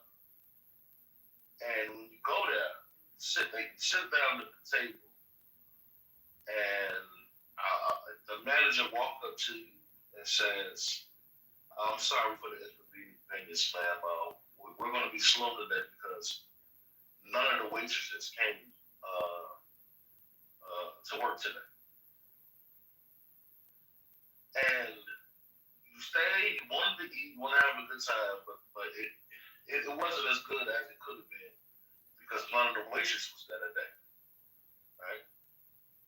So the reason why I'm saying what I'm saying is, no matter where you at and when it comes to success or what you're trying to achieve, life is not fun when you don't have someone who's willing to serve you.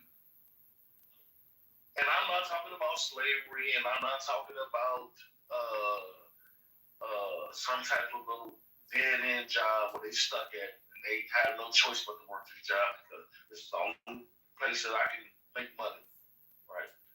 I'm talking about there's literally people under you that's happy doing what they doing, even if it's just going to get you a drink and food for your kids and y'all having a good time, night out with the family. See, yeah, that is a rational, selfish decision too. Exactly, so, but you see how it's not altruistic what you're doing. Yeah, no, that's not altruistic at all what you're doing. It's serving you because it's also making you feel good, making you feel responsible somehow. In that moment while you think you're selflessly giving, you're not. Somewhere deep inside, you're also doing it for the self. Yeah, but what about the waitress? What about the day that she wanted to take her kids out and have a good time with her family? Who's going to serve her? She can find someone else. But she got to find somebody else. George came free. You get what I'm saying? That's right. So what I'm saying is, everybody wants to be in a happy society where everybody is cool at being in the position where they're at, so that society can continue to go on. Somewhere, somebody has to be super selfish, and they're not making the top pay, but they're happy. You get what I'm saying? That is not your concern. That is all I'm Your concern is only your self-interest. Yeah, see, that's a selfish person. I'm not selfish. See that? See how that hits? Somewhere self-righteousness came in. And that feeling of, I'm not supposed to be selfish. That indoctrination is what she rejects. No, that's not what that is. See, me, I love people. I love seeing people happy. Yeah, and so if you're out there like doing stuff to make people happy, you're doing that for selfish reasons because you enjoy it. False. True, and true. This is the mind of a self-righteous, horse-riding, freaking person. Listen. Your thinking selflessness is so good. The truth is you're always and then always acting upon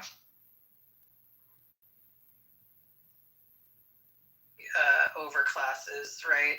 That they press this idea on the plebeians, on the hegemonically, that you shouldn't be selfish, you shouldn't blah blah blah, and the whole reason why is because they don't want people to self-actualize. They don't want people to have this sort of independent thought.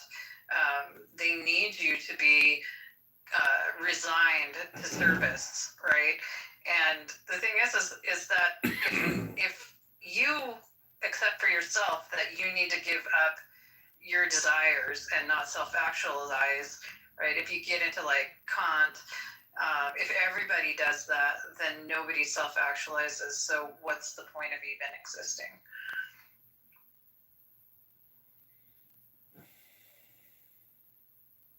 And why would you even bother helping somebody, because they're not going to self-actualize either, Like Mixite was saying, right? Like in the flights before you land, or if there is some kind of, if you can, when they give out the instructions, right? First put on the mask for in case of like an emergency, and then put it on a child. There's a logic behind it. There's a rationale. Are you serving yourself and not thinking about your child? No, that is not true. Every action so far, as the self is concerned, even the word selfless has the word self in it. There's no escape. I don't know. I get what you guys saying, and there's a part of me fight against what you're saying. Maybe because I just feel it's wrong. But see, Narja is I'm on there right there. when you say the self, if you look at the word self, the se is like an action word. So the self is actually just happening, So are you here right now? Hello? Zed, go on. Zed. Yeah, so I want to tell you a story, right? There's this elderly fisherman. His name is Elias, right? And he lived alone in a small village by a raging river. And every morning he rode to the same spot, cast his net, and barely caught enough to survive. One day, he found a shivering orphan boy named Marco hiding behind his boat, hungry and afraid. And then Elias had little, but he shared his bread. The next morning, instead of fishing only for himself, he taught Marco how to hold a net. Weeks passed, and Elias began waking earlier, mending 2 nets instead of 1, rowing further and staying out later. His back ached, his hands bled, but he never stopped. The neighbor asked him, right, why, just like how you are asking right now, why exhaust yourself for a child not your own or for another person? And then Elias replied, because he breathes the same air as me. If I only live for myself, I am already dead. And years went by, and Elias grew too weak to row. By then, Marco was a strong young man who carried Elias to the boat every morning. One winter, Elias fell gravely ill. Marco sat by his bedside day and night. On his last morning, Elias whispered, "You don't owe me this." And Marco smiled and said that you taught me that living for another isn't a debt. It's the only way to truly live.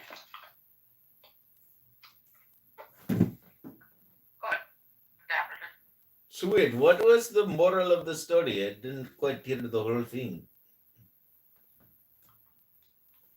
If you don't have any kids, pick up some kid off the street and fucking get them to do half your work, and eventually they'll take care of you when you're old. No, the moral of the story is to live for another person's sake is not self-sacrifice. It doesn't mean it's not putting your mask. It's finding purpose beyond your own limits. Amen. I like that. That makes sense. All right. Because listen, if I go into a store with my son, and the guy comes in there with a gun, and he robs the guy at the cash register, then he turns and robs me, right? And somehow my son, they're ready to pull away the guy points the gun at my son. And he getting ready to shoot my son, and I dive in front of the gun. And take the bullet for my son. And I end up dying trying to save my son. Even though it is my son, right? I died for another person's happiness. You know what I'm saying? I sacrificed my life for another life, right? So you can argue that that's still self in a way because that's my son, but still I died for something outside me that's not me, and that's my selfish. Speaking of dying, I'm gonna go to bed. It's really fun hanging out with you guys today. I love you all. Oh, look who just showed up. Okay, bye.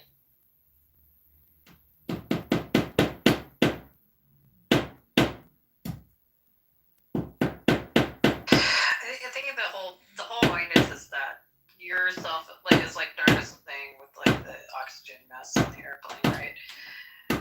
In the long run, your self-actualization is going to provide more benefit to others around you than if you constantly are what's the term? A giver, right? To them. It sounds like what you're saying is no, but I think it'll someone else will I think it will come back to you. I think that sends a message that others can also be like, and they give back also. Yeah, but what comes back to you? Like that's the thing. It's like if you are constantly giving, right, and you never self-actualize, right? Whatever they give you, and they do the same thing. Whatever they give you is just the bare minimum, right? If you take the time to like self-actualize, like actually spend, you could give them one thing, or even just them observing you, right, is a bigger gift than you giving up your time for little shit, you know? Yeah, but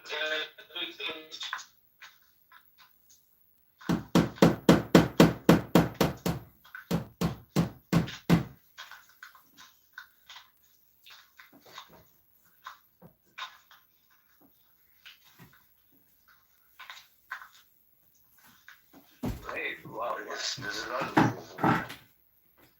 Yeah, this is why kids that don't, you know, because like you get these like parents, right, that like give up all this shit for their kids, right, and the kids are still fucked up in the long run because they never have an adult example. They never see their parents, people with lives, and someone out there like doing things and accomplishing things for their own like gratification. You know, and that's what you want your kids to do. You need an example.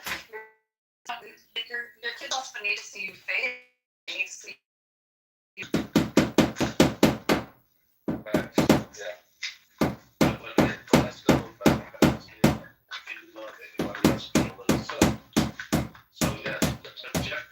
You had a moment of self-evaluation that you can focus on yourself. No, Notice about me. to me, is that when we are saying living for the sake of another person, you're defining it as not breathing.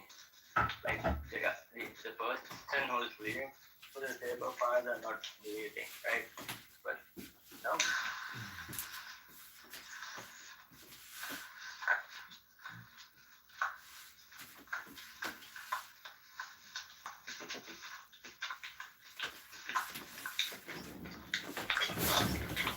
You're being a conscious of this, yes. I don't know what you're laughing at. Behave yourself, man, little pal. What the heck, bro?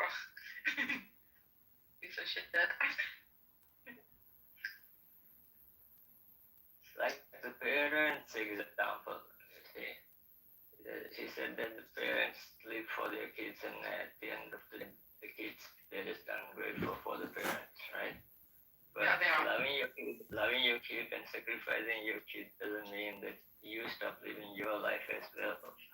Yeah, that's what she's saying. That is what she's saying, bro. mean, how many times have we self-sacrificed for our children, bastards?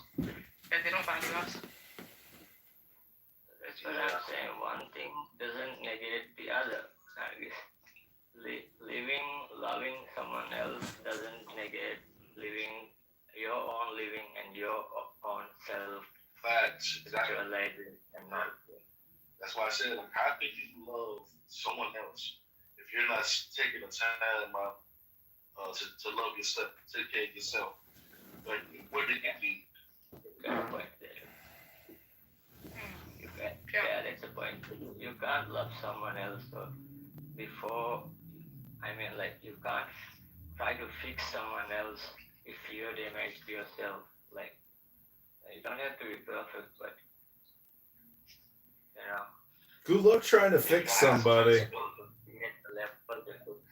Need somebody like you. Wait, I want to read the tenets of so that this is understood properly, right? Ayn Rand's core philosophical theme: rational egoism. Rand defines as selfishness as that which concerns with one's own interest. I know it sounds bad, but she has an argument for it. She argues that because reason is man's basic tool of survival, an individual must use their own mind to identify and pursue the values necessary for their own life and happiness, right? Like Cora said, to actualize it. The rejection of altruism. She defines altruism not as kindness, but as a moral doctrine that man has no right to exist for his own sake. She views altruism as a destructive force that demands the sacrifice of the individual to the collective. So true. Man as an end in and of himself. A central tenet is that every human being is an end in themselves, not a means to the ends of others. No person should sacrifice themselves for others, nor should they sacrifice others for themselves. At the 7 virtues, Rand identifies specific virtues required for rational self-interest. First is rationality, 2 is productivity, 3 is pride, 4 is independence, 5 is integrity, 6 is honesty, and the 7th is justice. At all times when you operate this way towards the self, you're already building a collective, right, that is working on these 7 virtues that she holds. So it's more like it from inward out. Okay, but just now continue. Jeez.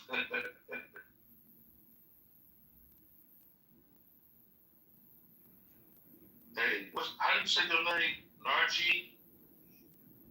That's right. Nargis. That's it. Nargis. Where you from? Canada? But no, man, I live in California, bro. Oh, okay. Sweet California. Sunny California. We had a fire today, by the way. Man, y'all always having fires. Fuck, man. Like 20 minutes away, I was like so ready to pack and leave.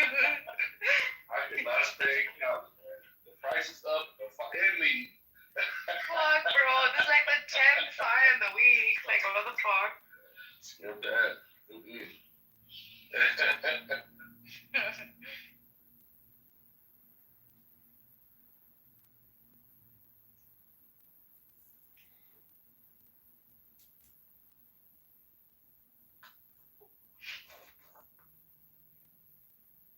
Can you give me a short summary of what you just said? I wasn't listening. Too bad. So well I read it out, and you were not listening. Okay, fine. Oh, please. After we Mother Teresa's like, fine. So one of it is like rational egoism. That means you have to just work for your own self-interest, right? The second one is like rejection of altruism, which means that like you have no right, you have no moral right to exist for the sake of the collective. The collective demands something from you to be this, that, like the status quo. That is doing yourself like a moral justice. And the third one, I think she's saying like man is an end in himself. Why she's saying that is because like she's saying like no person should sacrifice themselves for others, and others should not sacrifice themselves for him either, right? It's like giving for the sake of giving itself, not for the sake of return. Something like that. And then she holds to like 7 virtues, right? Which a rational mind should hold, ought to hold. So one would be rationality itself. Second would be like productiveness. Third would be pride. Like you shouldn't go bootlicking and ass kissing. Fourth should be like a sense of independence. Fifth, like integrity. To be authentic within your own like pursuit. Sixth would be like at all times maintaining honesty to the self and to your outside. And the last would be like a sense of justice to the self. She's an egoist. Her philosophy is that of egoism. This is not much liked amidst like religious-minded human beings, right? But why I find her philosophy in line with reality is because although we're taught like through religion and other sort of moral structures that the self is made for others, that is a wrong and an immoral pursuit. So long as the self doesn't actualize itself to the potential it has never lived, and it can never serve as an example, like Cora was saying, for another. So become that example is what she's saying.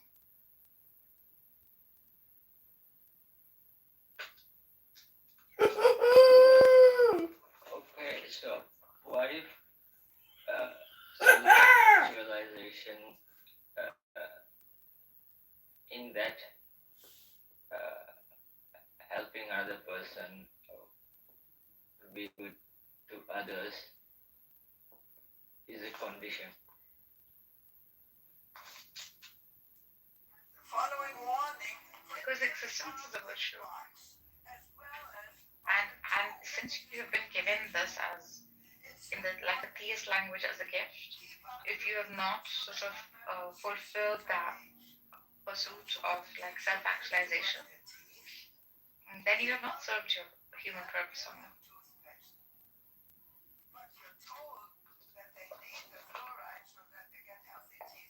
It could be anything, by the way. That which you find like your highest potential in. Like I was saying, Justice, right? Like if he's a great ballerina dancer, as parents want him to be like a lawyer. What would he pick? That which would like fulfill him, that he should actualize, or would he live for the sake of another?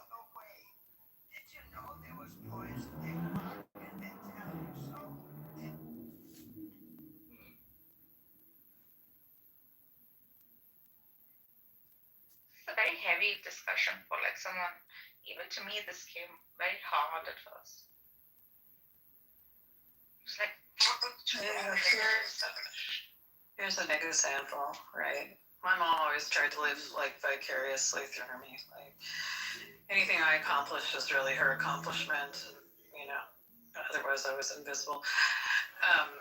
But I used to sing, right, in high school in competition choirs, and I also, got a few gigs and jobs and stuff, singing for like funerals and local church services and all this, other stuff, chorus work. And so when I graduated from high school, I really didn't know what I wanted to do. Kind of wanted to take like a gap year, right? Because I didn't know what I wanted to do with myself. I'd just been working and doing extra courses, all this stuff, and I was tired. But my mom insisted that I apply to a college, and she chose the college, right? And of course, it was still in town, right? But it was expensive private college. And she chose it based on my voice instructor's recommendation that I go study with this one particular person. So I ended up enrolled in this private college, studying under this operatic studies instructor who was quite good. But I also, like when I'd been in high school, I sang competition jazz choirs, and I actually enjoyed that a little more. And So I also auditioned for the jazz choir at the school, and I was like the only freshman that got placed in like the upper, the big competition choir that was mostly seniors and juniors. Anyway, and this is all in the course of like one semester at school. And one day I was in like practicing piano. I come out at the piano studio and I hear my voice instructor arguing with the jazz choir instructor over whether or not I could be in jazz choir. And it was like nobody had consulted me, none of this. And I was just like, F this. And I finished up that semester and I dropped out of school. And essentially what it was is that, first of all, I had never decided that I wanted to be an opera singer, right? Or singer at all. It was just something my mother wanted me to do. I did it extracurricularly just as a hobby, right? I never decided I wanted it to be my career. In the course of like studying it more seriously, it also started like controlling my entire life. I couldn't go on birth control. I couldn't smoke or drink. I couldn't really be in large crowds or hang around people a lot because if I got sick, I couldn't sing, I couldn't practice, all this stuff. And it was just really isolating because when your body is your instrument, right, you have to like treat it accordingly. And it was just like all of these restrictions on me, and none of it I had chosen for myself. And when you start having people talking about you like you're just an asset or an object without like consulting you as an individual, that's just like kind of the end of it. It's like I was just like, what am I doing? Right, so I took 2 years off. I like dropped out of school, left town because I had to get away from my mother. And then I came back. I just enrolled in college just to take normal courses, like the prerequisite courses, and then started. And I took an anthropology course, and I started remembering like my favorite subject in school was always some sort of social science, right? And also, like geology, like earth sciences, things like that. And I ended up like majoring in anthropology. I got to do a lot of archaeological work during the summers. It was great. I loved it. I also double majored in art history, and I loved that. And it's just like I just realized that that's what I like. I have a master's degree in like urban studies and economics, for real estate development. And yeah, now I'm running a nonprofit, but it's just kind of like, my last job. Eventually I'll move on to do something hobby, I think. I'll probably just like disappear into the forest. Yeah. And that's all. So wait, are you telling us you're gonna sing us a song right now? I can't sing right now, John, because I had my radiation and my left lung is like the capacity on is reduced. So I have a hard time. It's hard right now. My breath control's not very good. Could you maybe queef us a song?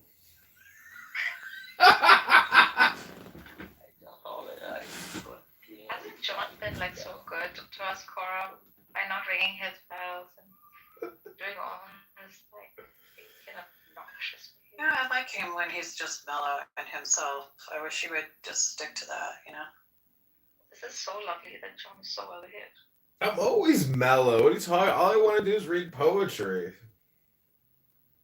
Why not? Zed, what were you saying, honey? Sorry.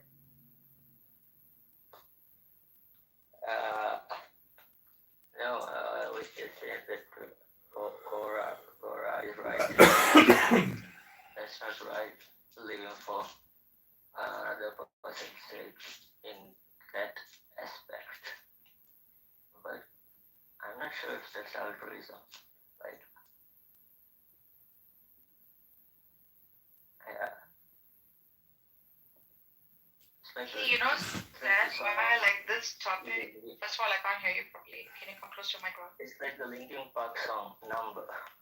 Have you heard of it? So far, got so far. That one? In the end, it doesn't even matter. Yeah. It's I'm tired of being with you. Put my trust in you. Nah, yeah, but this a good chapter, but not that one.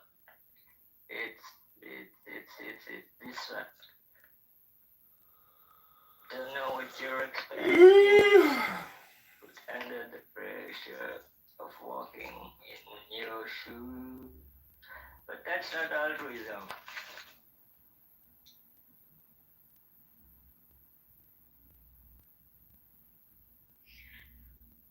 Yeah, bro, like, you know why I hold on to this topic, like, especially this philosopher so dearly?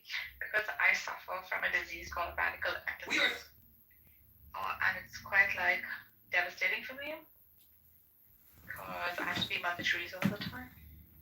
Yeah, well, see, you're a sucker. You're a sucker. You know, in Chicago, a lot of people will throw them. There's such a thing as being so compassionate it becomes toxic.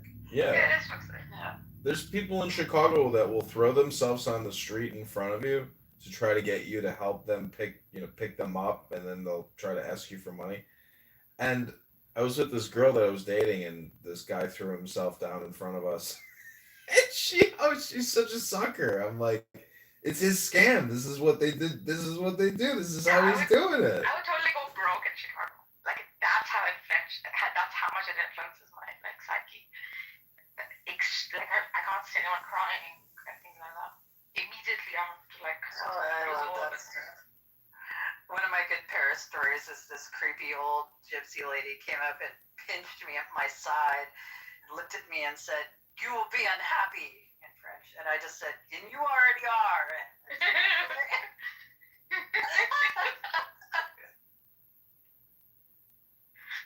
Like my dad always says, they're going to put you in sandwich and crush you. The world will crush you. And it does quite often. I'm not gonna lie. Well, you're a perfect victim then, if you're like a perfect, sympathizer, is it? I empathize too much to the human condition. Like my mama says, like, it's other side of the veil. This is happening other side. Why you are crying? You know what's crazy is when you end up helping people, though, you end up actually causing them more complications. Yeah, exactly. Yeah. And then also people really do resent free shit because it like puts them in a psychologically inferior position, and they will bite the hand that feeds them. Yeah, they do. And then you have to, like, feel guilty for having more and doing more. And it's like a vicious cycle. Your mom is like the opposite of my parents. If I wasn't hungry and I didn't want to eat all my dinner, they would like lock me in my room and take like photos from Time magazine of like starving children in the door.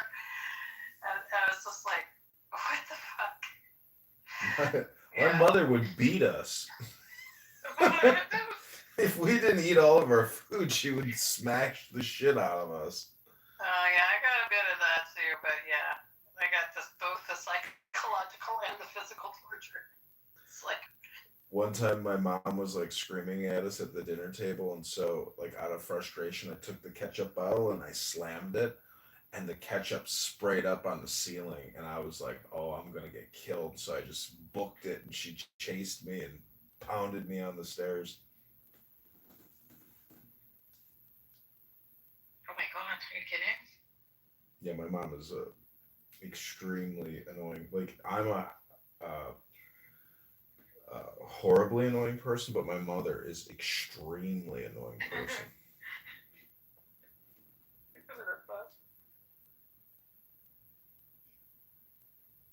one time I was shoveling the driveway and she comes out and she's like, Make sure you go over there and get the snow over there and get the snow. and she's like, Don't you throw any snow on me, Johnny. so I picked up that shovel of snow and I immediately chucked snow at her. And she's like, I'm gonna come here and fucking kill you. so she comes running back out and she just pummeled me in the snow. Pummeled me. And so then my dad comes to pick us up for the weekend. He's like, what happened to you? I'm like, Mom beat me up. She told me not to throw any snow at her, so I threw snow at her. And then my dad wanted to kill her. So he's pounding on the door, like, open up, open up. You know, he's a cop. And she's like, I'm calling the police. Leave me alone.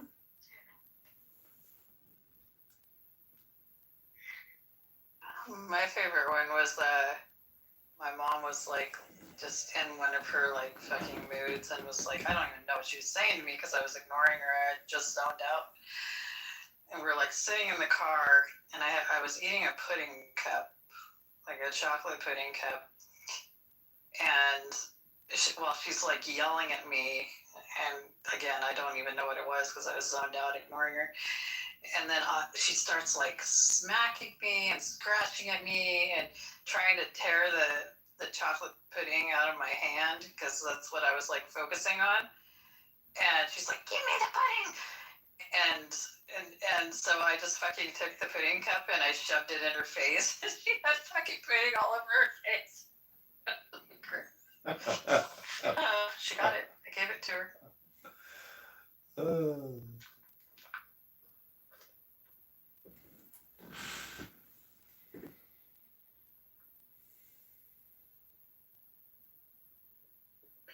I think this is a Gen X problem.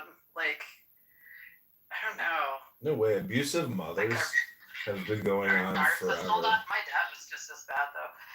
But like, I think like boomers are just like so narcissistic, like, or you know, on average more. And yeah. Maybe. You would think though that like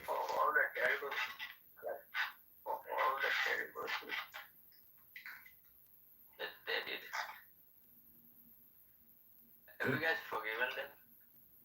No, I don't talk to my parents. Yeah. I love my parents. I forgive. I guess that's good parents though. I forgive, but I don't forget just how annoying she can be. I will say though that Clubhouse, like there's times when I talk to my mom on the phone now, and then now I recognize like, oh my god, like she's a gaslighter. Like she intentionally, constantly says things to try to gaslight you. And it's just like a dog, or you know, if you take a dog on a walk, like the dog will make every variable movement possible, you know, and do every like there's no stone unturned. It's the same thing in communication with my mother. It's like there's no getting off easy. And one time when I was at a restaurant, I was trying to pay and my mother was like screaming and causing a problem. And then the cashier is like, oh, you didn't know? And I was like, what do you mean? She's like, you're just along for the ride. I was like, oh my God. It's my mother's world. I was like, I am just like along for her ride. I was like, this is such bullshit. My mom, of course, she never touched me, never. Neither did my dad, so especially. But her big blue eyes, when she'd look at you, when she was upset, fuck, that thing would dilate so big. Like, I still remember, like, it's either like hyperbole in my mind. I remember her being angry. Those eyes would just light up and it was so much bigger than usual. And the fear that would be run through my spine, fuck, was traumatic.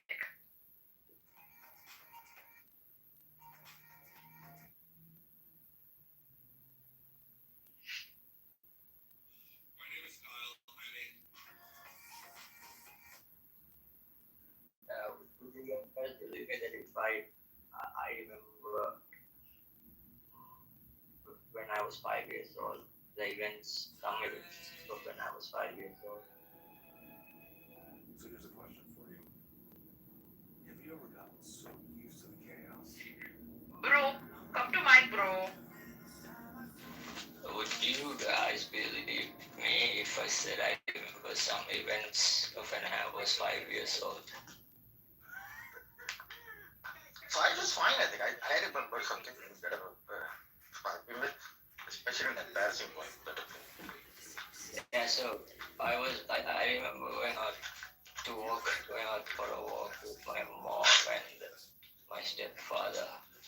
And then in the middle of going to the park, she said to hold her hand. And then I told her, no, I'm not going to hold her hand. Then for some reason, I was being difficult. And then I remember the whole trip to the park got cancelled, right? And when we came back home. Like she dragged me all the way back to our house. And then she locked me and her in a room. And then she took my belt and beat the shit out of me. I remember. Sorry to hear that, man. Feel like built it a lot more right now. You want me to make it? When I was the belt got the worst of it. I was remember I was in school, okay, so and we were a bunch of kids and we used to take the school bus to school and back home. And then parents would be waiting where the school bus would drop us and then they would pick us up. One evening after school, there's a smart ass kids like, let's go walking home. So it's like, yeah, but we don't know the way. And the smart ass kid was like, I know the way. Don't worry. So we decided to walk back home. And the kid, of course, took the way normally the school bus takes, so which also is a longer route than the usual. But we had fun. It's gotta be interesting, Nilofa. Just by the way.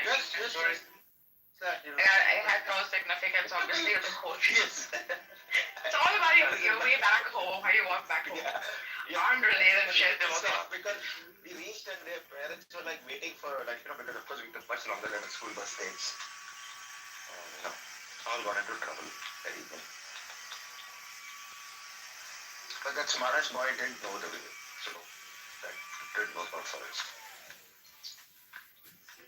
I think we also had fun on the walk. Wow, when is the story gonna end? Finished, Nilofa? You finished your story? Japanese kids go to school alone, like even 5-year-olds. While, most parts of the world are they're like too scared to leave their kids to go to school alone.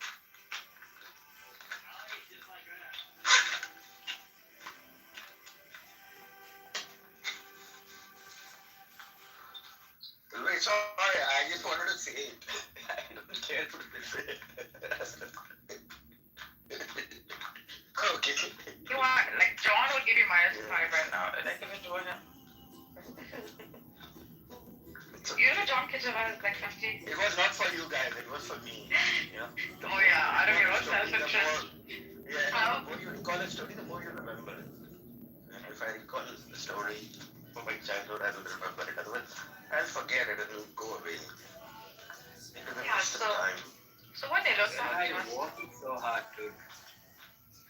So what Nilofa just demonstrated was was how one cannot be altruistic. Okay, he did this for himself. Whilst it was quite torturous for us, he walked out of his own self. That was a boring fucking ass story. Yes, that's true. Sometimes you gotta think about number one. So I'd like to say hi to my darling friend Draco, my rational thinking theist. Rational theist? What's up, really? Draco? Yeah. Are you a rational theist?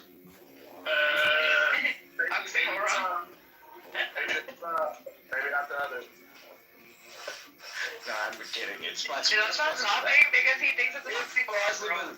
This part thinks it's a paradox of some kind. Look at this guy.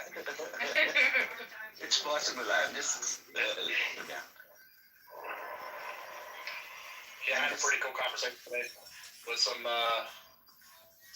Muslim What? Say what? So I was informed today. Is it true that every year the Sunnis they do a sacrifice? Is that right? Yeah, if they go to Hajj, I guess, or even if they. No, I think it's this thing, the Eid, when you sacrifice a cow or a goat or for meat, that one. Which one? I think so. Is it mandatory? I think it is mandatory. I think that you have to donate some meat. If you can afford to, you donate some meat to the Is it poor. mandatory? Yes, it's quite obligatory if you can afford it. It's quite obligatory. Like, it either is or it's not. It's like a little pregnant. You either have to do it or not. Logical. Yeah, look at this. Look at this gun. This rationalist atheist. Look at this. Yeah, they live. I don't know if it's a thing or Okay, so what about a Draco? So what about a... You didn't know what? I went into Ali's lab room, and at first we were, before there's a Muslim guy, Doctor something. Before he got on there, I was getting grilled. Obviously. Dr. Jedi. Oh my God, he's a crazy ass. What, the Muslim? No, just Dr. Jedi. He's Mahdi's like nephew. Oh. You know Dr. Jedi, right, Nilotpal? Yes, of course I know Dr. Jedi. Yeah. Nilotpal's really close to like Mahdian community. He's the only one who's made mod in Mahdi's room like as a cross-centric. Muslims as this people Biggest reason. Yeah, and Mahdi thinks he's like, I don't know what, like, Nilotpal's fan to the cross-centric rooms. Okay. What happened? What about the sacrifice? Yeah, what about the sacrifice? Yes. They were the whole program is basically showing like comparisons from Abraham. That was the whole pitch. Yeah. That Muslims are closer to Abraham than the Christian, right?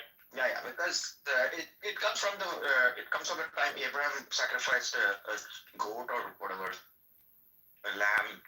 When God asked him to sacrifice his son, and then God said, "I was just joking. You sacrifice a lamb instead." How can you say that? That's hilarious. And no one said it. Look at this. I mean, something else replaced. The point that they brought up advice. I did a particular argument today, which I thought was pretty funny. So they were, I can't remember the church father they were appealing to, maybe Papias.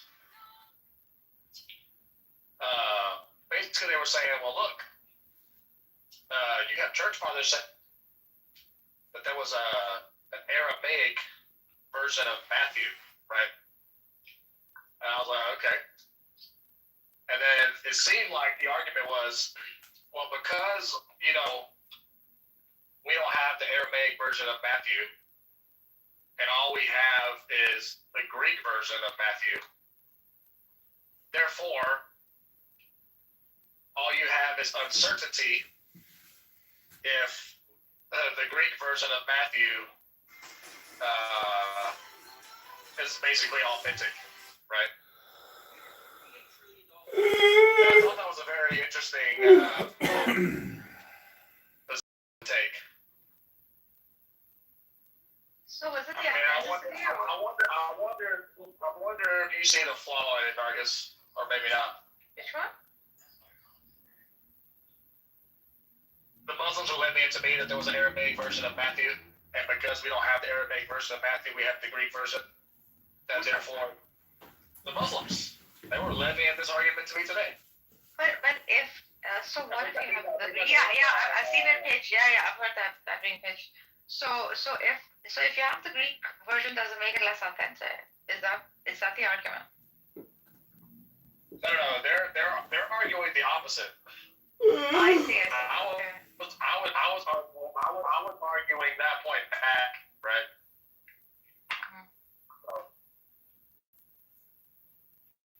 I think I'm gonna keep going into that room. Just to listen. Which room was it, by the way? The arguments that they bring.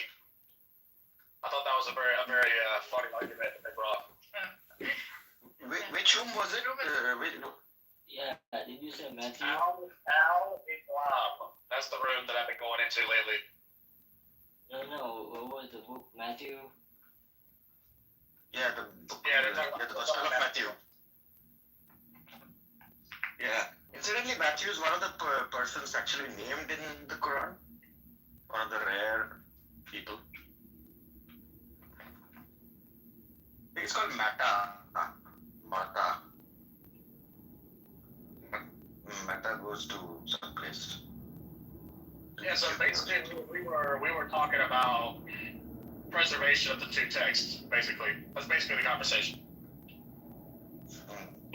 Particularly on the Bible and the Quran.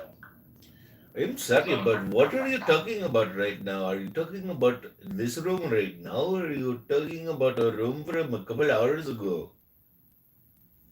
Yeah, I'm talking about a room that I was in hours ago.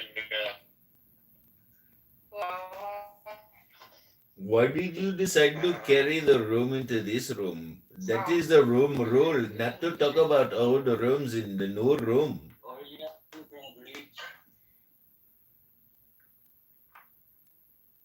So, do you think that their argument that the sacrifice makes them closer to Abraham? What do you think of that? Why not? Like demonstration. Yeah, the tradition.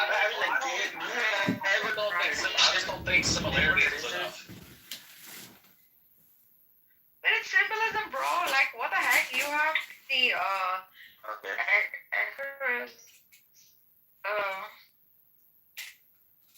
I mean, symbolic of the flesh and blood of Jesus. This tradition keeps things alive, especially like points that like I don't know, the sacrifice. Yeah, like you sacrifice during Lent, right?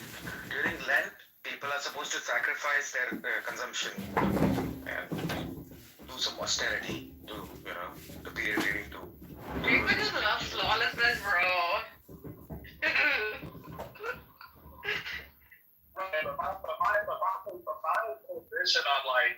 my position on the rituals and traditions, right? You do realize the depth of most religions fundamentally and the collapse of like most systems occur because like tradition or the action of or the symbolism demonstrated is lost. Like most of the people during COVID, right? The freaking depression they're going through is because they're missing out on you would shop at Target or whatever. Like, yeah, my boyfriend was telling me like most of who walks in the US? I won't even From the parking lot, you mean? Yeah, from the parking lot. Yeah, true. Especially when you found you circled so many times around to find the closest parking lot to the entrance of Target. Do you go into that room, Nargis, or no? No, I've not been. I have gone like a couple of times. I've listened, but I haven't gone as much because like Mahdi's room obviously like is just so much more entertaining. I don't know if it's necessarily Bonnie's room. Every time I go in there, he's never in there, so maybe it is. I'm not sure. Well, Leopold's always modding there as the sole favorite freaking mod to Mahdi. Well, listen, I would never talk to Bonnie. It's a waste of time. Why? Are their answers really long? No, bro. It's not gonna be long before he starts insulting, right? That's how it is. He doesn't insult. Bro, condescending. Oh yeah. Shot at. I mean, he can be. He don't think that. Yeah. He does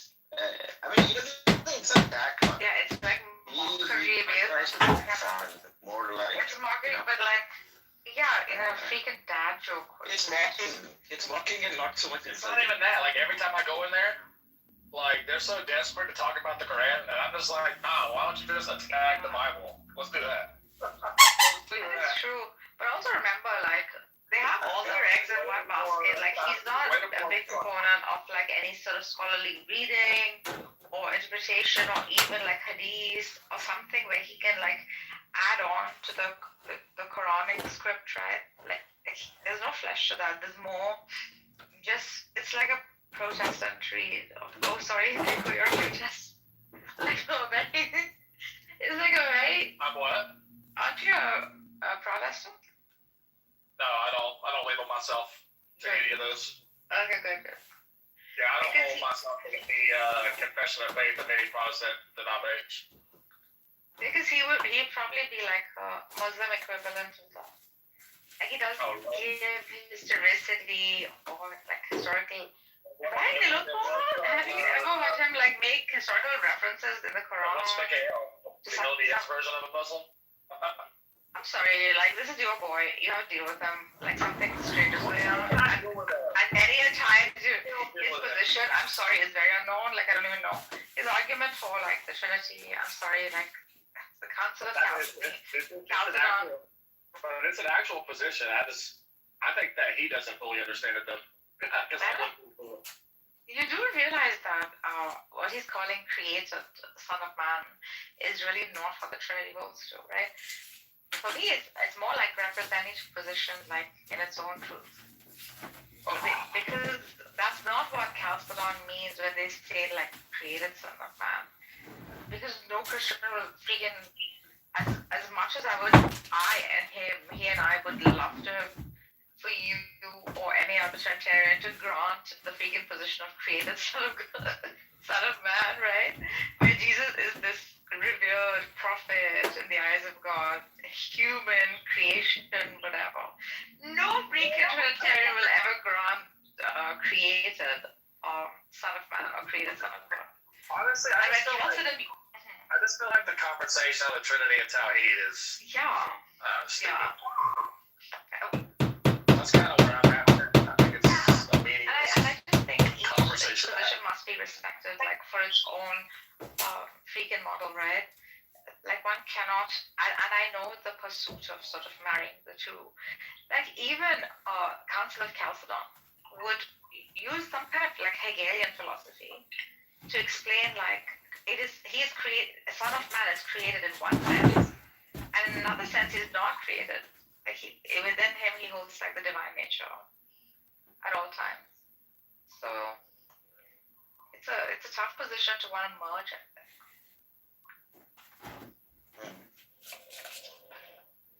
I just like what Miguel. I like what Miguel talks about. Look, the Trinity is still here, and one mind consciousness, one mind consciousness. I love how he says it. Well, but it's nice. Yeah. He needs it out well, I think. Freaking hilarious. Yeah. And I will say, I feel like Rashad and Mikael, they couldn't really talk, but Mikael is right. Like, I feel like Rashad's approach is just to like have this position of like skepticism, which is fine. It's funny that like that skepticism is only for everything else except their own beliefs. Do remember that like the Quran is not so much denying the power of the concept in and of itself. In and of itself, Quran is denying the language, the usage of three, one, Father, Son. Like it's saying don't use that language. Like that's why it's saying we can't say like these are like almost intended and forced freaking references made so that they don't utilize words such as that to describe Tawhid. And I can understand where from like I heard something about Drake who said about the sacrifice of a lamb or something like that. What did you mention? But she said something important. It's irrelevant. Yeah, it is irrelevant. There's a sacrifice done every. Yes. It's like Drake was not sacrifice. because Draco is not at all. Whatever they do is irrelevant. Yeah, Muhammad Draco is really like denounces traditionalism in the form of like ritualistic practice, even in Christianity. I understand. That's why I said everything that you do is relevant according to the religion or anything else. But it is very important that you do it. Because action, like, show the belief. I mean, to an extent it does, but also it doesn't. That's the problem. It's all about spirit, It kind of does. Like you can operate within the rituals, right? But then when you're done with the rituals, you can literally live your life disobeying your God, which happens all the time in every religion. So it's actually But the fact of the matter is, if you don't do the ritual and you disobey God, you are in the same position. Like you're talking about nothing. I'm not denying the existence of nothing. Like but if you do the ritual, you do the ritual and you disobey God, and the ritual is irrelevant. I just agree with you. Do you understand that? Oh, perfect. So you're talking about two different things. They are not the same. That's what I'm saying. It's not fundamental. It's therefore irrelevant. Like if the rituals in themselves can't actually do anything for you, if other actions essentially blot it out and its relevancy, to me that just screams to me, well, it's not necessarily fundamental for you to be in good graces with your deity. Between deceiving action and action. Yeah, but like if you look at the Bible, right? Like for example, the theme of quote unquote God's chosen people, participating in the same traditions that God established, and they're doing it all the time, but then they're worshiping other gods. Like it doesn't matter. It does not matter. Mixing between deceiving action and action. I mean, deception's an action too, so it's more than just Deception and action. Like you saying that every action is deception. What is this? Is this like an English language definition course? Why don't you guys just go to Google and get the definitions of words? You guys are fucking retarded. Retarded. He likes These are retarded. Muhammad, like Draco is a kind of like Christian who would hold the spirit so much more than like the letter of the word. He's a true I have no problem with that, but you have to hold to both. I have no problem with that. But you can't have the spirit without the action. It's just thinking about you. Because you don't have the action. No, I would say you can't have the action without the spirit. That's what I would say it backwards. How would you know if someone had the spirit? By the fruits, obviously, which we agree. The action. So that's why I said, yeah, it is the action is relevant, but it's very important that you do it.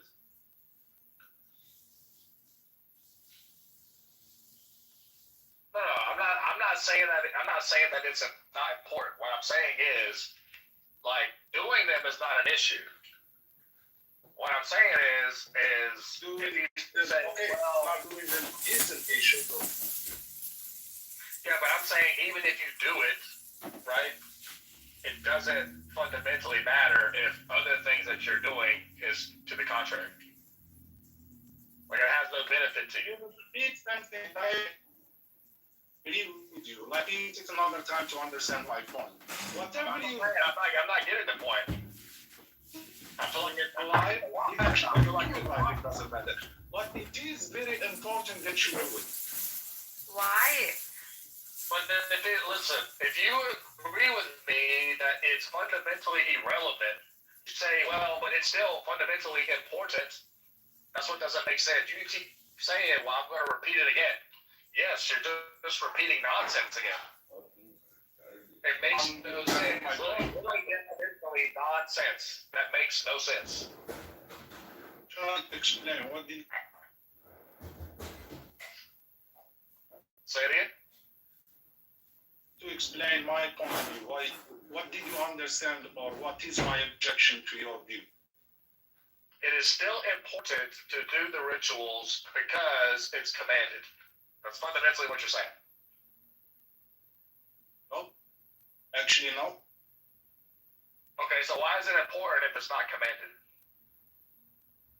Because if you don't do it, you commit a sin. Oh, I see. Oh, I see. Yeah, would you not think like actions are like expressions of? Because you go against God by your definition. No, I'm trolling. I still don't see it, to be honest. Would you not think God the say actions so. are God expressions makes of God. the spirit? If God, God's not, and if God said you do A, and you don't do A, does that mean that you go against God? It can, yeah. Either you go against God or you go with God. Yeah, but you agree, right? Even if you do A, but you do B, and B can essentially void A, therefore, what does that tell you?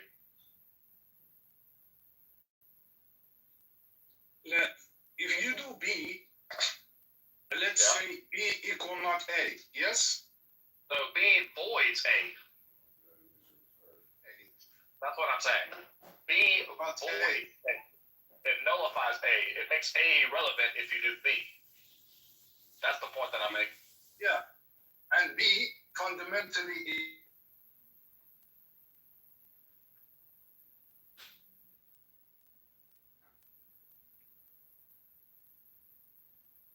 up in the same position. You do it or you got.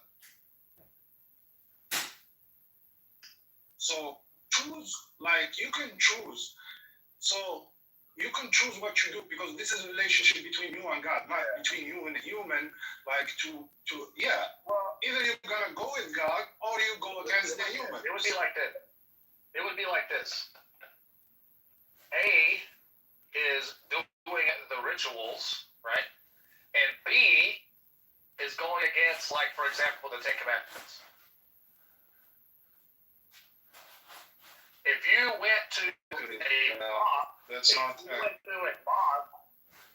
if you went to a mosque every day, well, not every day, but as you're instructed to do, you do your prayers, you do your pilgrimage, you participate in Ramadan, you do all those things. However, even though you're doing those things, but you're also doing on the side, when you're not doing these rituals, you're going against Allah, like you're sinning. Yeah, it doesn't matter if you say Allah or Jesus or anything else. If you believe in God, I'm gonna hold to that common ground.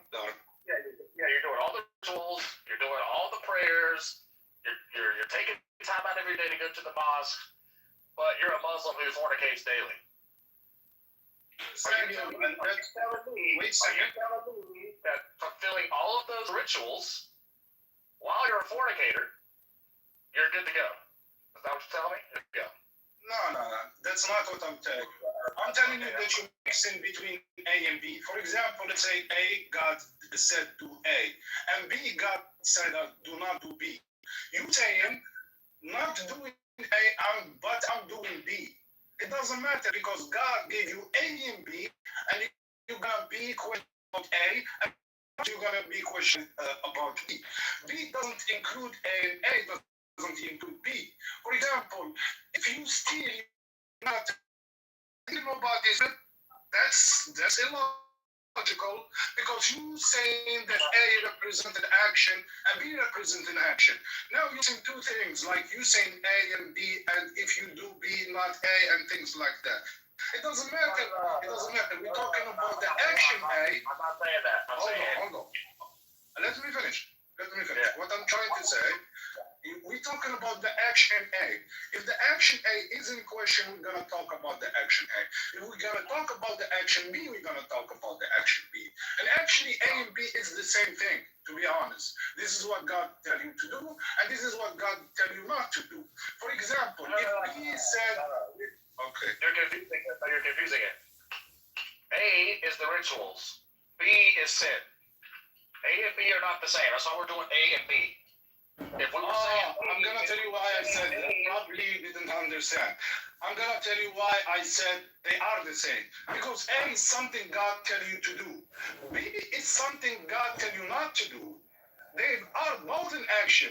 Not doing A is not A. Not doing B is not B. It doesn't matter. It's an action God tell you to do or not to do. It's the same thing. A. That's considered positive. For example, if He told you not to steal, you will be sinning if you steal. If you told you to pray, you will be sinning if not to pray. That's it. No.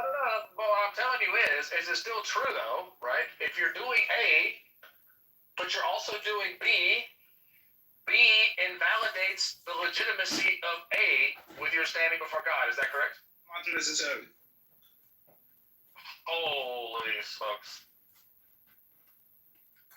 Not necessarily. That's crazy. Okay. You say B is sin. Do God forgive sins? Yeah, you can do the ritual. You see, you guys keep repeating yourselves over and over and over again. And, sometimes I like to think maybe Muhammad can't keep up with Draco because Draco knows English better. But then, Draco, it's actually a you problem. You just keep the vicious circle going of this endless conversation. Don't you guys see what you're doing? It's hello. I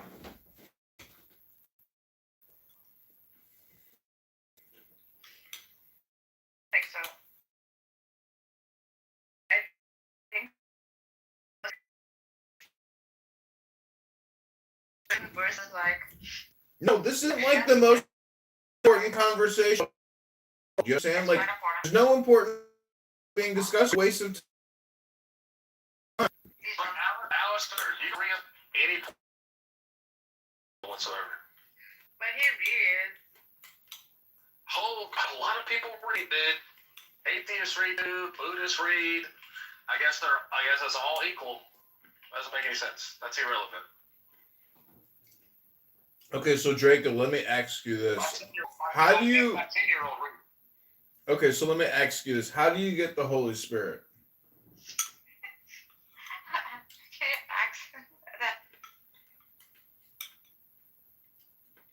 I think it's funny that you say the conversation we're having is meaningless, but now you want to talk about a faith-based position on how the Holy Spirit interacts with human beings, which is a faith position. Well, I just asked you, how do you get the Holy Spirit? If you can't answer that question, I guess my Socratic method has proven a point. And that point is you don't know how to invoke the Holy Spirit. I mean, why would that matter, though? Well, the Holy Spirit is a lot of fun. You've never invoked the Holy Spirit and felt your central nervous system tingle? You never had an orgasm, busted a nut, and tingled? Hello? Hello? And you say the conversations we have is meaningless? That's pretty funny. Well, you guys only repeated it 10 times over and over. You know, when you mention the Holy Spirit, you're literally talking about something that Jesus said would happen, and it's still debated. And again, the Holy Spirit is something that's not something that's demonstratable, right?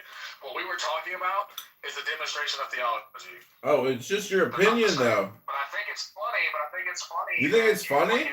You got an opinion. I think your opinion is funny. And then referencing, like, actions, for example, like, my whole point is just like this. I can go through my everyday life with my wife and do all the quote-unquote rituals of being a husband, providing for my wife, giving her money, supporting her, compromising in our relationship, etc.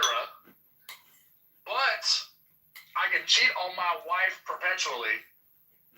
But according to Muhammad, by the same standard, that would be irrelevant. It doesn't mean because I'm doing all the rituals of marriage, all the ins and outs, but I'm cheating on my wife, it's not necessarily the case that me cheating on my wife voids out all the other things that I do.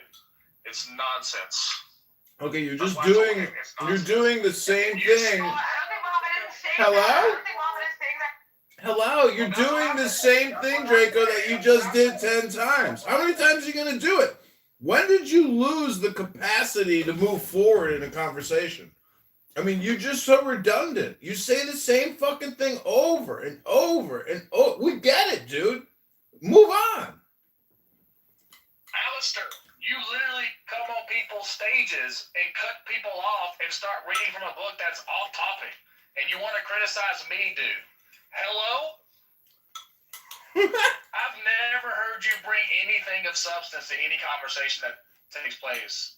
I see you come up here and you start making these nonsensical kind of conversations with Muslims. You just kind of come out of the blue. Like, don't call people silly and idiots when you literally come off as an idiot. Well, that's just your opinion. The truth is you're an idiot. You just ad hominem to me and called me an idiot. And that makes you an idiot. I didn't ad hominem you. I'm just saying you're repetitive and redundant and worthy of mockery. You're worthy of mockery, sir. You come off as a stupid American. You come off as an ignorant, white trash, low IQ American. Hello? Well, listen. Make sure you use ad hominem correctly. I never said you were an idiot. I never attacked you personally. I said you come off. You appear as such. What kind of a stupid name is Draco anyways? What are you, like some kind of cartoon fucking freaking from the 80s? Draco. What's your name? My name is Draco. Don't fuck with Draco. Draco knows everything. Draco has the best opinions about everything. Do not question Draco's opinions. Projection is hypnosis. Hello? That's all he's doing is projecting. Like nobody was talking to you, and then you come off mic and you're like, look, Draco, are you not rational enough to see that you're just going in circles? Nobody was talking to you. But now you want to cry. You shouldn't have said anything. It's that simple, dude. I was not going to say your heart, but the universe wanted Very, you come off as a very narcissistic person. Draco, that's all projection. And we know where you're going to end up on Clubhouse, Draco. You're going to end up in the Calvinist room where you belong, Draco. Draco, you're going to end up in the Calvinist room. That's ultimately where you're going to have to go. The boring world of Calvinism. Oy vey. Oh, he sounds like a Calvinist. He's a Calvinist on the inside, just waiting to come out. Why are you leaning on Calvin as John Kitover? That's disgusting. Oh, you didn't like my ice cream burp? I just had strawberry ice cream with cinnamon and honey and strawberries and bananas. Delicious.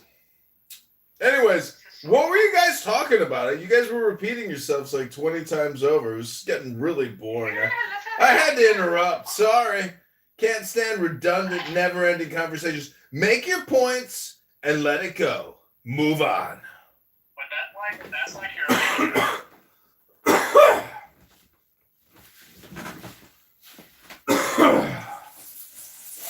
Bob, what was your argument, bro? Rico, what was the argument? Like actions versus like mandatory or obligatory actions? Rituals mean nothing. Rituals versus... In everyday life, they mean absolutely nothing.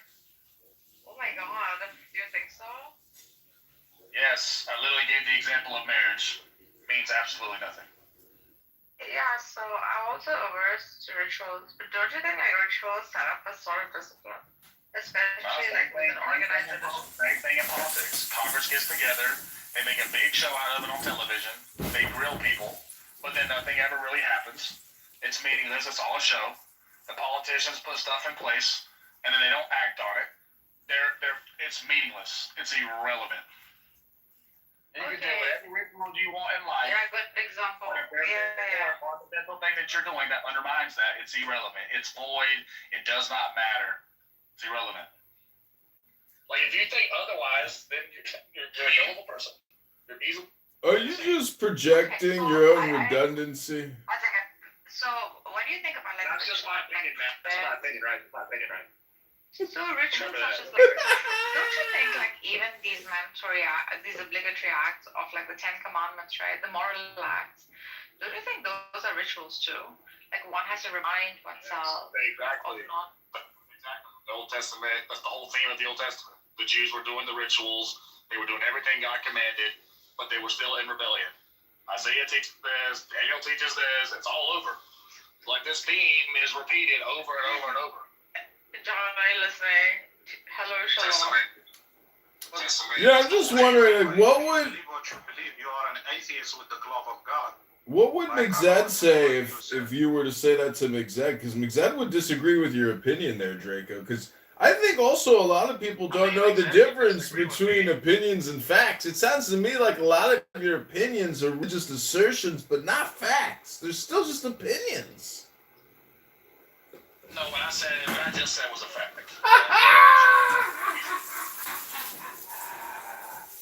I love If you I mean, you like to read, right? You like to read, not read the word, you would understand that. position too.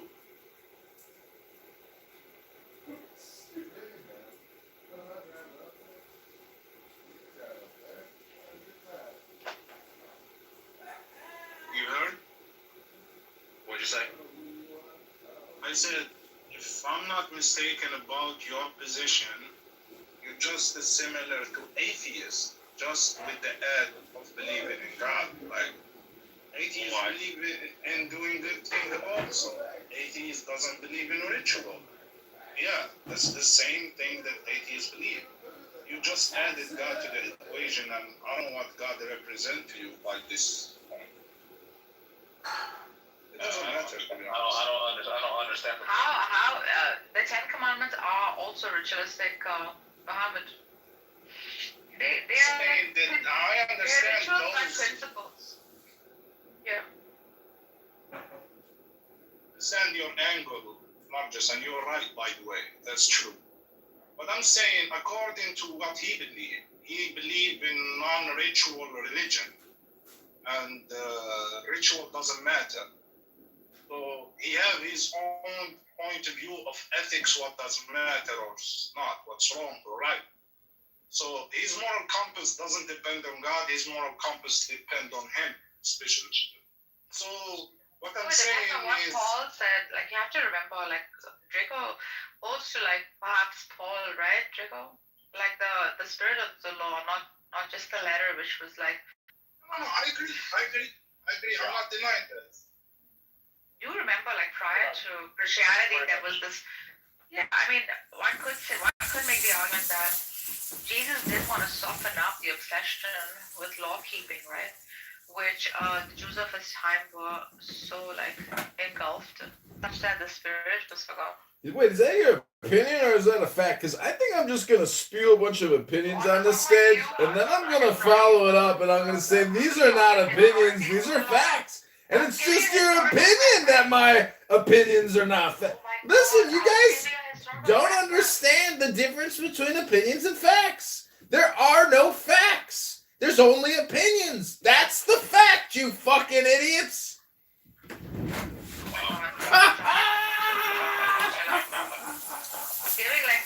was just giving historicity, right?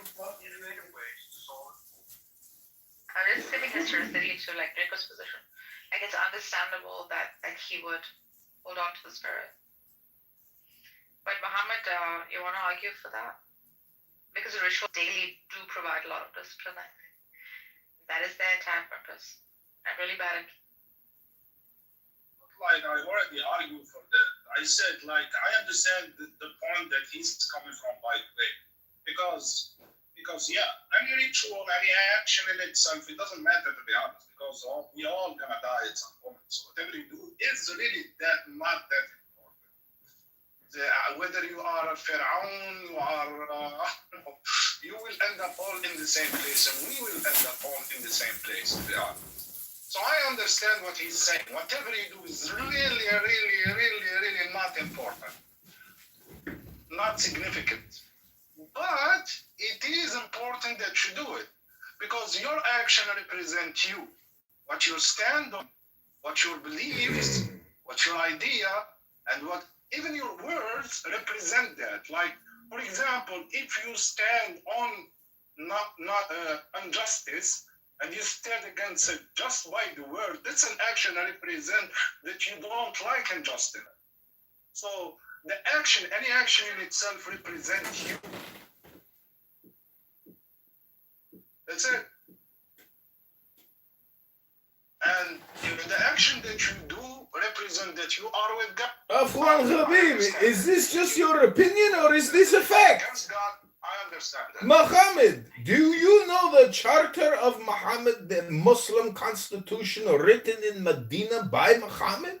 It's my opinion. What is this constitution? That's your opinion. That's your opinion. No, it is not my opinion. It is a document written by Muhammad in 660 AD. Do you know the 66 amendments That's of the opinion Muslim? that you have. No, it is not. I will get you the link, Habibi. Just wait a second, Habibi. Brought up that Medina constitution. What is that? Good Lord. What is the Medina constitution? John Kitover brought it up like 5 million times. It's how you know that Muhammad is a scam artist and a fraud and that he was running a mafia organization. Read it. Just fucking read it. And you tell me, what kind of law is it where if you kill somebody's husband, kill somebody's son, and you say, take the fucking money, there's no fucking trial. And if you don't join us in war and pay for it, we'll kill you. They're a bunch of fascist Nazi terrorists. That's what it is. Read the document. Their entire system is based off of mafia law. Hello? It's not my opinion. It's a fact. Most people don't know the difference between opinions or facts anymore. But I just told you some facts, Jack. Muhammad was a pedophile and a fascist mafia don, a murderer, a hitman, an abusive polygamist, a psychopath, a murderer, the worst of the worst, set up the biggest scam ever. Billions of people's lives hypnotized and confused with the Charter of Medina and the Quran. A bunch of terrorists invading Europe, killing millions. That's what they did. It's a horrible legacy in history. Don't be confused by the Muslims, especially Muhammad. Muhammad was a liar, a criminal, a pedophile, a mafia terrorist. He was the worst of the worst. No way.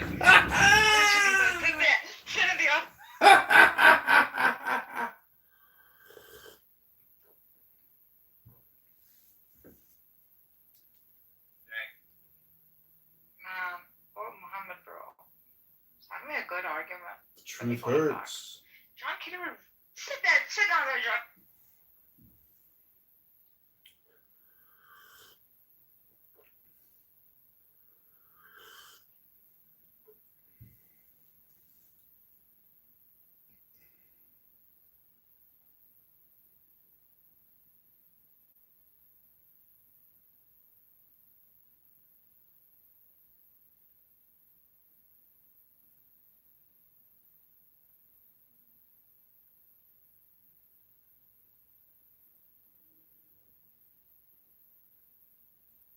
Yeah, Bath doesn't allow such convos in his room.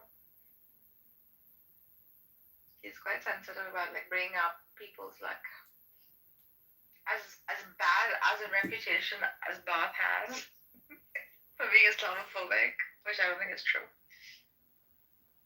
Probably with the Quran, he actually. He said that I did that. Alex just said I did an ad hominem. Like at all. Yes, all ad hominems. Yeah, none of them are like good. Just ad hominems. Come on, man, John Kitover. Not good, bro. Like, know your terms, my guy. Do you agree with what Muhammad said, though? Do you see the significance of what he's positing? Like, most schools of thought around the world, Draco, you'll see that, like, no, I'm saying that a ritual. What I'm saying is the ritual is at a point to where it's not a good thing. ultimately what matters. I already shared with y'all, my people. But like you got you got Kirk Franklin in this motherfucker. And I asked you where they But we should let Sori go ahead. It's not fair to Sori.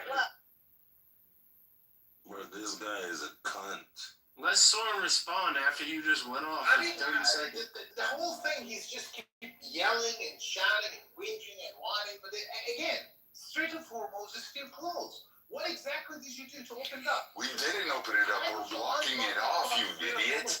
We blocked everybody in. You're not letting anybody in. We're not letting anybody out. It's not doing anything. You don't do shit. We have 21 warships circling it. Who's laughing? Who's laughing? Because it sounds like you're crying. But guess what? We have 21 fucking warships surrounding your fucking stream, and we're not letting anybody out. Do you understand what a trap is? Do you understand what it is? Do I don't have to live. Never picked up a fucking weapon, tell me about military battles and how they work. Some idiot who fucking quotes fake fucking headlines from CNN, and you can't even fucking read the shit and trying to tell me that you got your military knowledge based off of CNN. Get the fuck out of here.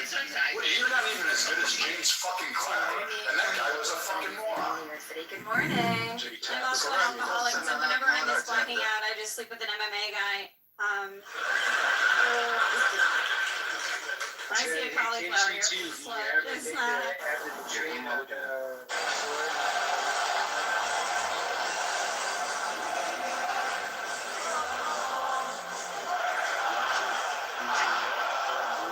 I have very few Jewish friends, if any. But I'd like to say, won't you please help support the United Growing College Fund? First off, you have no idea how they feel mayonnaise works. You have no concept. Here's what they did, Jewish friends, because they already knew it. It was already figured. Brennan even came out with it. He did all the one-liners. And then guess what? Here's the best part. Some fucking twat waffle in the administration released out to the press, 3 journalists, information about it. We are aware of 19 Chinese vessels flying under Malaysian oil flags and papers that turned off their transponders. You guys let them in, and you're like, no. We're going to block it off. Well, they took it. And so the U.S. just finally let them go on for a couple days. And they went in there to get their oil. And the U.S. set up like ships, warships, destroyers, and various other craft to basically block it off. And we circled it and said, that's fine. We're not letting anybody out. And by 2019, I'm only 19 years old. You think you are? But you're in a cage and you don't even know what's going on. You're going to fucking crazy right now. You can't get out to the water. You can't do shit. And oh, by the way, you're reserved. The best part was that the U.S. had to fill it all the way up, and now you have nowhere to store it. It's going nowhere. And you can't pay your people. You can't fucking keep your workers. You can't keep your population on. You can't fucking pay your soldiers. You can't fucking do shit. And oh, by the way, there's dissent in your regime because we're aware that sometimes we don't even know who's in. I asked him again. I said, you do the rituals, A, but you're fornicating, B. Does B therefore void the legitimacy of A? And then he said, not necessarily. Trust me, not buying that. I'm not gonna be fooled because that principle holds to multiple aspects of life. Like if you're gonna say not necessarily that. Standings, they're already recognizing the fact that this is probably not going to go our way, and the only thing we have to do is try to win it through CNN, which is what you're fucking trying to do. But thanks for being a fucking video warrior on fucking Clubhouse. Fucking coward of a fucking man. Hey, Abby, are you there? I don't know what to say. A man of your age using profanity. What's my age, motherfucker? What's my fucking age? Could you reach your back channel? What's my fucking age? Oh my god, your pearls about my age? Is that what you do for a living, Mikey? I mean, so fragile. What do I do for a living? What do I do for a living? Let me see. I do search and rescue. let me see. I work in a major insurance, Claire, and I've spent a fucking dozen years fucking hunting you fucking bastards down, making you see pink mist before you went and saw fucking Allah. Have any family? That's right. I don't have any family, motherfucker. Nobody loves me. Let's not get there. How about you, Storm? What did you do for a living? Hire a bunch of new people to come and bring this expertise and bring I it to the have no picture. family whatsoever, dude. No, nada. No one loves me. That's fine. You know why? Because I'm gonna get there. I'm gonna go to Valhalla, and I'm gonna beat you all over again. You are something that the war. That's what happened. You know what? That's the issue. You cannot trust. So wait. Are you the one that's sniffing cocaine off of camels' asses? Is that what you do? Like what? Are you fucking goats in the backyard? Like, is that how you do? No, we don't do That's haram. It's fucking haram. I can't go on. I really wish I could go back and wrap my. Well, I don't see that in the Bible or the Torah anywhere about what you just said. And last but not least, I'm an atheist, so I don't believe in God anyways. But if you want to leave, no one's going to stop you. That's a beautiful thing about our country, America. Unlike China, Russia, North Korea, citizens can leave. No one's stopping them.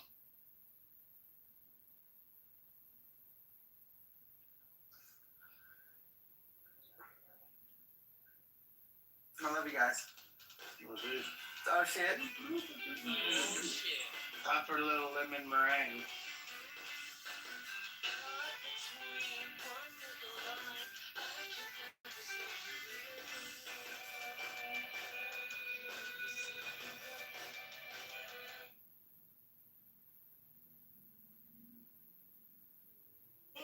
The USS Ford was in the Red Sea, okay?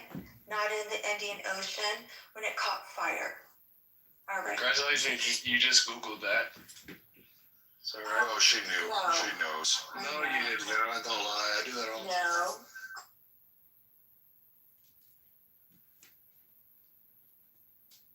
Do something, whether it be don't kill, don't steal. All of these things are on the same sort of standing in the sense that if God tells you to do something or tells you not to do something, they're both obligatory to be obeyed. Right, but my theology teaches me, right, like I can do righteous deeds and righteous acts, but if I'm also, just as much as I'm doing those, I'm also doing lawlessness. My belief tells me very clearly what happens to me.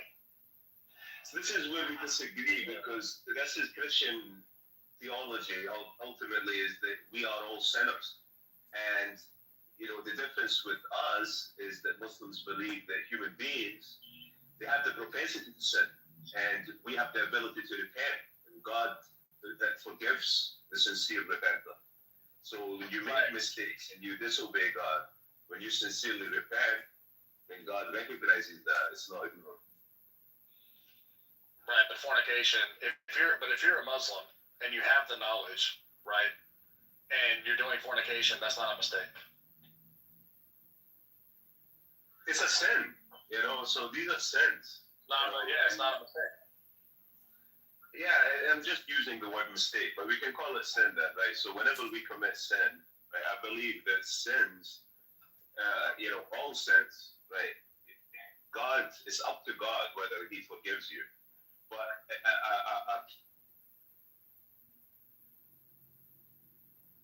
Eagles.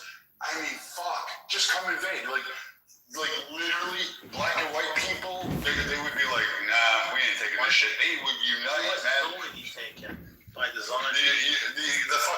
The urbanites would be like, hey man, we know where this is. These motherfuckers are hiding by a dumpster. Let's blow this shit up. Oh, over here. Yep, these fuckers are. Yep, there's a 7-Eleven. That's where those fuckers are. Who took me over? I don't recall anybody ever taking me over. You haven't learned when your dad is talking, don't fucking talk over your father. We already won. We already won, dude. We destroyed you. You know what? Here's the crazy part. Father, bitch. Israel actually is supported by us. We support them. We choose that. Now, some people may feel a certain way about that. That's fine. You can have that political stance on it. But here's the best part. Israel on its own still mollywhooped your ass when they started. They were starving, outnumbered. They had Czechoslovakian rifles, and they still beat your sorry asses.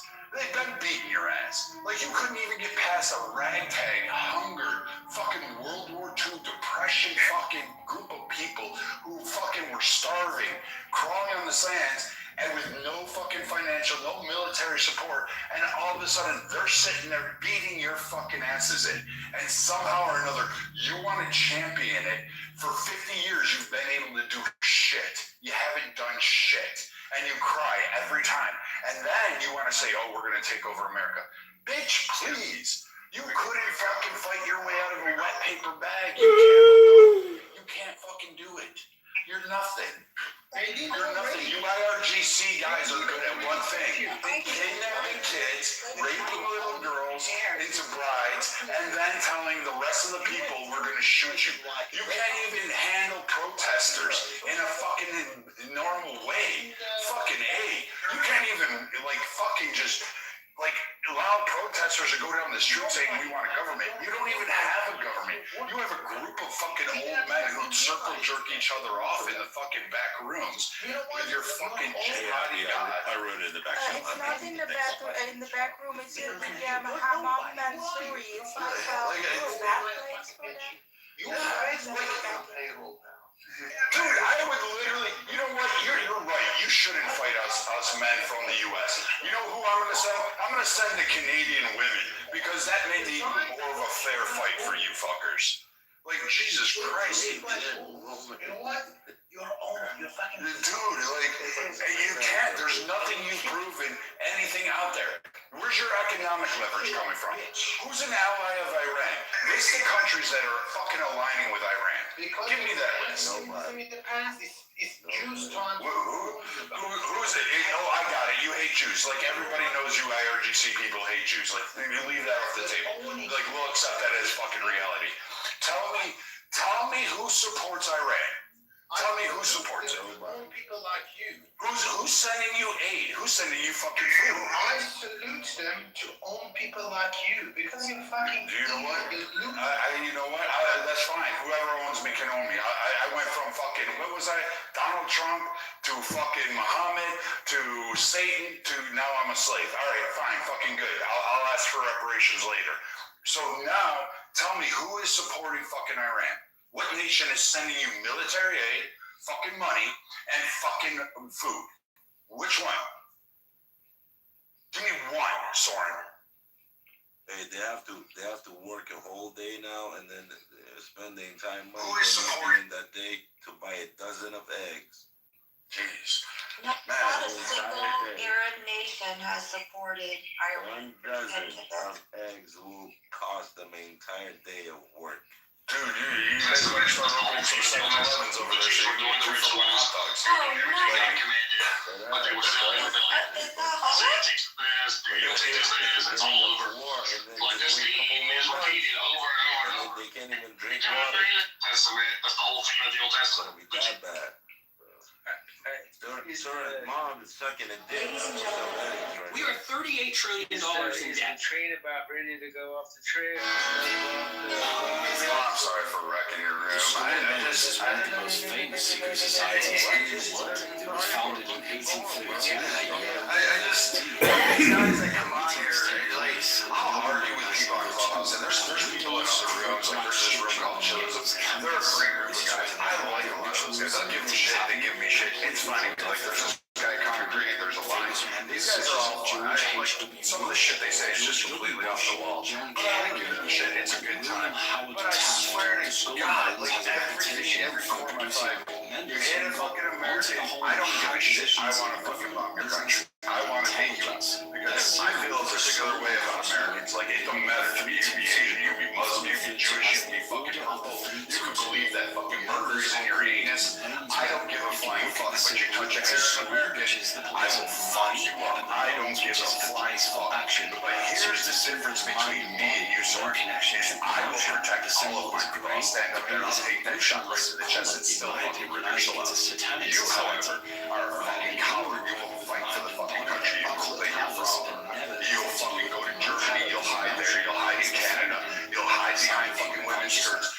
bring on the most famous cities. IEDs out there trying to fucking take legs off. Oktoberfest, though.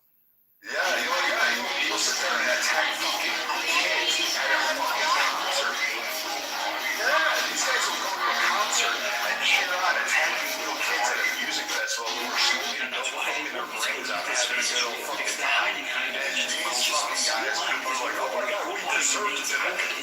We're oppressed, so we reached out the only way we could. You cowards initially were going to attack military bases, and then you couldn't even fucking stand up to the IDF. You didn't attack the IDF, you attacked fucking kids. And then fucking act like you were some fucking men of honor. You're not. You're just pieces of shit. Bring that fight to the real men, and then there you go, because you're scared. You're cowards. Yeah. The only thing you can do is hurt women and children. They went after soft targets for a reason. Yeah, that's the only thing they're good at. I mean, they're not even good at that, to be honest with you. There you go, because I'm just glad there's a lot of IRGC men killed, so that way it avoids future generations being. And you being KK. I'm fine, thank you. But here's the worst part, like KK, you guys. Iran has potential. Its people have potential. They have the opportunity to go ahead and manifest their own destiny. You could be wealthy. You could be one of the wealthiest countries in the fucking world right now. You could have prosperity beyond measure. You could have your artwork sold from fucking America to Europe to Russia to China. You could have absolutely a universities again that rival Harvard, Oxford, Cambridge, all of these fancy names. You could have absolutely all of that. 100%. You can live in a peaceful world. You can coexist with the rest of the Middle East. You can follow Allah, whatever the fuck religion, whatever sky daddy you believe in, you can follow it. And I hope you do. I really do. But you're so much to be a voice that represents Iranian people who like clearly want a better vision forward, who clearly have demonstrated throughout the fucking world, all these nations that they went to, that they want something more. Because if they wanted your shit sword, they would have stayed in Iran under the IRGC. No, those people fled to other fucking areas that had the opportunities that were denied them. They went to LA, it's called Tehran. But I mean, if the IRGC disappeared, they'd be fine. Hell, you can keep the IRGC. No one gives a fuck about it. Like normal people. And just stop fucking and doing your dumb shit. Gosh, wait, this is so short. So cute. So cute. That would be a good start. But no, you want a movie clip, bend over and say, please, pause, shove that in there and make me a vote. Fuck these guys. Bring them through the street by their balls and then just leave them to hang out there. Because otherwise you'll never realize your full potential. I'm gonna make you as good as new. No, I'm gonna make you better.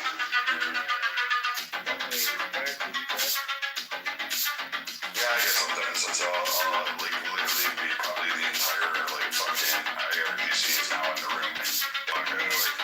Hey, by the way, Brad, if I cut you off, I'm just saying we have Go ahead, they'll jump in. I know all of these guys. I know Rich, I know Casey, I know Howard. Howard, what's going on? No, I think Brad said the nail on the head. I just jumped in the room, but you know, when you think about the potential, in 79, I mean, very sophisticated civilization, Western-like, and you've got, what, more than 1 million people? It's an awesome potential, for sure. By the way, you guys, this is if you have hatred or if you're would you like to change about the way this day, whatever, like this is the used to have a lot of anxiety around I don't give a fuck using my about what job, you're mad using at, my whatever, position, just using time. let it out. That's This is a very Be around people that want you to win. So I think right now it's it's just let it out, let it all out. Let it off your chest, man. Fuck yeah. Oh, Don't forget to join the room on the top right, guys. Thank you. sorry, this is my burner. Yeah, I was just gonna say I'm a big supporter of law enforcement, but tonight, fuck the police. Rich, by the way, I kicked you out of the room yesterday, and I'm sorry. I did it as a joke.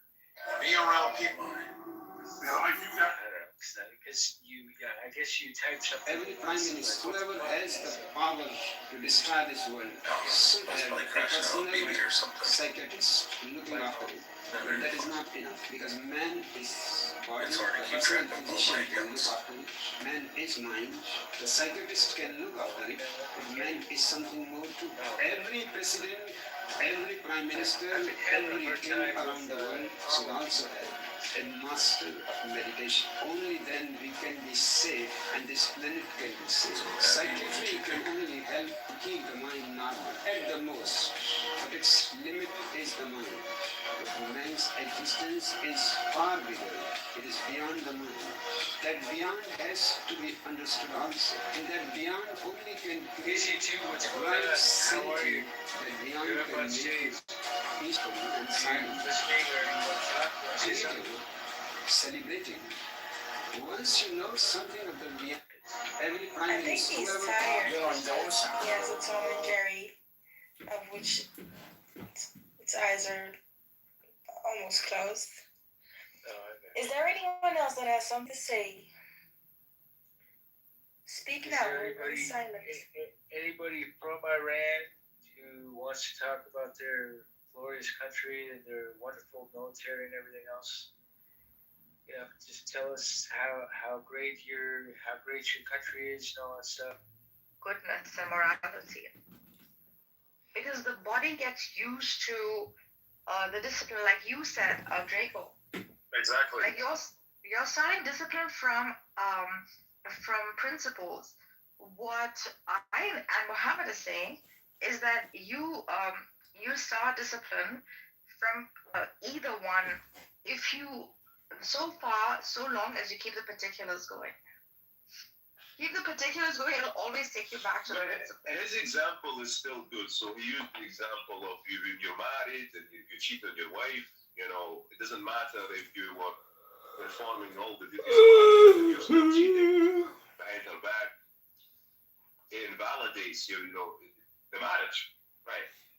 It's a good example to use. But what if you were to replace cheating with something else, and you told your wife a white lie, something trivial, right, or any kind of minor sin? Would this invalidate your marriage? No. So it has to be measured, just like.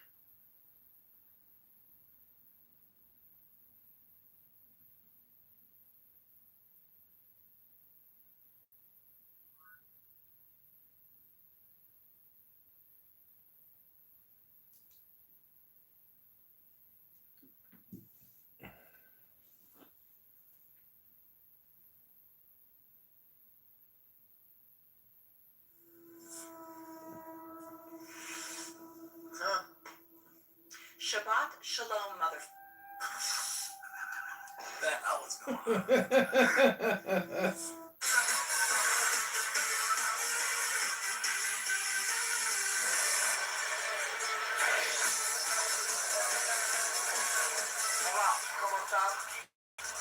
Right, is that Montego? So you've never been here before?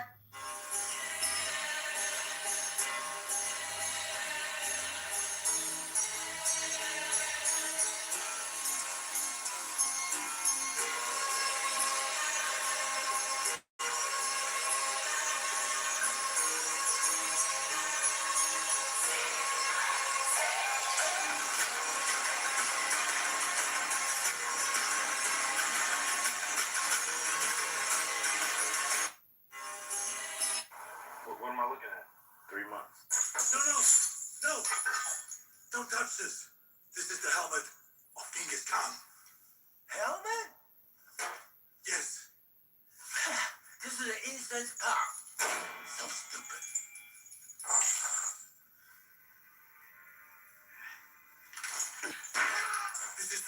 of Alexander the Great. No, don't touch that one. No, this is the sword of the Turkish Sultan. No, no, no, no, no, no, no, no, no, no. So, what should I do? Good, that's fair. You look better this way. You look younger.